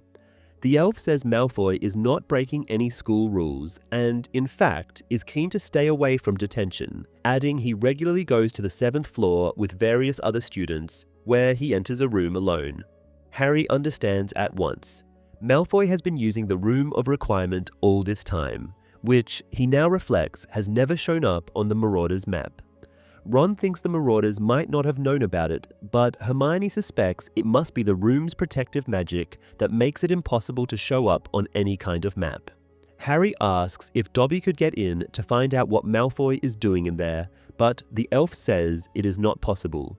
Harry insists it is, as Malfoy had done last year while looking for evidence against the DA, but Hermione points out the Room of Requirement has only let Malfoy in because he had known what he'll find in there, the headquarters of the DA. Harry, however, still has no idea what Malfoy is using the room for, and therefore he won't be able to open it while the Slytherin boy is in there. Harry is confident he'll find a loophole to fix this and compliments Dobby on a job well done. Hermione kindly says Kreacher has done a great job too, but the elf only calls her a mudblood in return. Harry tells him to leave, then he turns to Dobby and, in a much gentler manner, says that he should go and get some sleep too. Dobby gladly complies. Harry happily says that this is a great development, and Ron agrees, although moodily, trying to save his essay. Hermione takes it from him once again, making the excess ink disappear as she wonders about the part when Dobby mentioned Malfoy always arrives with a different student, asking just how many people are in on this thing. Harry agrees with her assessment of this being rather weird, and then, thinking it over, he finally understands. Those aren't different people, but the same two every time, Crabbe and Goyle. Harry reminds his friends that on their first potions lesson, Slughorn showed them a vat of Polyjuice potion, from which Malfoy clearly has taken some, now using it to disguise his lackeys as different people, so as not to raise suspicion by them standing at the same spot too much while they are guarding Malfoy. Hermione recalls the little girl whose scale she has mended, and Harry says yes, that also has been either Crabbe or Goyle. Harry then remembers another similar incident, concluding that every time a little girl drops something in front of the Room of Requirement, it is a sign for Malfoy to stay inside, as it is not safe to leave the room. Ron finds the idea of Malfoy forcing his friends to turn into young girls hilarious. He adds he is surprised they are still going along with this, and Harry points out they don't have much chance, especially if Malfoy has shown them his dark mark. At this, however, Hermione becomes reluctant, saying they don't know for sure if Malfoy even has one of those. Harry says they will see either way soon, and Hermione repeats she doesn't think Harry will be able to get in at all. She then adds that Harry should be focusing on getting Slughorn's memory anyway, and goes to sleep. After she's gone, Harry asks Ron's opinion, who wistfully says he wants to be able to apparate like a house elf. Harry finds it hard to sleep that night, wondering what he will see the next day once he opens Malfoy's Room of Requirement. When he finally falls asleep, his dreams revolve around the same topic, Malfoy and his secrets. The next morning, he decides to try his luck with the room in the free period he is having after breakfast, and his enthusiasm isn't dampened even when Hermione shows no interest in this whatsoever.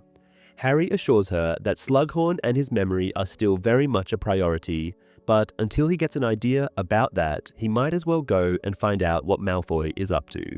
Hermione says again that Harry doesn't need an idea, as he does not have to use any trick or magic on Slughorn. He just has to find a way to reason with him. Trying to get into the Room of Requirement will prove to be a waste of time Harry could use for talking to Slughorn. Ron interrupts, asking if anyone they know has died, for Hermione is holding the Daily Prophet. Hermione says yes, but turns out it is not a death, but an arrest in the paper. Mundungus Fletcher has been sent to Azkaban for pretending to be an Inferius while robbing a place. After breakfast, they split up.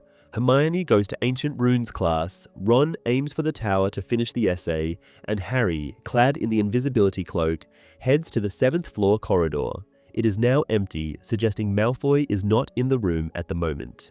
Harry isn't sure if this makes his entry easier or harder, but is glad that he doesn't have to deal with Crabbe or Goyle.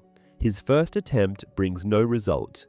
The second time around, he tries with a differently worded wish, but the wall remains blank. He goes again with the same result. An hour goes by, after which Harry grudgingly has to accept that Hermione might have been right after all. Arriving at the defense against the dark arts classroom, Snape greets him by taking 10 points from Gryffindor, stating Harry has been late, even though most of his classmates are still on their feet, rummaging in their bags. Snape tells the class to hand in their essays, after which Seamus asks what's the difference between a ghost and an Inferius, citing how there has been one spotted. Snape says there wasn't, and after Seamus insists, he tells him it has been a common thief, which he would know if he had bothered to actually read the article. Harry points out to his friends how odd Snape's behavior is, as he should be upset over his fellow Order of the Phoenix member being imprisoned, and the professor, spotting this, tells him to answer Seamus's question, as he obviously is an expert. Harry remembers talking about Inferi with Dumbledore, but all he can come up with is that ghosts are transparent. Pansy Parkinson laughs, but Harry goes on, pointing out that as opposed to ghosts, Inferi has an actual physical body. Snape says a child knows this much, then goes into details telling the class that Inferi are dead bodies, reanimated by dark magic and following the casting wizard's orders, while a ghost is merely a soul left behind. Ron pipes up saying what Harry has said is useful, because when in doubt, he will check if his attacker is solid instead of asking if he is a soul of a departed, causing a few giggles. Snape takes 10 more points from Gryffindor, this time crediting Ron in the process, adding he wouldn't expect more from someone who is so solid he cannot even apparate. Harry wants to reply to this, but Hermione stops him. Ron is in a bad mood after the lesson. Lavender tries to cheer him up by saying offensive things about Snape, but this only annoys Ron, who soon shakes his girlfriend off by entering a men's room. There, he admits that Snape is right. He just cannot apparate at all, and Harry suggests that Ron should take the Hogsmeade lessons. After that, Ron can still skip the test and do it with Harry over the summer, if he doesn't feel ready. Just then, Moaning Myrtle shows up, prompting Harry to point out that this is not the ladies' room. The ghost seems disappointed to see it's Harry and Ron asks who she had been expecting. Myrtle explains that this mysterious boy had promised to return to talk, then reminds them that they had made the same promise, that they would visit her. Harry points out that she lives in a girl's bathroom, a place he doesn't generally. Myrtle acknowledges that, but says she can leave the place, like the time she visited Harry in the bath, to which Harry says he remembers vividly. Myrtle continues, saying her new friend is different, and maybe once Harry and Ron leave, he will come back. She mentions how much the boy and she have in common, and Ron asks if this person also lives in a toilet pipe. Myrtle clarifies that what she meant is that this boy is not afraid to show his emotions and even cry. Harry asks why a boy has been crying in there, but Myrtle tells him it's none of his business and that she will take his secrets to the grave. Ron corrects her, saying at this point she could only bring them to the sewers, which makes the ghost shriek and leave via toilet, flooding the place in the process. Ron, in a better mood now, says Harry is right and he will take the extra lessons before deciding what to do. As the weekend approaches, Ron and Hermione go down to the village for practice, and Harry feels jealous, as he wouldn't mind escaping the castle a little himself. He still plans on using this time productively, namely for sieging the Room of Requirement once again. Even though Hermione had told him before leaving that he'd be better off pursuing Slughorn, Harry goes up to the 7th floor and dons the invisibility cloak once again. The Marauder's map tells him that Goyle is standing guard today, and indeed, Harry spots the same little girl whose scale Hermione had mended. He sneaks up on her and scares her. The little girl drops her scale and runs away, making Harry laugh. He then turns toward the blank wall, thinking about what approach he should try this time. He also imagines Malfoy standing in the room, frozen and scared, which gives him satisfaction. Harry's good mood diminishes soon as his attempts to open the Room of Requirement fail, one after another. In just half an hour, he grows incredibly frustrated by the fact that Malfoy is so close, yet he cannot uncover his secrets. His anger leads him to kick the wall, resulting in pain in his big toe, which he thinks is broken. As he hops on one leg, the invisibility cloak slips off him, and a voice calls his name. Harry tries to turn and of course falls. To his surprise, it's Tonks, walking toward him casually, as though she has business to attend to inside the castle. Harry asks what she is doing there, reflecting inwardly on how this is not the first time Tonks finds him on the floor. She says she wants to talk to Dumbledore, and after Harry points out that the headmaster's office is not in this corridor, she says she is aware of that. But Dumbledore isn't there anyway. She adds, he is away again.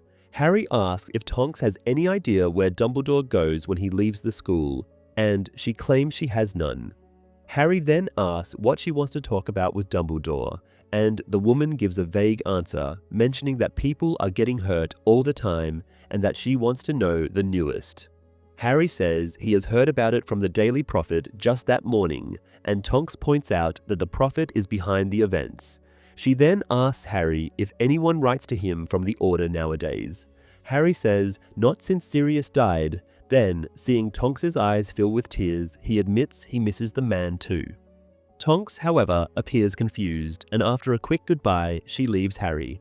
Harry continues his attempts to access the Room of Requirement until hunger convinces him to give up for the day.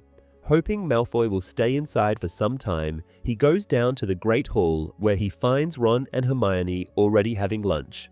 Ron happily reports that he has finally done it. He has apparated, adding that it wasn't a perfect execution, but still.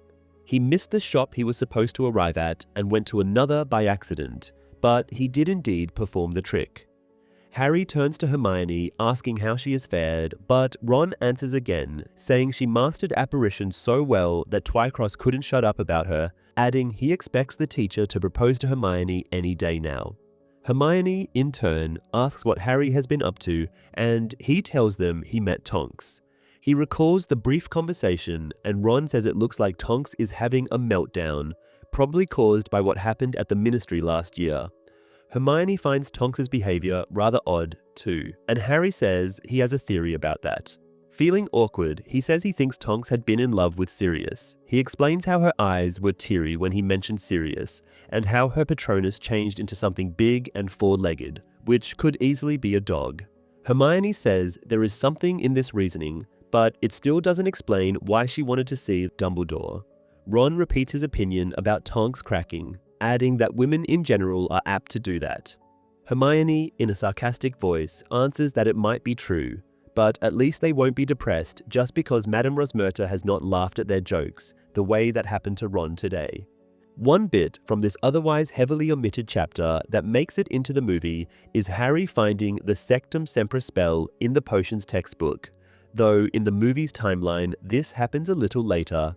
Even though in the novel, following Dumbledore's instructions, Harry carries the invisibility cloak with him everywhere he goes. Using it several times throughout the story, the filmmakers often opt for him not having the useful clothing item at hand. This is the case when Harry follows Malfoy and discovers he visits the Room of Requirement frequently, which is the closest we get to the scene when Dobby and Kreacher reveal their findings to Harry. Chapter 22, After the Burial. The approaching summer leaves Harry in a persistently bad mood. Both of his pursuits, extracting the memory from Slughorn and uncovering Malfoy's activities in the Room of Requirement, remain stalled. Hermione, for the umpteenth time, advises him to forget about Malfoy and focus on persuading the potions professor instead. Meanwhile, Hermione and Ron are preparing for their apparition tests scheduled for that afternoon. Ron, whose nerves are frayed, hides behind Hermione as a girl approaches the trio. Hermione points out that it isn't Lavender. The girl delivers a message to Harry, who expresses surprise, reminding his friends that Dumbledore had said there would be no further private lessons until he acquired the memory. As Harry opens the note, Hermione speculates that the headmaster might want to check on Harry's progress, but it turns out the message isn't from Dumbledore at all. Instead, it is written by Hagrid, whose blotchy ink suggests he was crying while composing the letter. Addressed to all three, the letter informs them that Aragog, the giant spider, has died. Hagrid requests their presence at the burial that evening at dusk, stating that he cannot face the task alone. Ron and Hermione agree that such a request, particularly with heightened security measures in place, is a significant imposition. Ron expresses disbelief that Hagrid could think they would want to attend, given that Aragog once offered them as dinner to his family. Hermione adds she might have considered it if it were a matter of saving Aragog, but since he is already dead, there is nothing to be done. Ron remarks, based on his experience with the Acromantula, that being dead might be an improvement in Aragog's case. Harry, however, notes that it wouldn't be the first time they sneaked out to visit Hagrid after hours. Hermione reasons with him, insisting it isn't worth the risk of detention, and Harry reluctantly agrees. Shifting focus, Hermione mentions that potions class will be sparsely attended, with most students occupied with their apparition tests. She suggests it could be a good opportunity for Harry to persuade Slughorn. Harry, feeling discouraged, sarcastically agrees, saying this time he will surely get lucky, and prompting Ron to excitedly suggest the use of the Felix Felicis potion. Hermione initially begins to protest, but quickly acknowledges that Ron's idea is sound. Harry hesitates, as he had hoped to save the potion for personal matters, specifically involving Ginny breaking up with Dean.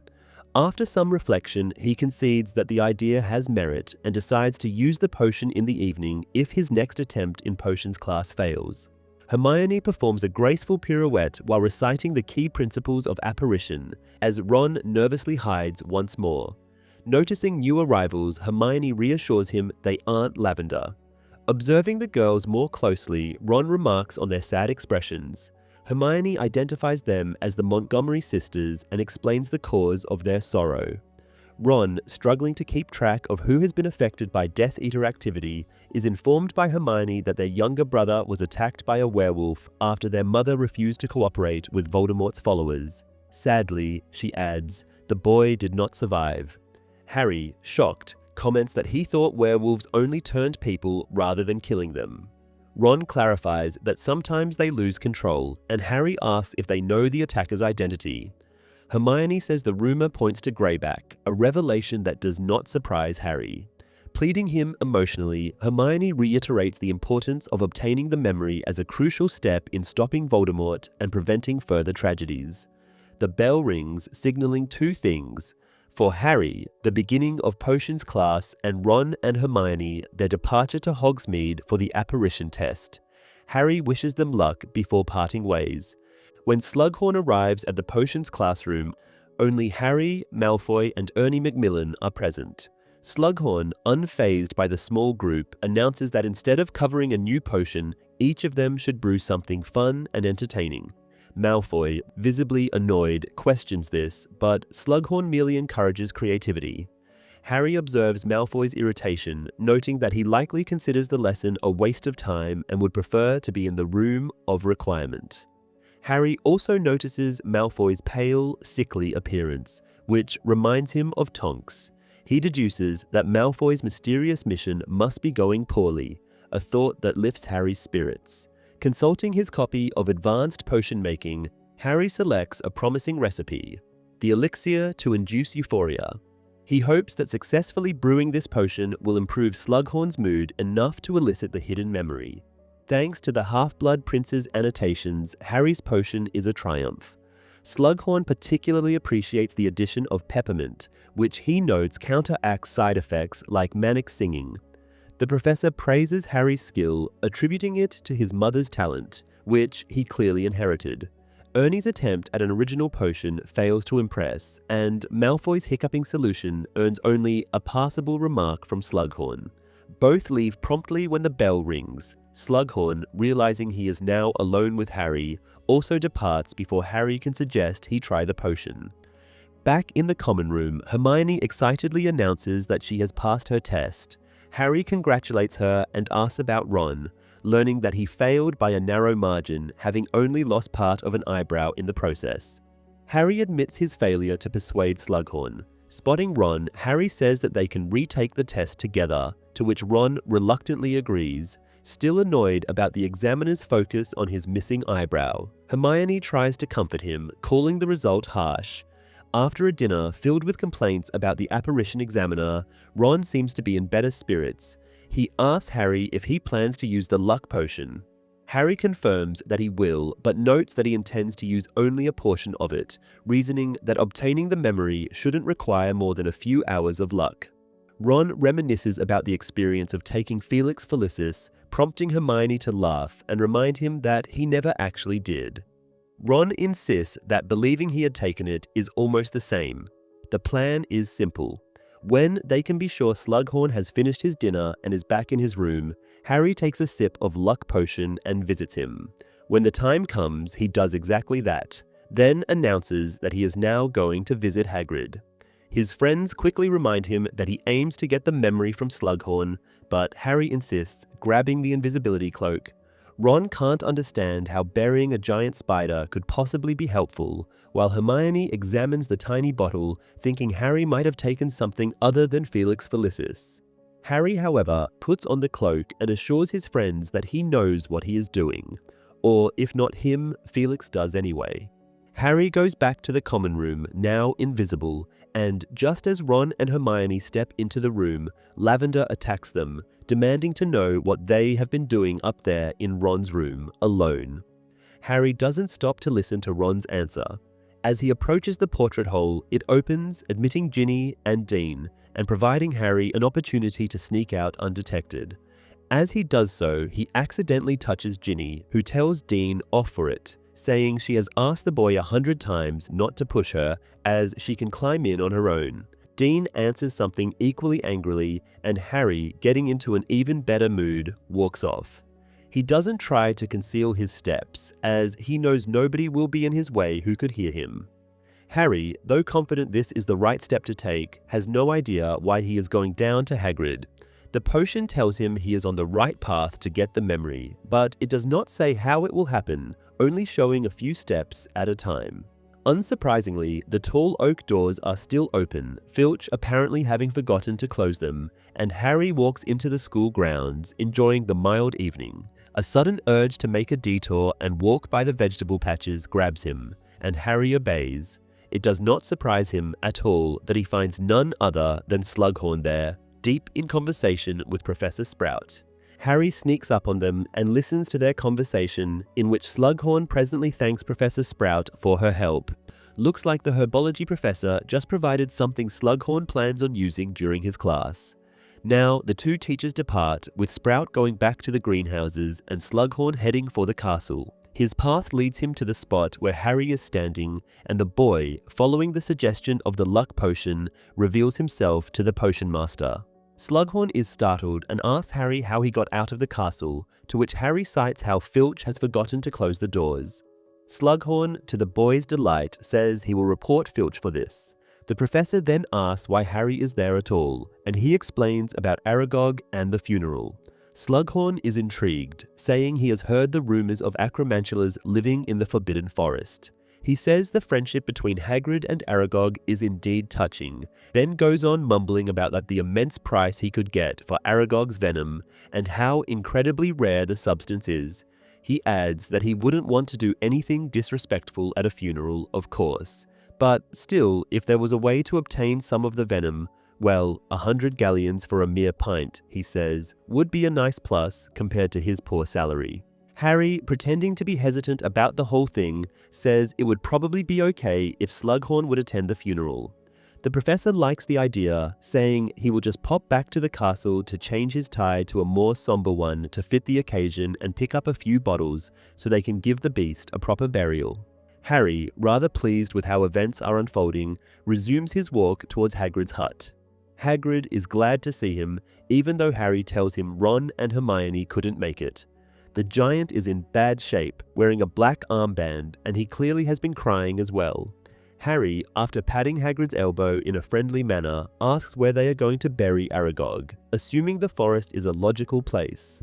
Hagrid, however, says that won't work. Apparently, the other Acromantulas only ever refrained from eating him because Aragog had ordered them, and now that the leader is gone, the nest isn't safe for humans anymore.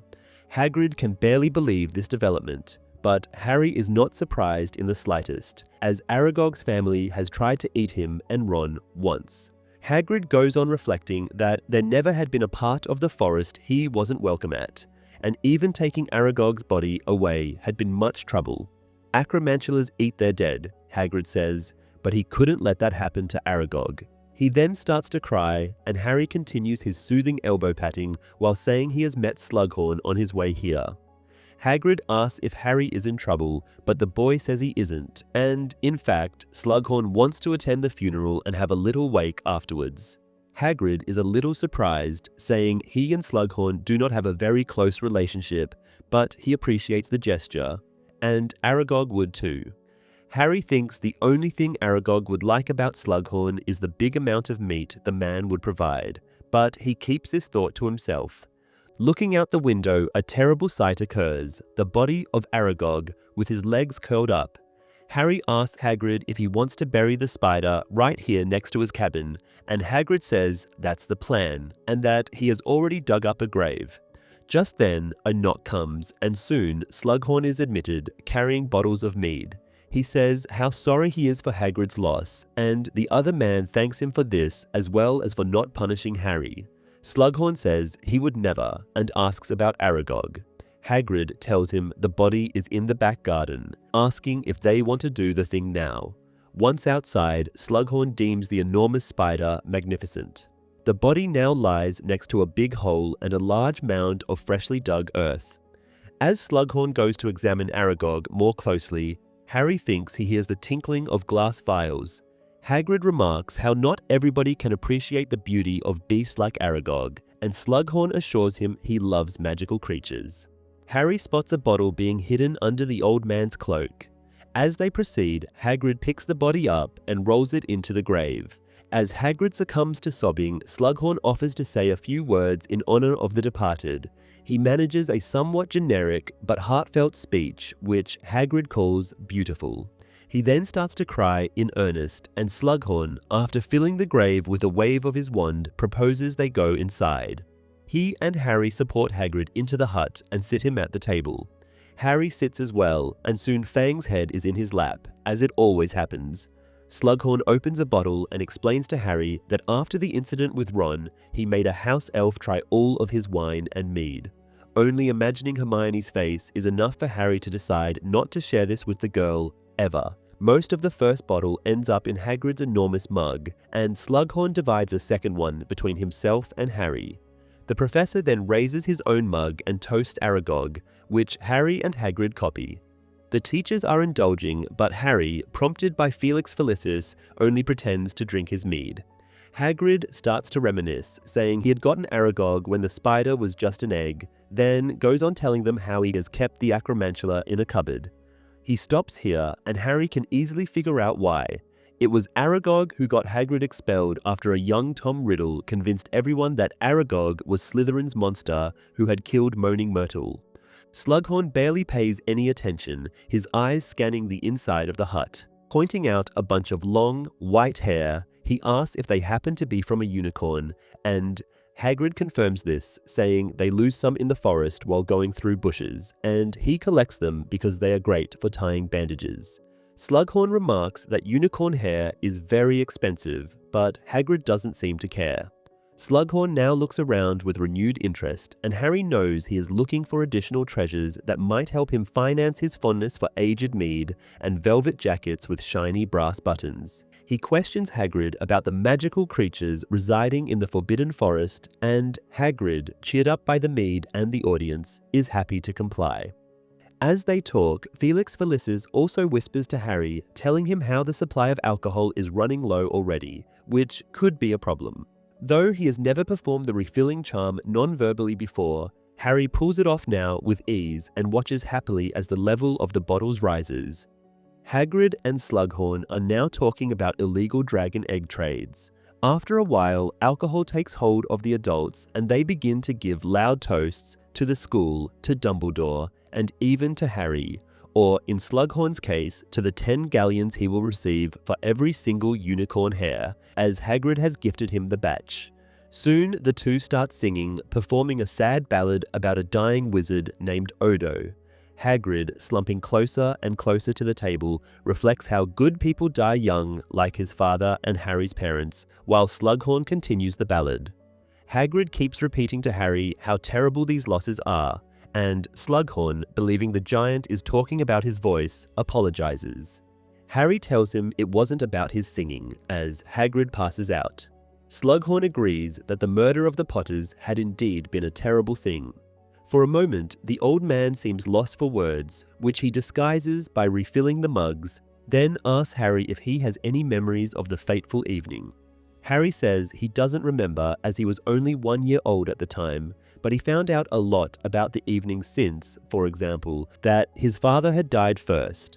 Slughorn's face is horrified as Harry continues, telling him how Voldemort stepped over his father's dead body to turn towards his mother. He recalls how Voldemort had told Lily to get out of the way, and Slughorn whispers in a shocked voice that Lily didn't have to die at all.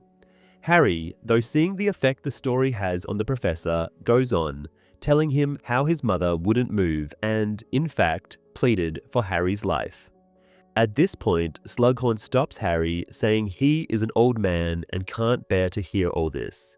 Harry says he has forgotten how much the professor liked Lily, and Slughorn says, in a teary voice, that everyone who ever met Lily Evans liked her, as she was so full of life, so funny, and brave. Harry now points out how despite all this, Slughorn is still refusing to help her son. The old man claims it would be no help to see the memory, or otherwise he would give it willingly. But Harry contradicts him, saying he needs to know. With the luck potion telling him he is safe to reveal anything because Slughorn won't remember the next morning, Harry leans forward and tells him that he is the chosen one, who will one day kill Voldemort or die trying, and if he is to have the slightest chance to triumph, he needs Slughorn's memory. The professor goes very pale and asks Harry if he really is the chosen one, to which the boy gives a positive answer. Slughorn points out that Harry is asking a lot, as sharing the memory would mean taking a stand against Voldemort, and Harry asks if he wants the wizard who killed Lily Evans gone. Slughorn says he does, but still hesitates. So Harry tells him he needs to be as brave now as Lily had been. Slughorn is still not entirely convinced, and now says he is not proud of what he did, as it might have caused a lot of suffering later on. Harry tells him by sharing the real memory he can make amends. The professor looks into Harry's eyes silently, and following the potion's advice, Harry is silent too.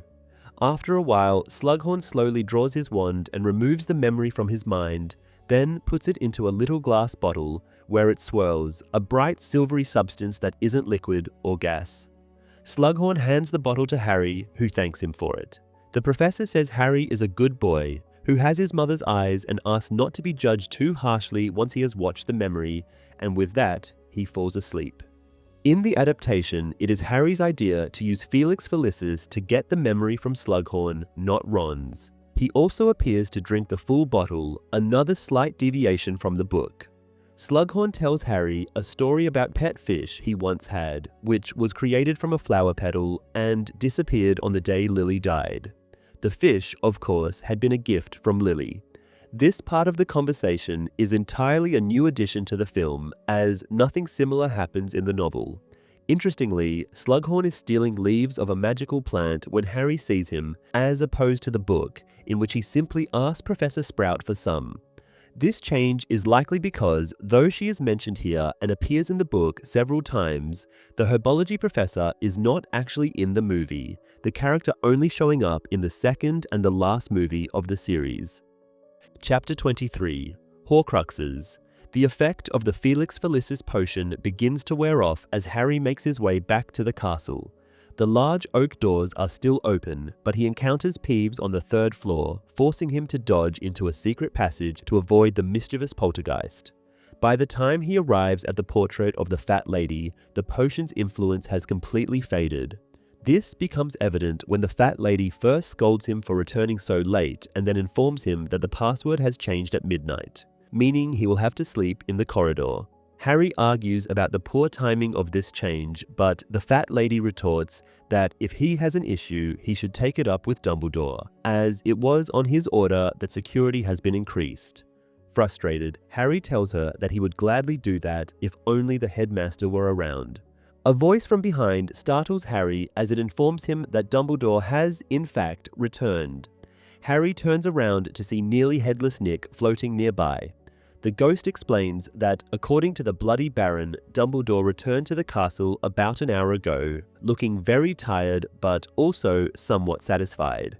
Harry asks Nick where Dumbledore is now, But the ghost misunderstands at first, beginning to describe the Bloody Baron's whereabouts instead. When Harry clarifies his question, Nick explains that Dumbledore is currently in his office attending to some pressing matters before retiring for the night.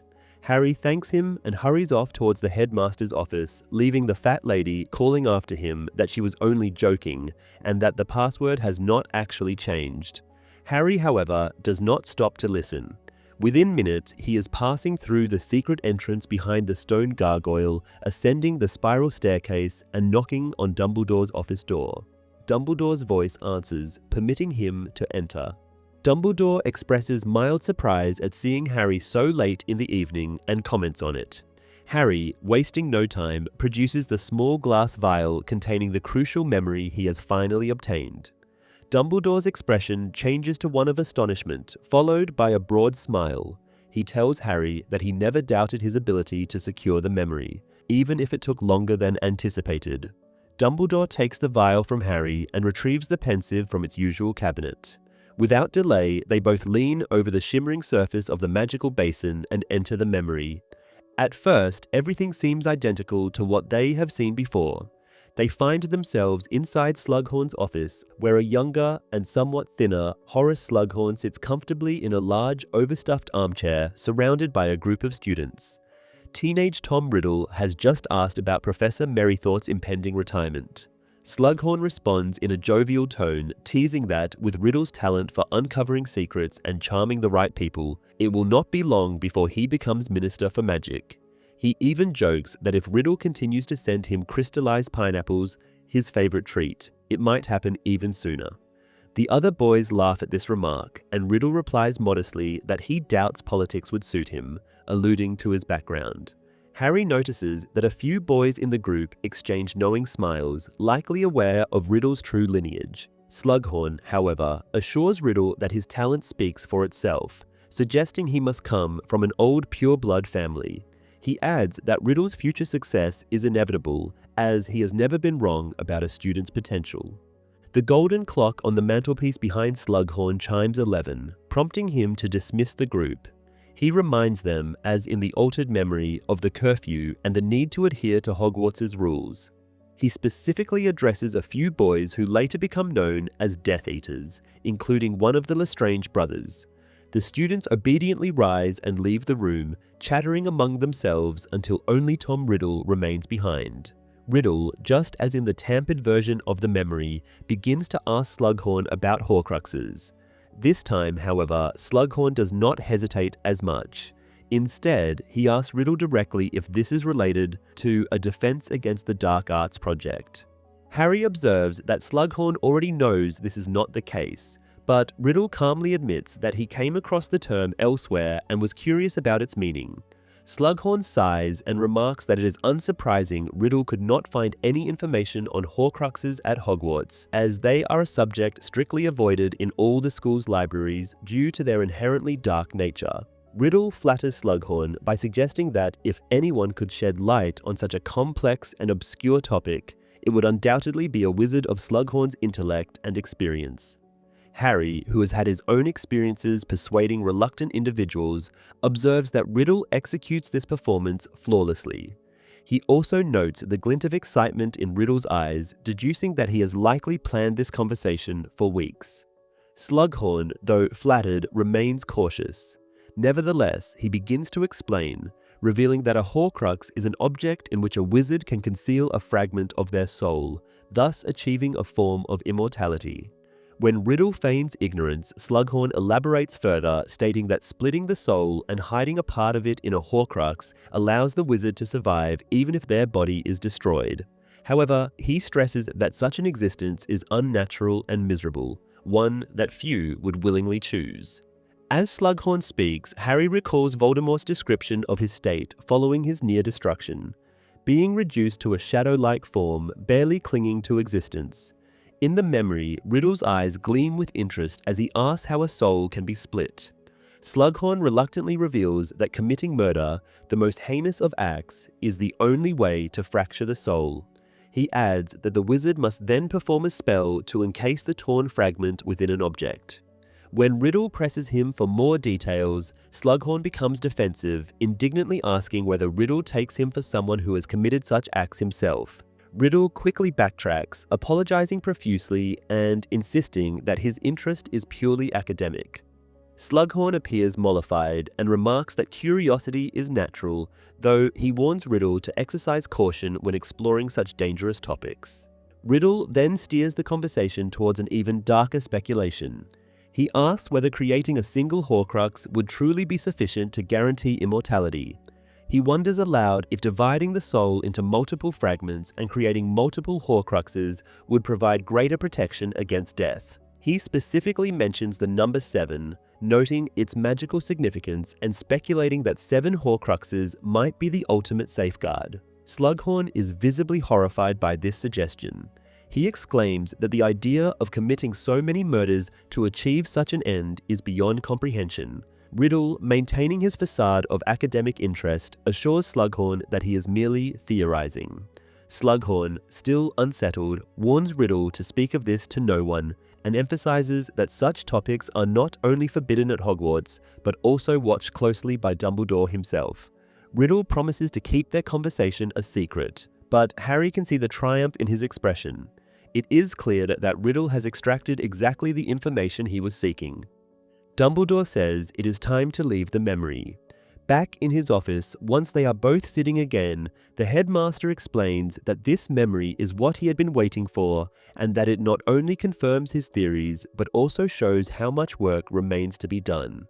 Harry notices that the portraits on the walls have stopped pretending to be asleep, and all of them are now listening intently. Dumbledore continues, stating that, as Harry surely understands by now, Voldemort, at the age Harry is now, had already been striving to become immortal. Harry asks if he succeeded, reasoning that a Horcrux would explain why he didn't die when the killing curse rebounded on him all those years ago. Dumbledore, however, suspects that Voldemort has more than just a fragment of his soul concealed. He points out that the key question Voldemort wanted answered was whether one could create more than one Horcrux. He needed Slughorn's extensive knowledge of dark magic because no one before him had ever made multiple Horcruxes. Young Riddle couldn't have found references to it in any books he might have read. The old wizard pauses, seemingly organizing his thoughts as though preparing to reveal something significant. He then says that Harry himself provided proof of Voldemort's success in creating at least one Horcrux 4 years earlier. Harry does not immediately understand what Dumbledore is referring to, and then the headmaster explains that the proof is Riddle's diary, the one Voldemort left behind to ensure that the Chamber of Secrets would be opened again. Harry still doesn't fully grasp the implication, so Dumbledore elaborates. Not only was the diary a Horcrux, functioning as one is supposed to, but it also served the additional purpose of enabling the reopening of the chamber. Harry comments that it makes sense, as Voldemort surely wanted the credit for opening the chamber, which he could not claim in his youth. Dumbledore agrees, but adds that Voldemort's careless use of the diary as a Horcrux raises alarms in his mind. To Dumbledore, it suggested that Voldemort intended to create additional Horcruxes so that if one were destroyed, as happened with the diary, he would still have others to rely on. This, Dumbledore continues, is supported by Voldemort's speech to his Death Eaters upon his return, in which he declares himself closer to immortality than anyone had ever been. Dumbledore takes this as additional evidence. Moreover, he points out that Voldemort's increasingly inhuman appearance over the years suggests significant changes, which a repeatedly fractured soul could very well cause. Dumbledore declares that this goes beyond ordinary evil, and Harry agrees, remarking that Voldemort could have simply made a Philosopher's Stone instead of murdering so many people. Dumbledore responds that although the elixir of life produced by the stone extends one's life, it does not render someone immune to attacks. Additionally, if the stone or the elixir were destroyed, Voldemort would die just the same. Of course, the headmaster adds, Voldemort might have been willing to use the stone temporarily to regain a body when he tried to steal it. However, he still believes Voldemort's long-term strategy relied on his Horcruxes. Dumbledore then draws Harry's attention back to the fact that Voldemort had expressed interest in splitting his soul into 7 pieces. Harry, understanding the implication, asks if this means there are 7 Horcruxes, which could be hidden anywhere in the world, perhaps buried or rendered invisible. Dumbledore acknowledges Harry's observation, but reassures him that the situation is not as dire as he imagines. Firstly, there are only 6 Horcruxes, not 7. The 7th piece of Voldemort's soul resides in his own body. Harry remarks that this is not much better, but Dumbledore points out that there are no longer 6 Horcruxes either. Harry himself destroyed one, the diary. Dumbledore then reveals that he has destroyed another, much to Harry's surprise. He shows Harry his burned hand and explains that it was caused by destroying Marvolo Gaunt's ring, which was another Horcrux. He mentions that he is fortunate to have only lost the use of one hand, as the ring's curse could have been much worse had it not been for Snape's timely intervention. Dumbledore adds that sacrificing the function of one hand is a small price to pay for eliminating a Horcrux. Harry asks how Dumbledore managed to find the ring. The headmaster explains that he spent years retracing Voldemort's steps, which eventually led him to the Gaunt family's ruined home. There, he discovered the ring hidden under layers of protective and concealing magic. However, Dumbledore cautions against celebrating too soon, as 4 Horcruxes remain unaccounted for. Harry asks if they could be anything, such as an empty bottle or another unremarkable object. Dumbledore responds that such items are more likely to be used as portkeys than Horcruxes. He explains that Voldemort, who sees himself as superior to others and has an affinity for powerful, important artifacts, would likely use objects of significant value for his Horcruxes. Harry counters by noting that the diary is neither powerful nor a relic. Dumbledore acknowledges this, but points out that the diary held personal significance to Voldemort as proof of his Slytherin lineage. Harry then asks if Dumbledore has any idea what the other Horcruxes might be. The headmaster explains that suspecting Voldemort's preference for priceless artifacts, he has spent years investigating whether any significant items have gone missing around him. Harry follows this train of thought and concludes that Slytherin's locket and Hufflepuff's cup are likely Horcruxes, to which Dumbledore agrees. Identifying the last 2 Horcruxes, however, remains a challenge. Dumbledore speculates that, having already acquired relics from 2 Hogwarts founders, Voldemort would want to obtain items associated with the other 2. While Dumbledore is unsure whether Voldemort ever found anything linked to Ravenclaw, he confidently states that the only known relic of Gryffindor, the sword Harry pulled from the Sorting Hat, is safe, as it is in Dumbledore's office. Harry speculates this must have been the reason Voldemort wanted to teach at Hogwarts, so he could search the castle for other relics. And Dumbledore agrees, adding that since he never got the chance, this does not bring them any closer now. Harry, counting on his fingers, says that even if Voldemort has managed to acquire something from one or the other founder, it still leaves a 6th unknown Horcrux. Dumbledore, however, believes he knows what the last Horcrux is, Nagini, Voldemort's pet snake. Harry is surprised to hear that living beings can become Horcruxes, and Dumbledore admits it is unusual given how risky it can be, but explains that Voldemort, if Dumbledore's calculations are correct, was short of a Horcrux on the night he tried to kill Harry. The old wizard thinks the Dark Lord only used very significant murders to create new Horcruxes, and Harry's death would have been such an instance, as he was the foretold chosen one, the only real threat to Voldemort. Things went awry for the Dark Lord, however, and he had to flee without a body and possessing fewer Horcruxes than he intended. Before his return, Voldemort and Nagini killed an old Muggle man, and Dumbledore thinks this is when the Dark Lord decided to make the snake his final Horcrux. Harry summarizes the situation. With the ring and the diary gone, they still need to locate and destroy Hufflepuff's cup, Slytherin's locket, Nagini, and an unknown relic belonging to either Gryffindor or Ravenclaw. Dumbledore confirms this, but reveals he is close to finding one of them, having searched for them all year during his absences from the school. Harry asks if he can accompany the old wizard the next time he goes to destroy one, and Dumbledore, after a brief pause, agrees. This surprises Harry, but Dumbledore believes he has earned the right to take part in the hunt. Harry is delighted by this decision, even though the former heads of Hogwarts on the wall seem unimpressed, with some of them shaking their heads. A new thought occurs to Harry, and he asks Dumbledore whether Voldemort consents when a Horcrux is destroyed. The old man praises the question and says he believes the answer is no. Voldemort had no idea about the diary's fate until he forced it out of Lucius Malfoy, and he had been furious with his servant. Harry is puzzled, pointing out that the diary was intended as a weapon and that Malfoy had been following orders, but Dumbledore explains that Malfoy acted independently, without the Dark Lord's consent, and the diary was destroyed in the process.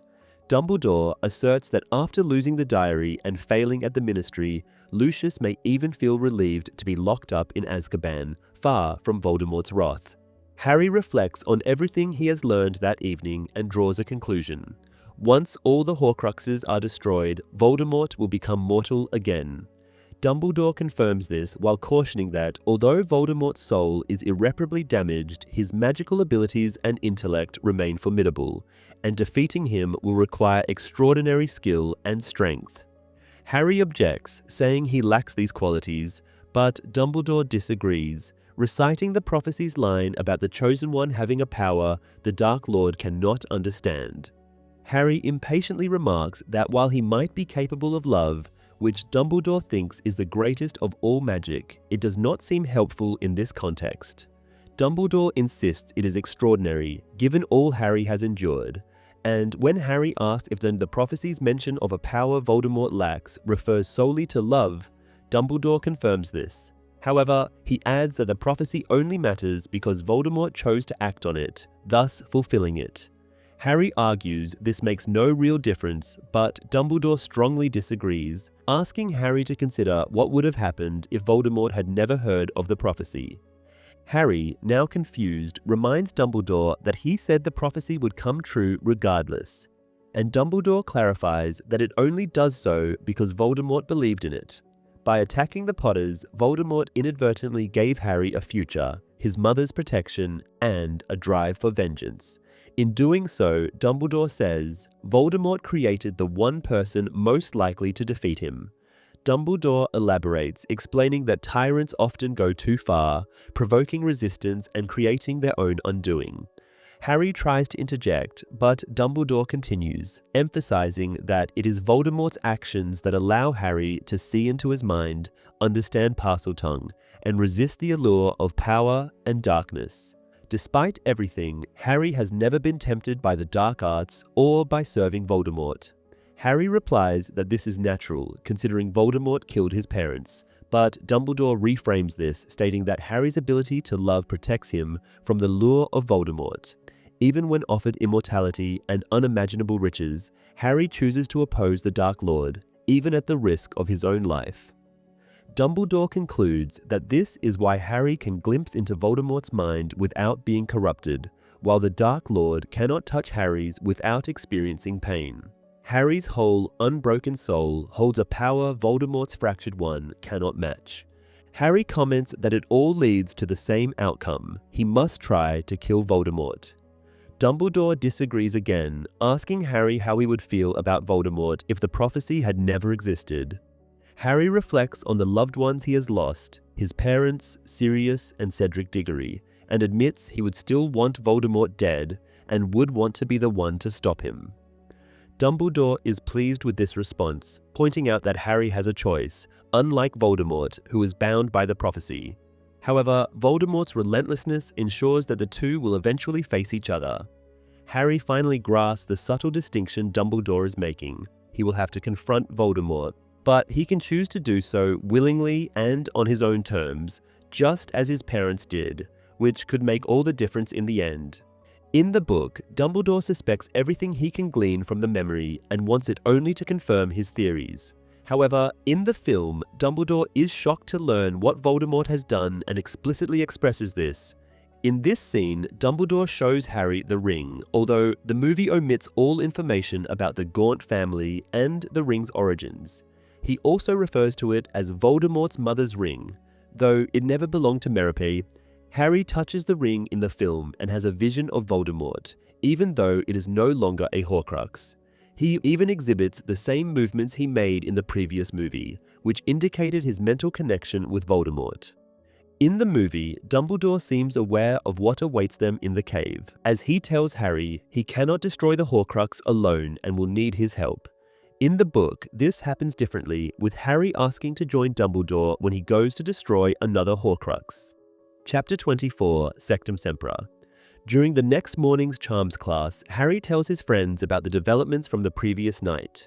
They are an attentive audience, sufficiently impressed by him and amazed by Dumbledore's promise of taking Harry on the next Horcrux hunt. Ron is so awestruck that he manages to conjure snow, not realizing that he has his wand in hand.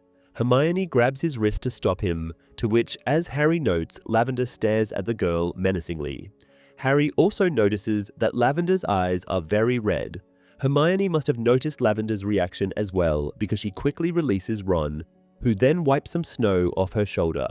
This makes Lavender cry, and Ron finally explains to Harry that he and Lavender broke up the previous night. The fight started when Lavender saw Ron and Hermione leaving the boys' dormitory together, assuming the worst, as she couldn't see Harry, who was already under the invisibility cloak, with them.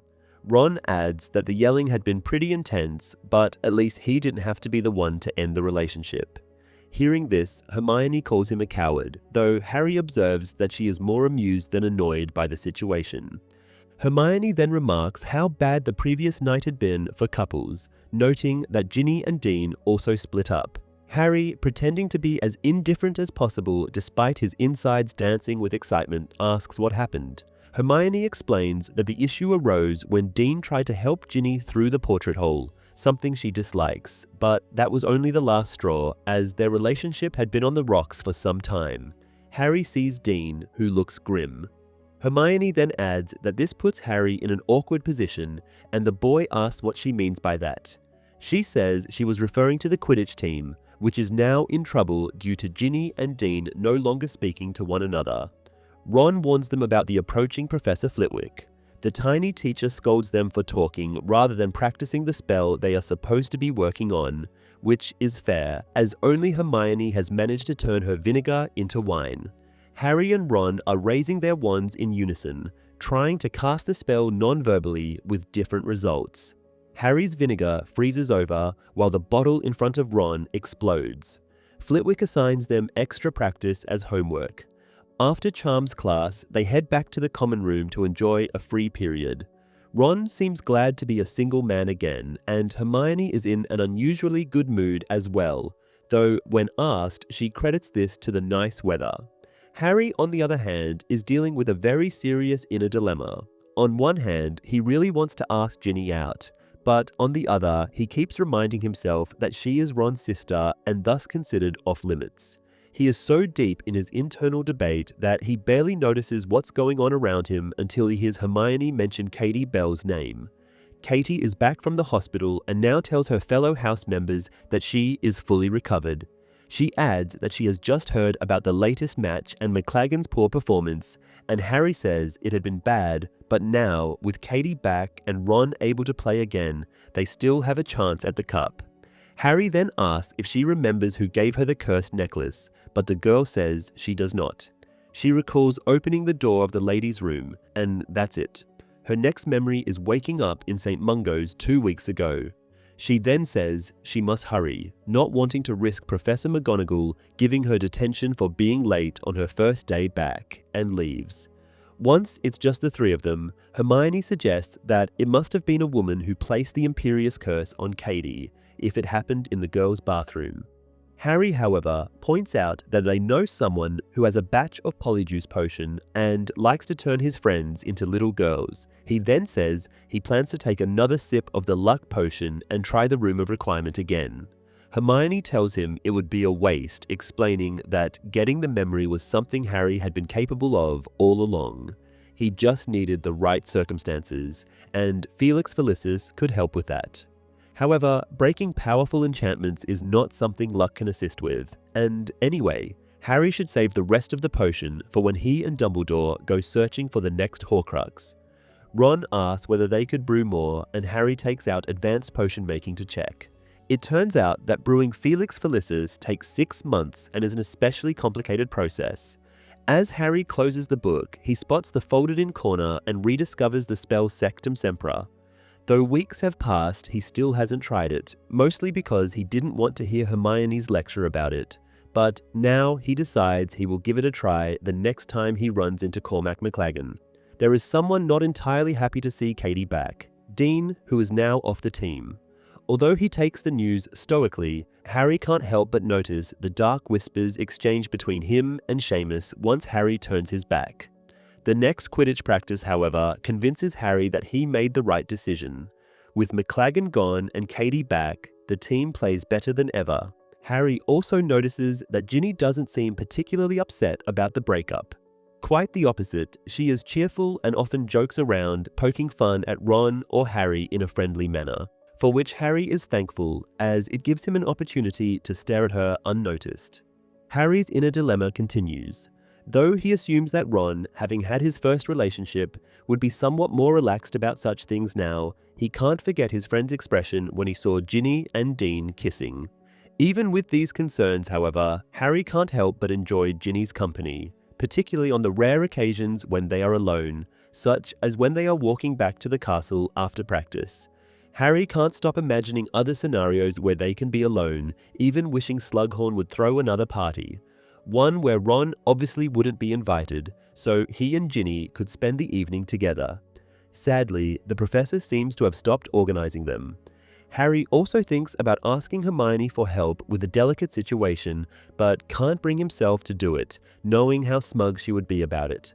Time is also of the essence. Harry knows that Ron is right about one thing.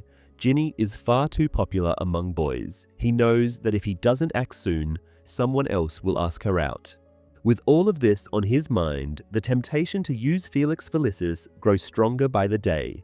Harry yearns to take it and let the potion arrange the perfect scenario where Ron realizes that his best friend and sister belong together.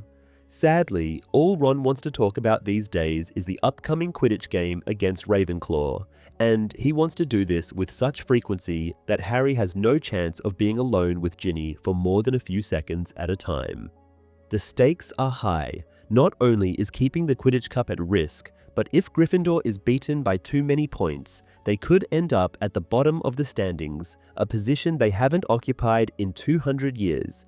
Harry is determined not to let that happen under his captaincy, knowing that winning is a slim possibility, as it would require finishing this last game with more than 300 points ahead of Ravenclaw. Tempers are running high, with intimidation between Ravenclaw and Gryffindor becoming a daily occurrence, and even chance being made up to single out players from each team. Throughout all this, the outcome of the game and his plans regarding Ginny intertwine in Harry's mind, and he begins to believe that winning the cup could serve as a significant mood boost, much like drinking the remainder of the luck potion. Even with everything going on, Harry doesn't forget about Malfoy. He continues to use the Marauder's map regularly to check on the Slytherin boy, concluding that Malfoy is still spending most of his time in the Room of Requirement. Harry makes several more attempts to enter, but the room continues to refuse him. Just days before the crucial game, Harry finds himself alone. Ron is in the bathroom, throwing up from anxiety, and Hermione, equally anxious, is visiting Professor Vector to discuss a potential mistake in her latest essay. Out of sheer habit at this point, Harry makes his way to the 7th floor, checking the map for Malfoy. He soon finds him. Malfoy is not in the Room of Requirement, but a floor below in the bathroom. This would not be particularly noteworthy, but Malfoy is with none other than Moaning Myrtle. Startled, Harry walks into a suit of armor. Quickly recovering, he hurries down the marble staircase toward the bathroom in question. Listening through the door yields no results, so he quietly opens it. Malfoy stands over a sink, clutching it, his head bowed. Myrtle says she can help him, but Malfoy replies that nobody can, and unless he succeeds soon, he's going to be killed. Harry realizes with shock that Malfoy is crying, just as the boy looks into the mirror and spots Harry. Malfoy turns, drawing his wand, and Harry does the same. Malfoy's first attack narrowly misses him, and Harry's non-verbal levicorpus is blocked by the Slytherin boy's shield charm. Malfoy's next spell explodes the bin behind Harry, whose leg locker charm misses too, hitting a faucet and flooding the bathroom. Myrtle screams as Malfoy points his wand at Harry, trying to cast the Cruciatus Curse. However, Harry is quicker and manages to hit Malfoy with Sectumsempra. A long cut appears on Malfoy, starting on his face and extending down to his chest, spurting blood. Horrified, Harry rushes toward Malfoy on the slippery floor. Myrtle raises the alarm, screaming about murder. The next moment, the door opens and Snape storms in. He shoves Harry aside and begins counter-jinxing, pointing his wand at Malfoy's injuries. The bleeding slows and then stops, and upon Snape uttering the spell again, the wound begins to close. Soon, Malfoy is able to stand, though not without assistance. Snape tells him that, with any luck, he won't even have scars. The professor then turns to Harry and orders him to stay where he is. Harry, stunned, does exactly that. For the next 10 minutes, he cannot even muster the strength to tell Myrtle to quiet down, as she wails louder and louder. Finally, Snape returns and orders the ghost to leave. The first thing Harry says is that he had no idea what the spell would do. Snape replies that he has underestimated Harry all these years, never imagining the boy would know such dark magic. He asks Harry where he learned the spell, and Harry lies, claiming he read it in a library book, but can't remember which one.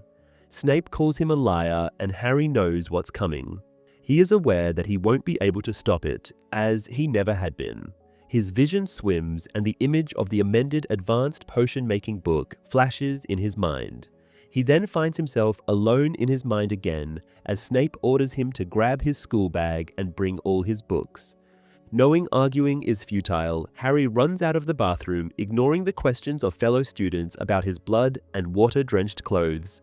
He can't believe the Half-Blood Prince would deem such a spell worthy of use, and he feels almost betrayed, yet he also cannot bear the thought of handing over the book to Snape. Apart from Snape telling Slughorn that Harry had been cheating in every potions class all year, Harry isn't ready to part with the prince, whom he now regards as a friend and guide. He encounters Ron at the top of the marble staircase. Ron looks confused, seeing Harry covered in blood and hearing him demand his potion textbook. Harry promises to explain later, and Ron eventually pulls his copy of Advanced Potion Making from his bag. Harry grabs it and races off again. He enters the common room only long enough to grab his bag and books before running out, only to stop a minute later in front of the room of requirement. This time, he doesn't try to find the spot where Malfoy is. Instead, he asks the room for a hiding place for his book.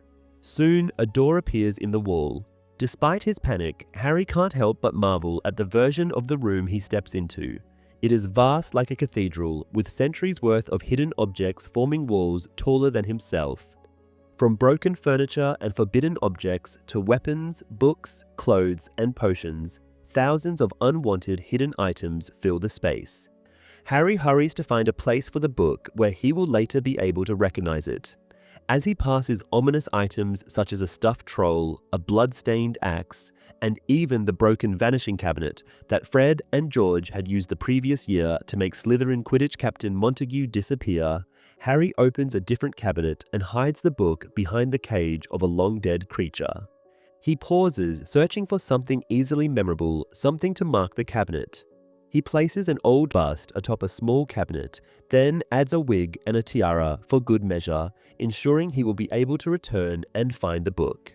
With that done, Harry runs out of the room of requirement and back down a level to the bathroom, where Snape is waiting for him. The professor examines all of Harry's books, with Ron's copy of Advanced Potion Making being the last. Snape asks if it is Harry's, and Harry responds affirmatively. The teacher then questions whether this book was purchased from Flourish and Blots. Harry confirms again. Snape points out, however, that the book has property of Runel Waslib written inside. After a brief moment of confusion, Harry explains that it is his nickname. Snape echoes the word nickname and is visibly irritated. Harry, hoping to block Snape's attempt to read his mind, tries to maintain his composure. Snape, however, accuses him of being both a cheater and a liar and asserts that Harry deserves detention every Saturday for the rest of the school year. Harry, still defiant, calmly disagrees.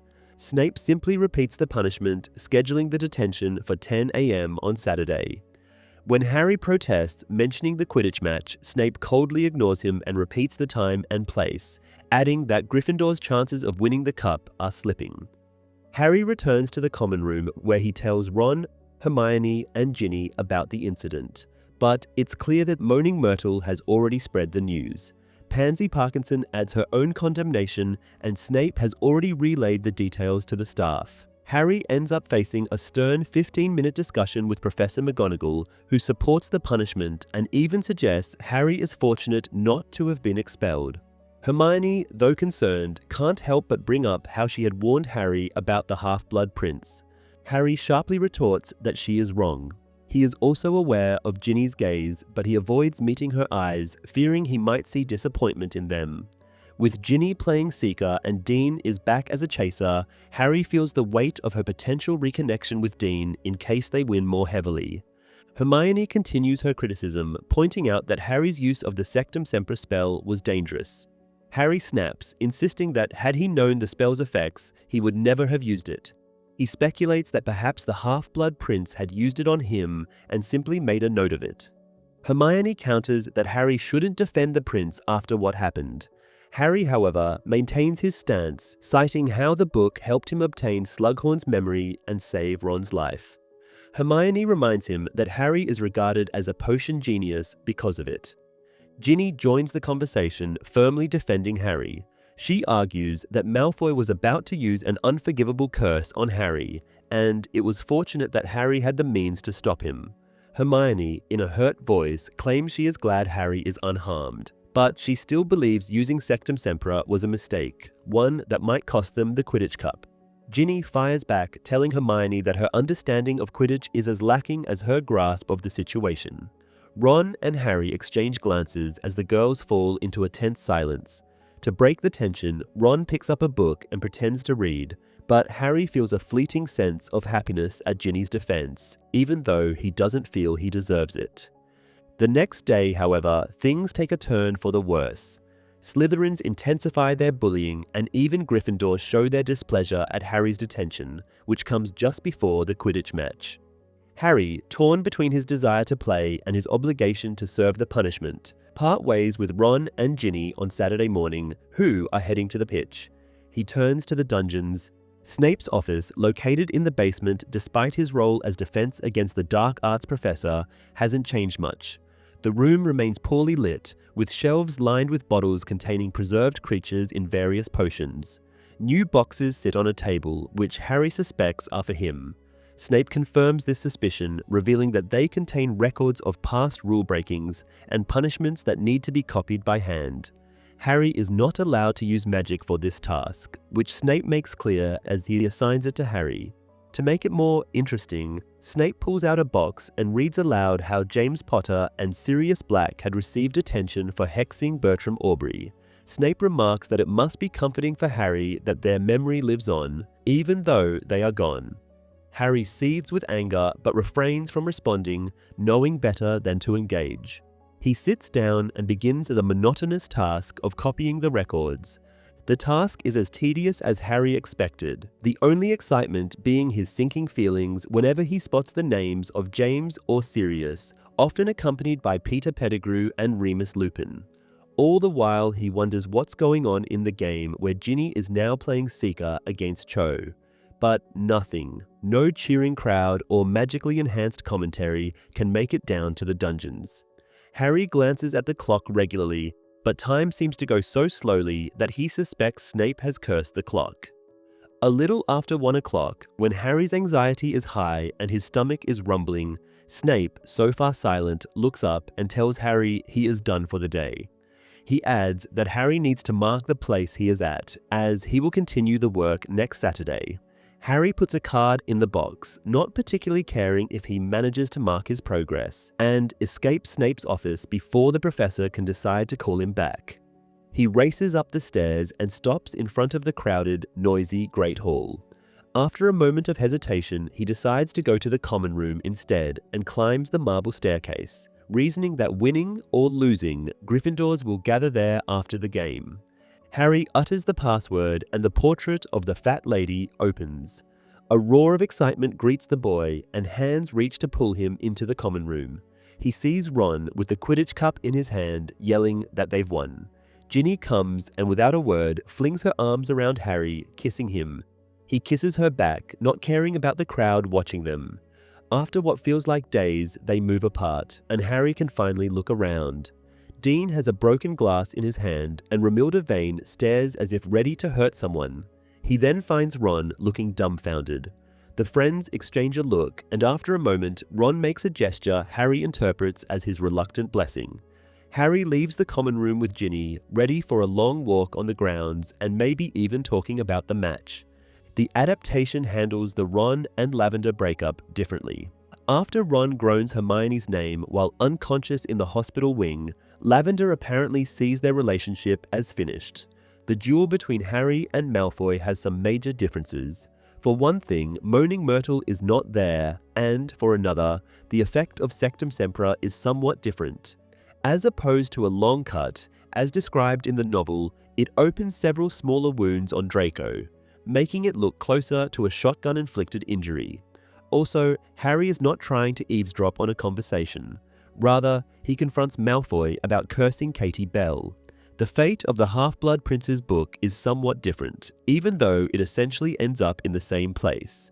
In the film, Snape does not realize Harry has learned the Sectumsempra curse from the book and does not try to confiscate it. Instead, it is Ginny who tells Harry he has to get rid of the book, and he agrees.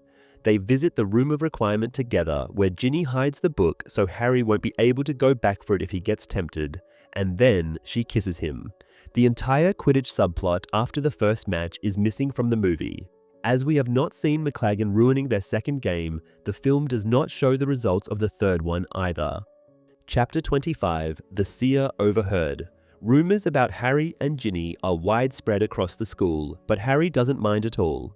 He finds it a pleasant change to be the subject of gossip due to his love life rather than as the protagonist of dark tales involving the dark arts. Ginny, however, is mildly annoyed, remarking that people should focus on more important matters. There have been 3 Dementor attacks in the past week, yet all Romilda Vane wants to know, Ginny says one evening, is whether Harry really has a hippogriff tattoo on his chest. While Ron and Hermione laugh, Harry asks what Ginny's answer has been.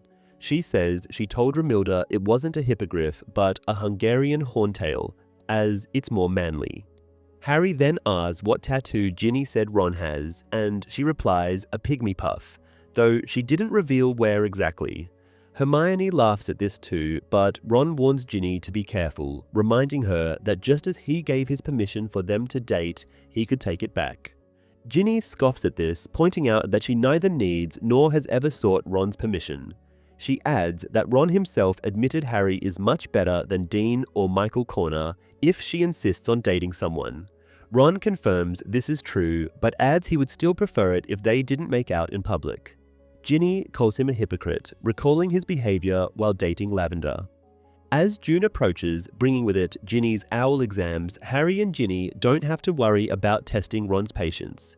Ginny spends every evening revising, leaving her with little time for anything else. One evening, while Ginny is in the library, Hermione approaches Harry with an expression he finds unsettling. She says she needs to talk to him. Suspicious, Harry remembers being scolded just the day before for taking up too much of Ginny's time. But Hermione wants to discuss the Half-Blood Prince. Harry is no more eager to talk about this topic and says as much. The book remains hidden in the Room of Requirement, as Harry is sure Snape is still searching for it. This, of course, results in Harry performing poorly in potions class. Fortunately for him, Slughorn, who is fond of Ginny, attributes Harry's declining performance to him being distracted by love. Hermione insists Harry listen and explains she has been trying to learn more about the so-called prince, who, in her view, creates dark spells as a hobby. Harry objects to this description, and Hermione reminds him they don't even know if the prince is a he, as Harry just referred to the mysterious figure. Harry counters with his usual argument. The name is Half-Blood Prince, not Princess. Hermione produces an old newspaper clipping. It shows a sullen-looking girl who is the captain of a Gobstones team. Harry doesn't understand the significance until Hermione points out the girl's name, Eileen Prince. Harry laughs, saying Hermione can't seriously believe this girl is the Half-Blood Prince. He adds that the prince is a boy. He can feel it from the way the notes are written. Hermione accuses him of believing a girl couldn't be as clever as the prince. Harry retorts this is unfair and points out he knows how incredibly smart Hermione is. He repeats that Eileen Prince has nothing to do with the author of the textbook notes, but Hermione stubbornly says she will continue looking for information about Eileen. After Hermione leaves, Ron remarks she simply can't forgive the prince for being better at potions. Harry asks if it's stupid to want the book back, and Ron says it isn't, noting that without the half-blood prince, he would be dead. He adds, however, that he didn't particularly like Sectumsempra. Harry agrees. Ron points out that Malfoy survived the incident and is already back on his feet, then asks if Harry has detention this Saturday as well. Harry replies he has detention every Saturday until the end of term, and Snape has even hinted the punishment might continue into the next school year if the task isn't finished. This frustrates Harry even more, as the hours spent in Snape's office could be spent with Ginny. He suspects Snape knows this, as the detentions grow progressively longer each week. Jimmy Peakes approaches Harry with a roll of parchment. It's a message from Dumbledore requesting Harry meet him in his office immediately. Harry tells Ron, who excitedly asks if Harry thinks the headmaster has found the next Horcrux. Harry says he won't know until he meets with Dumbledore. As curfew is only minutes away, the corridors are mostly deserted. Harry encounters Peeves briefly, but the poltergeist merely throws some chalk at him out of habit. As Harry reaches the 7th floor, however, he hears yelling. Deciding to investigate, he finds Professor Trelawney on the floor, surrounded by several empty sherry bottles. He helps her up and asks what happened. She launches into a rambling speech about dark signs, but Harry barely listens. He has just realized where they are, near the Room of Requirement. He asks Trelawney if she tried to enter the room. The professor, surprised that students know about it, replies she wasn't aware they did. Harry assures her only a few know and asks again what happened, mentioning he heard her scream. Trelawney explains she attempted to place some personal items in the room but was thrown out because someone else was inside. She finds this strange, as she has used the room for years without encountering anyone. Harry asks if the person inside said anything. Trelawney replies they were whooping, as though celebrating. After a few additional questions, Harry concludes that it must have been Malfoy in the Room of Requirement and that he is happy, which means whatever he had been working on in there is probably ready now. He thinks Trelawney should tell this to Dumbledore, but Trelawney says the headmaster has already let her know that he could do with fewer visits from her. She then continues, saying she merely wants to warn Dumbledore, as whenever she reads the cards, they always say the same. The lightning-struck tower, promising calamity. Harry, however, insists that Dumbledore needs to know about this new development, and even adds that as he is on his way to Dumbledore's office as well, they could go together. They take off, and Trelawney tells Harry how much she misses having him in her lessons.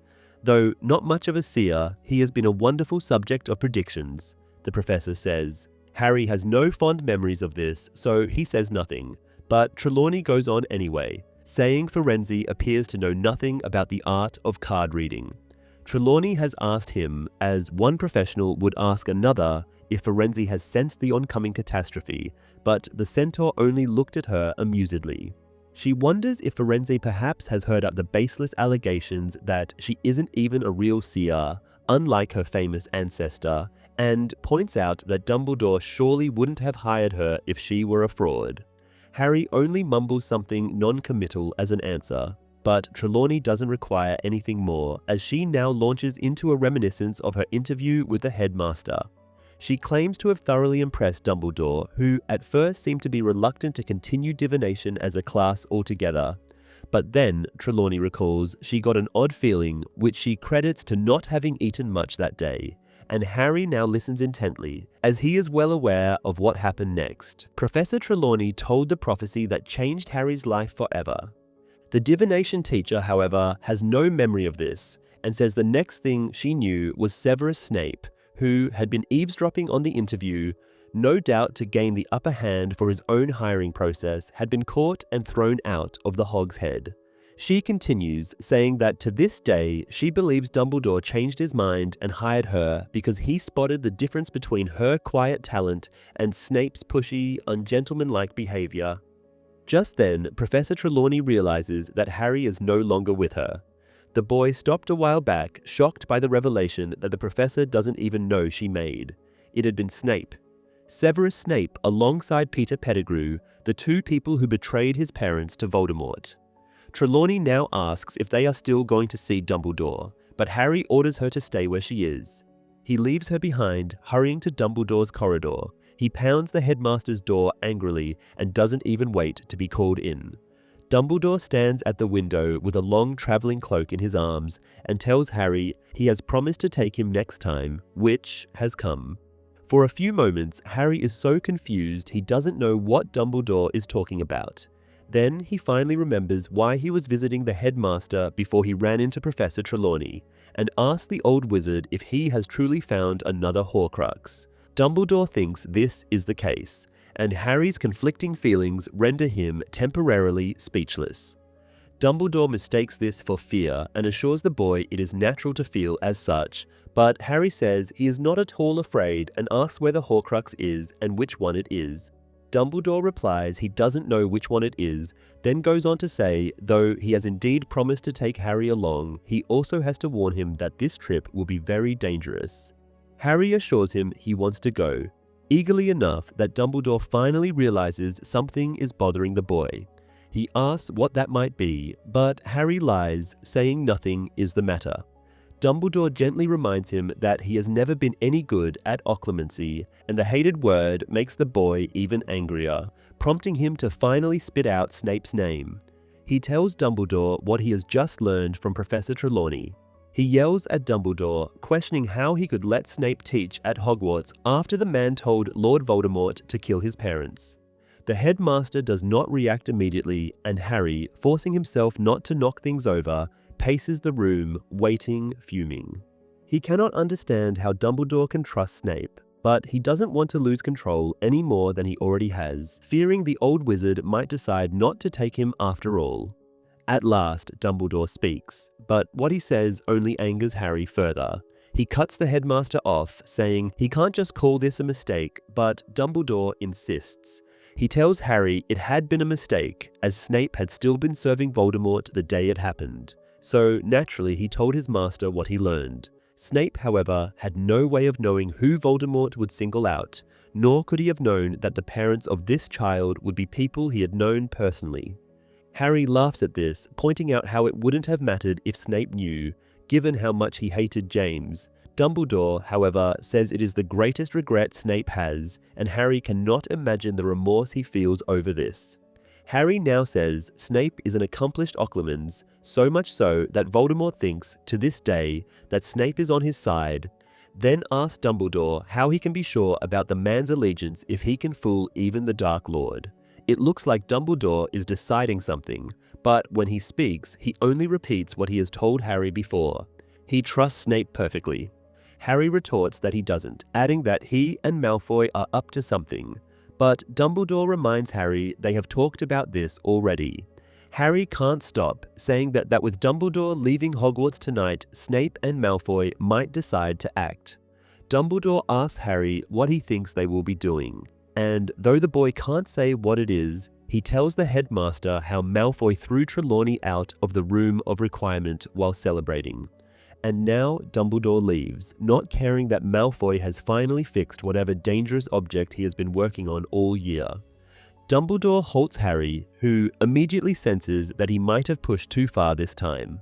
The headmaster informs him that while he may think the school is unprotected in Dumbledore's absence, this is not the case, as he would never jeopardize his students' safety. As has always been the practice during Dumbledore's absences, tonight additional security measures will be in place. Harry backtracks slightly, attempting to clarify that he was not suggesting Dumbledore would deliberately endanger the students. However, the headmaster cuts him off, stating firmly that he has no intention of continuing this discussion. Although Harry is reluctant to let the matter drop, he refrains from pressing further, fearing that Dumbledore might leave him behind. The old wizard, however, asks if Harry still wishes to accompany him. Harry quickly replies in the affirmative. Acknowledging his response, Dumbledore lays down a strict condition. Harry can join him only if he promises to obey Dumbledore's every order without hesitation, question, or argument. Harry agrees immediately, but Dumbledore continues, explaining that this includes following orders that might require Harry to hide or abandon Dumbledore to his fate. After a moment of hesitation, Harry agrees again. The headmaster approaches the subject from several angles, repeatedly asking if Harry would promise to follow specific instructions. Satisfied with the boy's answers, Dumbledore instructs him to retrieve his invisibility cloak and meet him in the entrance hall. Harry leaves the headmaster's office and hurries away, feeling strangely calm now that a plan is forming in his mind. Upon reaching the common room, he finds Ron and Hermione. Hermione, noticing his expression, asks if he is all right. Harry assures her he is fine and rushes up to the dormitory without pausing. Once there, he opens his trunk and gathers several items: the Marauder's map, his invisibility cloak, and a balled-up pair of socks. He then descends back to the common room, where he quickly explains to his friends what is happening. Ron and Hermione attempt to interrupt, but Harry stops them, handing them the map and the socks. He instructs them to stand guard and ensure that whatever Malfoy is planning does not succeed. He advises them to summon the members of the DA and enlist their help. Harry explains that while Dumbledore will not leave the school undefended, Snape will undoubtedly be aware of these protections as well as the specific measures taken. However, Harry does not believe Snape will anticipate the DA's involvement. Ron asks why Harry's socks are necessary for this plan, and Harry reveals that the remaining Felix Felicis is hidden inside. He suggests they share the potion with Ginny and asks them to say goodbye to her on his behalf. Hermione urges Harry to take the potion himself, but he refuses, arguing that he will not need additional luck since he will be with Dumbledore. After bidding a quick farewell and reassuring a concerned Hermione that they will see each other again, Harry departs for the entrance hall. Dumbledore is waiting for him near the oak doors and instructs him to put on the cloak, which Harry does. As they descend the stone steps, Harry asks what people will think upon seeing Dumbledore leave. The headmaster replies that they will assume he is merely heading to the village for a drink, something he occasionally does. He remarks that this is an excellent way to obscure his true destination. As they walk through the mild evening, Harry finds it difficult to believe that any danger could await them. Harry inquires whether they will apparate, and Dumbledore confirms this, asking if Harry has learned the skill. Harry replies that he has but admits he does not yet have his license. The headmaster assures him this is not an issue, explaining that they will apparate together as they did previously.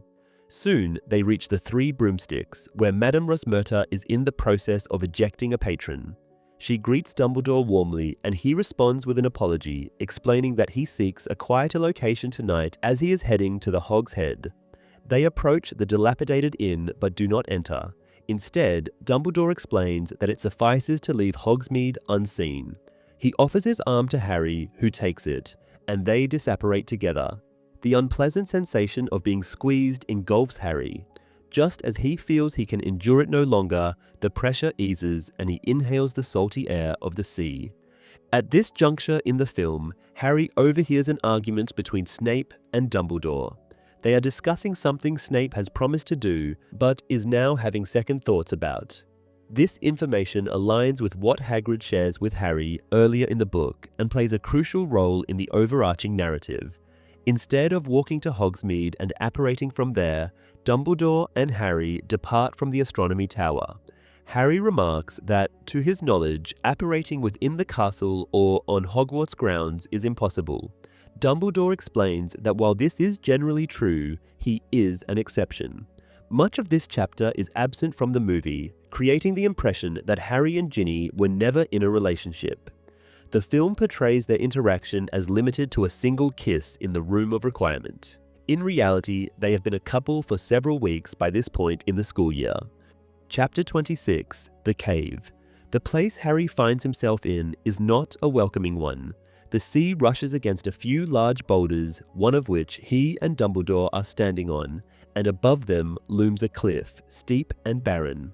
Dumbledore asks what Harry's first impression is, and the boy finds it hard to believe that the orphanage thought that this harsh place would be suitable for the children to visit. Dumbledore clarifies that the day trip had not been precisely to this spot, but rather to a village above, not far from the cliff. He adds that reaching the place they are now standing on would be difficult for a Muggle anyway. Boats cannot safely navigate the treacherous waters spotted with rocks, and descending the cliff's face would require the skills of an experienced rock climber, or, Dumbledore says, a wizard, like the young Tom Riddle, who, without a doubt, had used magic to visit this place.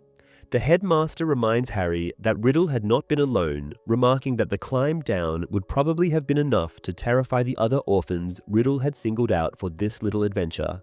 Harry feels sorry for those children as Dumbledore explains they aren't at their destination just yet and instructs Harry to follow him. Descending from rock to slippery rock along the stone wall is a careful affair, made slower by Dumbledore's injured hand. Eventually, they arrive at a small gap in the rocks, which Dumbledore, after charming a light onto the tip of his wand, reveals to Harry. The headmaster instructs him to remove his invisibility cloak and explains that their way lies through the fissure, which is half filled with water, so Harry had better not mind getting wet. The boy assures him that he doesn't, and Dumbledore, with surprising agility, slips into the water and, holding his lit wand between his teeth, starts swimming toward the gap in the rock. Harry follows suit. The water is ice cold as Harry takes off after Dumbledore. Soon they reach a tunnel, which Harry suspects must be completely submerged at high tide. After a few minutes, Dumbledore emerges from the water and Harry, arriving at the same spot, finds some natural steps. They are now in a dark cave. Shivering uncontrollably in his cold, soaked clothes, Harry follows the old wizard who raises his wand to examine the cave walls with its light. Soon, Dumbledore declares that they are in the right place, and Harry asks how he knows. Dumbledore says the cave has witnessed magic before, and Harry is unsure whether he is trembling because he senses the heavy enchantments or simply because of the cold.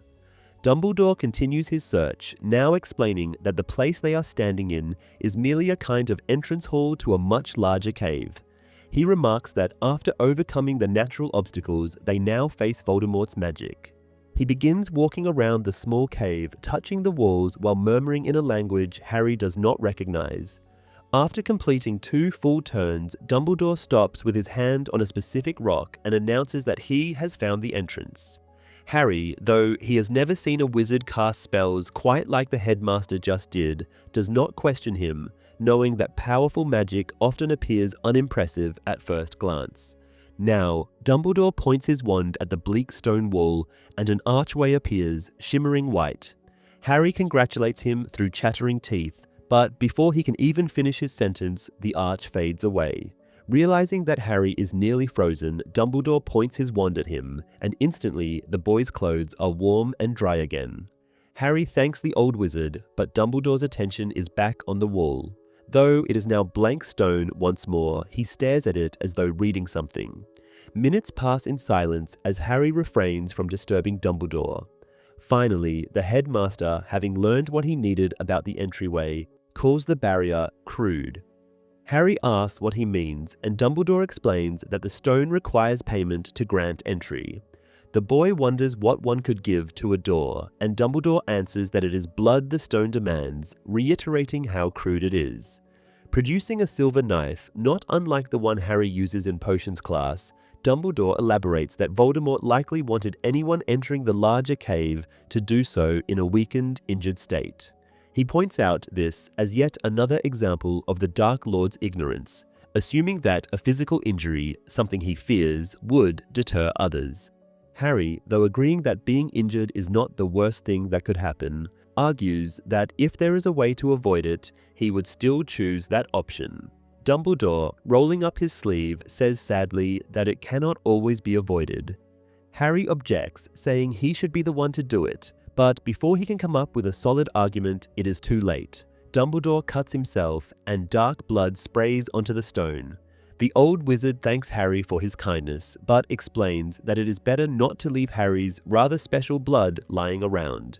He then closes the wound with his wand, saying that the trick has worked. Indeed. the archway reappears and the stone within vanishes, creating a passage for them. Dumbledore, ignoring the conventions of polite society, strides through first. They emerge into a vast cave, most of which is taken up by a huge black lake. It is so immense that Harry cannot see its farthest shore, and, looking up, he has the same experience with the ceiling. A greenish glow emanates from somewhere in the middle of the water. As they walk, Dumbledore warns Harry not to touch the water. They follow the edge of the lake in silence, which Harry finds as unsettling as the strangely dense darkness.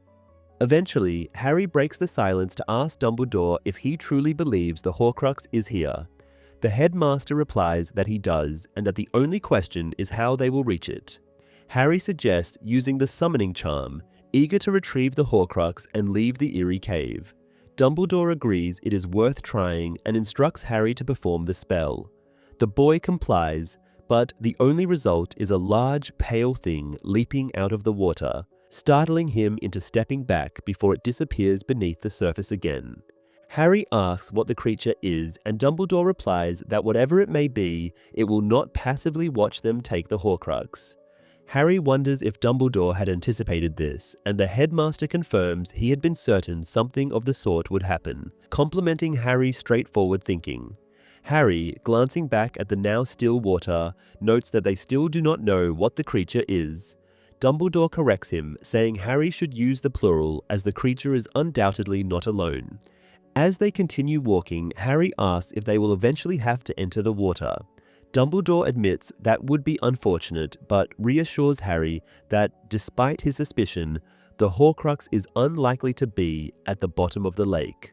Pointing at the green glow over the water, he says he believes they will find the Horcrux there, once they determine how to cross the lake. Harry, not much more eager to do that than to swim, begins contemplating the various monsters that dwell in the water. Dumbledore stops so abruptly that Harry walks into him and, losing his balance, nearly falls into the water. The wizard, fortunately, grabs him in time to pull him back, then apologizes for not warning him before stopping. He asks Harry to step back and resumes his examination, this time scrutinizing not a stone wall, but air. Soon, he grabs something Harry cannot see and, while standing on the very edge of the water, taps his clenched hand with his wand tip. A thick chain appears, green from age, extending down into the water. With another tap, Dumbledore makes it slide through his fingers, eventually coiling on the ground. Shortly after, a small boat emerges, the same greenish color as the chain, floating silently and barely disturbing the black water. Harry, deeply surprised, asks how Dumbledore even knew the chain was there. The professor explains that magic always leaves a trace, one that can be followed if one knows how. As every wizard has their own style of spellcasting, these traces can be identified. Dumbledore, who taught Voldemort, has no difficulty in recognizing his magical signature. Harry then asks if the boat is safe to use. Dumbledore replies that it must be, as it is the means of transportation the Dark Lord left for himself in case he ever needed to check on his Horcrux. However, the creatures in the lake will eventually realize that they are not Voldemort. Dumbledore asserts, something for which they must be prepared. Harry still doesn't understand why Voldemort would leave the boat unattended and unprotected. Dumbledore theorizes that Voldemort must have believed it highly unlikely that a wizard knowledgeable and powerful enough to find it would stumble upon it. The Dark Lord also must have immense confidence in the rest of the enchantments he placed. Dumbledore suggests if he was willing to risk anyone finding the boat. Harry then asks if the boat is large enough for both of them. Dumbledore chuckles, pointing out that it likely measures something other than weight. He assumes the boat is enchanted to allow only one wizard to use it at a time, sensing the amount of magical power. Harry points out the obvious problem. Dumbledore responds that, in this case, Harry, as an underage and inexperienced wizard, is unlikely to matter. Harry finds this less than reassuring, and Dumbledore, seeing his unease, adds that this is a mistake Voldemort has made, underestimating the youth and what they are capable of. He then asks Harry to climb into the boat. The boat is indeed very uncomfortable for the two of them, but nothing dramatic happens once they are both in it. It slides soundlessly across the dark mirror of the lake. Soon, they leave the bank behind, which disappears into the darkness.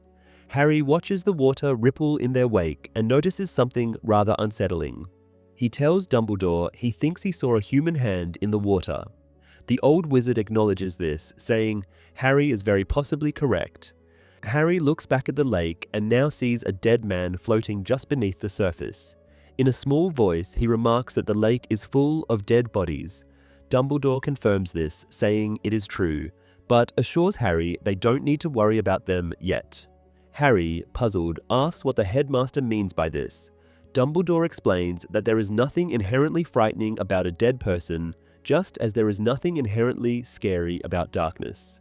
Yet, Lord Voldemort, who fears both, has filled this cave with an abundance of them. Harry disagrees, thinking the dead people around them are, at the very least, disturbing. He then says one of them has already reacted, jumping out of the water. Dumbledore admits that once they have the Horcrux, the now peaceful dead will object. He adds, however, that like many creatures that thrive in cold and darkness, they can also be repelled by fire. As the boat glides silently towards the green light, Harry has to admit to himself that he is afraid. He now wishes he had said a proper goodbye to his two best friends. He also thinks about Ginny, whom he didn't even meet before leaving the castle. Soon, they reach a small island of bare rock, which appears to be at the exact center of the lake. The entire place is about the size of Dumbledore's office, with a stone basin reminiscent of the Pensieve, standing on a pedestal in the dead center. This basin emits the otherworldly green light, which appears very bright up close. Harry and Dumbledore approach it, realizing that the light is coming from an emerald-colored liquid inside it. Harry asks what it is. Dumbledore replies that he isn't sure, but assumes it is something far worse than dead bodies or blood loss. He then attempts to reach into the potion, despite Harry's warning, and informs the boy that he cannot. Harry tries to do the same, and it becomes apparent that there is a barrier, invisible yet impenetrable, preventing them from touching the green liquid.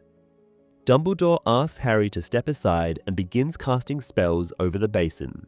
This process continues for a while until Dumbledore finally lowers his wand, with no visible changes to the basin. Harry asks if he believes the Horcrux is in the potion. The headmaster confirms this, adding that the problem lies in the fact that no spell he knows can make the green liquid disappear or change its nature. He twists his wand, conjuring a crystal goblet out of thin air. Dumbledore concludes that the only way forward is to drink the potion. Harry strongly dislikes the idea and voices his concerns, asking what would happen if the potion kills the drinker. Dumbledore reasons that Voldemort would not want to kill anyone who managed to reach the basin. Harry, skeptical, argues against assuming Voldemort has any semblance of kindness. Dumbledore clarifies that he meant Voldemort would not kill outright, not out of compassion, but to gather information. He would surely want to know how the person who made it this far had done so. He adds that the potion must be dangerous, designed to deter or incapacitate the drinker in some severe and unpleasant way. If this is the case, Dumbledore informs Harry that it will fall upon him to ensure the potion is consumed, even if it means forcing the headmaster to drink it. Harry begins to protest, but Dumbledore cuts him off, reminding him of his promise to follow instructions without question. When Harry finally objects, Dumbledore immediately dismisses his concerns. Harry then asks why he cannot drink the potion himself, but Dumbledore insists that Harry is far more important. After further hesitation, Dumbledore finally extracts a promise from Harry to force him to drink the potion if necessary. He submerges the goblet into the basin, and Harry desperately hopes it will not fill, but the goblet rises full of the green liquid. Dumbledore raises it in a toast to Harry's health and drinks the first portion. When Harry asks how it is, Dumbledore silently shakes his head, eyes closed, and blindly refills the goblet. Before long, Dumbledore staggers, nearly dropping the goblet. Harry tries to ask if he is all right, but Dumbledore leans against the basin for support, his eyes still closed. He begins to plead, not with Harry, but with someone only he can see, saying he wants to stop. Despite his misgivings, Harry forces Dumbledore to drink the remaining potion in the goblet. He refills it and makes Dumbledore drink again, repeatedly lying that each goblet will bring relief or be the last. Dumbledore, in visible agony, begs for the torment to end, but Harry continues, knowing he has no other choice. With every drink, Dumbledore's condition worsens, his suffering increasingly evident. Finally, as Harry refills the goblet for the 10th time, it scrapes the bottom of the basin. Though Dumbledore now begs for death, the green potion is not entirely gone, and Harry must fill the goblet once more when it's emptied. After consuming this final round, Dumbledore screams and collapses. Harry fears the worst but revives Dumbledore with a spell, and the headmaster regains consciousness, weakly asking for water. Harry grabs a goblet he had discarded earlier, barely aware of the golden locket at the basin's bottom. He casts a spell to fill the goblet with clean water and kneels to offer it to Dumbledore, but the water vanishes before it reaches his lips. Harry tries again, but each attempt ends with the same result. The water disappears before Dumbledore can drink it. Realizing that this is according to Voldemort's design, Harry understands that the only source of water is the lake. He fills the goblet from the dark pond, feeling a cold sensation on his wrist that he initially attributes to the water, only to realize a dead hand has grabbed him. The Inferius pulls him toward the water, which is no longer calm, as hundreds of dead bodies begin to rise. Harry jinxes the one holding him, breaking free, but more Inferi swarm onto the small island. Harry casts spell after spell, causing many to fall back, even attempting Sectumsempra again, but he is soon overwhelmed. Hands drag him toward the water, where he knows he will drown and join the Inferi as another guard of Voldemort's Horcrux. Suddenly, fire blazes from the darkness and the Inferi retreat, fleeing from the red and gold flames that encircle the island. Harry, scraped and bruised from his struggle, stands and sees Dumbledore, as pale as the dead but on his feet, conjuring the fire. The headmaster reaches into the basin, retrieves the Horcrux, and beckons Harry to join him. Together, they move toward the small boat, protected by the fiery circle as the panicking Inferi scatter. Helping the weakened Dumbledore into the boat proves challenging, but they manage. As they glide back across the lake, Harry apologizes for panicking and forgetting about fire as a means of protection, but Dumbledore reassures him that it is all right. Soon they reach the bank, and Harry helps Dumbledore out of the boat. The headmaster, alarmingly frail, struggles to stand on his own, commenting on the effectiveness of the Horcrux's defenses. He explains that the design ensured a single person could not claim the Horcrux, then praises Harry for his help. However, Harry urges Dumbledore to save his strength and avoid speaking. When they reach the archway, Dumbledore insists it must be sealed again and prepares to use his blood. But Harry, quicker this time, reopens the stone wall with his own bleeding hand. As they wade through the water, Harry reassures Dumbledore that everything will be fine. He promises to swim them out and apparate them home. Dumbledore replies that he is not worried, as he is with Harry. While the fissure leading to the antechamber, which opens into the main cave, is described in the book as difficult to detect, the film portrays a large gap in the stone wall, visible from a distance. In both the book and film, Dumbledore cuts himself to gain access to the cave. However, in the film, he does not heal the wound to demonstrate how Voldemort is mistaken in thinking an injury must slow someone down. The appearance of the main cave also differs significantly. Instead of the black stone described in the book, the cave is depicted as being made almost entirely of crystal. Additionally, the green light emitted by the potion, a central feature in the book, is absent in the film, leaving the scene illuminated only by the wizard's wand light, creating a stark, near monochrome effect. Unlike the book, which remains focused on Harry's perspective, the film intercuts the cave sequence with scenes of the Death Eaters arriving at Hogwarts and the tense moments leading up to their attack. Harry and Dumbledore's return to the castle is shown only after these events. Chapter 27: The Lightning-Struck Tower. Once outside, soaked again by the ice-cold water, Harry drags the barely conscious Dumbledore onto a rock. Closing his eyes, he concentrates on his destination, Hogsmeade. Grasping Dumbledore's arm, he disapparates, and after enduring a brief moment of the terrible compression, they arrive in the village. Harry knows they have reached their destination even before he opens his eyes, as he notices the absence of the salty air and the sound of crashing waves. Looking around, Harry initially thinks the dark nooks of the high street are teeming with inferi. However, blinking away the illusion, he realizes it is merely his imagination playing tricks on him.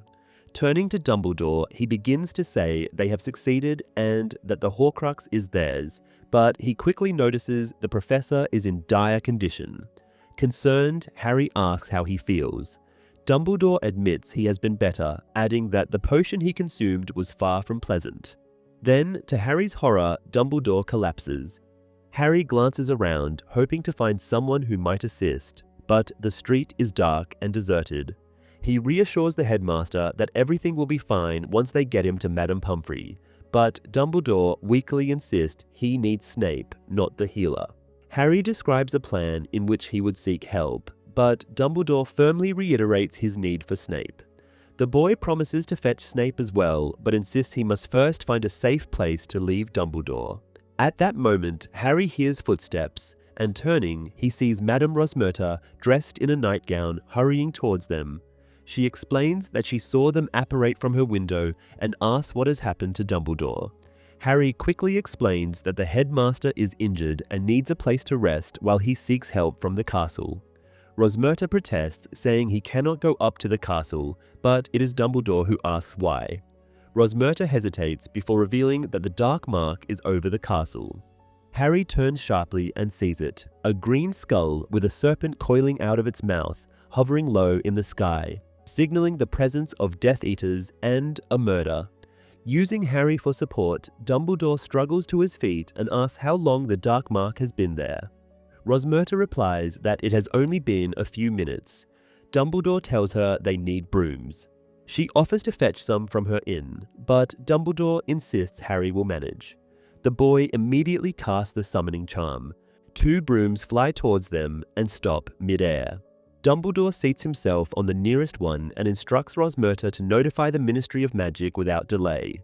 He then orders Harry to don his invisibility cloak, and the boy complies. They take off, and at first Harry is prepared to catch Dumbledore if he falls. However, he soon realizes that the sight of the dark mark has bolstered the headmaster's determination. Dumbledore sits steady on his broom as they speed towards the castle. Harry follows, his gaze fixed on the mark, his mind racing. He wonders which of his friends has been killed to justify it. He reflects on how long they were in the cave and whether the Felix Felicis potion Ron, Hermione, and Ginny took has worn off. His thoughts turn to Neville or even Luna, or perhaps someone else from the DA. Whoever it is, Harry feels their death is his fault. If not for him, they would have been safely in bed, not patrolling the corridors. As they fly over the twisting road they had walked earlier that night, Harry hears Dumbledore murmuring softly. Soon he understands why. The headmaster must be breaking through the enchantments protecting the school from intruders arriving by air. Approaching the castle, Harry sees the dark mark is over the astronomy tower. He wonders whether it signals the precise spot of the murder. They reach the tower, and first Harry, then Dumbledore dismounts their brooms. Harry scans the area and quickly concludes there has been no fight here, no signs of a duel, nor a dead body. He asks Dumbledore whether the dark mark is even real, but turning to look at the headmaster, he sees him clutching his chest, clearly in distress. Dumbledore instructs Harry to fetch Snape immediately, emphasizing that he must not do anything else or speak to anyone. Harry begins to argue, but Dumbledore reminds him of his promise to obey. Just as Harry moves to open the door, hurried footsteps sound on the staircase beyond it. Harry glances back at Dumbledore, who gestures for him to step aside. Harry complies, drawing his wand. The door bursts open and a disarming charm is cast. To Harry's shock, his body freezes into a full body bind curse. Pressed against the wall, unable to move or speak, he is confused. Expelliarmus is a spell for disarming, not for paralysis. Then he realizes Dumbledore has used his moment of chance not to defend himself, but to immobilize Harry, as Dumbledore's wand flies over the rampart and into the night. Though deathly pale and leaning against the bastion for support, the headmaster looks as calm as ever as he greets Draco Malfoy, the one who has disarmed him. Malfoy steps forward, surveying the area. He asks who else is present, his eyes landing on the two brooms. Dumbledore redirects the question to Malfoy, inquiring whether he is alone. Malfoy denies it, explaining that Death Eaters are currently inside the school. Dumbledore, with a tone of detached curiosity, comments on how impressive it is that Malfoy managed to grant them access. He adds that the Death Eaters seem absent. Malfoy explains there is a fight in the corridors as the guards have delayed them, but predicts it will not last long. Malfoy reveals he has come alone because he has an important task to carry out. Dumbledore encourages him to proceed. However, nothing happens. The headmaster observes that Malfoy is not a killer. Malfoy protests, claiming Dumbledore does not know what he has already done. Dumbledore calmly counters, asserting that he knows everything, including Malfoy's desperate attempts to kill him, attempts that nearly claimed the lives of Ron and Katie. The headmaster adds that the crude, clumsy nature of these attempts made him wonder if Malfoy ever truly intended to kill him at all. Malfoy assures Dumbledore that his efforts have been serious. Though they have failed, he reveals that he has been working on another plan throughout the year, and tonight it has finally come to fruition. At that moment, a shout echoes from below. Dumbledore remarks that the fight Malfoy anticipated would be brief seems to have turned into a more challenging battle. Returning to their discussion, Dumbledore notes that he had believed it impossible to smuggle Death Eaters into Hogwarts. Yet, Malfoy has accomplished it, and Dumbledore inquires how it was done. However, Malfoy remains silent, appearing to listen intently to the commotion downstairs. Dumbledore, seemingly unperturbed, suggests that Malfoy might have to complete his task alone, as his reinforcements appear to have been stopped by the guards. He also remarks that Malfoy has already disarmed him, leaving him defenseless without a wand. Still, Malfoy merely stares at him without acting. When Malfoy says nothing, Dumbledore observes that it seems the boy is too afraid to carry out the task alone. Malfoy retorts that it is the headmaster who should be afraid. Dumbledore expresses doubt, stating that killing someone is far more difficult than one might imagine. And he once again asks Malfoy how he managed to bring Death Eaters into the castle, as it seems clear he will not cast the killing curse. Malfoy delays his response, standing motionless with his wand aimed at Dumbledore's chest. Finally, he reveals that he repaired the broken vanishing cabinet. Dumbledore immediately understands, deducing that there must be a twin cabinet elsewhere. Malfoy confirms this, stating that the second cabinet is located at Borgin and Burke's. He then explains how the idea came to him from Montague. Last year, Fred and George had forced Montague into the broken cabinet, and he had become trapped halfway between the two locations, intermittently hearing events at Hogwarts and the shop. Montague eventually apparated out, nearly killing himself in the process. Malfoy had been the only one to realize the story's significance. If the cabinet could be repaired, it could serve as a passage into Hogwarts. Dumbledore, appearing frail once more, compliments Malfoy, calling his plan ingenious. Strangely, Harry notices that Malfoy seems genuinely gratified by the praise. Dumbledore continues, acknowledging that while Malfoy's original idea was remarkable, his resolve had faltered at times, prompting him to pursue alternative methods such as the cursed necklace and the poison mead. Malfoy admits this, but adds that despite his desperation, Dumbledore had no clue throughout the year who was responsible for the attacks. Dumbledore counters, stating he was aware all along. Malfoy questions why he was not stopped, and Dumbledore explains that he sent Snape to intervene. Malfoy angrily replies that Snape had not acted on Dumbledore's orders, but had promised Narcissa Malfoy to assist him. Malfoy accuses Snape of being a double agent, claiming Dumbledore was naive to trust him. The headmaster calmly disagrees, asserting his unwavering trust in Snape's loyalty. Malfoy, growing emotional, accuses Dumbledore of foolishly trusting Snape, who had pestered him all year, seeking involvement in the plan and wanting credit. Now, with the plan nearly complete, Malfoy boasts that when Snape wakes the next morning, he will no longer be Voldemort's favorite, but a nobody compared to him, Draco Malfoy. Dumbledore assures Malfoy that he deserves credit for his efforts and remarks that his determination has paid off. However, he adds that Malfoy did not accomplish everything alone. Dumbledore now speculates that someone in Hogsmeade must have assisted him. Before Malfoy can respond, the headmaster deduces the answer himself and asks how long Madame Rosmerta has been under the Imperious Curse. Malfoy sarcastically confirms Dumbledore's suspicions.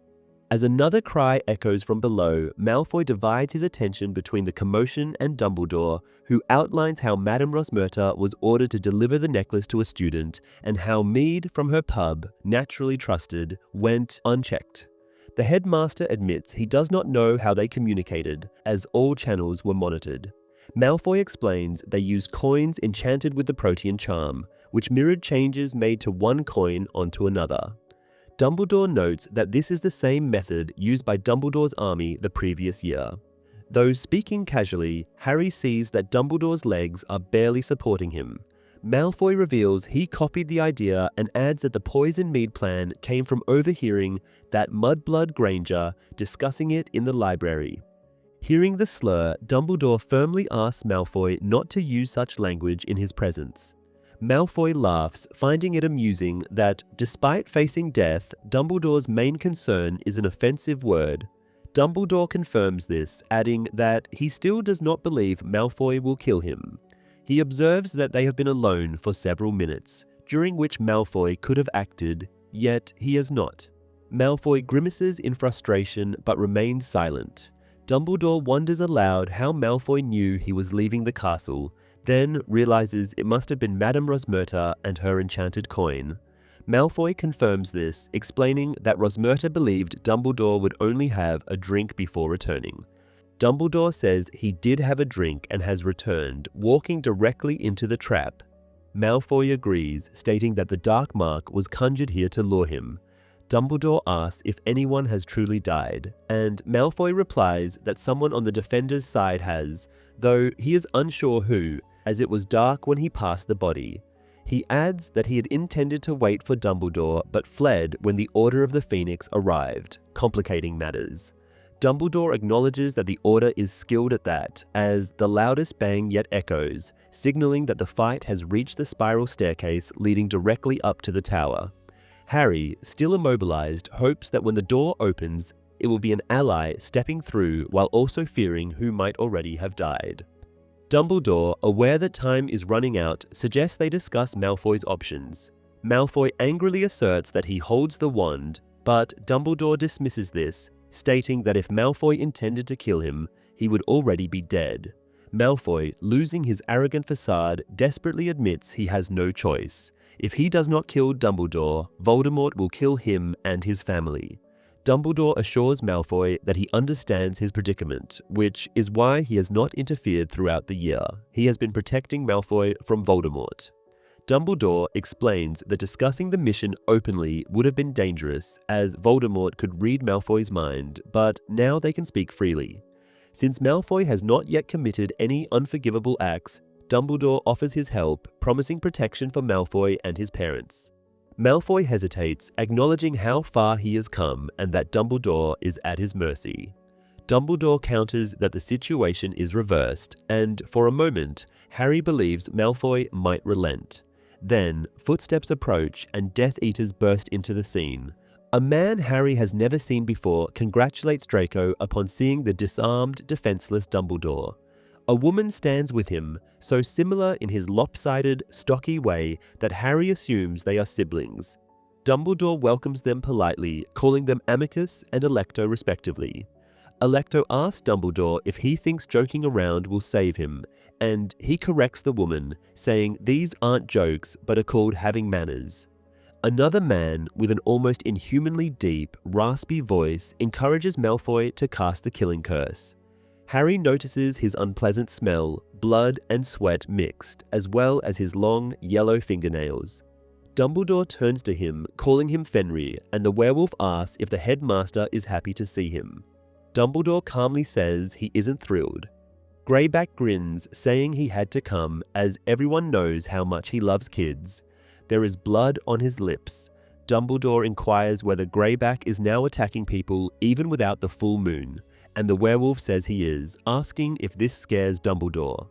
The old wizard says he is more disgusted than scared, then turns to Draco, saying he is shocked the boy has invited Greyback to the place where his friends live. Malfoy mumbles something about it not being his decision, and Greyback says he wouldn't have missed the trip to Hogwarts, where there are so many throats to rip out. He then adds Dumbledore could be the dessert, but yet another Death Eater, a large man with a crude face, intervenes, saying it has to be Draco who kills the headmaster. He then tells the boy to hurry up. But Malfoy has never looked less determined in Harry's opinion.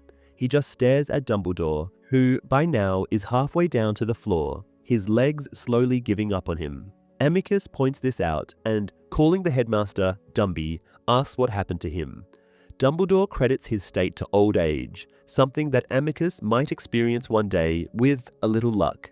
The Death Eater gets angry hearing this, thinking Dumbledore is mocking him, saying Dumbledore is only good at talking and doesn't even deserve the Dark Lord's attention. Shouts about the way being blocked and incantations uttered tell the little crowd that the fight isn't over yet. The Death Eaters urge Malfoy to get over it, but his hand is now trembling badly. Greyback volunteers to take his place, but as he bares his teeth and reaches out with his clawed hands, the large Death Eater jinxes him, saying he has to stay down. Harry tries to move at least his hands so he can cast a spell, but he's still unable to. Alecto tells Malfoy to do it already or let someone else, but just then the door opens for the third time and Severus Snape enters. Amicus starts to tell him how Draco is unwilling to finish the job, but at the same time, in a horrifyingly weak voice, Dumbledore says his name too. Harry is now more scared than he has been all night, realizing Dumbledore is begging Snape. Snape steps forward and pushes Malfoy out of the way. Dumbledore says his name again, but Snape's face shows nothing but hatred as he points his wand at the headmaster and utters the killing curse. Harry tries to scream, but can't, as a green jet of light hits Dumbledore right in the chest, lifting him in the air and throwing him over the battlement. The old wizard falls and disappears out of sight silently. There are a few significant changes the movie makes about this scene, one of them being that Harry never gets paralyzed by Dumbledore. Instead, he merely tells Harry to hide and not intervene, and Harry follows this order all the way through. In the novel, Draco can only disarm Dumbledore because the headmaster uses his chance to defend himself to curse Harry. Here, however, Dumbledore has his wand for some time after Draco shows up, and the boy even turns away from Dumbledore, yet the headmaster never acts and eventually gets disarmed all the same. There is a tense moment between Snape and Harry in which Harry is clearly unsure if the professor has arrived as an enemy or a savior. And though he doesn't tell the other Death Eaters that Harry is hiding nearby, he goes and kills Dumbledore just as he did in the book. This is a not-so-subtle foreshadowing telling the audience there is more to Dumbledore's death scene than meets the eye at first. Bellatrix Lestrange, though not in the book apart from the second chapter, taking place in the summer, shows up at Hogwarts in the adaptation, creating a continuity error as she is supposed to be pregnant and therefore absent from the events of this book. Chapter 28, Flight of the Prince. Harry immediately goes into denial, repeating inwardly that what he has just witnessed could not have happened. Meanwhile, Snape issues the order to retreat and, grabbing Malfoy, shoves him through the door. Fenrir Greyback and the other Death Eaters follow, some visibly excited. Harry realizes he can now move again. Throwing the invisibility cloak aside, he casts a full-body bind curse on the large Death Eater, the last to leave the tower. As the dark wizard collapses, Harry dashes after the others. His shocked mind clings to the hope that if he can find Dumbledore and capture Snape, if he can bring them together, he might still undo what has happened. Dumbledore, he thinks desperately while descending the spiral staircase, cannot possibly be dead. He arrives at the corridor below and finds it in ruins, with part of the ceiling having collapsed and the battle still raging. Snape's voice rings out as he shouts another order to retreat. Spotting Snape and Malfoy turning a corner at the far end, Harry bolts after them, but a figure jumps him, knocking him down. He recognizes Greyback by the smell of blood and sweat and the hot breath at his throat. Before the werewolf can bite, a full-body bind curse hits Greyback, leaving him paralyzed. Harry pushes him aside and scrambles to his feet, just as a green flash of light shoots towards him. He dodges and notices two bodies lying in a pool of blood. but there is no time to stop. He spots Ginny dueling the Death Eater Amicus, who hurls Cruciatus Curse after Cruciatus Curse at her. Ginny narrowly evades each one. As Amicus taunts her, saying she cannot keep this up forever, Harry strikes him in the chest with an impediment jinx. Amicus is thrown backwards several meters until a wall halts his flight. Harry sees Ron, Professor McGonagall, and Lupin, each locked in combat with different Death Eaters. Nearby, Tonks is battling a massive man who casts curses wildly, causing widespread destruction. Ginny asks where Harry appeared from, but he has no time to answer. Barely avoiding a small explosion that showers him with debris, he charges forward, determined to catch Snape. Professor McGonagall shouts over the chaos as she tries to curse Alecto, who is fleeing with her brother in tow. Harry follows but trips over someone and falls. It is Neville, who appears to be in pain but insists he is fine. Neville mentions he saw Snape and Malfoy heading through, and Harry replies that he knows, as he is chasing them. While speaking, Harry hexes a large Death Eater in the face, causing the man to yell in pain. Harry rises and continues pursuing Amicus and Alecto, ignoring the calls of his friends and the fallen bodies around him. As he runs, his trainers now slippery with blood, he wonders if Snape has reached the Room of Requirement yet. He hopes the Order of the Phoenix has blocked that route and stops briefly to decide his next move. The battlefield's noise fades behind him, leaving silence. Then he notices a trail of bloody footprints leading to the oak doors rather than the 7th floor. He resumes his chase, rounding a corner only to leap behind a suit of armor as a curse narrowly misses him and shatters it. He spots Amicus and Alecto running down the marble staircase. Following them, he hears screams in the distance, indicating that others in the castle are now waking. Taking a shortcut, Harry sprints, hoping to gain on Snape and Malfoy, who must be nearing the grounds by now. He bursts through a crowd of Hufflepuff students, ignoring Ernie Macmillan's questions and shouting at them to move aside. Finally, Harry reaches the entrance hall. Students are hiding here, and Gryffindor's House Point hourglass lies shattered. Rubies scattered across the floor. The oak doors are blown open. Outside, Harry spots 3 figures, Snape, Malfoy, and a large blonde Death Eater. Bright flashes of light erupt as Harry realizes, with dread, that they are fighting Hagrid, who must have intercepted them. Praying silently, now fearful for Hagrid, Harry sprints forward but is struck in the back by a curse. He stumbles, landing face first, his nose bleeding heavily. He realizes he has overtaken Amicus and Alecto using the shortcut, and they have caught up with him. Rolling onto his back, he casts an impediment jinx, tripping one and causing the other to fall over them. Without pausing to see who is who, Harry scrambles to his feet and resumes his pursuit of Snape. Ahead, the blonde Death Eater is attempting to curse Hagrid, but the man's giant blood renders him immune. While they battle, Snape and Malfoy continue running towards the gates, beyond which they can disapparate. Passing Hagrid and his opponent, Harry decides he is close enough to act and casts a stunning spell at Snape. He misses. Snape instructs Malfoy to run ahead and then halts to confront Harry. Harry attacks, attempting the Cruciatus Curse, but Snape deflects him with ease, knocking him to the ground before he can complete the incantation. As Harry tries to rise, he hears a Death Eater behind him cast a spell, and moments later, Hagrid's cabin erupts in flames. Hagrid shouts, panicking about his dog still inside.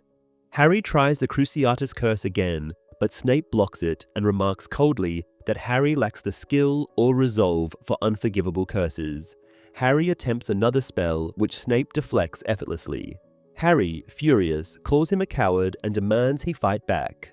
Snape retorts that Harry's father only attacked him when outnumbered 4-1, asking what Harry would call James then.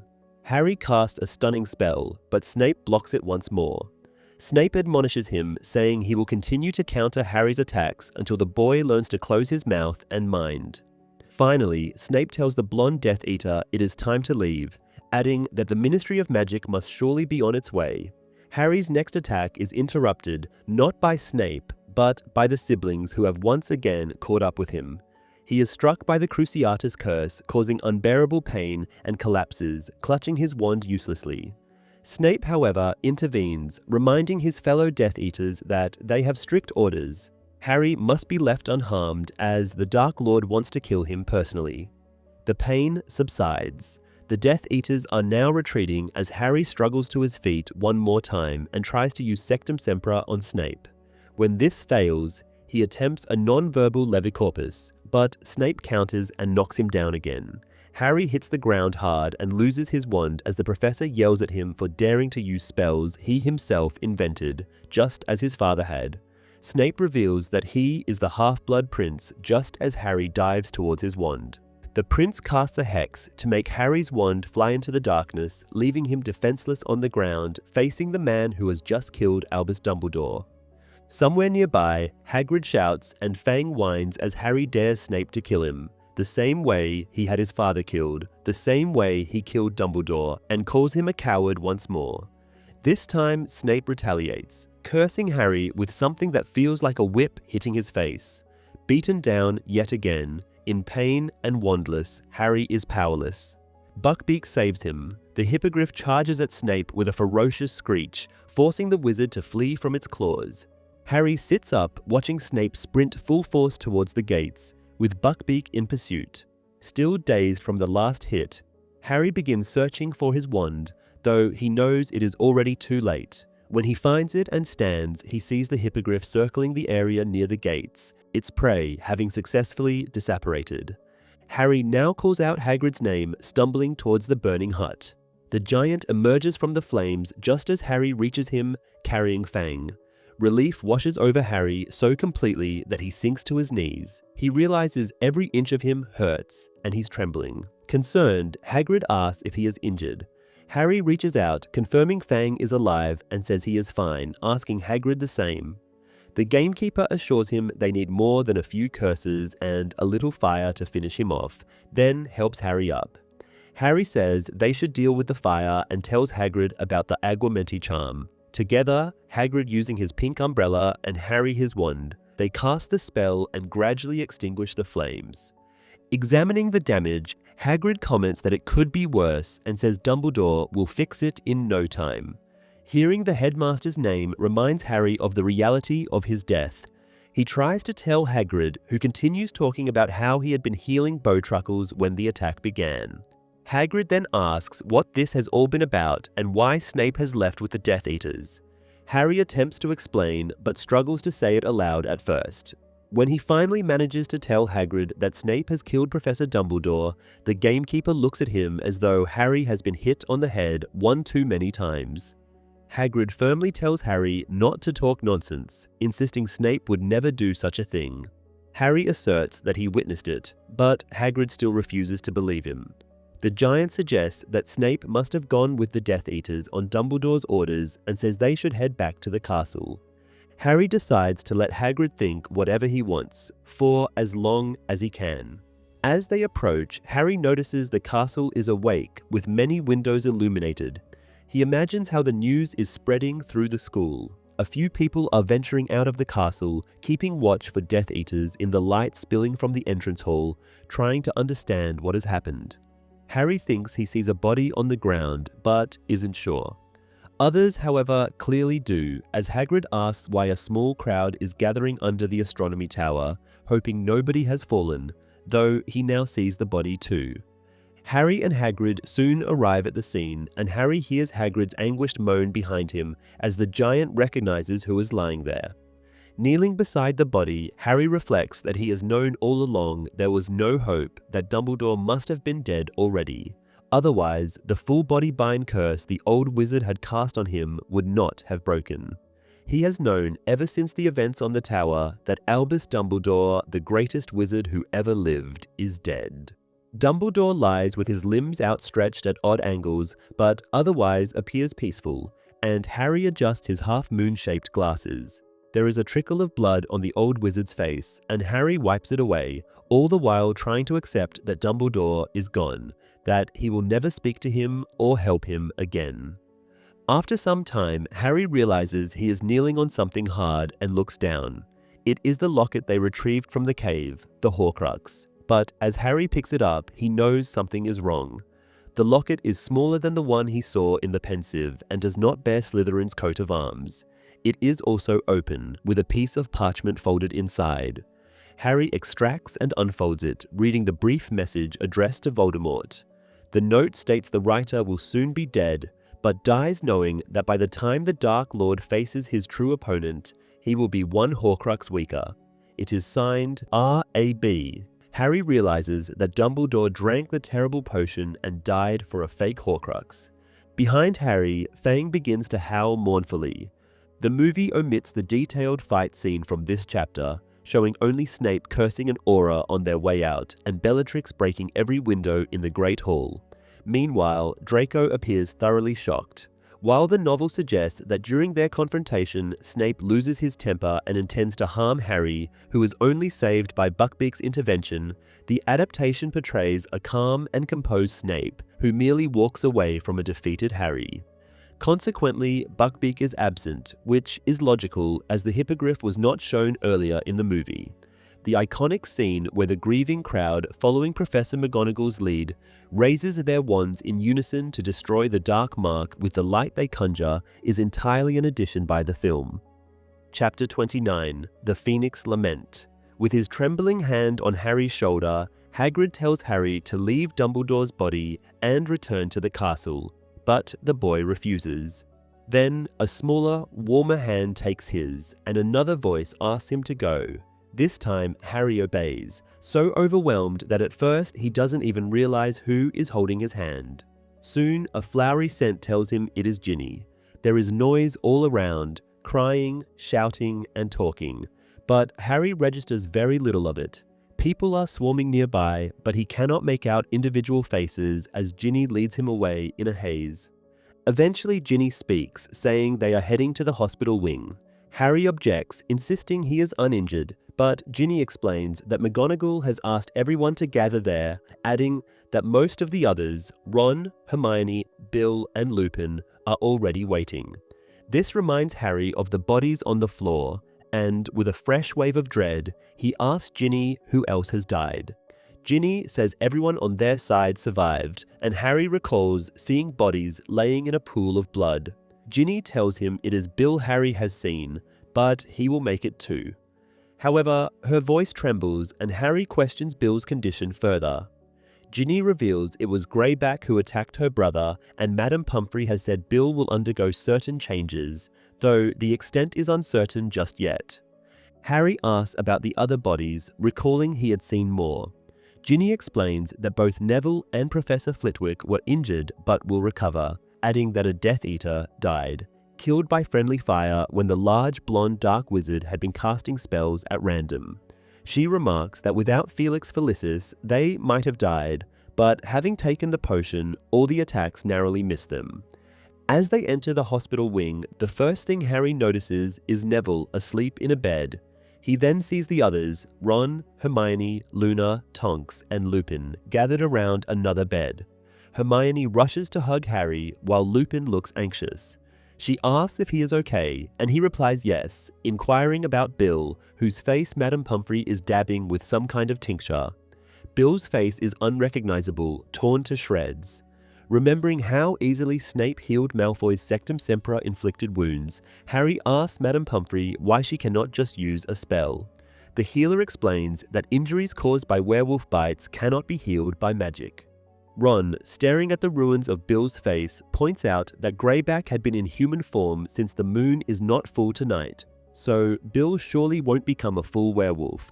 He looks to Lupin for confirmation, and Lupin says he believes it unlikely Bill will fully transform, but warns there may still be changes.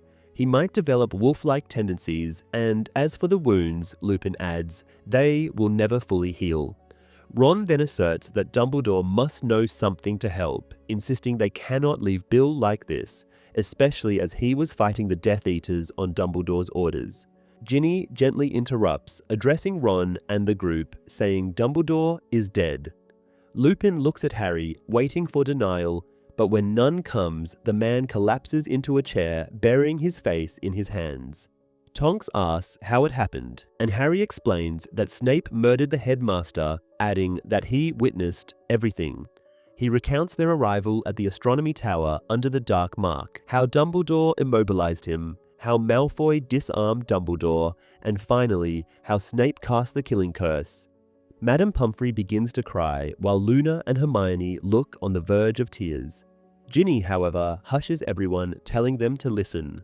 Fawkes sings a haunting, mournful lament, and as it has before, the Phoenix's song fills Harry, easing his grief. He cannot tell how long they listen in silence, but eventually the door opens and Professor McGonagall enters. She has scratches on her face and her robes are torn, but otherwise she appears unharmed. Her announcement that the Weasley parents are on their way breaks the spell of Fawkes' song, and everyone stirs abruptly. McGonagall then asks Harry what happened, mentioning Hagrid told her Harry spoke of Snape. When Harry confirms that Snape killed Dumbledore, she looks so shocked that Madame Pomfrey quickly conjures a chair for her to collapse into. McGonagall murmurs, saying many wondered about Snape, but Dumbledore always insisted on trusting him. Lupin interjects sharply, saying Snape is a skilled Occlumens, while Tonks adds that Dumbledore repeatedly swore Snape could be trusted. She speculates that Dumbledore must have known something others did not, something that justified his trust completely. McGonagall, wiping her eyes, says Dumbledore often stated he had no doubts about Snape's loyalty. Tonks wonders aloud what could have convinced him so absolutely. Harry, drawing everyone's attention, says he knows the answer. He then tells them it was Snape who informed Voldemort of the thing that led to the attack on the Potters. Harry adds that Snape has told Dumbledore he had no idea what would happen and regrets it more than anything. After a brief silence, Lupin speaks first, skeptically asking if Dumbledore truly believed this, given how much Snape hated James Potter. Harry says Snape also disliked his mother and even called her a mudblood. No one asks how Harry knows this, each seemingly lost in thought. Professor McGonagall blames herself for the events that unfolded. She explains that it was she who sent Professor Flitwick to wake Snape, hoping he would assist in the battle. She assumes Snape was unaware of the impending attack and believes he would have remained so had she not sent Flitwick. Lupin reassures her that she is not at fault, noting that they were all relieved to think Snape would soon join their side. Harry, seeking clarity, asks if Snape aided the Death Eaters upon his arrival. McGonagall admits she does not know exactly how things transpired. Earlier in the evening, Dumbledore informed her that he would leave the castle briefly and instructed her, Tonks, Lupin, and Bill to patrol the corridors in his absence. She remains uncertain how the Death Eaters infiltrated the school, given that the secret passages were being monitored and flying in was supposedly impossible. Harry reveals the existence of the Vanishing Cabinet in the Room of Requirement. He looks at Ron, who acknowledges his failure, admitting he was meant to watch the room. He and Ginny recount how Malfoy used Peruvian instant darkness powder and the Hand of Glory, which illuminates only for its holder, to evade them. Lupin picks up the narrative, describing how Ron, Ginny, and Neville encountered them soon after leaving the darkened corridor, alerting them to the intruders. The Order of the Phoenix intercepted the Death Eaters near the Astronomy Tower, initiating the battle. Lupin speculates that Malfoy had not anticipated such opposition and had already used up all the darkness powder. During the chaos, a Death Eater named Gibbon momentarily left the fight, likely to cast the Dark Mark. Harry concurs, and Lupin adds that Gibbon likely feared being left alone to face Dumbledore and rejoined the fray. However, a killing curse intended for Lupin struck Gibbon on his return. Harry then questions Hermione, asserting that if others guarded the Room of Requirement, she must have been stationed near Snape's office. Hermione confirms this, explaining that she and Luna stayed in the dungeons for an extended period, unaware of the events upstairs, as Ron had the Marauders' map. When Flitwick appeared, shouting about intruders, he rushed past them and into Snape's office, asking for help. Shortly after, Snape emerged, instructing them to care for Flitwick, who appeared to need assistance before departing. Hermione now realizes that Snape must have stunned Flitwick, but admits she did not suspect it at the time. Lupin remarks that it is fortunate they did not try to intervene, as Snape might have killed them both. Harry continues, imagining Snape hurrying up the marble staircase with his robes billowing behind him. Tonks recalls that by the time Snape arrived, they were in dire straits. Bill and Neville were down, and Malfoy had vanished. Some Death Eaters sealed the passage behind them with a curse that proved impenetrable. Ron adds that Neville attempted to breach it but was blown back by the spell. Tonks and Ginny confirm seeing Snape arrive, and Lupin remembers witnessing him pass through the cursed barrier unharmed. Lupin suspects Snape knew the counter-curse, but Harry theorizes that the Dark Mark might have allowed him to pass unimpeded. Harry concludes that Snape reached the top of the tower and then asks what happened when he returned. Lupin explains that the Death Eaters eventually destroyed part of the corridor and dismantled the barrier. Just as the defenders moved toward the stairs, Snape and Malfoy emerged. Tonks recalls assuming they were fleeing from the Dark Wizards, hearing Snape shout something she could not discern. Harry fills in, stating that Snape had ordered the retreat, declaring the deed completed. A heavy silence falls, broken only by Fawkes's mournful song. Harry wonders whether Dumbledore's body has been moved and where it will be taken next, clutching the fake Horcrux in his pocket as he contemplates. The door opens again, and Mr. and Mrs. Weasley enter, accompanied by Fleur. The young woman appears deeply distressed. Professor McGonagall rises to greet them, but Mrs. Weasley brushes past her, whispering Bill's name. Mr. Weasley asks McGonagall for details of the attack, and she confirms that Fenrir Greyback was responsible, though not in his werewolf form. She defers to Lupin for further explanation. Lupin reiterates that while Bill is unlikely to transform into a werewolf, he is contaminated, and the extent of the resulting changes will only become clear when he wakes. Mrs. Weasley takes the tincture from Madame Pomfrey to apply to Bill's wounds herself, while Mr. Weasley confirms that Dumbledore's death is indeed true. McGonagall nods solemnly, but Harry's attention shifts to Ginny, who watches Fleur intently. Mrs. Weasley begins to cry, lamenting that although Bill's appearance matters little, he has always been handsome and he was about to get married. Fleur sharply interjects, demanding to know what Mrs. Weasley means by that. When Mrs. Weasley stammers an explanation, Fleur cuts her off, asserting that no werewolf bite could diminish Bill's love for her. Mrs. Weasley insists she did not mean otherwise, only thought Fleur might be having second thoughts now. The young woman angrily declares her indifference to Bill's appearance and proclaiming that she is beautiful enough for both of them. She adds that Bill's scars are a testament to his bravery, something to be proud of. Pushing past Mrs. Weasley, Fleur takes the ointment and begins tending to Bill's wounds herself. Everyone freezes, and Harry does not dare to move as Mrs. Weasley stares at Fleur with a surprised expression. The room feels charged, ready for an explosion. Then, tentatively, Mrs. Weasley mentions that Great Aunt Muriel owns a beautiful goblin-made tiara that she is likely to lend them for the wedding, as she is rather fond of Bill. She adds that it would complement Fleur's hair nicely. Fleur thanks her in a restrained voice, and in the next moment, the two women embrace, crying in each other's arms. Harry feels as though the world has gone mad, and when he looks around at his friends' faces, he sees that he is not alone in this sentiment. Tonks now tells Lupin that Fleur does not care about Bill being bitten and still wants to marry him. Lupin responds that it is different since Bill will not become a full-fledged werewolf. Tonks cuts him off, grabbing the front of his robes, and declares that she does not care either. At last, Harry understands everything: the new Patronus, the depression, and why Tonks was so curious about Greyback attacking someone. She has not been in love with Sirius, she has been in love with Lupin all along. Lupin, staring at the floor, protests that he is too old, poor, and dangerous for Tonks, but Mrs. Weasley interjects, calling him foolish. He insists that Tonks deserves a healthy, young partner, but Mr. Weasley points out, gesturing at Bill, that even young and healthy men do not always remain that way. Lupin shifts to another argument, saying that it is not the right moment to discuss such matters, but McGonagall cuts him off, remarking that Dumbledore would have been the happiest to know there is just a bit more love in the world. A tearful Hagrid arrives and tells McGonagall that he has moved Dumbledore's body. He adds that Professor Flitwick is lying down, but promises to recover soon, while Professor Sprout has ensured that the students are back in their beds. Slughorn has notified the Ministry of Magic. McGonagall thanks Hagrid and instructs him to inform the heads of houses that she wishes to meet them in her office. She adds that Slughorn can represent Slytherin and requests that Hagrid also attend. Hagrid nods and leaves.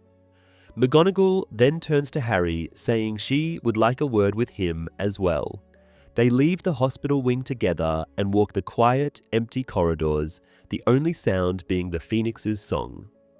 It takes Harry some time to realize they are not heading to McGonagall's office, and even longer to understand why. With Dumbledore gone, McGonagall is now the headmistress of Hogwarts. The office, which Harry half expects to be changed in some way or to contain Dumbledore's body, looks just as it did a few hours earlier, with two differences. Fawkes is absent, and a new portrait of Dumbledore, peacefully sleeping, has joined the collection of former headmasters. McGonagall, with visible effort, takes Dumbledore's large chair and faces Harry. She asks him what he and Dumbledore were doing while they were away. Harry, having anticipated this question, replies that he cannot tell her. Dumbledore, he reflects inwardly, had instructed him not to share anything with anyone except Ron and Hermione. McGonagall insists, arguing that it could be crucial. Harry agrees, but maintains that he cannot disobey Dumbledore's orders. McGonagall more firmly points out that the situation has changed, but Harry disagrees, reasoning that Dumbledore never told him to abandon his instructions in the event of his death. However, Harry does share one piece of information. Madame Rosmerta was under the Imperious Curse and, though helped Malfoy to bring on Dumbledore's death, is not responsible.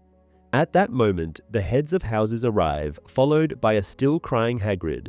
Slughorn, looking the most shaken, spits out Snape's name, saying in a devastated tone that he thought he had known the man well.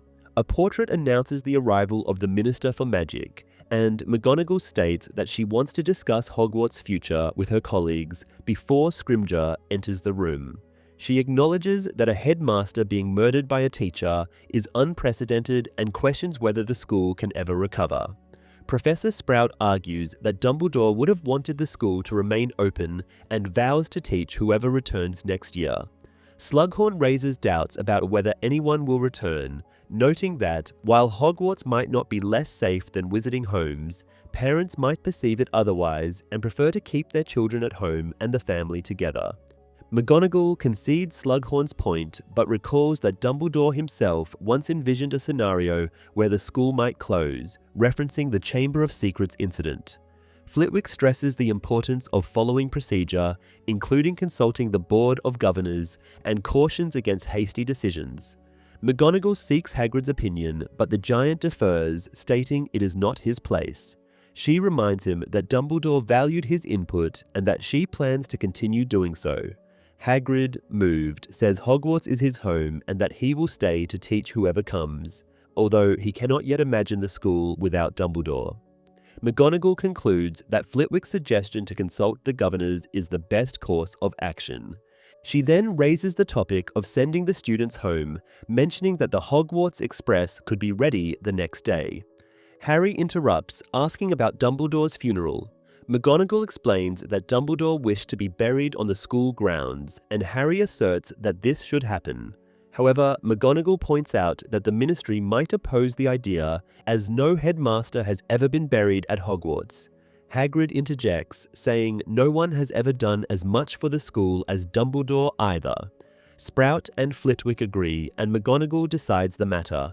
Harry insists the funeral must take place before the students leave, as they will want to pay their respects. The teachers agree. Looking out of the window, McGonagall observes Scrimgeour arriving with a delegation. Harry asks to leave, and McGonagall urges him to go quickly. He walks the empty corridors to the common room.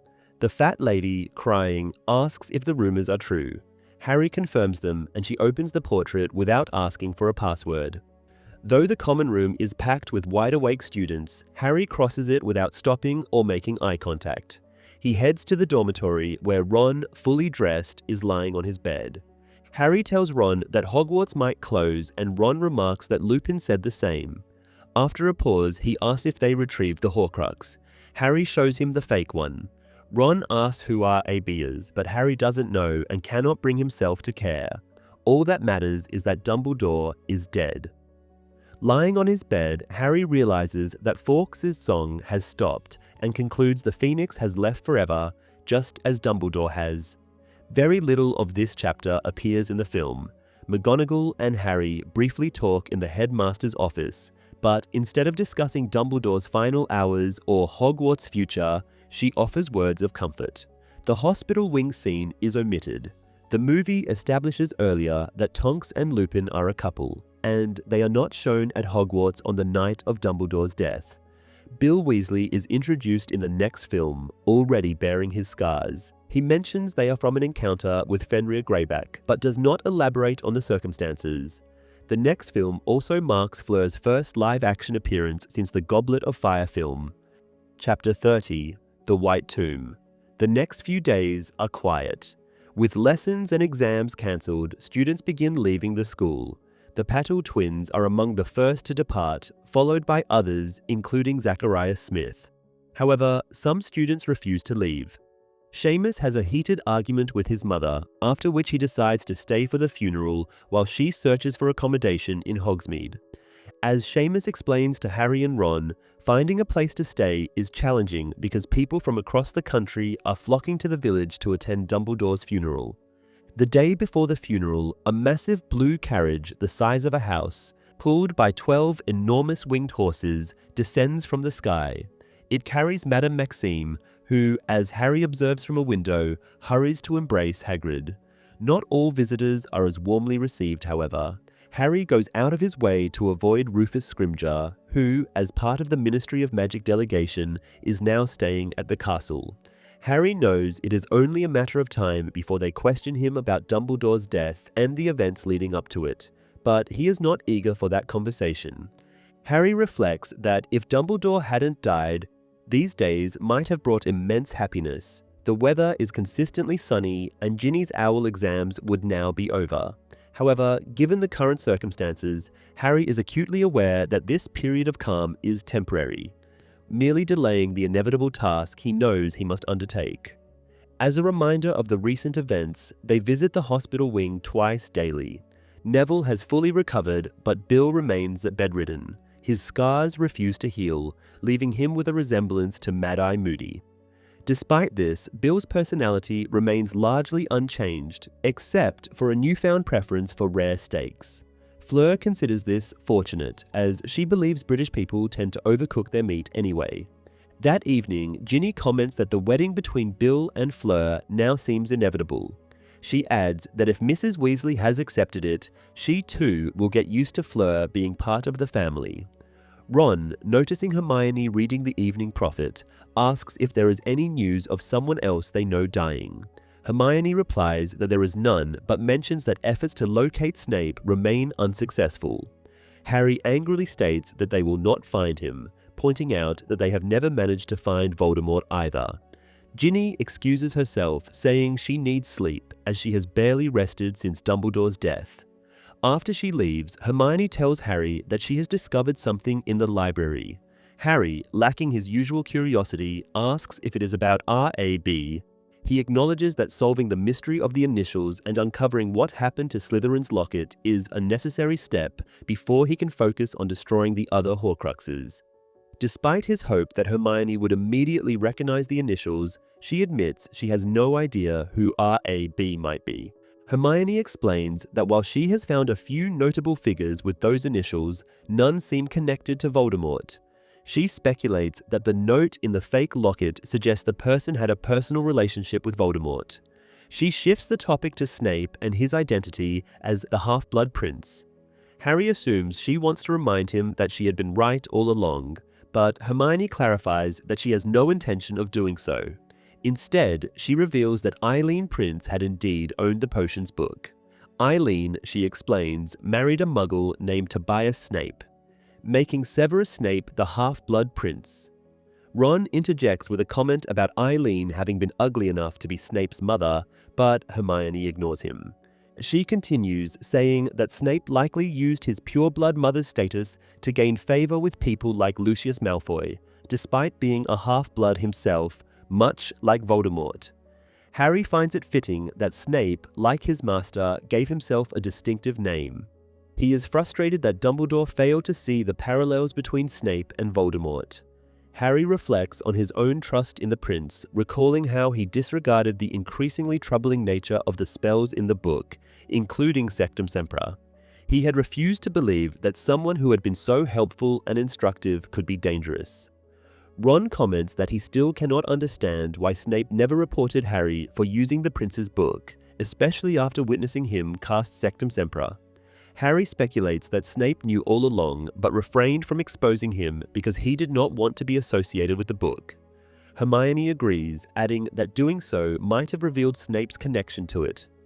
Harry remarks that he should have shown the book to Dumbledore. Perhaps the headmaster would have recognized how similar Snape and Voldemort were, which might have convinced him that Snape was just as evil. Hermione objects, stating that evil is a strong word. Harry counters, reminding her that she had always found the prince suspicious. Hermione clarifies that while she thought the half-blood prince was unpleasant, she did not believe him to be a murderer. She suggests that Harry is unfairly blaming himself for not anticipating something that none of them had foreseen. Ron agrees, emphasizing that none of them ever believed Snape capable of killing. Silence falls, and Harry knows that his friends are also thinking about the funeral the next day. He had never attended such an event before, as Sirius did not leave a body behind to bury. Harry wonders whether Dumbledore's death will feel more real after the funeral. So far, despite everyone around him talking about it, he finds it hard to believe. Even so, Harry has not tried to find a way to bring the headmaster back, as he did after Sirius's death.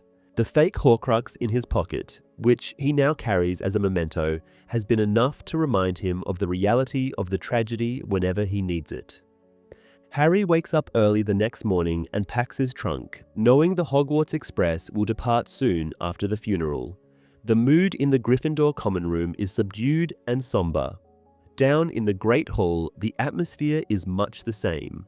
Though everyone wears their dress robes, no one seems to have much appetite. Dumbledore's large chair, which now belongs to Professor McGonagall, remains empty, with the witch sitting in her usual seat instead. Hagrid's reinforced chair is also vacant, and Harry assumes the giant could not face breakfast this morning. Snape's seat, however, is occupied by none other than Rufus Scrimgeour, who, Harry sees, is scanning the crowd in search of someone. Harry has an uncomfortable feeling that it might be him. Among the Ministry officials, Harry also spots Percy Weasley. Ron does not seem to notice his brother, but Harry observes his friend stabbing his breakfast with unnecessary force. At the Slytherin table, Harry notices Crabbe and Goyle, who look strangely lost without their leader. Over the past few days, Harry has not thought much about Malfoy, having redirected all his anger towards Snape. Misguided and obsessed with the dark arts as Malfoy might be, Harry reflects that the boy had still lowered his wand and appeared ready to change sides before the Death Eaters arrived at the Astronomy Tower. Harry believes Malfoy would not have killed Dumbledore. Though his long-standing dislike for the Slytherin boy, built up over 6 years, remains, it is now tinged with pity. Who knows what new horrors Malfoy is being forced to commit now, under Voldemort's command and the constant threat of death. Eventually, Professor McGonagall rises and announces that it is time, instructing the students to follow their heads of house. Once outside the oak doors, Harry realizes they are heading towards the lake. On its bank stands hundreds of chairs, all facing a marble table. Many of the seats are already occupied, and Harry recognizes familiar faces. Fred and George dressed in matching black jackets, Bill being supported by Fleur, Tonks, her hair pink once more, holding Lupin's hand, and other members of the Order of the Phoenix. To Harry's surprise, there are also unexpected attendees, such as the driver of the night bus, the barman from the Hog's Head Inn, and Mrs. Figg, Harry's neighbor from Privet Drive. A delegation of ghosts hovers nearby, their translucent forms barely visible in the bright sunlight. As Harry, Ron, Hermione, and Ginny take seats near the water, Harry notices Neville and Luna. The girl is helping Neville into a chair. A surge of affection fills Harry. When Hermione has sent out the call for help, they have been the only ones to respond. However, the appearance of certain other attendees stirs Harry's anger. Cornelius Fudge is present, as is Rita Skeeter, once again free to publish whatever she likes. Worst of all, Dolores Umbridge is here, and the sight of her fills Harry with fury. Odd music begins to play, distracting Harry from his dark thoughts about whether these people are truly saddened by Dumbledore's passing. The crowd looks around, some appearing nervous, searching for the source of the unusual melody. Ginny points towards the lake, and Harry sees its origin. The merpeople who dwell in the water have come to bid farewell, singing just below the surface. Listening to their mournful song, Harry feels certain that they, at least, are genuinely moved by the tragedy. Ginny nudges Harry again, directing his attention elsewhere. Between the rows of chairs, Hagrid appears, silently crying as he carries Dumbledore's body. A sudden chill washes over Harry as he notices Ginny and Hermione wiping away tears. Hagrid places the body on the marble table and then retreats, loudly blowing his nose. Harry sees him heading towards his half-brother, Grawp, who is dressed in an enormous suit, his head bowed respectfully. As Hagrid takes a seat beside him, Grawp gently pats his shoulder, causing the chair's legs to sink into the ground. For a fleeting moment, Harry feels the urge to laugh. The music fades, and a small man steps forward to deliver a speech. From his distant seat, Harry struggles to hear much of it, but in the snippets he catches, phrases like greatness of heart and intellectual contribution strike him as hollow platitudes in the face of such a profound loss. Harry recalls the humorous nonsense Dumbledore had spoken during his first evening at Hogwarts, jokingly calling it a speech, and he has to suppress a grin. The merpeople emerge briefly from the water to listen, their solemn presence prompting Harry to remember Dumbledore crouching on this very shore, speaking to them. Harry realizes he has never asked where Dumbledore learned Mermish, just as he has failed to ask many other questions he now wishes he had. At that moment, the full weight of Dumbledore's death finally hits him. Gripping the fake locket so tightly it hurts his hand, Harry begins to cry. Looking away to compose himself, Harry notices centaurs standing in the shadows of the Forbidden Forest. Even they have come to pay their respects.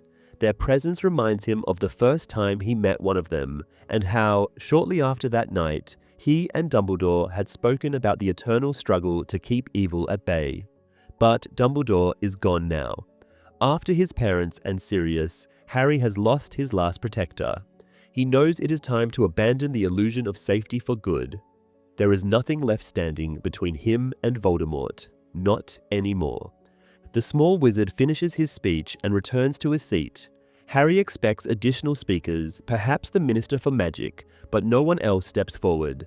Instead, large white flames suddenly erupt from the marble table where Dumbledore lies, startling many attendees into cries of alarm. White smoke rises into the air, forming peculiar shapes that Harry thinks include a phoenix. Moments later, the fire and smoke vanish, leaving behind a white marble tomb encasing Dumbledore's body. The centaurs pay their respects by releasing a volley of arrows into the sky, which lands harmlessly at a safe distance before they retreat into the forest. The merpeople also bid their farewell, disappearing back into the lake. As people begin to rise, the funeral concludes. Harry looks at his friends, noticing their tearful eyes, and then turns to Ginny.